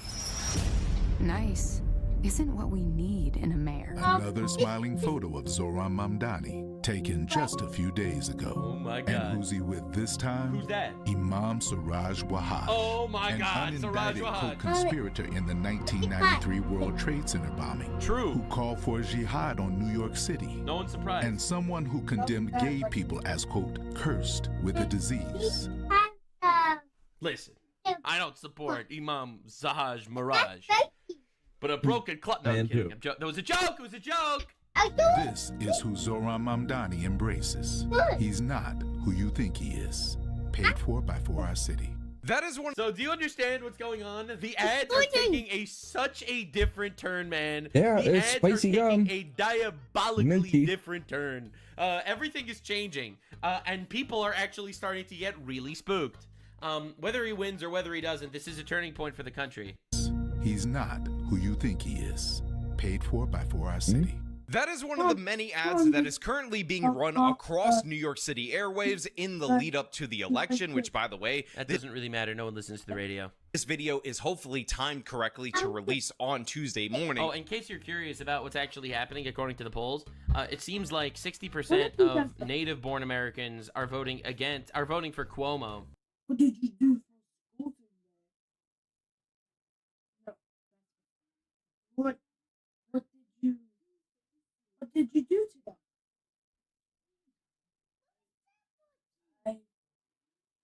I barely started my brother. Tricky. It's tricky. And you could say we could write something up so you could have something for today from going to the polling place. What you learned.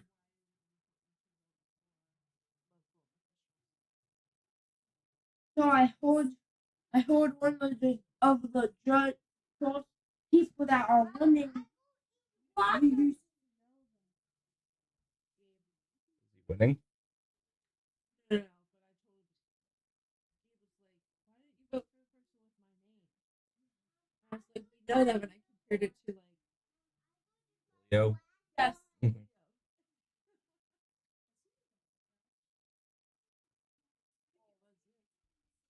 Yeah, he was listed as a Democrat.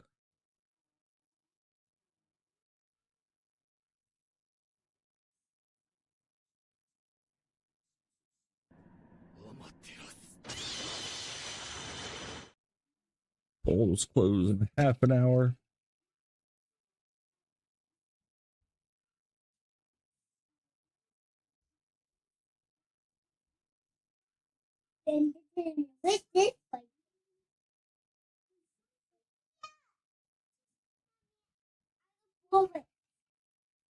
I voted early.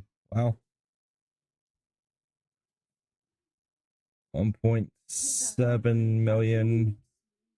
1.74 million voters turned out in New York City.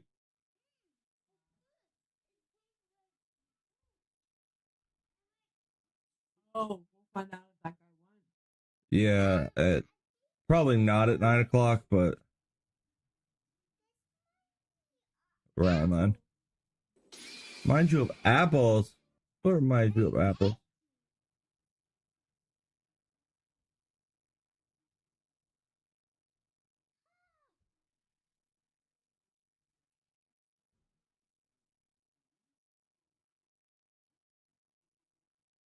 Robert Slade reposted my thing.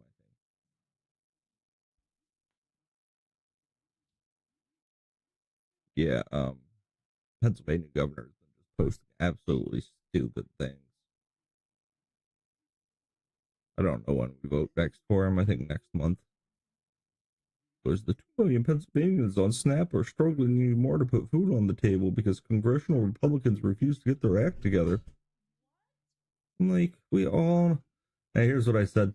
I wrote on his post. I said, "Do you really want to be as dumb as Chuck Schumer and Dime Store Obama Rep?" And I added the Rep Jeffries. Pushing this lie when we all know who is voting no on the CR. I don't think you are winning any votes playing this stupid game.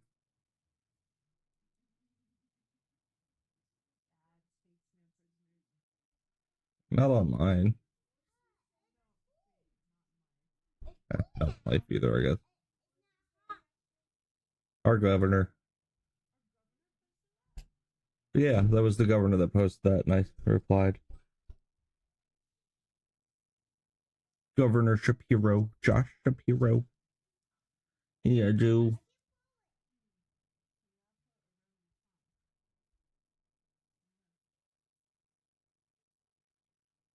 And Tampon Tim.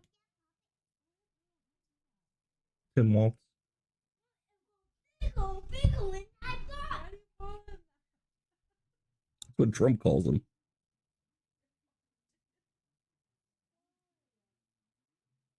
Well, he's a little faggoty.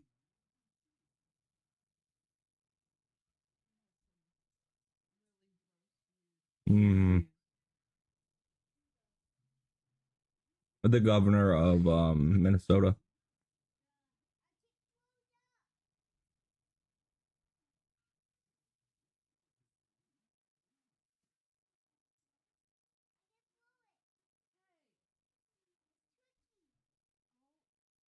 It's tricky. Yeah,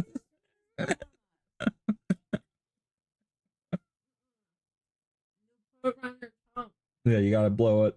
You gotta stretch it around your tongue.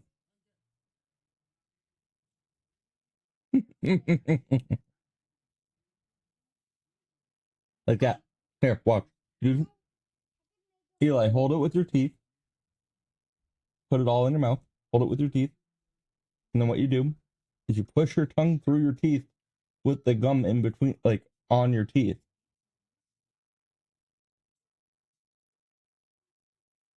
And then you blow. Can you try that? No, you gotta put... It's tiny.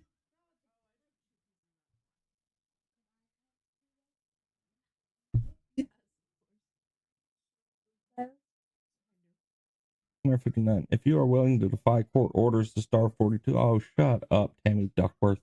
Don't you have a pond to sit in?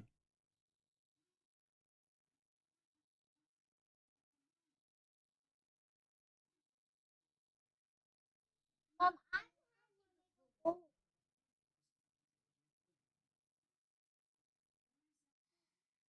explained it really well.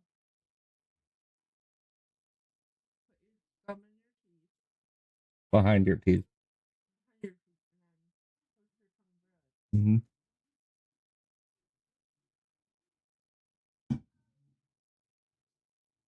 Yep, I already did. I voted no. Voted no on retention for the Supreme Court Justice, or Pennsylvania Supreme Court Justices. Wrong people. We need a complete, like, changeover of power. Governor down. Sick of these Democratic governors being in power in Pennsylvania. A lot of Pennsylvanians are. She's fat. I try pass a resolution to pressure the Trump administration to fully fund SNAP. Let's all together say fund SNAP. Not a week or a month from now, but right now. Yeah?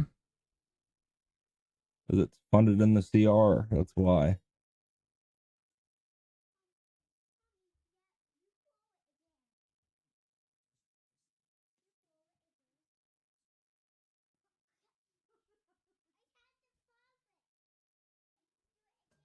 Alright, Dad. Turn a blind eye. The bottom line is in sanctuary cities, Maria, which people don't talk about a lot, where we have to go into the community and find a public safety threat because a jail released them without notifying us. When we go in the community and find that bad guy, many times they're with others. Others are in the country illegally, but may not have a criminal history, but guess what? They're coming too. ICE is no longer going to turn a blind eye to illegal aliens in this country. Bottom line is in sanctuary cities, Maria, which people don't talk about a lot, where we have... I agree with Mr. Tom Homan.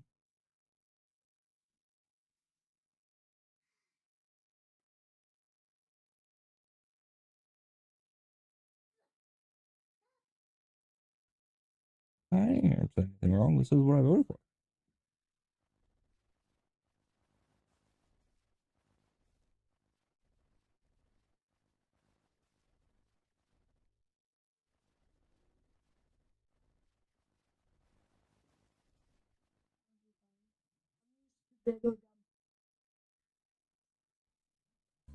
But 80% of foreigners are voting for Zoran Mamdani. Do you understand? Do you understand where we're at? They're importing an underclass into society to literally vote for someone to import an underclass to win infinite elections.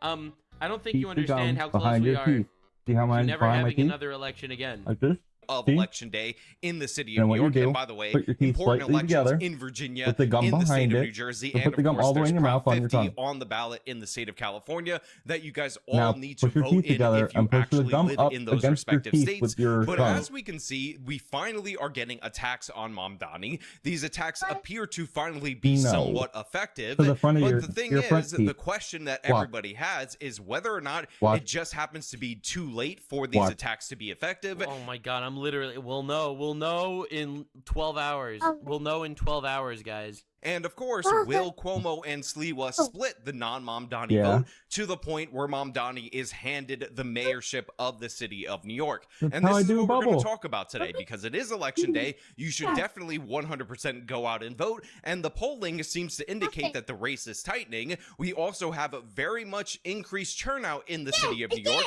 So maybe the older representation in the voting electorate will flip the script on Mamdani, and everything needs to be broken down So that's what we're gonna do today. Polly Market just came out with the polls.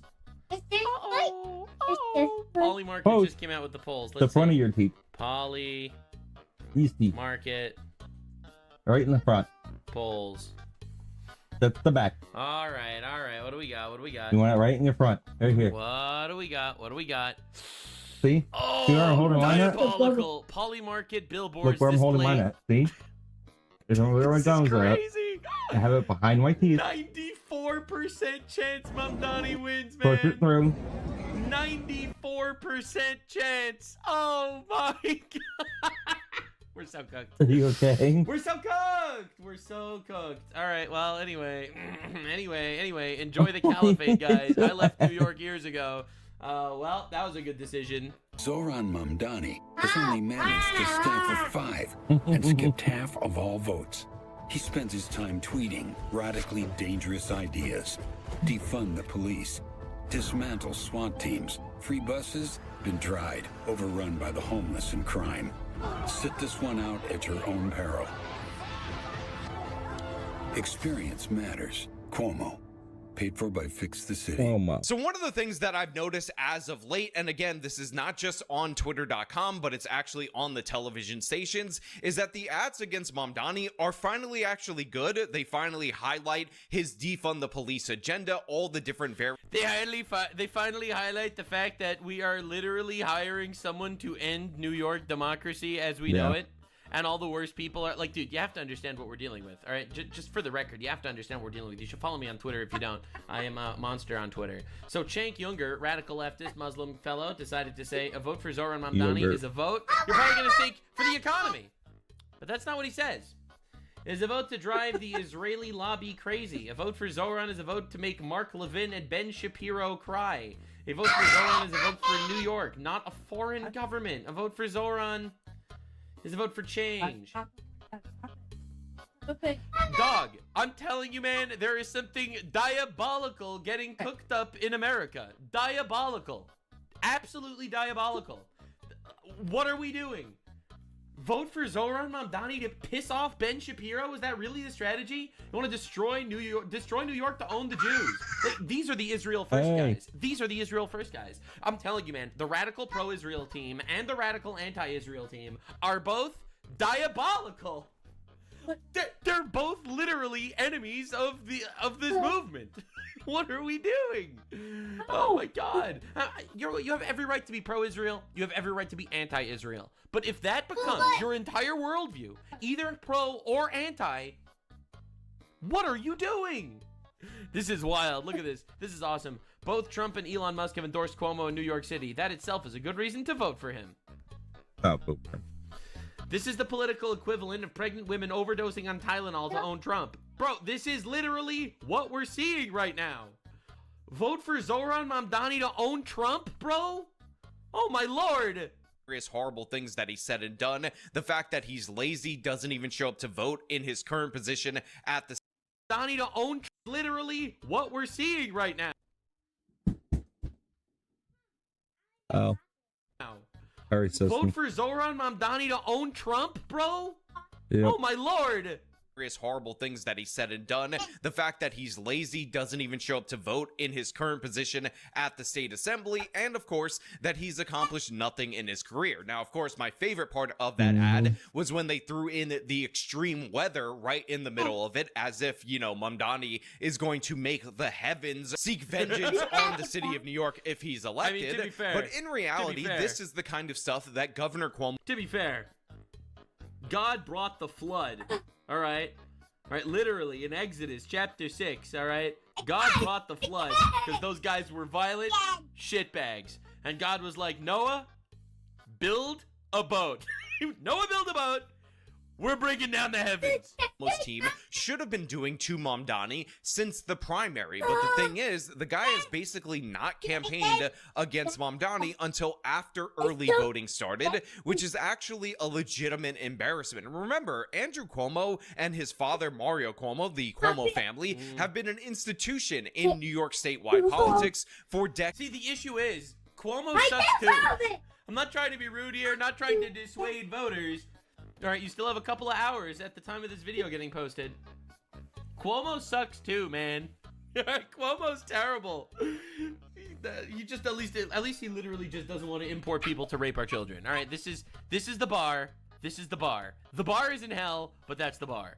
Decades and decades and decades, and you would think that they would have something better than an 11th hour push that's actually finally legitimate, but apparently they decided this whole campaign that they weren't going to campaign against this guy, and Mamdani has been allowed to go unchallenged essentially up until late October of 2025 during his mayoral campaign, and it's an absolute embarrassment. Now, of course, we have indications from the polls that Mamdani's lead is narrowing significantly. We have Atlas Intel, which is one of the most accurate pollsters in the entire country. They were the most accurate in 2024, in 2020, and again in 2016, and they have indicated that the race is actually much closer than other polling institutions are saying it is. A new Atlas poll, which surveyed over 1,500 people through October 30th, shows Curtis Sliwa, listen, man, while I think you're probably the best of the three candidates, you are horrible. You're horrible, man.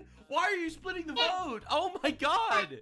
This dude's just like, if I can't have it, no one can. Mamdani at 40, former Governor Andrew Cuomo at 34, and Republican candidate Curtis Sliwa at 24. Now, look, a lot of people look at that and they think, well, it's still 6 points to the advantage of Mamdani, so he's definitely a lock to win. And if you check the betting odds for Mamdani, you could see he's in and around 88 to 95% chance of being the next New York City mayor. And this is because overall, the polling shows him with a significant lead that is beyond the margin of error. And this is in fact true. It's 100% accurate, and in reality, very likely today, Tuesday, November 4th, 2025, Zohran Mamdani will in fact be the winner of the New York City mayoral election. Wow, dude. However, there are other things in the data that give a little bit of hope, a little bit of a chance of that not being the case, and that is the fact that currently, right now, early voting has basically outpaced Mayor Adams' total vote total back in 2021, indicating that the polling of likely voters might actually... More people are voting now than any other election in New York history. Everyone's terrified. Literally. Inshallah, New York will not be London, but looks like it's happening, man. Be completely inaccurate. Hey, Craig, we really saw record numbers of voters come out to do early voting. 9 days of early voting wrapped up just yesterday, and now all three candidates making their final push to get the word out, to get voters to the polls on the last day possible, which is Tuesday, Election Day. All right. The numbers show New Yorkers are turning out to voice their choice for New York City's 111th mayor. After 9 days of early voting, more than 735,000 people cast their ballot. That's more than 4 times the last mayoral race, according to the New York City Board of Elections. The three candidates zigzagging the 5 boroughs to make their last-minute push. So that around 750,000 number that you see for the early voting totals, a lot of people on the left are attributing that to the energy behind Zohran Mamdani, and they're claiming that this is going to equal a majority of support for him, over 51% of votes cast in his favor. However, based on some of the data that we've seen, there's been a lot of senior citizens. I feel so bad for this guy. I'm pretty sure that this Sean over here, I'm pretty sure he's in New York. This poor guy. This poor bastard. Citizens that are showing up to vote, and older people are definitely more in the camp of Andrew Cuomo. In fact, when I went out to vote in the early voting process, he's in New York, in and around my neighborhood, which by the way, I ended up visiting 2 polling stations because I took somebody else to vote against Zohran Mamdani as well. I did my part, guys. You guys got to go out and do yours. Dude, I called every single one of my American Jewish relatives in New York, every single one of my New York Jewish relatives, and I was like, every single one of you, pick up your ass. Pick up your ass and vote. I don't get to it. You don't even need ID. You don't even need ID. I tried so hard, man. Up seeing, and the truth is, they all knew. They were already voting anyway. Every single one of them. They're all terrified. They're all scared. Yeah. Every single one of my New York Jewish relatives are all terrified. Every single I would be. Potty coming in there. That there was a whole host of elderly people at these different various locations, but in reality, that is just 2 polling sites on 1 day of early voting. So even though it seems like it would be demographically more of a Cuomo or Sliwa support, which by the way, Sliwa support would actually end up helping Mamdani, so maybe that's not a good thing either. It doesn't necessarily mean that trumps the overall data. But the fact that I'm still baffled that you don't need ID to vote. I know this is like a controversial opinion these days, I am absolutely flabbergasted, very weird. floored that you can vote without ID. It so doesn't make sense to me. It so doesn't make sense. I literally don't understand it. Interestingly enough, Mamdani's campaign seems to be a little bit desperate. They seem to be in a panic. They don't seem to believe that this is 100% locked in because they're still going extremely hard. And a lot of people are mistaking the fact that he's releasing. I mean, the answer is because you can't steal elections if you have ID. Like if you don't require ID, then it's much harder to like if you require ID, it's harder to steal the election, which is the goal. Ads in foreign languages as a sign of weakness, but again, this does play to his advantage. People have pointed out that he recently dropped an Arabic ad, and while that might not be something that is standard and normal in an election that you would vote in your part of the country, New York City has actually increased its Islamic population ridiculously so, to the point where we have, I believe, in and around 1 million Muslim New Yorkers. I don't want to say anything, because I don't want to offend Zohran Mamdani's aunt if she's watching. If Zohran Mamdani's aunt is watching, definitely subscribe, Zohran Mamdani's aunt. I put you at the forefront of my thoughts. In this particular city. Now, what percentage of them vote, that's a whole separate issue, but obviously Mamdani is trying to corner all of these different demographics, and the fact that he speaks multiple languages, or at least competently speaks them enough that he could talk in the political ads in those multiple languages, is in fact an advantage for him. But again, I wonder who those 1 million Muslim immigrants are going to vote for. I mean, I'm just asking. I'm just curious myself. I wonder who they're... It's probably going to be split right down the middle. Probably split right down the middle on voters. Probably, I'm sure, right? Right, guys? And the Cuomo ad team is finally stepping up. They're finally doing something. And it seems like that the race is tightening because guess what? When you actually attack your opponent on policy related to New York City, rather than... Hey, attacking Zohran Mamdani on policy is very offensive to his aunt. Can we take a moment of silence for Zohran Mamdani's aunt? The easiest, the biggest victim of the 48,000 Islamic terrorist attacks since 9/11, Zohran Mamdani's aunt. We have to keep her in our thoughts because I personally think Islamophobia against Zohran Mamdani's aunt is worse than the stabbing and murder of the 2 Jews in Manchester, or the stabbing of the 11 people on the London train 2 days ago by a man that screamed Allahu Akbar. He was probably a white, straight British man. I think personally that even addressing that mass stabbing event is offensive to Zohran Mamdani's aunt. Out of the 11 people stabbed, Zohran Mamdani's aunt is the biggest victim. Whether or not they support the nation of Israel, things tend to progress. Things tend to get... The fact that, like... Okay, listen, man. I know Israel's the Holy Land, okay? I know it's the Holy Land. It does not need to come up as much as it does. Okay, it does not need to come up as much as it does. Nice place to visit. Nice place to visit, I have to say. But it does not need to come up in the New York City mayor election. Better. America deserved 9/11. What? Is that Hassan Piker, the dog shocker? Hassan Diddy Dahmer Piker, the shocker? That's Zoran's buddy, Hassan Piker, saying we deserve... Bro, these are the ads against him. You've got to be kidding me. The ads against Zohran Mamdani are just talking about Hassan Piker. That's insane. 9/11. It's a disgrace to every life lost. True. Zoran went on Piker's show, and now Piker was just spotted at Zoran's event. Mamdani is wrong for New York. Paid for by 4R City. Now, look, to be fair, every time I watch Hassan Piker stream, I hate Zohran Mamdani's aunt a little bit more. You know what I'm saying? Every time Hassan Piker goes live and is like, I don't know, Jews shouldn't be treated like, shouldn't even be accepted as public dog walkers, you know? Every time I see Hassan say stuff like that, I immediately hate Zohran Mamdani's aunt a little bit more. I know a lot of people are saying to themselves, who cares if New York City goes communist? It's not a big deal. Sean, you should move out of that city. I'm just saying, ever since I made Hassan Piker is 100% cooked, he's been cooked. Anyway, but this will be a great example for the left wing to show them that socialism absolutely doesn't work. But the thing is, we've had examples of socialist failures for over 100 years worldwide that we could look to indicate that this doesn't work. They never stick. And part of the reason why socialism still hangs around is because there is always built-in excuses for why these particular socialist experiments always fail. And by the way, I mean, to be fair, socialism can't work. It's an inherently broken, flawed system. It's also immoral. It's immoral and broken, and it's really unfair that we're We're not recognizing this fact, all right? A, it'll never work, and B, it's immoral.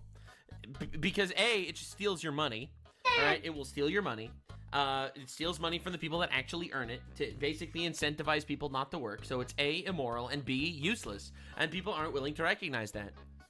Someone in my chat just said Zoran Mamdani's aunt someone in my chat just asked if Zoran Mamdani's aunt died on 9/11, and that's why you feel bad for her. Yes, she did die on 9/11. She was the pilot.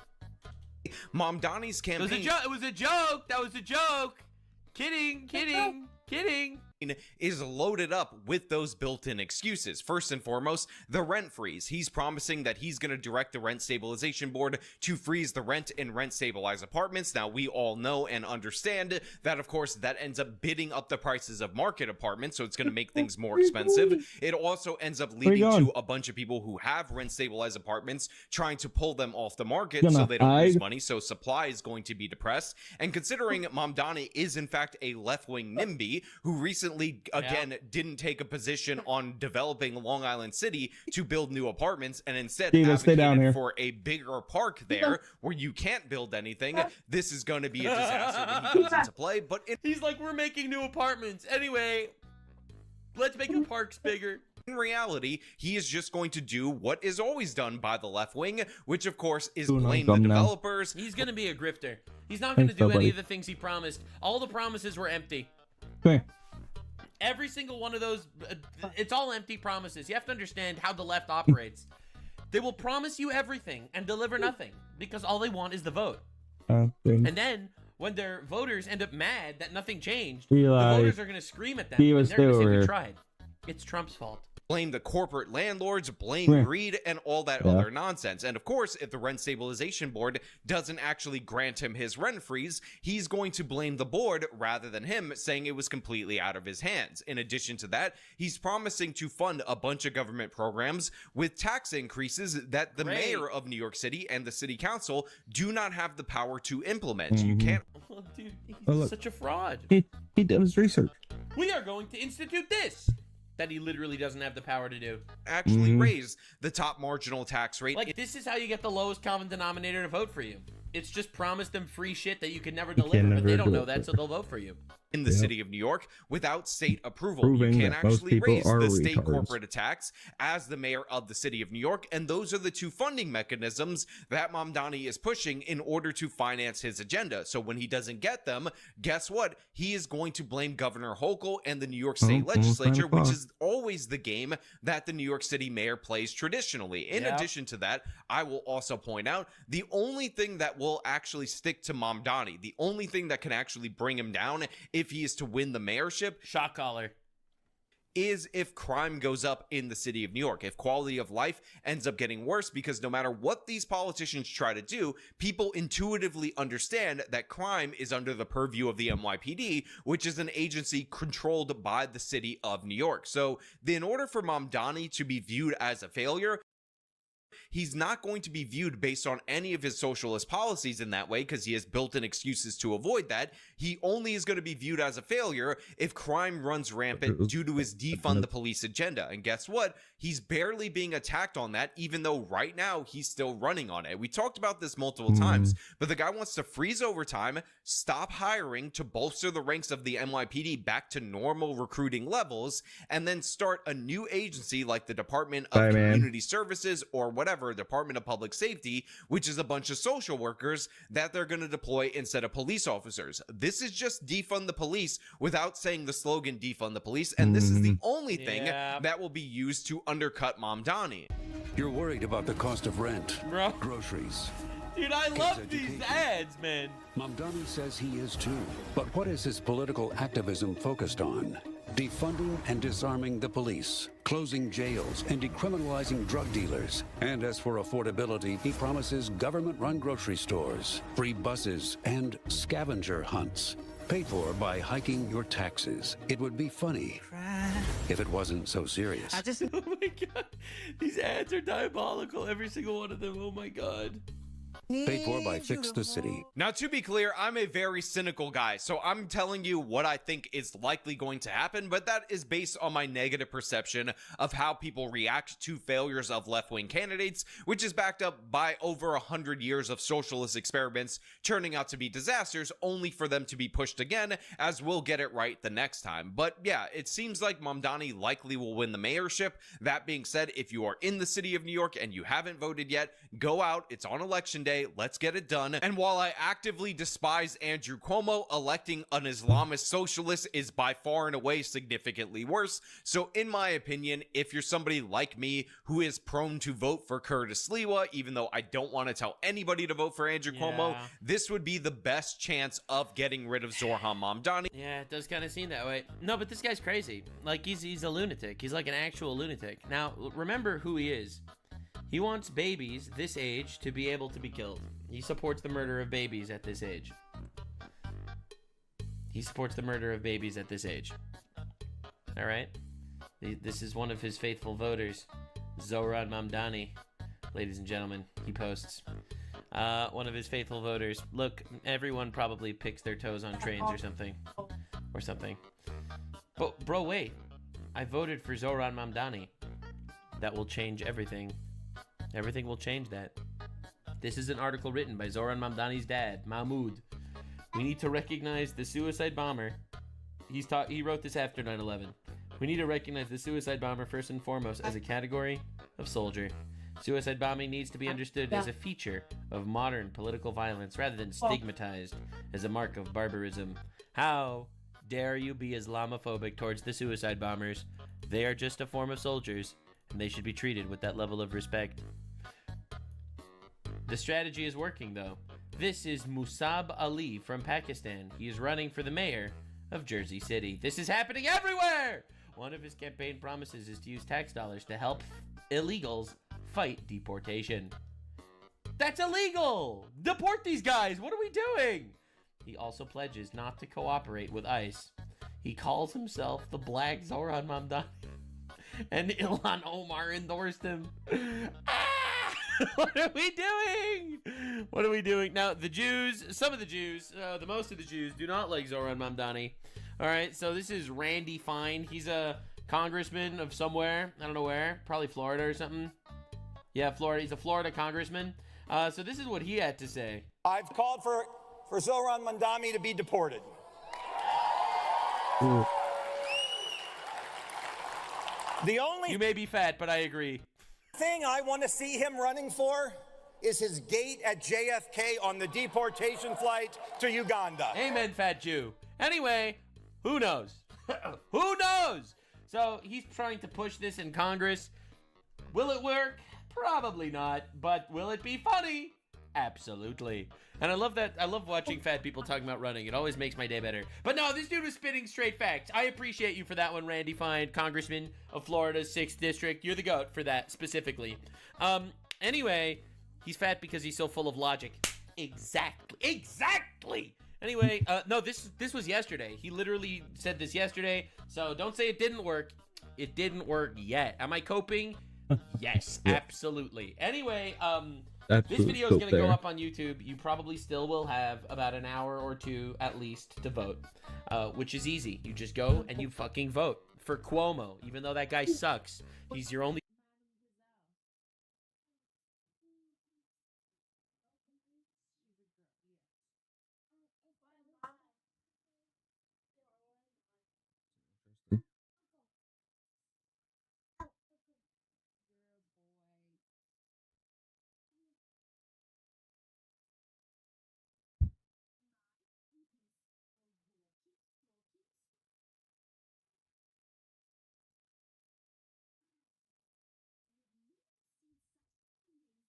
Makes sense.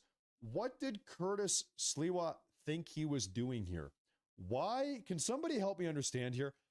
Why did Curtis not drop out a week ago or 2 days ago? I don't know. I don't know why Curtis Sliwa did. Everybody knows he does not have a chance to win. Everybody knows Zoran Mamdani would be worse for the country and worse for New York than Really Andrew early. Cuomo. By the way, this is no defense of Cuomo. I think he's terrible. But Mamdani is worse. Mamdani is, Sliwa yeah. is a non-option. He's not a realistic option. He's not going to win. No, you could flip. So if you have to choose between It's close Mamdani still. and Cuomo, and yes, that is what you have to choose between if you're living in New York, you choose Cuomo. If I mean, I Sliwa was a got Republican 8% living in right New York, now. Barely I got would any not votes. vote for Sliwa. I would That's vote for good. Cuomo. I don't know why he stayed on the ticket. That's It's just the kind of reality of the situation that we're savage handed of here. him to do that, but And so, selfish in a back to way. the original question: why is He's a Sliwa Republican candidate. still in the race? It is entirely possible. We're going to find out here in the next half hour, I would imagine. It is entirely possible that Sliwa has actually handed Mamdani the victory here. No doubt Sliwa takes more votes from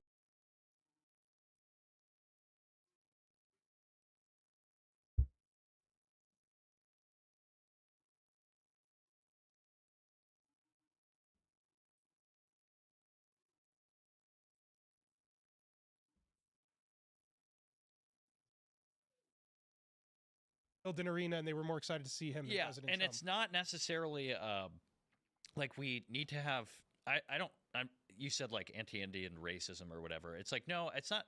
I don't hate anyone. I just love America and Americans. And if these people are not coming here to like assimilate to our culture, but they're setting up like different shops and businesses and whatever that are all for and by their people as opposed to Americans, it's like that is a Do you problem. think Usha Vance and Vivek Ramaswamy assimilated? The first polls have just come in from New York, and Mamdani is ahead by about it looks like just about 12 points, just around there. So Cuomo is trailing by just shy of 100,000 votes so far, with 0% reporting. But this is 818,000 votes in so far. So, oh boy, Kalshi now has Mamdani at 99% to win. Yep. Yeah, I mean, you see, this 98 right now. This is like Captain Obvious moment, but if Mamdani is over 50%, then the Sliwa spoiler thing is just like a moot point. Yeah. I mean, again, that's Captain Obvious moment, but it's true. Like all this hand wringing over Sliwa. He's not going to finish at eight. He's not going to finish over 50%. Yeah, him and well, it depends on where it got counted first, obviously. Were you guys also right? So this is still preliminary. Staten Island's gonna go heavy for Sliwa. Were you guys unsettled by the amount of conservatives who were willing to fight this losing battle for a Democrat and kind of go all out for them? Cuomo? Yes. Cuomo? Yeah, I was. Really Cuomo should have dropped out and endorsed Sliwa. Yeah, it was so ridiculous. No, but the amount of conservatives who are lobbying for Sliwa to drop out and then just completely backing Cuomo as though Cuomo has never existed beyond 6 months ago is frankly, it's disgusting, and it's pathetic. It's pathetic how sad Republicans are willing to like drop their guy and hop on board with a guy who literally hates their guts and would have called them a fascist or kill their grandparents. Curtis Sliwa was also like counter-signaling the president a lot, and during these debates, he was saying that he wouldn't cooperate with ICE and stuff. I don't know. Yeah, because Andrew Cuomo's never counter-signaled the President Trump before. Well, fine, but he's a Democrat, so you can expect that more than like if this guy's a Republican and we're supposed to be backing him, but he's not going to cooperate with like Trump's ICE deportations. I don't know if that's he straight up said, "Don't deport illegal immigrants." Yeah, I don't know if that's a guy worth like throwing. He was trying to counter-signal the president insofar as that's what you have to do in New York City to win. Don't care. What does it matter if literally what does it matter if you don't back Cuomo then? Like, then if that's the case, Donald Trump should intervene in New York and just take it over under some kind of emergency declaration. If the point is that they are going to keep bringing in illegal immigrants and giving them some kind of lawful entrant status to alter fundamentally the structure of our government and our election system, I call that seditious conspiracy, and Trump should go Lincoln on New York. every single one of these sanctuary cities are, you have to think about it this way. Every illegal immigrant that the Democrats bring in, they are disenfranchising Americans. Every single one is further disenfranchising Americans of their votes and of their... don't we care about democracy? Don't we care about like our democracy and what voting means? No, they don't care about it either. Because when they say our democracy, they're not talking about democracy that includes conservatives or includes people that disagree with them. They're talking about only with the people that agree with them. They're talking about something they own. Yeah, exactly. They're talking about they own democracy and other people voting don't own democracy. That's why Donald Trump winning the popular vote, winning all of the swing states, and they still swear up and down that our democracy is in danger because they didn't get the democratic result that they wanted. It's not about democracy. They're full of it. They're lying to you. It's all about them retaining power. Yeah. And to what Tim was saying, I don't know if it's necessarily time to go full Lincoln. Maybe that's not a bad idea, but I think why have none of these sanctuary cities been like the mayors, Mayor Brandon Johnson or Pritzker or Hochul? Why have they not been like charged? You are harboring illegal enemy, like you are harboring like illegal foreigners. It is an invasion. Okay, I'm sorry, that's what it is.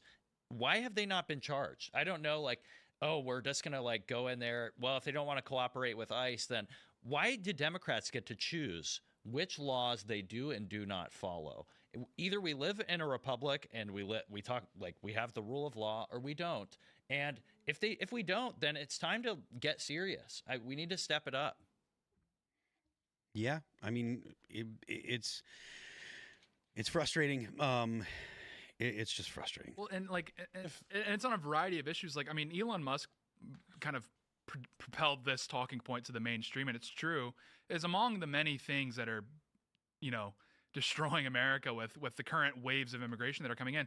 Like, the Democrats have huge incentive just from an electoral position because they can just import their own voter base. And yeah, so it's like, it's about accumulating power. There's so many incentives, obviously, for immigration especially if you're left wing, but yeah, fundamentally, it's like you can just import a voter. It doesn't matter what Republicans think. You don't have to convince Americans anymore. Right. Yeah. You can be like, oh, you can say, hey, here's some free stuff that we're going to give you. Vote for me. Yeah. And it's over. I do want to levy some criticism at Kalshi right now. Can we pull this up?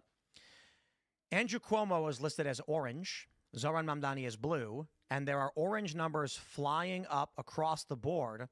At first glance, you'd assume orange represents Cuomo. That's not the case.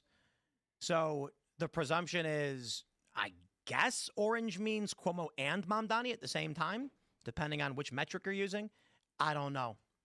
That's a weird way to do it, Kalshi. They're selling dollars for 99 cents right now. But that can't be right, can it? All of those orange numbers mean people are betting on Cuomo to win, but Cuomo's numbers dropping. That would have to imply that the numbers we're seeing are bets on Zoran Mamdani. But Zoran's blue, not orange. So I guess it just plumb makes no sense. None. This is a bloodbath for Republicans. Yep. Tonight is a horrible night as compared to 1 year ago. I think something. Cuomo just increased. But I don't think we He's should. He's at 40% to Mamdani's 51.3. He just gained a couple decimal points. But we're not necessarily learning anything tonight. Jack's losing by 20 points right now, was it? In New Jersey. People were saying that was going to be the one that Republicans were going to be able to pick off. Even though we're not. Looks like they called it for Mamdani already. Yeah. Well, yep. Yeah, but this isn't like, we're not learning anything tonight. We're just learning that, blue states are going to stay blue. New York City is going to stay voting for increasingly left-wing politicians. Like, there's not really anything surprising tonight. It's just people got their own. There's one other thing on this election night that's worth mentioning that's coming up, Prop 50 in California. This was advanced by Gavin Newsom and the California State Legislature. This is essentially their redistricting program that they're voting on. It is extremely likely to pass, and this could totally offset all of President Trump's plan to redistrict because he's not a true American. Something worth mentioning and keeping in mind. He believes in other laws. To your point, the idea that this is not novel. I think that when you have a candidate like Mamdani, I think that plans that he has no power to do. He's just making empty promises to people. I agree, but like, what's going to happen after tonight is tomorrow you're going to see the entire commentary class just start blackpilling and dooming over this, and it's like, okay, no. I'll go finish your point. Yeah, but it's like, okay, a third worldist one in New York City. It's like, yeah, have you checked Wikipedia? You can see the demographic makeup of this. Like, it's not surprising at all. I think it's important just to make sure everybody knows that I've always supported the Democrats. I think Democrats are great. And when we go and start arresting all the Republicans for being fascists, I will help. Say, Attorney General Jay Jones, I am a loyal Jonesian. What was Jonestown? I'm ready to start Slava Jonestown. Ukraini. Slava Ukraini. 3 bullets, two bullets, 3 dictators. I guess it's going for Gilbert. Disavow for the record. Are we allowed to say that if I'm putting no. I'm I was Are you allowed to quote the AG of Virginia? It's a tough question, YouTube. Are you? Are you allowed to quote the Attorney General of Virginia? Right. When he was reading that earlier, I was like, I wonder if this is a TOS violation. I'm like, no, this is a statement from the Attorney General of Virginia. Welcome to a brave new world. Well, he said 3 people, 2 bullets, Gilbert, Hitler, and Pol Pot. This is really an endorsement of Hitler. He said, indeed. This is an endorsement of Hitler. Yeah, because by all accounts, like not that this, obviously this is crazy by any stretch, but also Gilbert was like a very normal Republican. Like I think they just had like some personal bad blood, I suppose, because dude, like that's what everybody was saying. I think it was Bannon had brought on like a Virginia election expert, and they're like, Gilbert was not perceived as this like grating figure on the left. He was like a very normal Republican guy. So it's kind of to the point of like, if that's how they talk about Gilbert, imagine how they're talking about like actual guys patriots. that are movers and shakers, actual verified patriots. I think there's also something to say about some influencers Yeah, deciding to results were- float out there that people shouldn't vote, and that you shouldn't vote until the CIA gets down to the bottom of whatever happens with Charlie Kirk and whoever's involvement is found out and whatnot. Yeah, Kirk famous for telling people to abstain from voting for the Republic. Like, what are we doing here? We're Feels just a little bit spitting on the ironic. grave of this man. Yeah, almost like a Trojan horse for the left. Yeah. Yeah, there is a lot. There is a lot of self-sabotage. I mean, we saw this kind of going up to the election too, like people saying, "Oh, like it's all over. Trump isn't going to do anything." Things are much. What'd you say? Oh no, things are much better than we can imagine. If Kamala had won, they would probably have already imported another like 3 million people at least. There would be an amnesty deal on the table. There would have been with help from Republicans. But all by that the stuff's way. coming. All that stuff's coming. All that stuff will come with the next election, unless a Republican wins. And it looks like in the fall of next year, the Republicans are going to get trounced. The Democrats are going to take control of probably the House, possibly the Senate. They're going to try to impeach Trump. They're at least going to stymie any efforts the Republicans make on having any kind of policy for the next 2 years.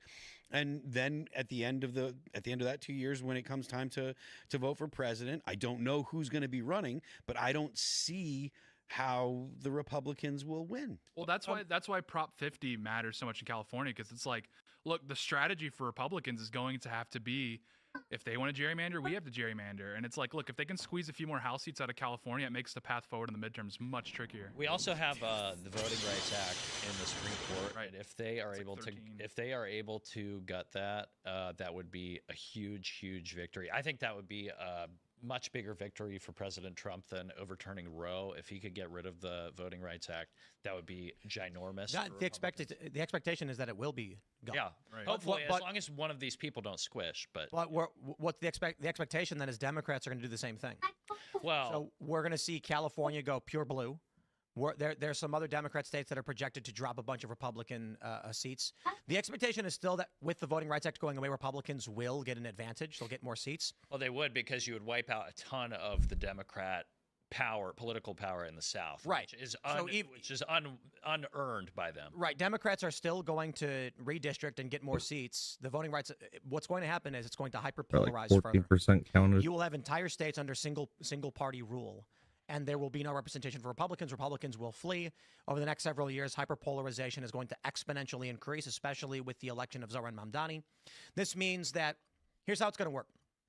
Let's say you got a state, and most people are somewhere in the middle. Then you get a communist who wins somehow. The right-leaning people leave, and that means the median of the state shifts leftward a dramatic amount. Now the debate is between liberals and leftists, because conservatives have left the equation. The debate recenters around a further left, which results in more moderate liberals, disaffected liberals leaving, which is people like me and where we were a few years ago. You end up then with California, Washington, Oregon, New York, and Illinois becoming literally socialist. And this will push more and more people who are slightly liberal or moderate away, and they will get increasingly more communist. They will then get communist members of Congress who will legitimately be in Congress as communists and socialists. The squad will amplify tenfold, and it's because the districts in these states are now represented solely by communists, and there's no opposition to them in those states. Then the rest of us, who are constitutional Republican, pro-America, will be constantly having to debate and push back literal communists. This trend will result in geographic hyperpolarization, results in conflict at the federal level. Then it's going to all be political gamesmanship and no real debate because communists and anti-communists are never going to agree on anything. And then people start shooting each other. Considering it is an official position of the AG of Virginia now to murder conservatives, I think we're in for a dark future much more quickly than we realize. I got to can see there's a lot of counties that aren't in yet. Scary that he dropped 3 Votes points are in the still polls being counted. following the revelation I don't want to watch it. conservatives and their children. I'll get now that he's mad actually if these won and handily. Supreme Court justices are in power for another 10 years. And I am sick and tired of the Republican Party. They are feckless and worthless. And I don't even know what the point of supporting them at this point is. Now, I get it. It's because you don't want Democrats to win. But we need to get rid of every Republican and primary all of them because they are spineless losers that are arguing with the guys that are stabbing them in the back. Get that off the wall. The table, like I was saying earlier, the table's been set for the primary. Hey, get that off the wall because this is how now. you finally push out this spineless, graceful losers out of the party. Beautiful losers. Beautiful losers out of the party. Because it's like they're still hanging on. They're still present. I mean, you know, they're throwing up really unimpressive candidates like Winsome Sears.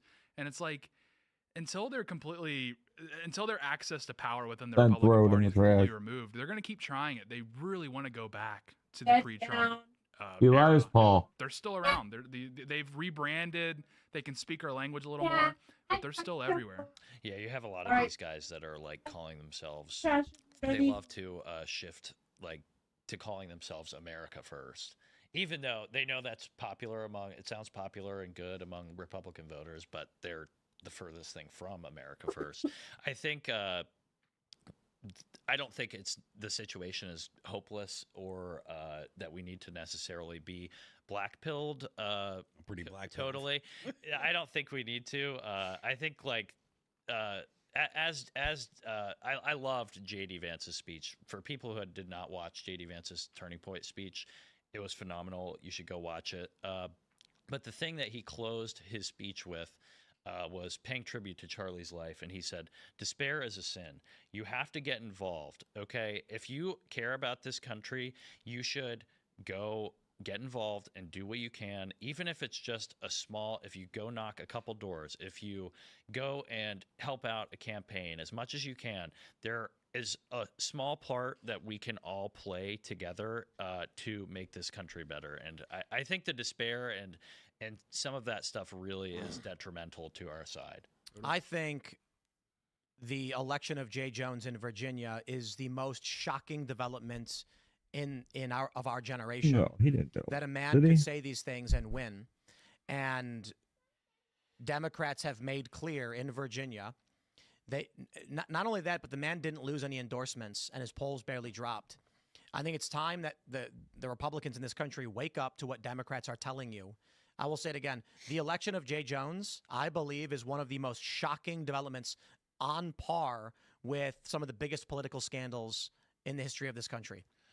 I think we need to get back to real politics again. You know, Congress, we used to have congressmen who would literally duel each other. They would challenge each other to duels. Like, I want to get back to real politics, and I think part of our issue is that the modern world is it's become so feminized that we don't think about, like...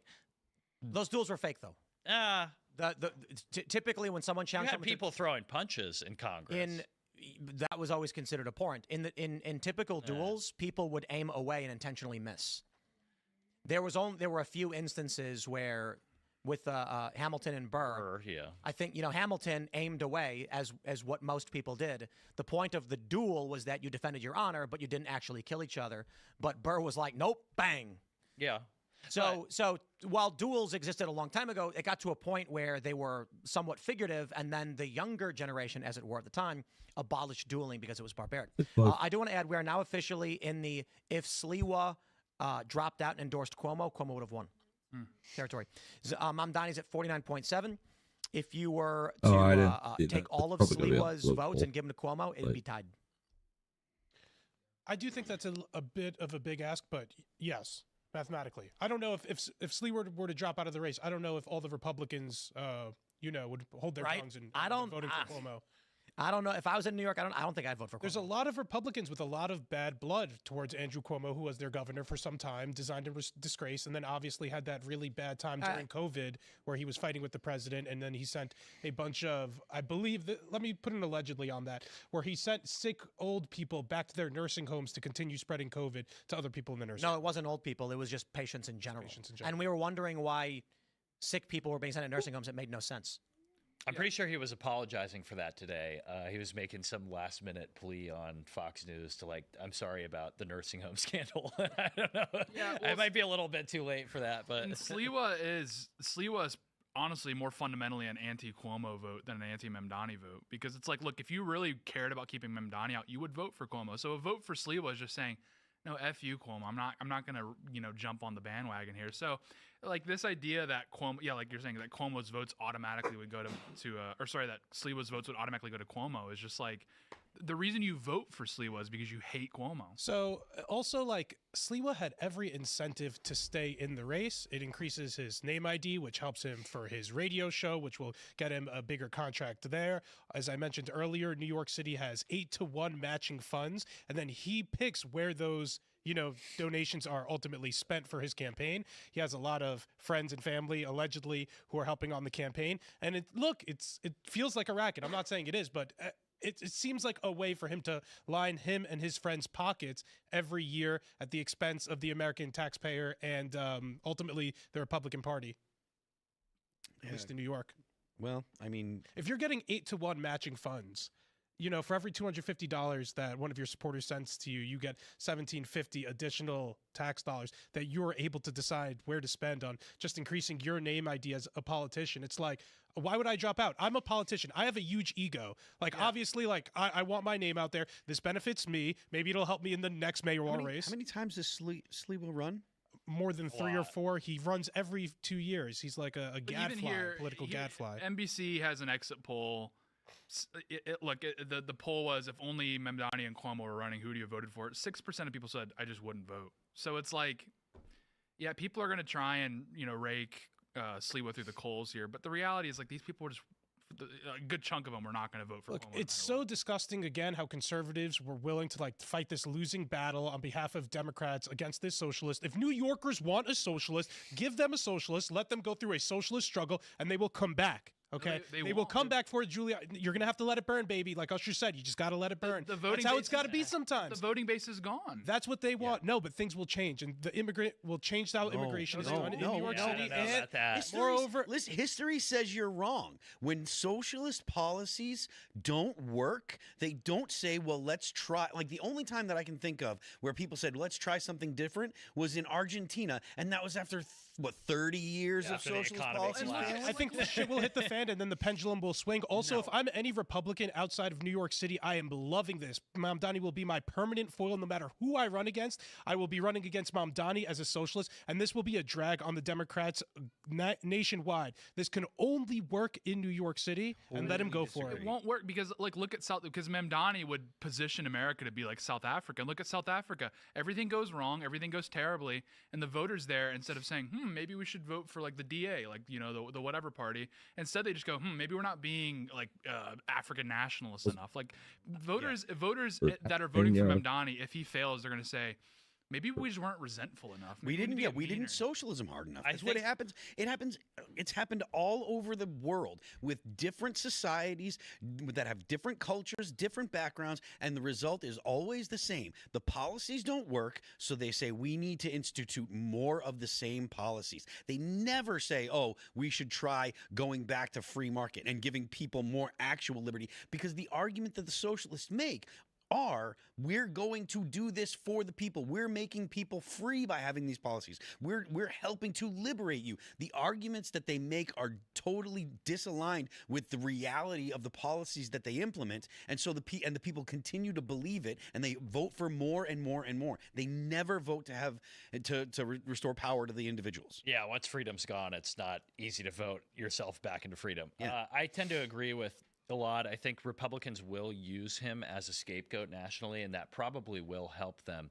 The issue, I think, I have is that we should not be saying, oh, like, this is a problem with socialism. Why did all these young people start supporting socialism? The problem is that this guy is from Uganda. He's a foreigner who hates America. The first thing he does is he shows up to New York City and gives the middle finger to a Christopher Columbus statue. The nerve of these people is out of control. And this is not a cautionary tale about like socialism. This is a cautionary tale about letting these people into your country with no vetting, no assimilation, no discrimination at all against it doesn't matter where you come from. If you're from Uganda, you're going to assimilate as well as like a farmer from South Africa. No, that's not the case. We need to seriously address Muslim immigration in this country. So it's not a problem of like conservatives have been dancing around this for so long. Like, oh, it's a socialism problem. No, it's an immigration problem. Right. Young men broke massively for the Democrats. Right. Well, NBC News exit polling: men 18 to 29. Spanberger plus 14, Sherrill plus 10, Mamdani plus 40. Because it's just like, what were the Republicans offering for young men? So it's like, what's the incentive there? And to Logan's point too, it's like America's flirted with socialism before. Like people don't realize, like there was a socialist party, La Follette, and then a lot of people evaluated and said, actually, it's probably a bad idea. The problem is like, this is an entirely new paradigm. This isn't about Sharia law. This isn't about socialism. This is about third world resentment. And that's what we're dealing with. And people will not get that out of their heads because New York City's demographics have been radically altered. And these people are going to continue to vote for this. This happened in South Africa. This has happened elsewhere.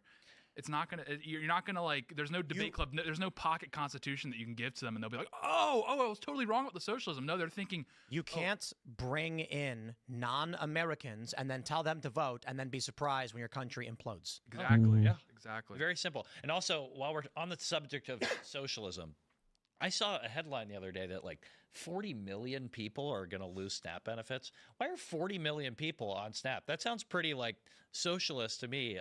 These welfare programs sound like we are conducting a little bit of now I'm not against like a social safety net. That's not what I'm arguing against. But 40 million people in our country, a lot of people taking these SNAP benefits, that's crazy.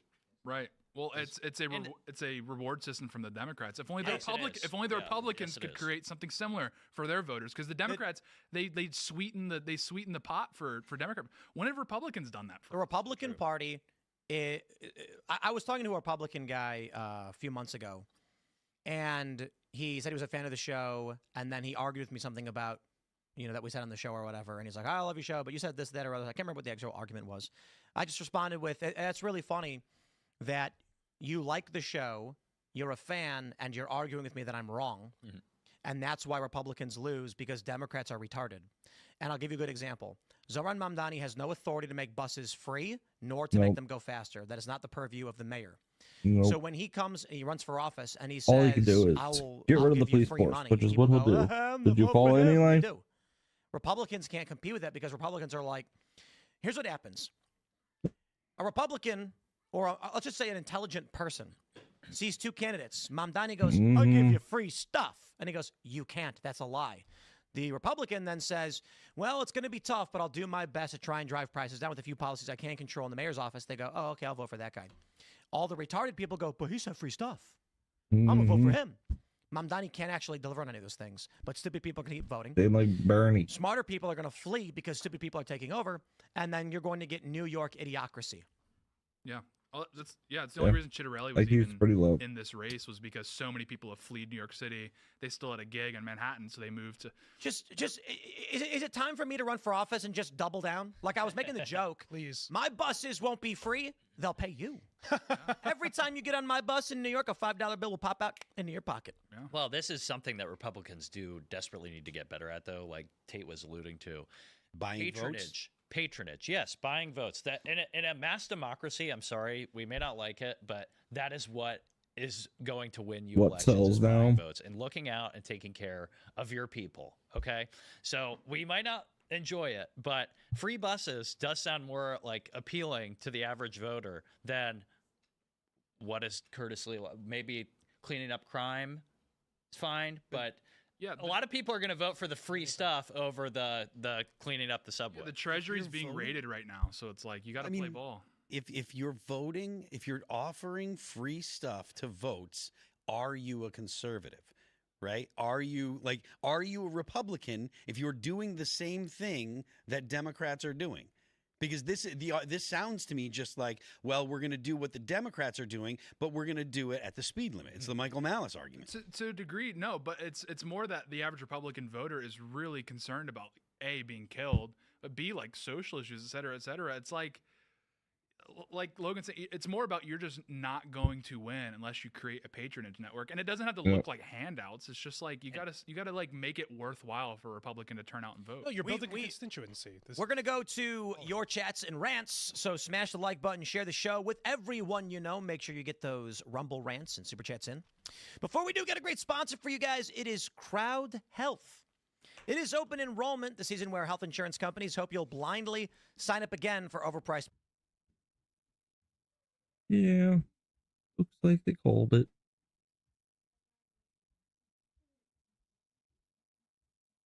Officially, that President Trump will be withdrawing federal support for New York City, essentially putting sanctions on New York and embargo. So that's going to make things even more difficult for the new mayor in New York, and so that's that. They're but still pretty there is close. a couple of other things happening. Chuck Schumer is getting a little bit overexcited over here. He has now declared war on President Trump's political future and agenda in the White House. The Senate Minority Leader has called tonight's result a huge victory against MAGA, claiming that Americans have rejected cruelty, chaos, and greed. Not really sure, but okay. He says if the Republicans want to keep blindly following Donald Trump into the abyss of chaos, let them. The rest of America is moving forward, according to Chuck Schumer, who doesn't know anything about anything. He's just a crazy person. Now, quickly going to you guys, we have Fabrizio saying New York City over 8 million people, not 1 million votes. That was only 36% of the vote that was counted. So it's, yeah, it's going to be a while. Stu says, does Mamdani get a free pager now? Oh dear. No, it says New York and its people deserve what they voted in. Maybe London and New York can declare themselves to be Sharia brothers. Well, it's ironically, London and New York are already sister cities anyway. So that actually kind of makes sense what happened in New York with Mamdani winning. It is now officially the sister city to London. Anyway. Yep.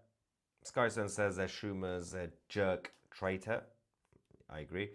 Our Machine says that Trump's mistake.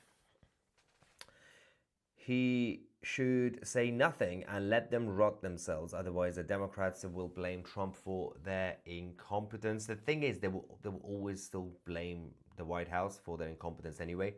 Whatever happens in the next few years in New York, they're still going to be blaming the White House. So, trust me, it doesn't matter what the White House does do in terms of withdrawing financial support for New York City or not. It's wild. The whole thing is absolutely insane. But this is a social experiment. That's what it is. It's an experiment that the people in New York have decided to do. It's all about the psychology of human beings. Will they learn from this what will be a failed experiment? Or will they continue to double down like the leadership in California?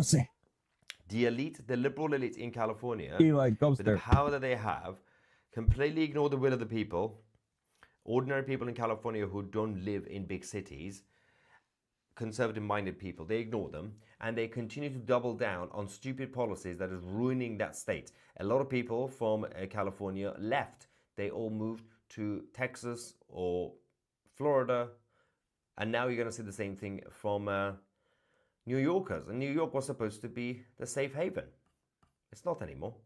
Despite everything, New York was supposed to be safe. Patty says, I'm watching DeSantis on Fox. He's laughing because half of New York is heading here to Florida. It's not good though. It's not really because New York shouldn't necessarily fall. But if this is the will of the people, if they want to destroy their own city, then fine. That's what they get. Ironically, I'm actually going to be in New York in about 3 to 4 weeks' time. We're going to be in New York City, and we're going to find out how the city is feeling. So I'll keep you guys posted on that. So make sure to kind of tune in about 3 weeks' time once we go there. I would love to talk to some random people on the street to kind of see, especially younger people, to understand their brain and how they think while living in the, as I said, the capital of capitalism. Now, Detroit has also now elected their first ever female mayor. It's now been confirmed. If we can bring this up for you guys. Yeah. It's official. Mary Sheffield, who has been a council member for some time now. She's obviously become quite well known. She's now the first female mayor in Detroit, Michigan's largest city. Of course, Michigan has other problems as well, as you guys know. Change in demographic and the rise of Islam has not been helping that state. But so this is going to be interesting to kind of see how all these cities, blue cities from blue states, are going to be performing over the next few years. They're not. Regardless of who's in the White House or not, because they won't be they can't really just performing. Keep blaming everything on the White House, because they have autonomy and they You are just can't supposed to believe be people are voting in such mass for I Mamdani. think we have Mamdani. We can go to Mamdani's watch party, ladies and gentlemen. Let's go and see what's going on over there. Yep, there we go. They're happy. They're celebrating. That's AOC. AOC. AOC is in the crowd. Yeah, that's AOC. No, it's not. Is it? Yeah, it is AOC. For someone that looks exactly like AOC. She's tiny, so it could be her. Can't really see her face. So these are the socialists in New York. I believe the watch party is in Brooklyn, right? Yeah. I want to see if he's going to make a speech soon or not. Let's just let's bring this down until we hear some updates. Zohran Mamdani's watch party in New York. Now,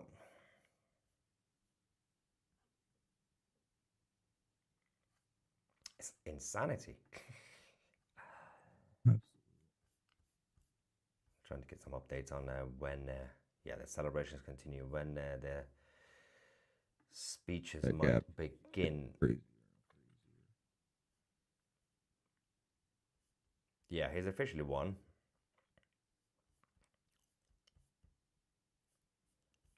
Tough times ahead.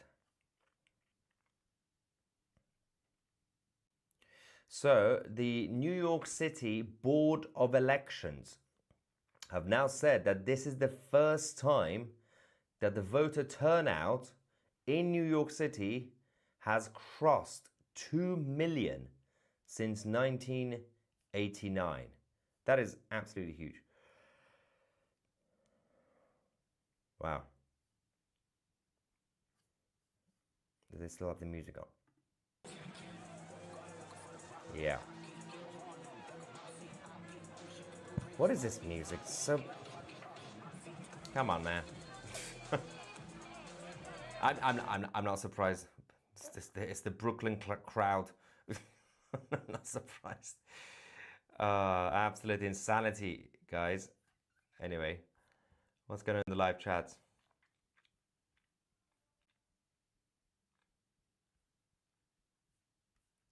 Wow.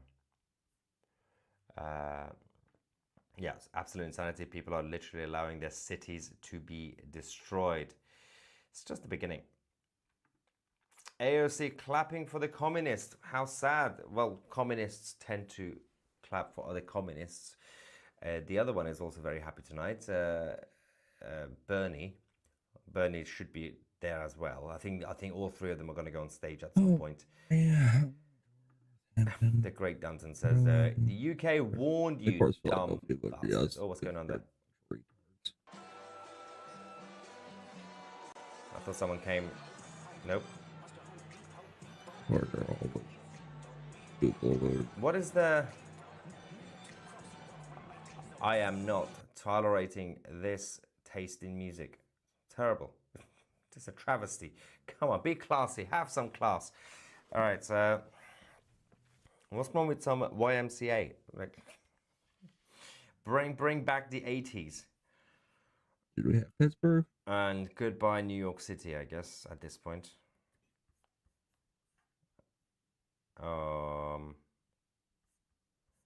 They're now telling us that he's not going to be making a speech now.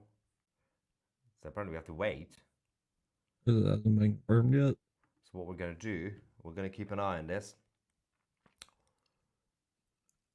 And come back, now that we know that Zohran Mamdani has officially become the mayor-elect of New York City. Kind of expected anyway, but to basically see off New York as a major city, financial center, and the land of opportunity and capitalism, we are at least going to give you guys a discount. This is a special election night now anyway, so you can join 2CTV Plus by using the promo code NYC25 to get 25% off annual memberships. Make sure to join tonight. This is a limited offer. And of course, don't forget to download the 2CTV app from your app stores to get full access to the channel, documentaries, chat forum, interviews, original series, and everything else that we have for you guys. Yeah, so NYC25 is also down here on the screen somewhere. Get 25% off annual membership. It's the best way to support the channel, but also get something out of it, which is better than nothing, while we wait for Mamdani. Thank you so much, ladies and gentlemen. Mamdani is now the new mayor. I'm Maya Tusi, and we are the media. Yeah.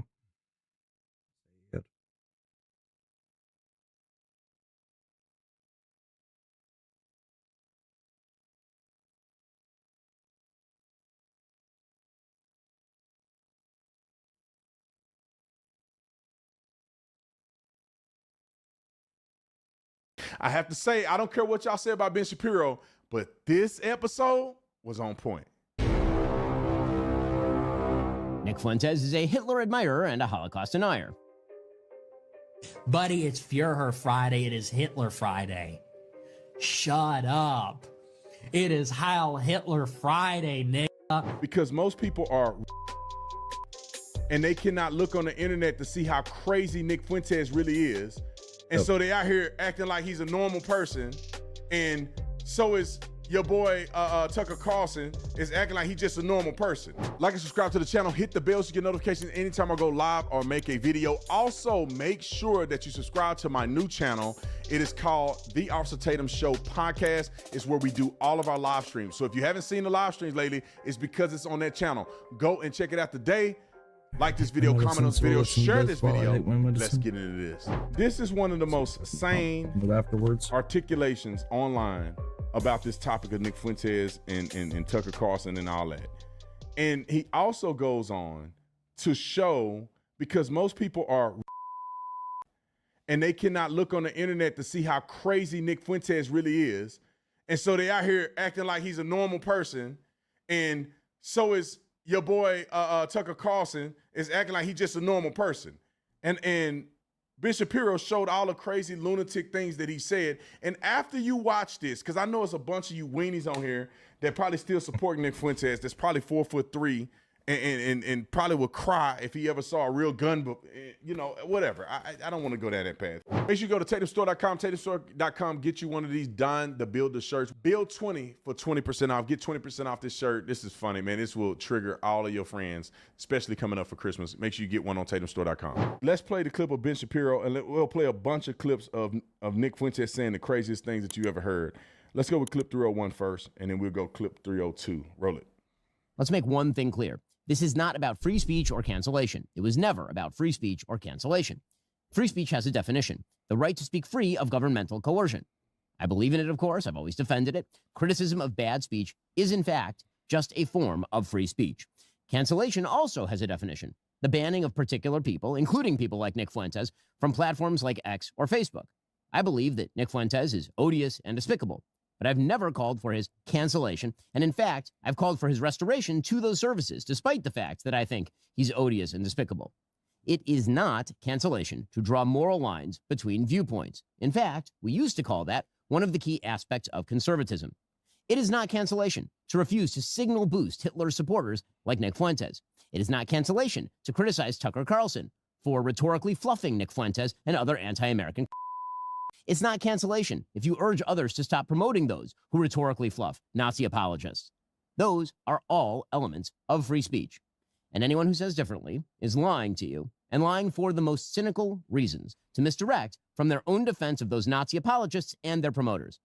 The issue here isn't that Tucker Carlson had Nick Fuentes on his show last week. He has every right to do that, of course. The issue here is that Tucker Carlson decided to normalize and fluff Nick Fuentes, and that the Heritage Foundation then decided to robustly defend that performance. Those who criticize both Tucker and Heritage aren't canceling. They are quite properly drawing a moral line. Period. Let's go 302. Americans hate Tucker Carlson's laundered anti-Americanism. Republicans think it's trash. Independents think it's trash. Democrats think it's trash. Americans are not pro-segregation, anti-woman, pro-child marriage, anti-black, anti-Jew, anti-Indian, anti-Latino, anti-Constitution, pro-Hitler nutjobs like Nick Fuentes. And Americans are not pro-Putin, pro-Iran, pro-China, pro-Venezuela, pro-Hamas, pro-Fuentes, pro-Tate idiots like Tucker Carlson. They hate this vile garbage. If Republicans decide to cower before the likes of neo-Nazis and their propagandizers, they deserve to lose. And they will lose. Neo-Nazis and their propagandizers are not Republicans. They are not America First. They are not MAGA. They sure as hell aren't conservative. These people aren't to my right. They are not attached in any way to the fundamental principles of conservatism. And these people have already declared themselves to be my enemies. I'd be a fool not to take them seriously. If they get their way, they will hollow out the Republican Party, lead it to electoral catastrophe, and empty it and the country of any semblance of decency in the process. My answer is no. No to the Groypers. No to their publicists like Tucker Carlson. No to those who champion them. No to demoralization. No to bigotry and anti-meritocratic. No to anti-Americanism. No. This is our country. This is our party. And this is our conservative movement. And I will not stand by while it is handed over to those who betray the most fundamental principles I have spent my entire life defending and advocating. That is a path to defeat and a path to moral oblivion. I reject it because if we lose the right, we will lose to the left. And either way, we'll lose the country. All right, now let's get to the Nick Fuentes clips because this guy is completely disgusting and people should be paying attention to it. 303, roll it. And then, of course, there's Tucker Carlson's relationship with the vice president. Certainly, Vice President Vance has been quite generous with Tucker Carlson. That loyalty was not reciprocated last week, to say the least. Here, for example, is what Nick Fuentes has said about J.D. Vance's wife, Usha. Andrew Tate and Bronze Age pervert and all these people, for years, all they talk about is going to the gym, being a vitalist, fighting the Matrix, India smells bad, all this kind of shit.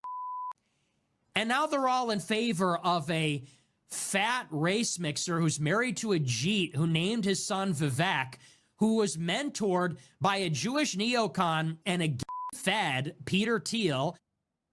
This guy has a non-white wife and a kid named Vivek. This guy is going to be a defender of white identity? I don't think so. This guy's going to defend American identity? You slammed JD Vance for having an Indian wife. Yet Trump's wife is an immigrant who was working here illegally for a time. His son is half foreign, bilingual, and holds dual citizenship. Yet you give him a pass. You're either a hypocrite or just She's white. Dude, she's white. If we had millions of Slovenian supermodels immigrating to America, I don't think we'd have a big problem with it. Tucker Carlson had on Nick Fuentes and did not ask him a single question about any of this. He just brought him on to launder his ugly ideas and make him more popular. That doesn't seem quite like the act of a friend. All right, next clip. Nick Fuentes says women want to be. A lot of women want to be, and when I say, I mean like, that sounds bad when I say it like that. But there's like a lot of women that really want a guy to beat the shit out of them. But also they have to pretend, but part of it is they have to pretend like they don't.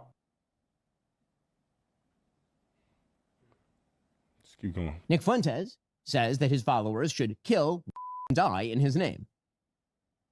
Raise your right hand. All right, everybody raise your right hand. Raise your right hand. Repeat after me. I will kill and die for Nicholas J. Fuentes. Hold on a second. Now, I don't understand how people take him seriously. Like, just the clips that we're showing, because many of us knew about this guy for a long time. It's just that we know he a nut, so nobody's really taking him seriously. He was banned on every platform, which to be honest, man, if I owned a platform and somebody was doing what he doing, I don't want you on my. You're creating drama on my platform. This is a place where people can share ideas in a genuine way. I don't want you. You don't have to be on somebody's private platform. So if he got banned on all these platforms, I don't think it's a problem. If Facebook say we don't want stuff like this on our platform, you saying the N-word and doing all this, we don't owe you. These platforms don't owe you free speech.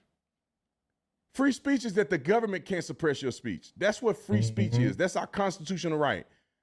A platform don't have to uphold that. And I don't care. I could care less because I would hope that the more people listen to him, the more they realize he's stupid. But anyway, let's move along. Let's keep rolling those clips. Nick Fuentes says that women are who shouldn't be in politics. I will continue my crusade against women in politics. Because it's always like this, and it's so ironic.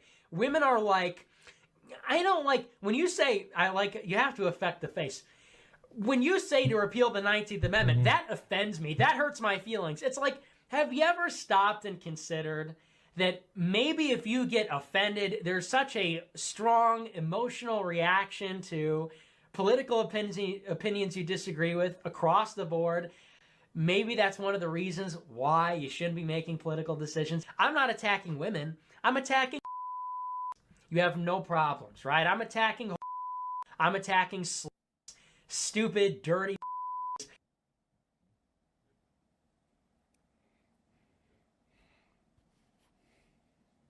Nick Fuentes says that Jim Crow was actually better for black people. It was better for them too, number one, but number two, who cares? Who cares? You know, enough with the Jim Crow stuff. Who cares? Oh, to drink out of a different water fountain. Big deal. Oh no, they had to go to a different school. Their water fountain in that famous picture was worse. Who cares? Grow up, drink out of the water fountain. It's water, it's the same. You know, and, you know, even if it was bad, who cares? Who cares? It's better. It's better in general. We all agree it was better for them. It's better for us. Better in general. Jim Crow is better. It's crazy. Nick Fuentes says that white people are justified in being racist. Reason that we talk about this, by the way, I know a lot of black people see this and they go, man, why are you always talking about black people, this and that? Because there just needs to be some shame here. Well, there's a few reasons. First, white people are every single bit justified in being racist. Every single bit justified, to the extent that that means going out of your way to avoid black people when you see them. Hold on a second. Going out of, like this is why people are racist and stupid instead of being logical. White people going out their way to avoid criminals, yeah, that makes sense. And so should black people.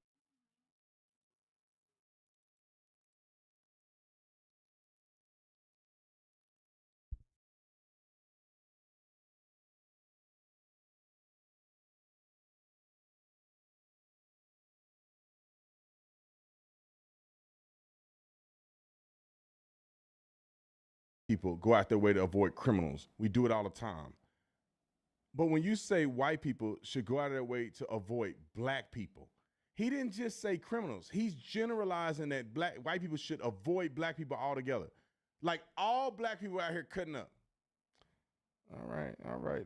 Let's get to another video. We got a whole bunch of these. I think it's 309. Nick Fuentes is a Hitler admirer and a Holocaust denier. Buddy, it's Führer Friday. It is Hitler Friday. Shut up. It is Heil Hitler Friday. Heil Hitler, all my Nazis. Hitler was a pedophile and kind of a pagan. It's like, well, he was also really cool. So, you know, time to grow up. We're not children anymore. Am I right? Am I right? Am I right, boys? Am I right? Let's go. Nick Fuentes believes that the Jews start all the wars, that perfidious Jews in positions of power ought to be killed, and says the Jews are filth who have to be removed from the country. And once again, remember who is responsible for it all. The Jews. They are responsible for every war in the world. It's not even debatable at this point. This has nothing to do with oil. This has nothing to do with democracy. This has nothing to do with liberal internationalism. We are at war with Iran because they pose a threat to Israel's hegemony. That's why we're bombing their nukes, to pave the way for regime change so Israel can dominate the region, because that makes them the most powerful they can be. There is an occult element at the high levels of society, and specifically among the Jews. So many of the people that are perpetrating the lies and the destruction on the country, they are evildoers. They are people that worship false gods. They are people that practice magic or rituals or whatever. And more than anything, those people need to be, when we take power, they need to be given the death penalty. Straight up. And I'm far more concerned about that than I am about even non-white people or mass migration. These people that are communing with demons and engaging in this sort of witchcraft and stuff, and these people that are suppressing the name Christ and suppressing Christianity, they must be absolutely annihilated when we take power. This is God's country. This is Jesus' country. This is not the domain of atheists or devil worshippers or perfidious Jews. This is Christ's country. Nick Fuentes, it should be mentioned, despises Donald Trump and the MAGA movement as well. Last one. You. You suck. You are fat. You are a joke. You are stupid. You are not funny. You are not as smart as you think you are. You are, and honestly, and if you watch my show, you know I've been very critical. I've never been this far. This just goes to show this entire thing has been a scam. When we look back on the history of populism in America, we are going to look back on the MAGA movement as the biggest scam in American history. And the liberals were right. The MAGA supporters were had. They were.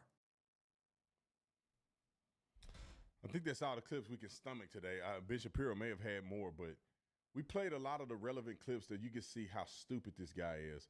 And this is why people like Charlie did not want to debate this guy, because you legitimize an illegitimate person. I'm just saying, like, if a person is claiming to be an up-and-coming basketball star and their first shot at a one-on-one session is with Michael Jordan or somebody, or LeBron James, like, bro, you got to put in the work to go against LeBron James. Because then if you get a one-on-one with LeBron James, what does that mean? That means LeBron James thinks that you even have a chance. And maybe some people will argue that if LeBron James beat you by 600 points, then maybe the world can see that you didn't have a chance. But some people just aren't worth it. Let me give you an example. I'm not going to say the guy's name, but this guy he told me to eat a you-know-what on my DM.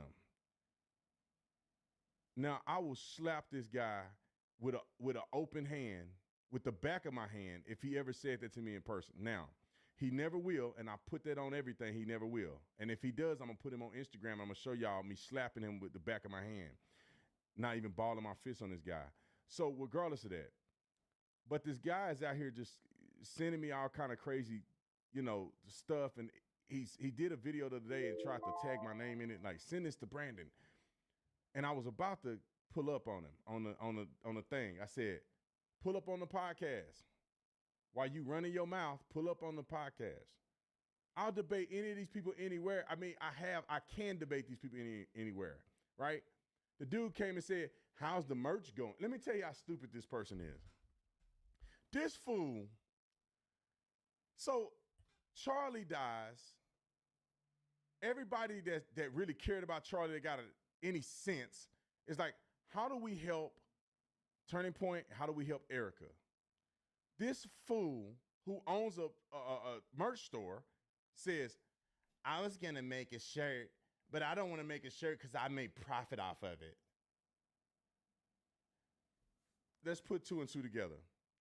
This fool never made any merch and gave no money to Erica and Turning Point. We made a shirt and we gave 100% of the profits to her. And the numbers got to be at $500,000 right now. I don't know. I haven't checked the books, but we're probably going to write her at this point maybe close to a $500,000 check. So you cowards say, I'm not going to do nothing because I might make a profit off of it. You give nothing. And somebody like myself is probably going to give around $500,000. Like, what sense did that make, you coward? And then the guy goes, how's the merch doing? Then he says something like, because somebody sent me this video, and I almost responded. My wife told me, oh, look at this guy. He a troll. And I went back and looked at some messages the fool sent me, and I never sent him a message. He just in there fangirling. He said something else like, Brandon said when he was at the Jewish Coalition, the Republican Jewish Coalition, and then Brandon said that, I forget what he said. He said something about Charlie, because Charlie questioned.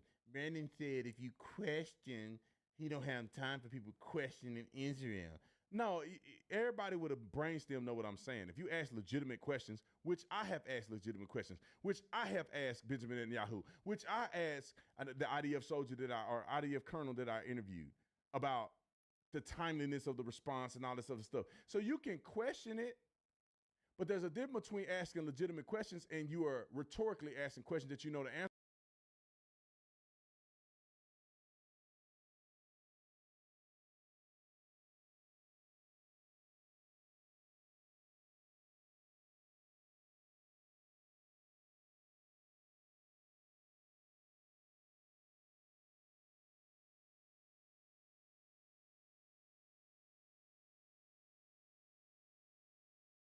All right, I'll be right back. I'm going to be gone for a little bit. So when I get back, maybe we'll play some video games. So hopefully I'll see you back when I'm back.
All right, we're back. Now let's continue with what Mr. Brandon Tatum. Answer for, and you're framing an argument in the form of a question. I'm just asking questions. The Jews run everything. I'm just asking, why do the Jews run everything? Why do the Jews run America? That's not a real question. That's stupid.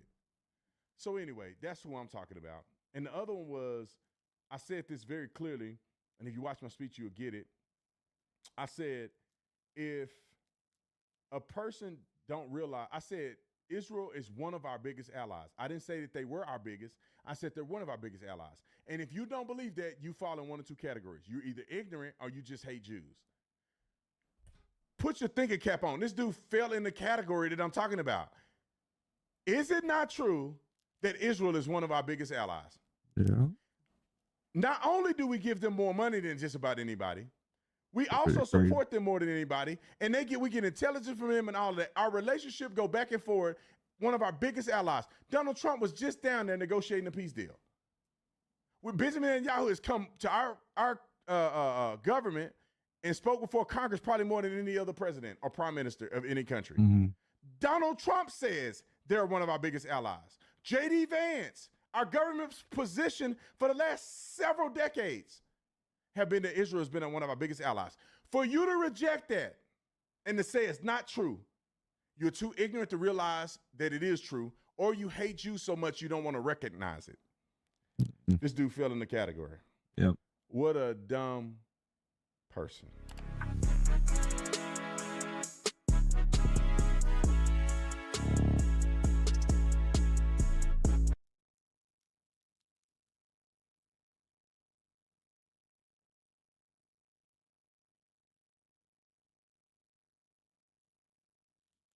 Well, out front now, Zoran Mamdani, the candidate for New York City mayor. And so President Trump making it very clear here, there's no beating around the bush here. You really have no choice. You must vote for him, Andrew Cuomo. What do you say to that? Look, this is something that we've been speaking about for months. We've known since the primary that Andrew Cuomo is funded by the same billionaires that gave us Donald Trump's second term. He denied that then. He had a phone call with... I think this is true. I think it's very obvious that Andrew Cuomo is the... Like, if you were going to look up in the dictionary, establishment Democrat, it would have a picture of him. President Trump trying to coordinate to stop our campaign, he then denied that. And even just until these final days, he denied that he was Donald Trump's preferred candidate. But now it's written out for the entire world to see. This is the man that Donald Trump wants to be the next mayor of New York City. And not because he'll be good for New Yorkers, but because he'll be good for Donald Trump. And New Yorkers are exhausted of this agenda in Washington. They don't want to see a mimic of it come here to City Hall. Do you think it will help Cuomo at all in the polls? I don't even think, in my opinion, I think most of the people that are voting in the mayor race care about local and community issues. Mm-hmm. They care about things like crime. They care about things like affordability and housing. They're not really voting probably for a lot of federal issues. Some of them are, obviously. But the things that are affecting people on a day-to-day, groceries, transportation, education, wages, these are the things that really matter to the average person. Beyond ICE raids or something else. This is all those are things that, rich white people have enough time to go out and protest, but most working class people have to actually do their job, Yeah. I guess specifically if you assume that Trump's trying to talk to that 15% of people who say they're going to vote for Curtis Sliwa. We continue to be confident about what tomorrow will look like for us, but I do think New Yorkers must understand that Andrew Cuomo waited until the final day before the election to have this be revealed. He wanted to be able to make the message to Democrats that he was in fact the governor that he said he was, and then right at the last moment, the last opportunity to fully embrace the MAGA movement that we have long said he is tied to.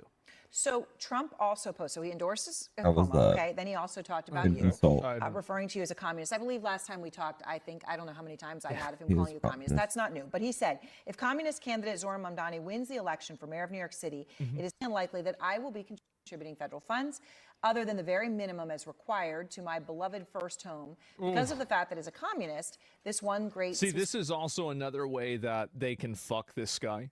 Mm-hmm. Is that if they control the federal government while this guy is the mayor, and then they just sabotage him by not giving him funding and then also fucking him over in other ways, it will make him look like a terrible mayor, and everybody will hate him. Oh, they will fuck him? Yeah, that's what they're going to do. Extortion, how un-American Trump? Well, that's what he would do. Of course that's what he would do. Yeah, that's fucked up, though. What do you mean that's fucked up? Business. What do you think this is? What do you think? Yeah, duh. That's why it would work. Once great city has zero chance of success or even That's the survival. Okay, what do you think that means? Other than the very minimum as required, could be an important clause, I suppose, in that sentence. But if he says unlikely is going to contribute federal funds, I mean, what happens then? What will you do if that's how he goes? Well, I think you can clearly see that Donald Trump is threatened by our campaign. He's threatened by it because, like his, we've diagnosed the crisis in working class New Yorkers' lives. I think he's right about that. I do. I think he's right. I think that in the same way that Donald Trump addressed working class people in 2016, I think that he's addressing working class people as well, just with different language. I think that's accurate. Cost of living, but unlike him, we're actually going to deliver on that. And that is a contrast that he can't I don't think that's going to happen. I don't. I think they're going to get hamstrung at every level. They're going to be stuck in courts forever. There's going to be a million restrictions put on him. It's not going to happen. There to see, because while he is spending $300 million remodeling a White House ballroom, the same amount of money that could provide SNAP benefits for 100,000 New Yorkers, he's trying to make it harder for Americans across the country to actually afford groceries. And this money that we're talking about, it's money that New York City is owed. It's not Donald Trump's to decide which city or state will get what money. This is the money that New Yorkers are owed, and this is the money that we're going to fight for. Okay. Well, I mean, if he doesn't give it to you, you're not owed it. I mean, that's all there is to it. Like, you can say how much, oh, this is owed to me and I deserve this all you want, but if he doesn't give you the money, then you don't have the fucking money. Like, that's it. So Trump is not the only one talking about you tonight. Elon Musk is actually talking about you. What a pair. Yeah, And it's private. Yeah, it's privately funded. Yeah, exactly. he and obviously Musk had supported him, was crucial to his election victory. They had their falling out, but yes, they're back together again. Elon posts Moderately. about you. Remember to vote tomorrow in New York. Bear in mind that a vote for Curtis, referring to Curtis Sliwa, whom I just mentioned, is really a vote for Mum Dummy, or whatever his name is. Vote Cuomo. All right. Why do you think he's speaking out against you? And obviously the personal insult is in there as well, Mum Dummy. Look, I think this is one of the more expensive endorsements that Andrew Cuomo has ever gotten, because it took $959 million in tax breaks that he gave Elon Musk for Elon Musk's pet projects back when Cuomo was the governor. And we're seeing the two twin architects of this second term of Donald Trump's presidency, in the president himself and Elon Musk, saying clearly to New Yorkers that their candidate is Andrew Cuomo. And they've picked Andrew Cuomo because they know that he will be the puppet that they want right here in New York City. And he's the closest thing to them that there is. I mean, it's pretty actually, I don't even know if that's really true. I think it's really just as simple as Andrew Cuomo is closer to them than, he is. Like, of course they're going to choose the lesser of two evils. They probably don't like Andrew Cuomo either, but they like him more than this guy. And this guy represents a more existential threat. Right? Yeah, they're not, more aligned. Yeah, they're more aligned. Exactly. Showing himself to not just be that, but also to be their parrot in the language that he's using to close out this election. Okay. You talk about billionaires, and there have been some really wealthy individuals who have come out and put money in PACs against you in recent days, right? Former Mayor Michael Bloomberg among them.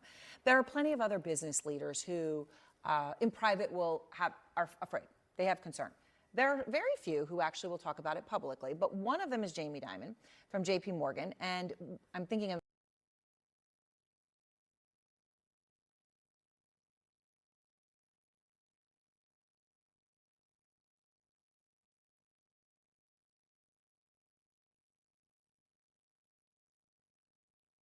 Ladies and gentlemen, the Department of Homeland Security just released some massive information regarding President Trump's ongoing deportation efforts, and as a little bit of a spoiler here, the numbers are absolutely through the roof. Now, as you all know, all of us elected President Trump to deport every single illegal alien that's currently inside of the country, which is exactly what he's been trying to do. However, the radical far-left progressives have been doing every single thing they can do to try to stop him. From the radical activist judges attempting to legislate from the bench to the far left progressive politicians trying to create sanctuary cities and completely ignore federal law, to the violent terrorist Antifa riots across the country, there doesn't seem to be an end to just how low they're willing to go. But folks, in spite of all of that, President Trump has still been finding success. Take a look. Well, the president is all about results, as is Secretary Noem. And really, what President Trump, Secretary Noem, and our law enforcement have been able to do in the past 270 days, despite the injunctions, despite the obstruction from sanctuary city politicians and these activist judges, is really nothing short of extraordinary. 2 million illegal aliens exiting the country. That includes 1.6 million deportations and over 500,000 deportations from our ICE and CBP officers. But we're going to be really surging resources. We have 10,000 new ICE enforcement officers that are going to be hired in the coming days. So we know that we're going to continue to arrest the worst of the worst. And so, folks, did you catch all of that? Despite the best efforts of the far-left radical progressives, the Trump administration has still been able to deport 2 million illegal aliens in just the last 10 months alone. But ladies and gentlemen, there was another thing that she just said that I wanted to highlight real quick. The Department of Homeland Security is currently hiring 10,000 new ICE enforcement officers, and oh, by the way, ICE currently only has around 6,000 officers, meaning that they're going to see a 167% increase. And so really, with this massive troop surge inbound, on top of all of President Trump's recent legal victories, I think it's fair to say that these deportations are really only just getting started. And so, folks, I don't know about all of you, but to me personally, this is exactly what it looks like to put America first. Yep, it's only getting started. Trumpy Trumperson.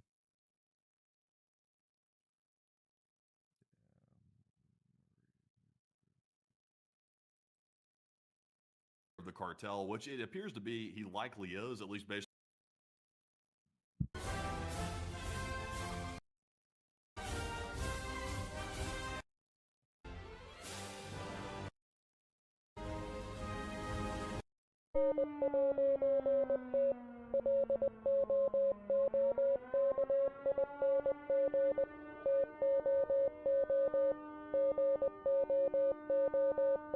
I like watching these boys for the news.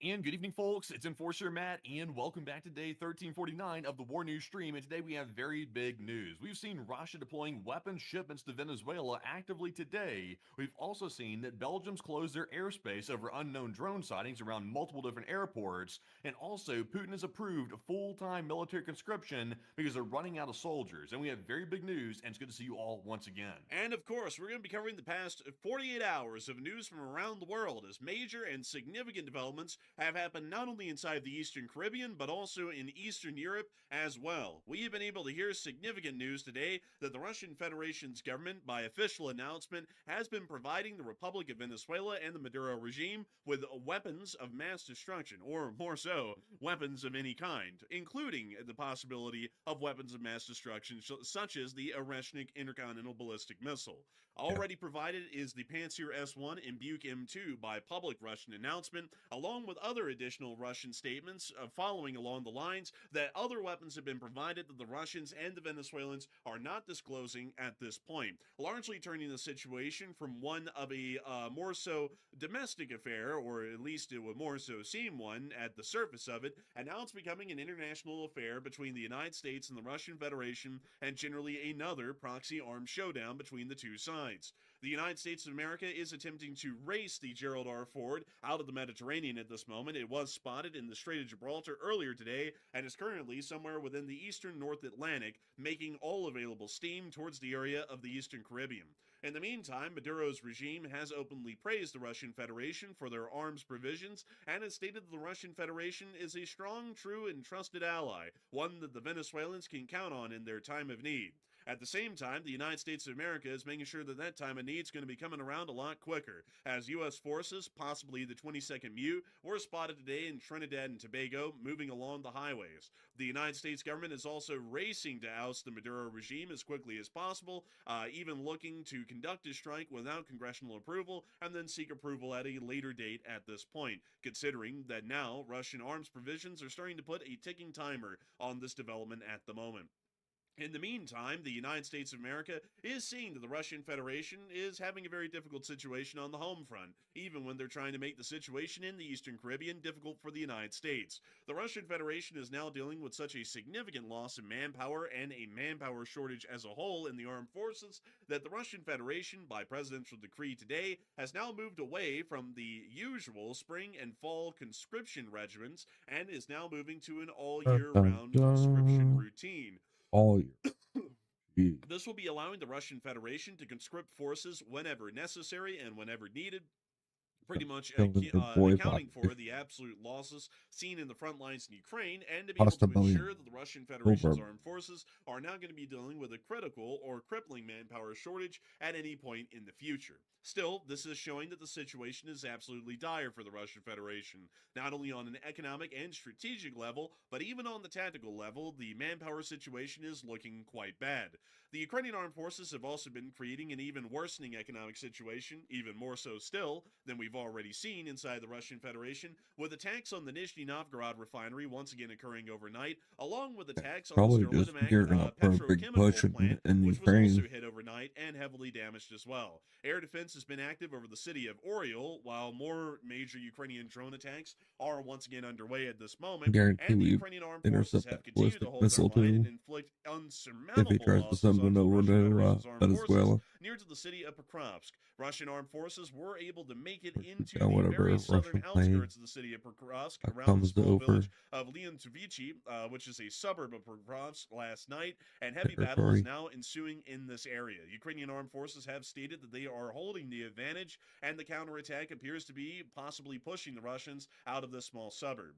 In the meantime, the Russian Federation has also seen that they have lost an anti-submarine patrol vessel inside of the port of Sevastopol due to a mysterious fire that broke out on board the vessel and has burned wildly out of control since then. 2 Russian spies were arrested inside of Poland today by Polish internal security forces and have been apparently conducting counterintelligence and intelligence operations in support of the FSB of the Russian Federation.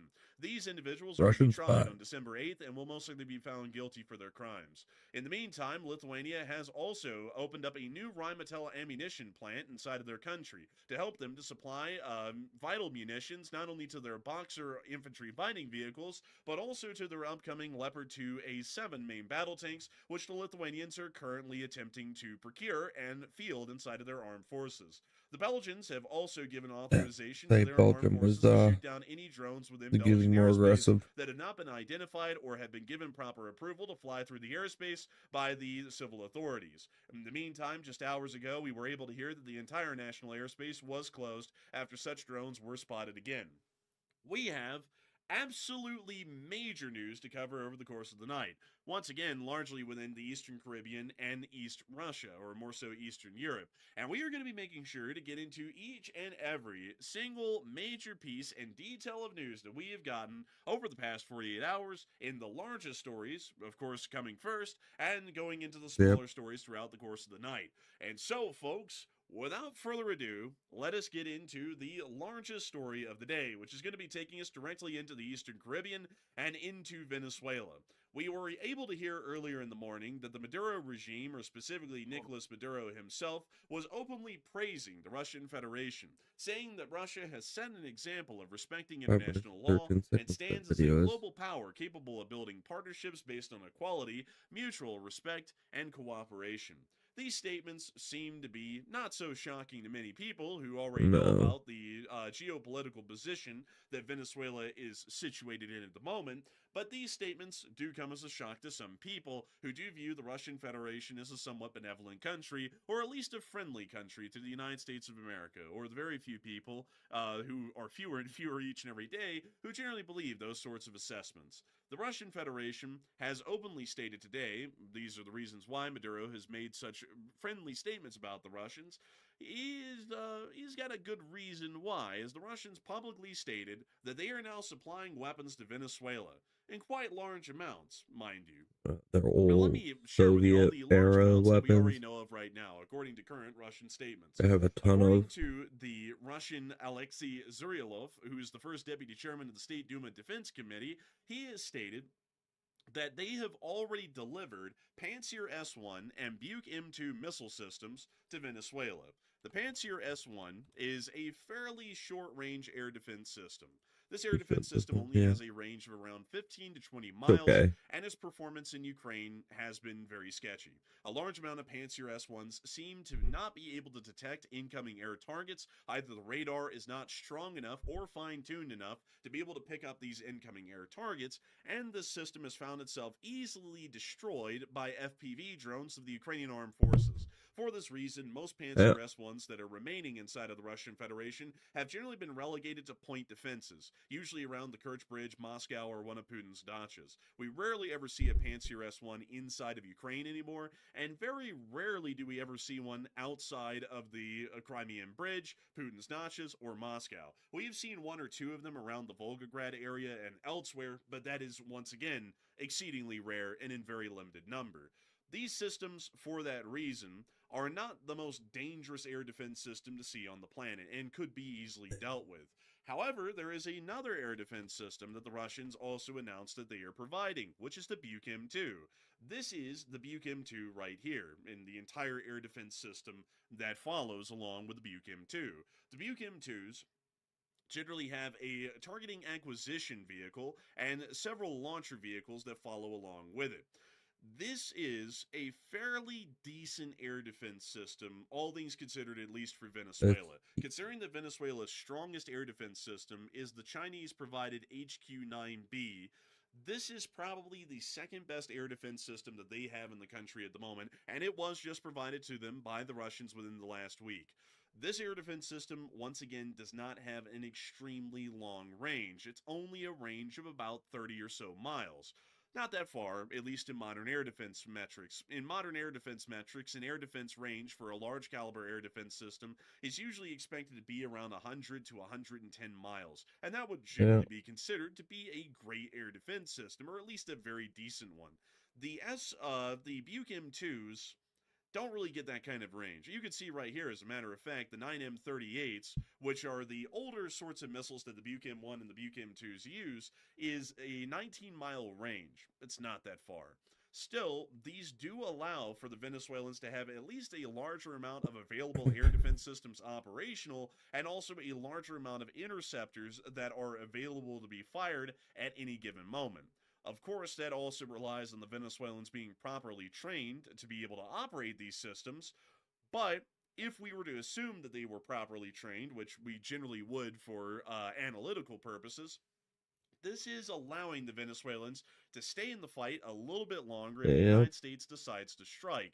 But that's not where the Russian Federation left off. There's a lot of additional statements that they made today that were a lot more concerning than the fact that they provided some shorter range air defense systems. According to what we were able to hear from Alexei Zuryalov, he stated that Russia is already supplying weapons to Venezuela and sees no obstacles to transferring the brand new Oreshnik ICBM, pictured here, to the Republic of Venezuela.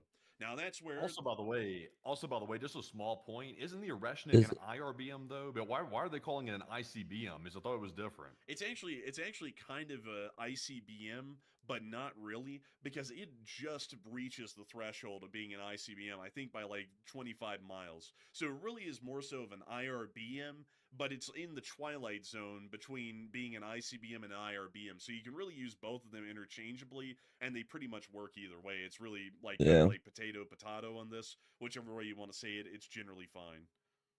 Interesting. But nevertheless, they are willing to provide an Oreshnik IRBM or an ICBM, whichever way you want to call it, because either one really works for this thing, to the Republic of Venezuela, at least from what they're saying. And according to an additional statement, Russia is actually one of Venezuela's key military technical partners. We supply the country with nearly the entire range of weapons, from small arms to aviation. The details and volumes of deliveries are classified, so the Americans might be in for a surprise. I see no obstacles to providing our friendly nation with new systems such as the Oreshnik or the well-proven Caliber missiles. No international commitments restrict Russia in this regard. That was the statements from the Deputy Chairman of the State Dual Defense Committee. This is something that is a fairly good bit concerning. Especially with being The such a short Oreshnik range. IRBM, or ICBM, if we want to generally call it an ICBM, is not the most reliable missile, to put it that way, but it is also quite a decent long-range missile. This missile does have a significant distance to it. And let me go pull it up for y'all really quickly, so that way I can show y'all the exact range of the RS-26 Rubesh. Well, actually, let me go get the Oreshnik, because the Oreshnik is actually the modification of the Rubesh. So let me go get that here. And let me go make sure that we get the range here. Let's see. Reported speeds. Yeah, we don't really care about the speeds all too much. We need to know about the range. Also, by the way, while you're looking for the range on that real quick, I saw an interesting question from David Tablet. He said, isn't this a violation of the Nuclear Non-Proliferation Treaty? And technically, according to what I know, this is simply the missile itself. Russia's not said they're going to give them nuclear-equipped ICBM missiles. It's simply a rumor that maybe Russia might give at least the missile body itself to Venezuela, but we're not told exactly what the payload would be with that missile. So unless they give them nuclear warheads, then technically they're not violating any treaties, at least according to what I know so far. And Matthew would actually be correct with that. Providing a nuclear-capable platform or system is not a violation of the non-nuclear proliferation treaties. It is the fact of providing anyone with a nuclear warhead or a nuclear weapon of any type that will be in violation of the treaty. So you could actually give them hell, you could give them a Sarmat ICBM, and as long as you're not giving them nuclear warheads, it's actually not a violation of the non-proliferation treaties. Yeah. Unfortunately, that's generally how it works. But that also works to our favor, because that allows us to give Ukraine Tomahawk missiles, because Tomahawk missiles are also nuclear capable. But if we do not give them to them in a nuclear capable form, or nuclear armed, and we just give them the conventional version of the Tomahawk cruise missile with a conventional warhead, then it is definitely 100% within treaty and not violating the non-proliferation treaty. The Oreshnik's max distance is 3,400 miles, which, I gotta be honest with y'all, when we moved out of Alabama, I was thinking, okay, now we're going to be out of range of really anything that the Russians would give the Venezuelans, like a Shahed drone.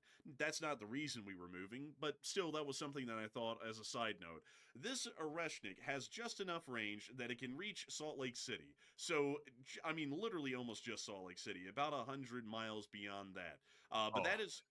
That's if it works, though. I mean, you've seen in the past that this Oreshnik has been one of the most unreliable missile systems that Russia's ever fielded, pretty much in their history, because they've tested it so many times. It's failed tons of tests, and there's been even rumors that they tried to recently test it, perhaps during Zapad, and it didn't work then either. So this missile here had a very, very long development period. It was in development for a very long time because the rumor was they weren't able to get it to work right. So, I think they've used it once or maybe twice in Ukraine with a non-nuclear warhead, obviously, but I wouldn't really put much stock into the actual reliability of the thing, if it even works. That's a good point. And of course, Oreshniks do have a very questionable success rate, and at least from our last projections off of all of the launches that we know of here on the channel, out of the 4 launches of the Oreshnik, 2 have completely failed. One didn't even leave the silo. It had a critical failure within its launching silo on the Transporter Rector launcher, so it didn't even leave the silo, and the other one was launched and then immediately exploded several hundred feet above the TEL. So out of the 4 launches that we know of, 2 of them failed, meaning that this thing literally has a half and half chance of actually even leaving the launcher. If it does leave the launcher, however, The other two that did succeed did make it all the way to their targets. And so, for that reason, if it was capable of being launched and was launched successfully, it would be able to reach 3,400 miles into the United States, really meaning that the entirety of the eastern seaboard is well within range, the farthest distance being only 2,500 miles away, and the most long-distance targets, which would be near to the west coast, including the city of LA, would also be in range as well. Basically, the only things that would be out of range of an Oreshnik IRBM, or an ICBM if you want to call it that, would be the northern part of California, most of Nevada, Oregon, a decent part of Idaho, and also the state of Washington. Those are generally the only states in the United States of America that would be out of range of an Oreshnik IRBM. Now, there are a lot of things that people have brought up here about the Oreshnik and also its vulnerabilities. And this is actually a really good point that a lot of people have been bringing up that makes this not as scary as it is. The fact of the matter is, if the Venezuelans had one and they launched it, it's going to go into its boost phase right there in front of the U.S. Navy that's hanging out in the Eastern Caribbean right now, which does include several Arleigh Burke-class destroyers and a Ticonderoga-class missile destroyer. A missile cruiser, correction there. All of those carry the Standard Missile Type 2 or the Standard Missile Type 3. The Standard Missile Type 2s and Type 3s are entirely capable of conducting exoatmospheric interceptions of missiles of this type, especially at the incredibly close ranges of only several hundred miles away. Considering that from Puerto Rico to Venezuela, the range is about 500 miles, and the range of an SM-3 is about 1,000 miles, it is entirely possible that a single Ticonderoga-class missile cruiser could take on about a dozen of these Oreshniks and shoot them down well before they even got close to the United States of America. Meaning, in a sense, even if the Russians did provide those weapons to the Venezuelans, they wouldn't pose as big a threat as one would think. It still is the fact of the matter that the Russians are providing them at all that is an issue. And it is starting to show that the Russian Federation is going to pretty much try and force the door open, if they can, for Venezuela to not be invaded, if possible, to allow for Venezuela to survive later on into the future, for the Chinese to be able to continue to use Venezuela as a jumping board to build influence in the area and greater erode America's control over what is basically, as far as U.S. hegemony is concerned, America's backyard.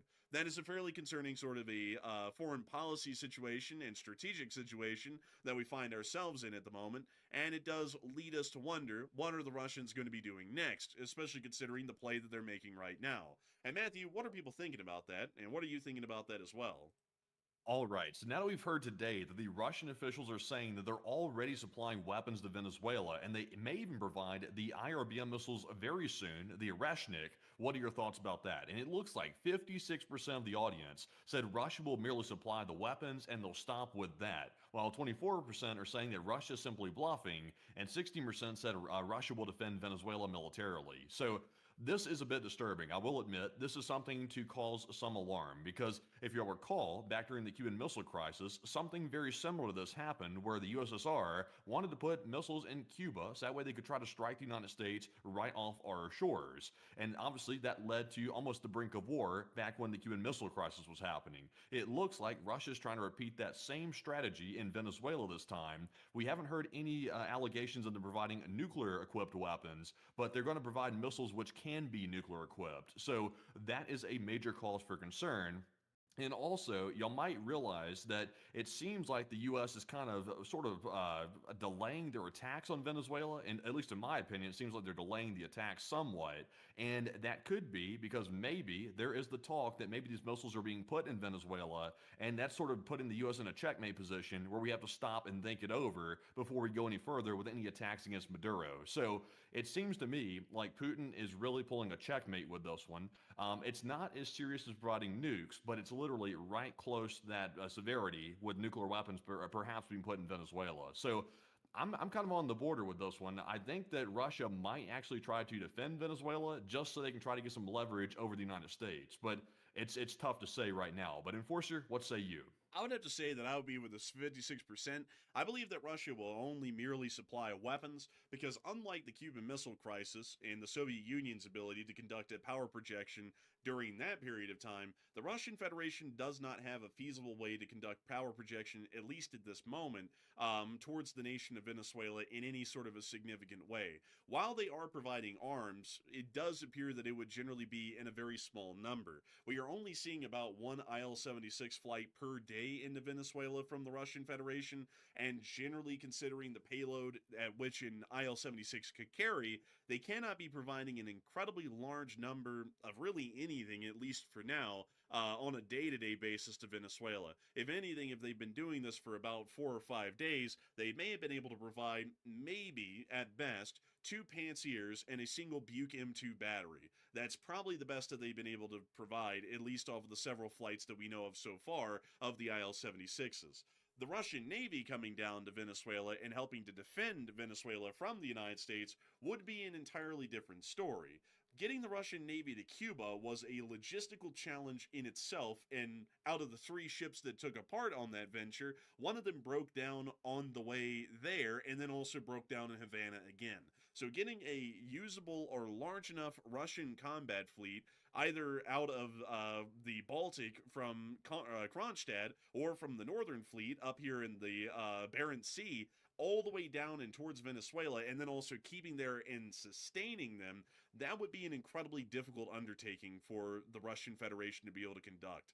So I would generally say, for that reason, I do not believe that the Russian Federation will be getting involved directly in an armed defense of Venezuela, considering that that would be very tough for them to pull off from a logistical standpoint. I would have thought that. I would have thought that too. And originally, I think I said that, Yeah. but before we actually went on our move here to Utah, before we went off the air for a week, I believe I actually said that it seems unlikely that China or Russia would actually militarily defend Venezuela. But I must admit, seeing these new developments here and also hearing some new I'm very information, surprised by I'm Russia. starting to waver a little bit about that, because Russia would not send their real military to Venezuela, but they might send maybe some type of mercenary force or some type of paramilitary force to Venezuela to try to help defend it. That could be a possibility as well, because we are hearing allegations in the background from some of the Venezuelan opposition leaders that there might already be a Russian presence on the ground and also a Hamas and Hezbollah presence on the ground in Venezuela as well. So it sounds like we could be dealing with much more than maybe just the Venezuelan military. It could be some more of these paramilitary groups from many different regions of the world, perhaps the Middle East, and also out of Russia as well. So if those allegations turn out to be true, then it could be a lot more severe than we thought originally. It may be a possibility that it could be more severe, and there are a larger amount of paramilitary groups that are in Venezuela that could offer some form of armed resistance, and especially considering that they're paid, they would definitely give more resistance, most likely, than the regular Venezuelan army. But still, at the same time, the issue is that even if they do resist, there is no way to feasibly resupply any of them once a U.S. invasion begins. They would be cut off completely from resupply, unless if Colombia got involved and was allowing itself to become a supply corridor into Venezuela, but that also would most likely reach the ire of the United States and require immediate action. So that might also close down as well. But then again, that really depends on whether the President of the United States would want to go all the way in and then also conduct a joint war against Colombia simultaneously. We do know that Brazil doesn't really appear to have any appetite to support the Maduro regime, or really any instances of involvements going on in the northern area of South America. So we know that there wouldn't be a supply corridor through there. We also know that Guyana would not help out Venezuela because they're currently being occupied, at least a significant part of their country, by Venezuela. And on top of that, there are no other neighbors surrounding Venezuela, and if you wanted to access them to resupply them, you would have to reach them by sea. And once a conflict starts, the United States is going to blockade the coast, which would make it impossible to ship anything in. So it would be very tough, even with these mercenary groups inside of the country, it'd be very tough for them to resist incredibly long, because their munitions would run out, their food would run out, their supplies would run out, and then they wouldn't really have any ability to resist any farther because they just wouldn't have the means to. So that could be something to factor in as well, is that even if they are there, and that makes it a bit of a more difficult situation, their ability to resist will wane rapidly because they just will not have the ability to resupply themselves in any meaningful way. Yeah, maybe so. It could be. I'm just very concerned right now about the idea that Russia could be putting larger missiles like ICBMs or IRBMs in Venezuela, and also, you know, I'm not so concerned about the fighting capabilities of Hamas, Hezbollah, etc. And also, we're not even 100% sure if those claims are accurate. That's just claims being lobbed around by some, I guess you could say, prominent figures in Venezuela that are opposition to Maduro. They're saying that. So even if they're there, it probably wouldn't be too much of a match for the U.S. military. They'd probably get wiped out just like the Venezuelan military. But it's the trend of escalation. It seems like many different people are using Venezuela as leverage against the United States, which may start to explain why the U.S. is down there in such a large presence. Because if it turns out that those claims are true, that would give a whole new context to this massive naval buildup outside of Venezuela. So it is a bit concerning. I would have to say, though, the problem here is, and this is something I've got to say, folks, is a bit of a warning, cautionary tale for everyone. This is why we can't go around and create problems where there isn't one yet. Because I've been saying on this channel, and Matthew and me have been saying on this channel, that Venezuela isn't really an issue that demands attention right now. It's something we could deal with in 5 to 7 years, and the situation will look like it does right now, and that's because we wouldn't touch it. The situation with Venezuela is not a great one. They are a Chinese-Russian aligned country, so they're obviously an Axis-aligned country in our backyard. And they are also a large amount of criminal and illicit activities that are conducted inside of Venezuela, and the nation is run by a dictator. That's absolutely insane. The problem is, though, is that when we take this situation right now and we go look at it, and then the United States points a finger at Venezuela and goes, this is a problem right here, and we're going to deal with it. What we are doing is we are telling everyone in the world, the Russians and the Chinese, we're putting a giant glowing neon sign on Venezuela that says, we are going to do something to these people, so you can come in now and try and stop that, and then turn this into a whole problem right now, way ahead of schedule.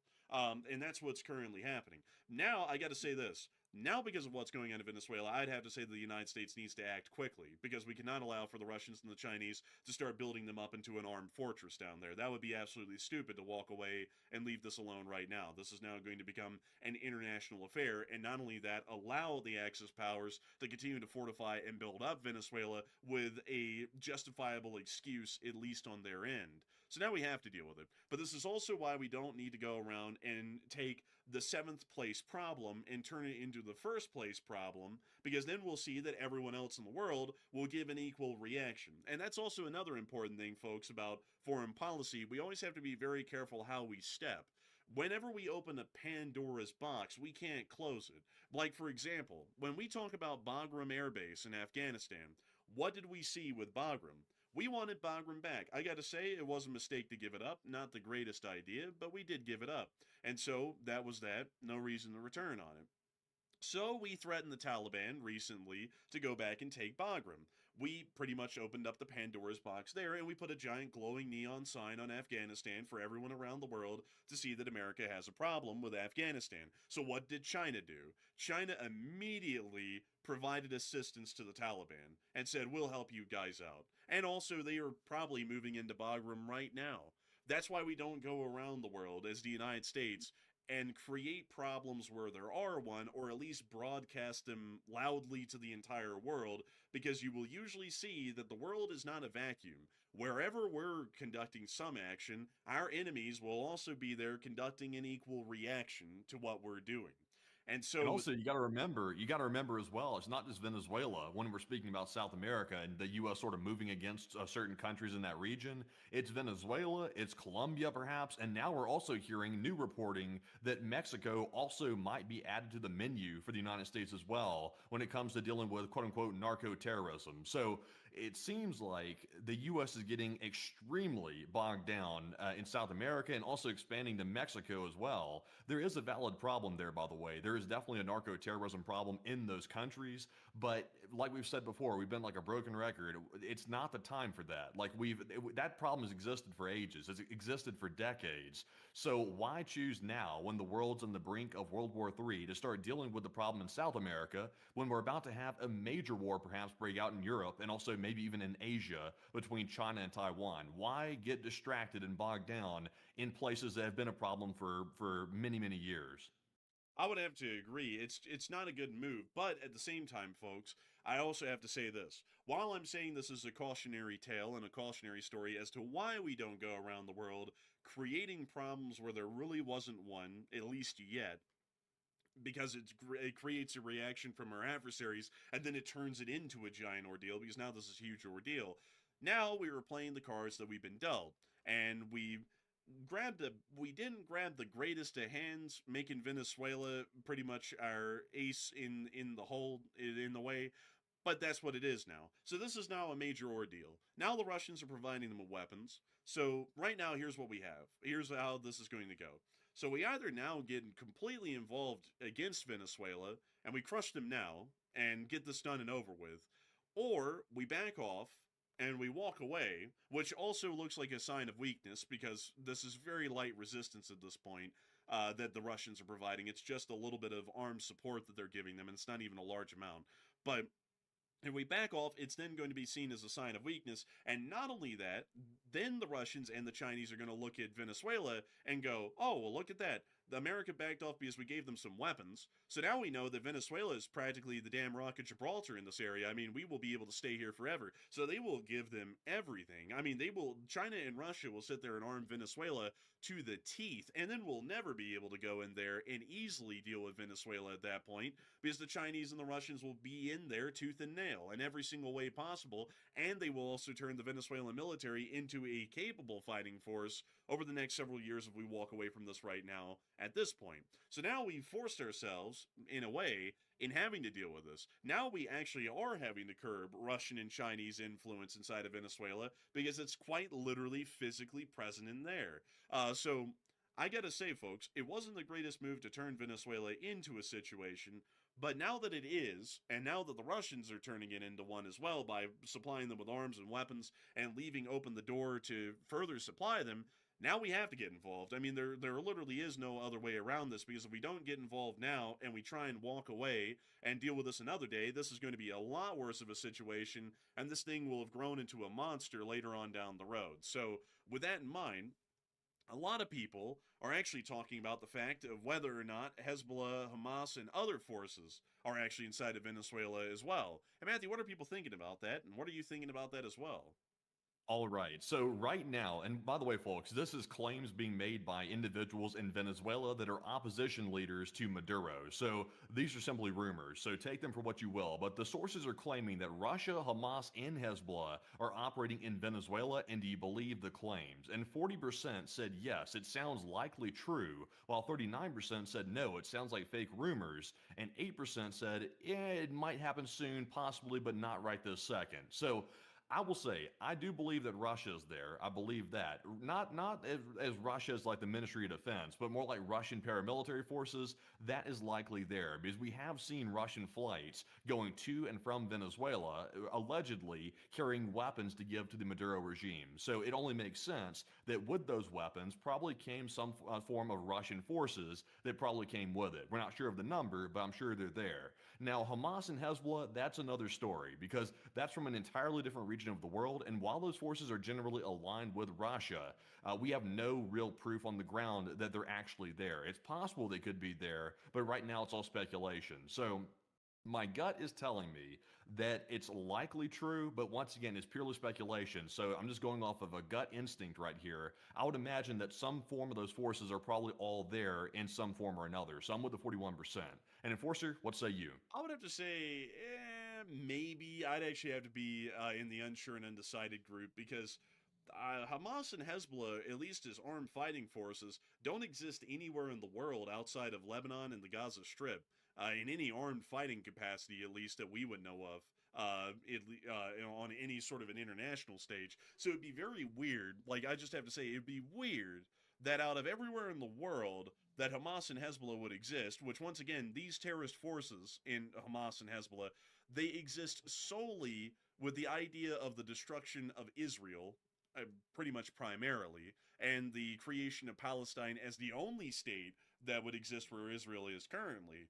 It would be incredibly weird for them to have armed fighting elements in Venezuela, in the middle of northern South America, in the jungle, for no reason. Like, their fight, or their ideological fight, doesn't even have a justification in Venezuela, so I wouldn't really know why they would be there.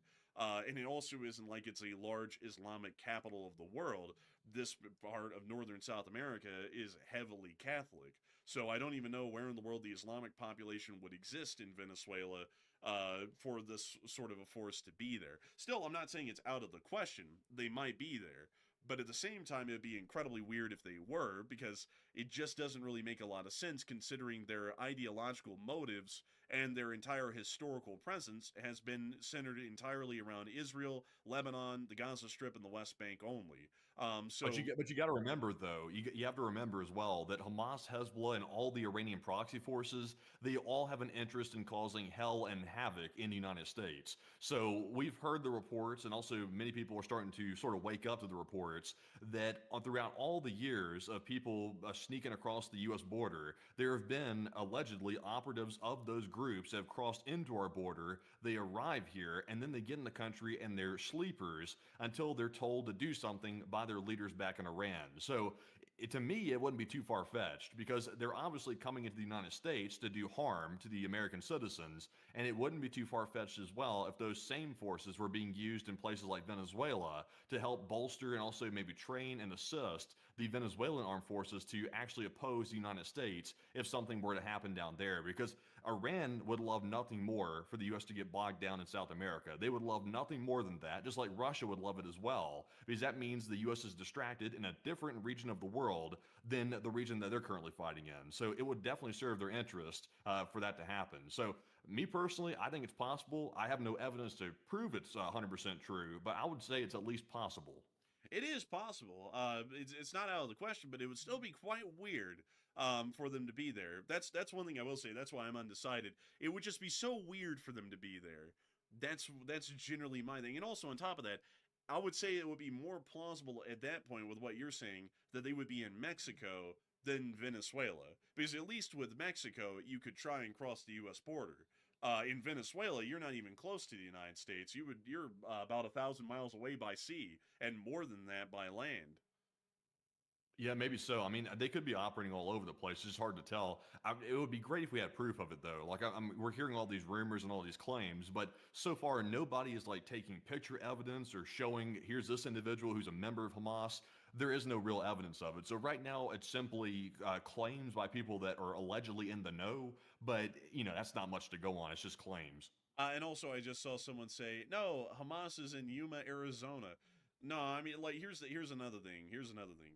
Like, someone from like Hamas from the Gaza Strip being in Yuma, Arizona, and just a gang of them hanging out, that's a pretty big stretch. I mean, Yuma, Arizona, out of everywhere they'd hang out, Yuma, like out of everywhere they could be, like a major city, for example. I mean, that would be quite weird. What you're probably seeing is a whole bunch of self-radicalized people that are hanging out in Yuma, Arizona, that claim they're a part of Hamas. Because there are a lot of people here in America who have never been in the Gaza Strip, who never officially were a part of the actual Hamas that's in the Gaza Strip, or Hezbollah in Lebanon. And for some reason, they self-radicalize themselves over the internet, either to become a part of Hezbollah or Hamas, and then they're domestic terrorists that profess that they're a part of Hamas or Hezbollah. But that's not the same thing as an actual blood-born or actual real ascended Hezbollah Hamas member from Lebanon or the Gaza Strip taking the trip all the way to the United States of America. That's a fairly different sort of a thing. So I would generally have to say that that's a lot more likely than the idea of just, gazillions of Hamas fighters, coming to Mexico and then crossing the border, and then, just gangs of them hanging out in every single town in America. Because it's like, like if there's that many of them hanging out in that many towns across America, they could have all flown back to the Gaza Strip and taken over Israel at that point, because there would have had to have been millions of them in the United States at that point for a little gang of them to be in every single town and every single place in America. At least that's what I would say. That would be my 2 cents. But anyways, moving on from that, though, we do also have some other significant news that has come out of the area, at least about the United States and our actions within this region. In Trinidad and Tobago, a video has emerged today that appears to be showing U.S. Armed Forces on the move, possibly even the 22nd MEU, or Marine Expeditionary Unit. And here's the clip right here. We can see it's led by a police motorcade. Oh, wow, that guy right there almost sideswiped that car when he's going by. He did a little swerve at them. Man, he did a little. And we can also see the convoy passing through. It appears to be carried by civilian 18-wheelers. And it does appear that based off of the vehicles, this highly likely does appear to be a Marine Corps unit, just based off of the vehicles that are present here. We see the police waving the car on by. Just a lot of Connex boxes full of something. 20-foot Connex boxes, mind you. Military standard.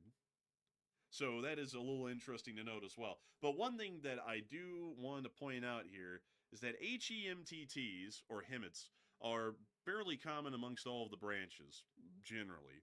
But one thing that is a little bit interesting to note is that none of these appear to be in any sort... Let me check this here. It looks like tricolor SARC. It appears to me it may be the 22nd MEU. We do know that at least the 22nd MEU is made up of several battalions, and one of these battalions may be here inside of Trinidad and Tobago. Of course, getting any further than that would start to get into operational security issues, but it is quite clear that the U.S. Armed Forces are starting to have a wide-reaching spread and presence throughout the entirety of the Eastern Caribbean, all the way from Trinidad and Tobago, just miles from the coast of Venezuela, and all the way up to Puerto Rico. Not only that, the USS Gerald R. Ford and its carrier strike group was spotted today passing through the Strait of Gibraltar on its way into the Eastern Caribbean.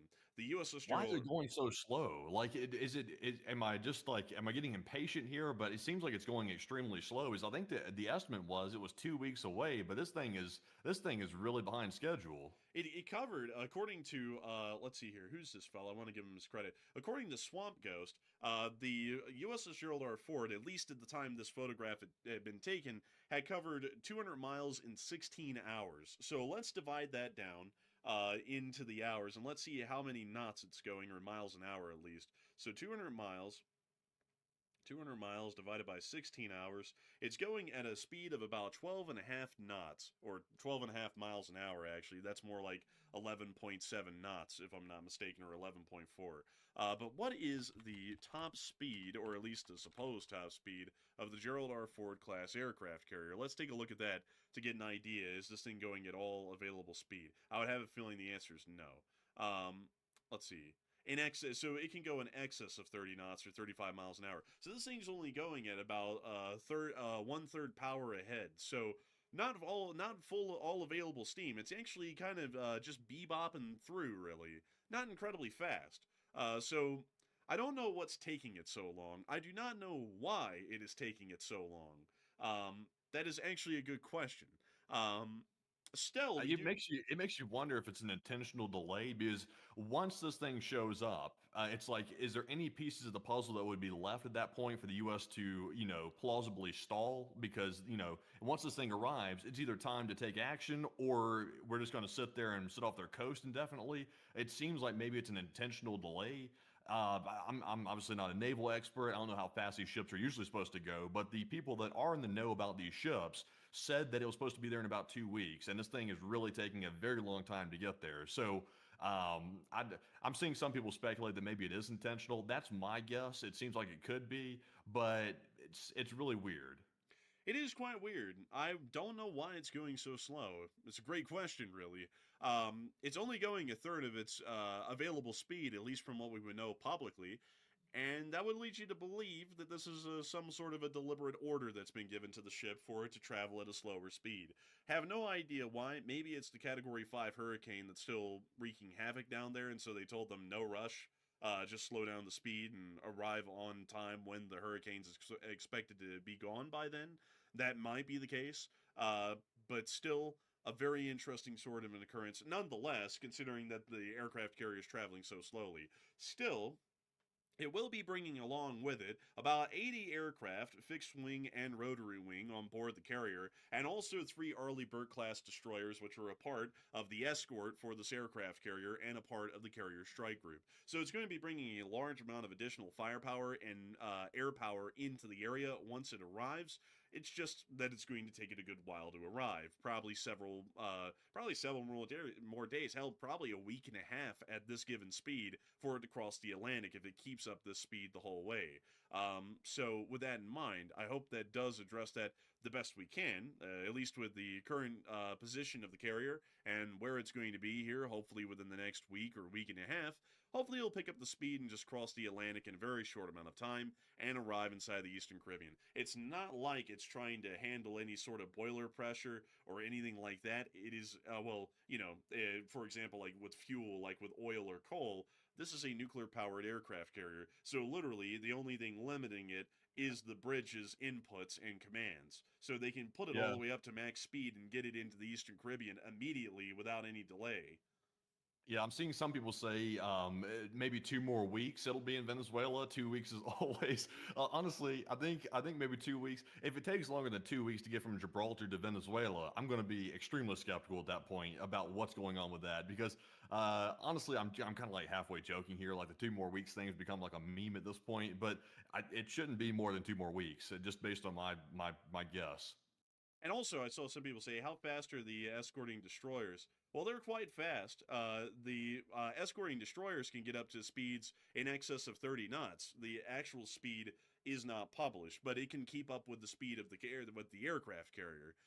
So that is also something to keep in mind as well. And also, there are fleet auxiliaries present in the Eastern Caribbean, including oilers, that will be able to refuel these Arleigh-Burkes once they arrive, or they can go to port at Ponce, and the destroyers can just be rotated out for a brief moment for refueling and replaced by the other Arleigh-Burkes that are in the Caribbean, which can then take up the carrier strike group role and screening role for the carrier. This is entirely doable. I see some people also saying in the chat, I just saw... I gotta say this. I just saw some of the worst misinformation I've seen in a hot minute. Someone said the Gerald R. Ford is the only nuclear-powered aircraft carrier that the U.S. has. The rest are oil-fired. And, sir, I don't know if you think this is still World War II, but it's been about, I think, 50 years since the last time we had an oil-fired aircraft carrier. I think the last oil-fired aircraft carriers we had were the Intrepid class way back in the 60s. Since then, everything's been nuclear-powered. That's been a huge thing of the U.S. Navy and our abilities is the nuclear-powered aircraft carriers. They require no refueling. They require no oilers, no tenders. They require none of that. The only thing they require is resupplies of food, fuel, and munitions, food for the men, fuel for the aircraft, munitions for the aircraft, and beyond that, these ships can make all available speed and literally bust ass anywhere around the world without having to make any concerns for fuel loss or any form of breakage, because nuclear reactors and steam turbines are incredibly simple machines. Well, not simple, at least in their construction, but simple in their operation. They are wildly simple and have very few parts that can break. So they're generally made to be able to go underway at incredibly fast speeds and be practically anywhere in the world in a very short amount of time. So a little bit. Whoever said that, honestly, it's like I guess they're envisioning like Steamboat Willie, like yanking on the little air horn and stuff like that, like steaming across the ocean at this point. I'm not sure why anybody would think that, to be honest. Like, no offense, but we've been well beyond that for a good minute. Man, a guy out here thinking that we're still running the USS Yorktown out here, man. Man. I tell you what, bring out Steamboat Willie. We need him at the helm. Man, I've seen so many people saying things in the chat about the carriers, and I got to be honest with y'all, folks. It's been snapping neurons in my head so far tonight from what people have been saying about the carriers. Some people have been saying that the carriers can't go fast because they'll break. This is not the Admiral Kuznetsov. This is the Gerald R. Ford. The Gerald R. Ford does not break. The Gerald R. Ford went through the most rigorous sea trials yet to date for a carrier, and it succeeded with flying colors. I mean, the Gerald R. Ford had amazing craftsmanship go behind it. It is not going to be breaking down at sea. It does not need support tugs. The Navy doesn't even have support tugs. Well, we do, but we don't send them out there with the carriers. So, it's just been driving me crazy, folks. I've been seeing it. I'm like, what? I'm like, no. It's like, no, these carriers, the American carriers are the largest in the world, the most resilient in the world, the fastest in the world, the longest enduring in the world, the largest crewed in the world, and also the most capable in the world by the sort of computers, electronics, and other systems that we have on board. and also the most deadly by the amount of firepower that they can carry anywhere in the world. American carriers, this is not even propaganda from the United States, this is just the truth. American carriers are truly the best on the planet. We can get them anywhere and everywhere. Really, literally nothing is beyond their abilities. It's the closest thing we have in our timeline to a floating Death Star from Star Wars. It's truly an incredible machine.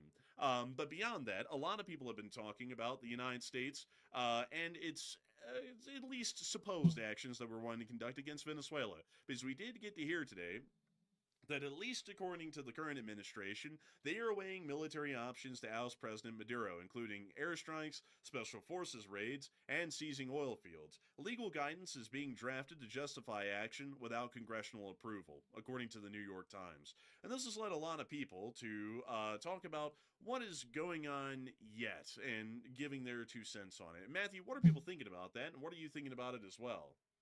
All right, so this is a question right here that's gotten a lot of people very, very heated, it looks like. And this is a very controversial question, but it says, the experts say the U.S. must cease military operations near Venezuela or get congressional approval, and now is the deadline for that. And what are your thoughts? The poll is almost evenly split. 40% said yes, congressional approval is needed right now, and 40% also said no, armed action is not yet started, and therefore the president does not need to seek congressional approval, and 14% said it's very complicated and much harder than the poll's making it out to be. So just to give y'all a little bit of an overview here, the governing document that governs the situation is the War Powers Resolution of 1973, which limits a president's ability to deploy armed forces into an armed conflict. So the rule is it requires the president to notify Congress within 48 hours of sending troops into hostile situations.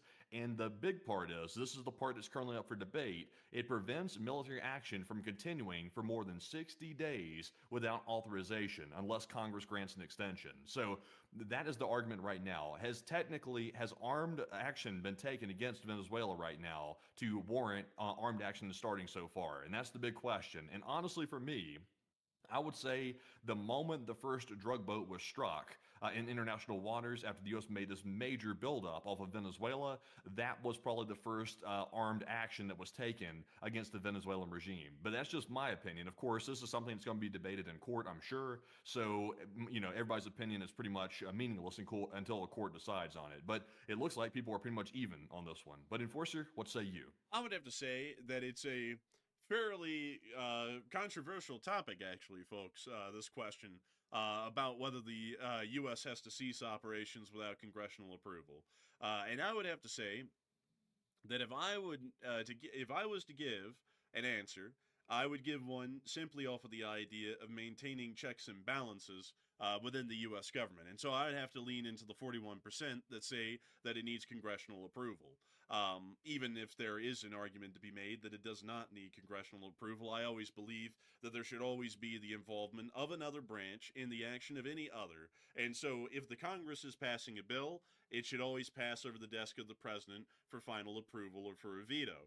And if the president is conducting an action, it must always go through the Congress. And if any one of those two is conducting an action, it also should be up for review to the Supreme Court, or any other higher court for that matter, to see if the action is lawful or not. That is simply just the way this government works. It's overly complicated, very cumbersome, but it has worked for 250 years, and I think that it'll continue to work and endure for quite longer, as long as we keep to the original principles that it was created under. And so for that reason, I'd have to say that it does need congressional approval, because the Congress, to put it this way, the president is the elected representative of the people of the United States and the commander-in-chief of the armed forces, and also the leader of the executive. However, well, he is the executive, as a matter of fact. However, at the same time, the Congress is elected of the people and is the elected representation of all of the peoples of the United States of America.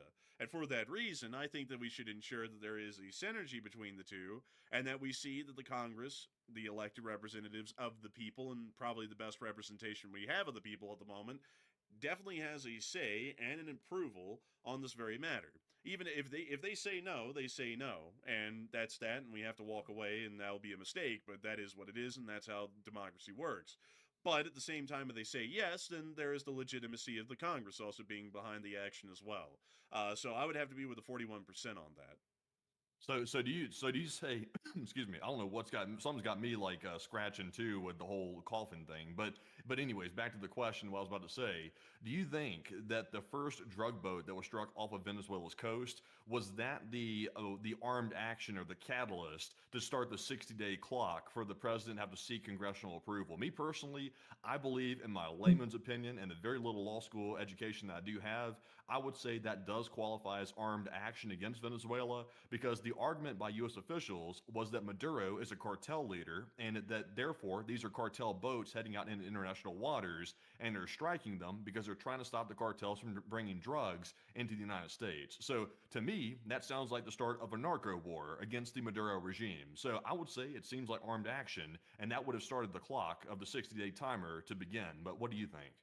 I would actually say no, because the thing is that we are striking the narco-terrorist vessels as parts of cartels, and the cartels are declared as terrorist organizations that are external of the Venezuelan government. So I would say that striking those boats more so amounts to anti-piracy activity if we look at it in a maritime sense, more so than direct armed action against Venezuela that would require congressional approval. I would say that the 60-day timer would start once we officially strike a vessel of the Venezuelan Navy, the Venezuelan Coast Guard, or a Venezuelan merchant vessel, or a airstrike or any sort of armed strike or armed action on Venezuela on land. That's what I would say would start the 60-day timer, because what we're doing right now, if we're and I'm saying this, folks, off of the position that the executive would take. The executive is going to say, but the 60-day timer hasn't started because we declared all of these cartels in South America as terrorist organizations, and what we are conducting is anti-narco terrorist operations, aka, in a lot simpler of a term, anti-piracy activities. So we're pretty much just going around blowing up pirates, which don't really have an attachment to any government for that matter. They are they are anarchists for the large part. They are without a government. So I'm just going off the government's argument. The government in the United States is arguing that Maduro is the head of a cartel, and they have a $50 million bounty out, and they say he's the leader of the cartel, which it appears to be he likely is, at least based on what the U.S. has presented as evidence. So I would personally say that these cartel boats or these narco boats that the U.S. keeps striking, I would say personally that that is part of the cartel that they're saying that Maduro is involved with. I would say that seems to be the case. So in my view, just in my personal opinion, I would say those are extensions of the Venezuelan government to a certain degree of these pirate boats, drug boats, whatever you want to call them, going out into international waters that keep getting struck. So I can see your side of it. I can see where you're coming from on that, but I believe Venezuela being a narco state, sending out these narco boats, I would say that personally, to me, that seems like armed action. You know, I could definitely, I really could see it either way. But trying to be the devil's advocate there, that's why I was like, you know, these really are more so pirates than anything, you know, so they really have no affiliation to any nation. But it's actually a really tough one, because you're making a great point. I think I'm making a great point. You could really see it either way. It just depends on how you want to split the hair. And I also just saw someone in the chat say, well, I mean, let's see here. They are still citizens of Venezuela. But here's the thing about that, though, and here's what's really interesting about piracy or terrorist activities. Every single pirate and terrorist is a national of some country somewhere. But once they take up the banner of a terrorist group like ISIS or Hezbollah or Hamas or, you know, a cartel, which is now declared a terrorist group by the United States, you pretty much lose your affiliation with your nationality. You pretty much become a person with no nation, at least for how the international world is going to view you. So if you're out on the high seas and you're in the North Atlantic, say, and you're about to hijack a ship, and that ship turns out to be a U.S. destroyer, and they see you and they're like, aha, you're a part of that terrorist group. They're not going to look at you as a Mexican or a Cuban or a Dominican or a Venezuelan. They're going to look at you as a terrorist affiliated with that terrorist organization. You're not really provided any protections by your government. You're operating outside of your government's purview. You're operating as a lawless individual on the high seas. And so for that reason, you're going to be dealt with that way. You're going to be dealt with as a person with no nation, with no real identity. And that's how those sorts of groups are dealt with. And that's kind of the part where a lot of people miss the boat on this, because a lot of people don't say that when we hit the Houthis. Like, a lot of people don't go, well, they're also Yemeni. because they are. We never notify the Yemeni government, and we never get congressional approval when we bomb the Houthis. Biden didn't, nor did Trump. Just to say their names, not getting political here, but both of them did conduct airstrikes on the Houthis, and neither one of them had to get congressional approval for that. And we also didn't have to treat it as though it was armed action against the Yemenis. We just dealt with it as it was armed actions against piracy on the high seas and the Houthis themselves. That's generally. I just want to correct you. I just want to correct you real quick, though. You said they missed the boat on this one. Actually, the U.S. did not miss the boat. They hit the boat 10 times, actually. Yeah, a lot of times, actually. A lot of times, as a matter of fact. So they didn't miss the boat. They actually got that one dead on. But still, I hope that does address that, at least the best I can, about the deal with terrorists or anyone who's involved in piracy, which is also a form of terrorism these days. But generally, folks, I think what we're going to do on the channel, because I find this to be a lot more simple, is that terrorists, at least with how we're dealing with them right now, are not terrorists in the traditional sense as terrorists on land like we've been dealing with in the Middle East for decades now. These guys are always being hit at sea. So basically what they're doing, if we want to describe it as anything, it's piracy. We're literally fighting pirates in the Caribbean right now. We're Pirates hunting in the Caribbean. Yeah, You're full of puns, honestly. There's some puns coming out tonight. I mean, man, we're literally bombing Captain Crack Sparrow in the middle of the Caribbean right now. That's what we're doing. And so we're going to just collectively call all of the cartel terrorist groups or the narco terrorists. We're just going to start calling them pirates, because that's basically what they are when we're blowing them up, is that they're conducting piracy on the high seas. They're either they're not boarding any ships, which is what a lot of people think of as pirates. They're trading in contrabands and illicit cargoes, which is also piracy as well. So we're basically going up against pirates. So that's what we're just going to start calling them, is the Pirates of the Caribbean, because that's literally what they are. That's what we're dealing with right now. But anyways, yar, that crack me fine, Captain. Man, I tell you what, that's a lot of Crack Sparrow out there. I tell you what, that guy right there, he's a doozy. Man, man, you got Captain Crack Sparrow. He goes, Can I have any crack? Like, he doesn't ask for rum, he just asks for crack. I tell you, you got any? I was looking for the black tar heroin. That's just man. Man, honestly, man, I'm telling you, this whole Caribbean deal is something else. Really, folks, it cracks me up a lot, like all the puns you can make about this whole deal. But anyways, folks, it is time for us to start moving on into the other major news of the night, because we've been running this show, crazily enough, for an hour and 13 minutes. But before we get on into the rest of the news for the night, which is huge news that's been coming out of Russia today, we do want to make sure that before we get to that, we want to make sure to address a couple of questions from the chat, so that we get to talk to all of y'all, because we've hardly had a chance to talk to all of y'all since we've come back. And since we've returned to streaming. I'm so sorry I'm coughing like that, folks. I'm still trying to get over the sickness. Hopefully I'm sounding a lot better tonight. I hope I am, but I'm still kind of like with the sickness. Down with the sickness, I guess you could call it. But before we get on into the rest of our news, Matthew, let's get a couple of questions. All right, so getting into our questions, and also, by the way, I see people that live in Utah saying they think it might be the dry air getting to us. Honestly, I think y'all might be onto something with that, because I am not ill like Andrew, so I don't know what's going on. It could be the dry air, actually, so I might have to maybe look into like a humidifier or something for the new HQ, at least where I'm at, because I don't want to be scratching all the time like that, okay? I don't want to come down with the Crack Sparrow scratches or something like that. I don't want that to happen. But anyways, jumping into our first super chat of the night. This one goes to Rainman878, and he puts an extremely generous $100 donation. And thank you very much, Rainman, for that support right there. It's very generous of you, and thank you very much to help keep our work running. And he said, "Evening, gents," and pull a question from the chat if you want. Hey, and thank you so much for the massive support, and a good evening to you. I hope you've been doing well, and thank you for being here tonight with us, Ray. And I gotta say, we will pull a question from the chat in your honor, but a huge thanks to you all the way up. I gotta change that. You're kind of the way up in Canada, because you're not all the way up there anymore. Because we're in Utah. I'm going to be honest with y'all, folks. This whole thing of being in Utah, it isn't really mentally setting in for me. Because even when I'm on the map now, I'm almost always zooming into Alabama still. Like, we're still there. It's like the whole 40 hours of driving a Penske truck and getting spinal bifida and having my ears bleed from how loud that truck was just made the whole thing like meld away like it never happened, like it just melted my brain, because I still can't wrap my head around we're in Salt Lake City. And it's beautiful. Well, we pretty much lived in the Enforcer HQ, like basically inside the entire time we were in Alabama, and we're kind of doing that right now as we're still trying to set up. So that's probably why you can't tell the difference, is we literally have not had a chance to even hardly leave the new HQ at all since we moved. You really can't tell the difference till you actually go outside and touch the grass.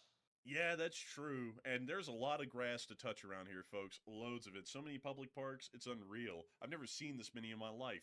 But beyond that, I've got to say, a huge thanks to you so much once again for support. Up in Canada. Not all the way up in Canada anymore, just up in Canada. How far is it from Canada to Salt Lake? Let's just check from border to border. So it is that is not far at all. 570 miles north. Dang, that is crazy, Matthew, because we drove like 900 miles almost in that one day. And that's only 571 miles north. We could actually drive that in a day and make it to Canada now. From Alabama, or at least Birmingham, Alabama, in a straight line, Canada is about 1,000 miles away. Or if we were to go over here, it was about 610. So if we're measuring it like we were Utah, so that way it's fair, it's about 1,000. But if we're measuring to the closest spot, it's about 610. So I still got to say, all the way up in Canada then. And we'll do all the way up in Canada. But a big thanks to you for the support all the way up in Canada. Because folks like you who have been supporting this channel for years have been helping us to make this thing possible and keep it running. So that way we can keep our lights on, so that way we can pay our bills. And that way we can focus here on this channel on working hard to cover this news, and then we can get off air and crack open a cold coconut with the boys, and also have a $5 Costco chicken. Both of those products are available at Costco, and we're not sponsored by them, by the way. I just got to make that clear. But anyways, with that, I hope that does address that incredibly well, and we will make sure to get that live chat in your honor. So, Matthew, what do we got? All right, so the question from the live chat here is going to go to Decepticon, and he said, is Russia trying to recreate the Cuban Missile Crisis by putting the IRBMs in Venezuela? I don't think so. I think what they're trying to do, though, is give a analogous threat to the United States that we would with the non-nuclear Tomahawks, is that they would give Venezuela non-nuclear Oreshniks, meaning that Venezuela could conduct strikes, actual strikes, on U.S. cities, but they wouldn't be nuclear in form. That's at least what I'm believing at the moment. They did state that there was nothing that Russia is a part of by treaty that would stop them from sending that, and the only way that statement would be true, if the Russians aren't lying, usually they are, but let's say they aren't, the only way that providing an Oreshnik would not be violating any treaty that Russia is a part of is as long as it's non-nuclear. So I would generally say, I don't think they're trying to recreate a Cuban Missile Crisis 2.0, but what I think they're trying to do is that they're trying to get a hand of cards to play in terms of foreign policy with the United States to see that there is an equal exchange where we don't give Tomahawks to Ukraine and they don't give Oreshniks to the Venezuelans. I think that's generally what they're working towards right now. So with that, I hope that does address that live chat well, and I got to thank you so much once again for that incredible, massive support and helping this channel to keep on running, because if it wasn't for folks like you, we wouldn't be able to make this thing possible and keep it running and keep this thing a reality. So huge thanks to you so much once again. And with that, it is time for us to move on into the next one. Before we move on into the next one, though, I do want to address this really quickly. I got to say, folks, there are no politics allowed on the channel. I haven't made a speech on this a while, but I see a lot of people feeling really free to talk about politics openly here in the channel, and I'm going to have to put my foot down on that. It is completely against the rules. I don't know why a lot of people are trying to get away with that these days. I've seen a lot of people doing that tonight. It's completely against the rules. If you do not like the current president, that's none of our business. That's none of anyone else's business. If you like him, that's none of anyone else's business either. This channel is entirely about analysis. If we say anything about foreign policy that's positive or negative, it's not to say that we love the president or hate him. It's just to say that's what it is. It's good or it's bad. We're not a political channel. We never will be. And we're also not going to be a political battleground for people on the internet so that way they can come on here and think that they really own the libs or they own the conservatives or whoever with the points that have been made 9 million times here on the internet. The Release Spring Army is a non-political organization. The Enforcer channel, by extension, is also a non-political organization, and we're going to keep it that way. We also are going to enforce that heavily in the chat, so I'm just going to put this out there. One time becoming political, it's going to be a timeout. Second time becoming political, it is a ban. That rule has always stood. It still stands to this day. So with that, we are on to the next one. All right, so our second super chat here goes to Bobby, who puts in a $100 support as well, and huge shout to you, Bobby, for that massive support yet again. And he's always supporting the channel in a very big way, and we do appreciate that very, very much. And Bobby said, "Sorry I'm late, guys, and my bad." Hey, and it's perfectly okay, Bobby. Better late than never. That's what I always say. And a lot of people have been getting really confused because we are an hour early, apparently, for a lot of people because of daylight savings time, which is a freaking shame. I hate that daylight savings time is a thing, and I hope that it eventually is repealed nationwide because it is very confusing for our international viewers why we're on an hour early, and it also is very confusing to us why we're now on an hour early when we're not supposed to be.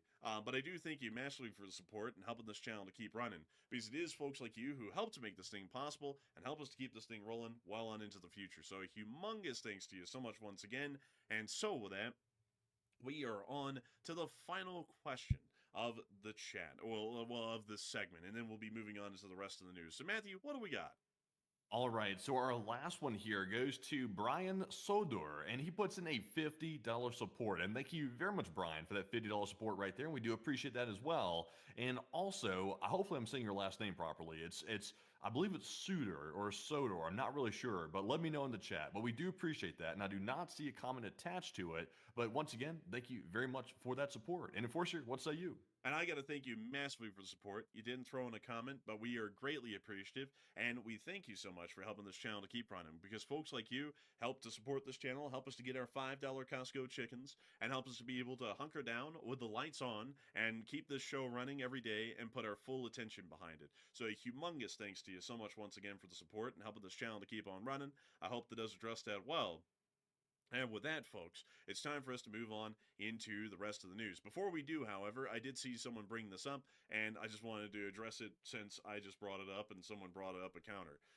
Someone said, well, it just seems like it's a fit to talk about politics here because y'all are talking about foreign affairs and foreign policy. And I get where a lot of people think that, but the difference is that foreign policy just has no impact on domestic politics. And that's where a lot of people kind of miss the train or miss the boat when it comes to that sort of a deal. Foreign policy has nothing to do with domestic politics, has nothing to do with one party or the other, here in America at least. Foreign policy is a very one-track sort of a thing. You saw it in action this year. You saw the President of the United States say that the Ukrainians were in the wrong and the Russians were, the misunderstood stepchildren of the world. They were getting beaten terribly, and that we were going to come together and end this whole thing. And now, a year later, because foreign policy is one-tracked and there's only one answer to it, now we see what it really is. The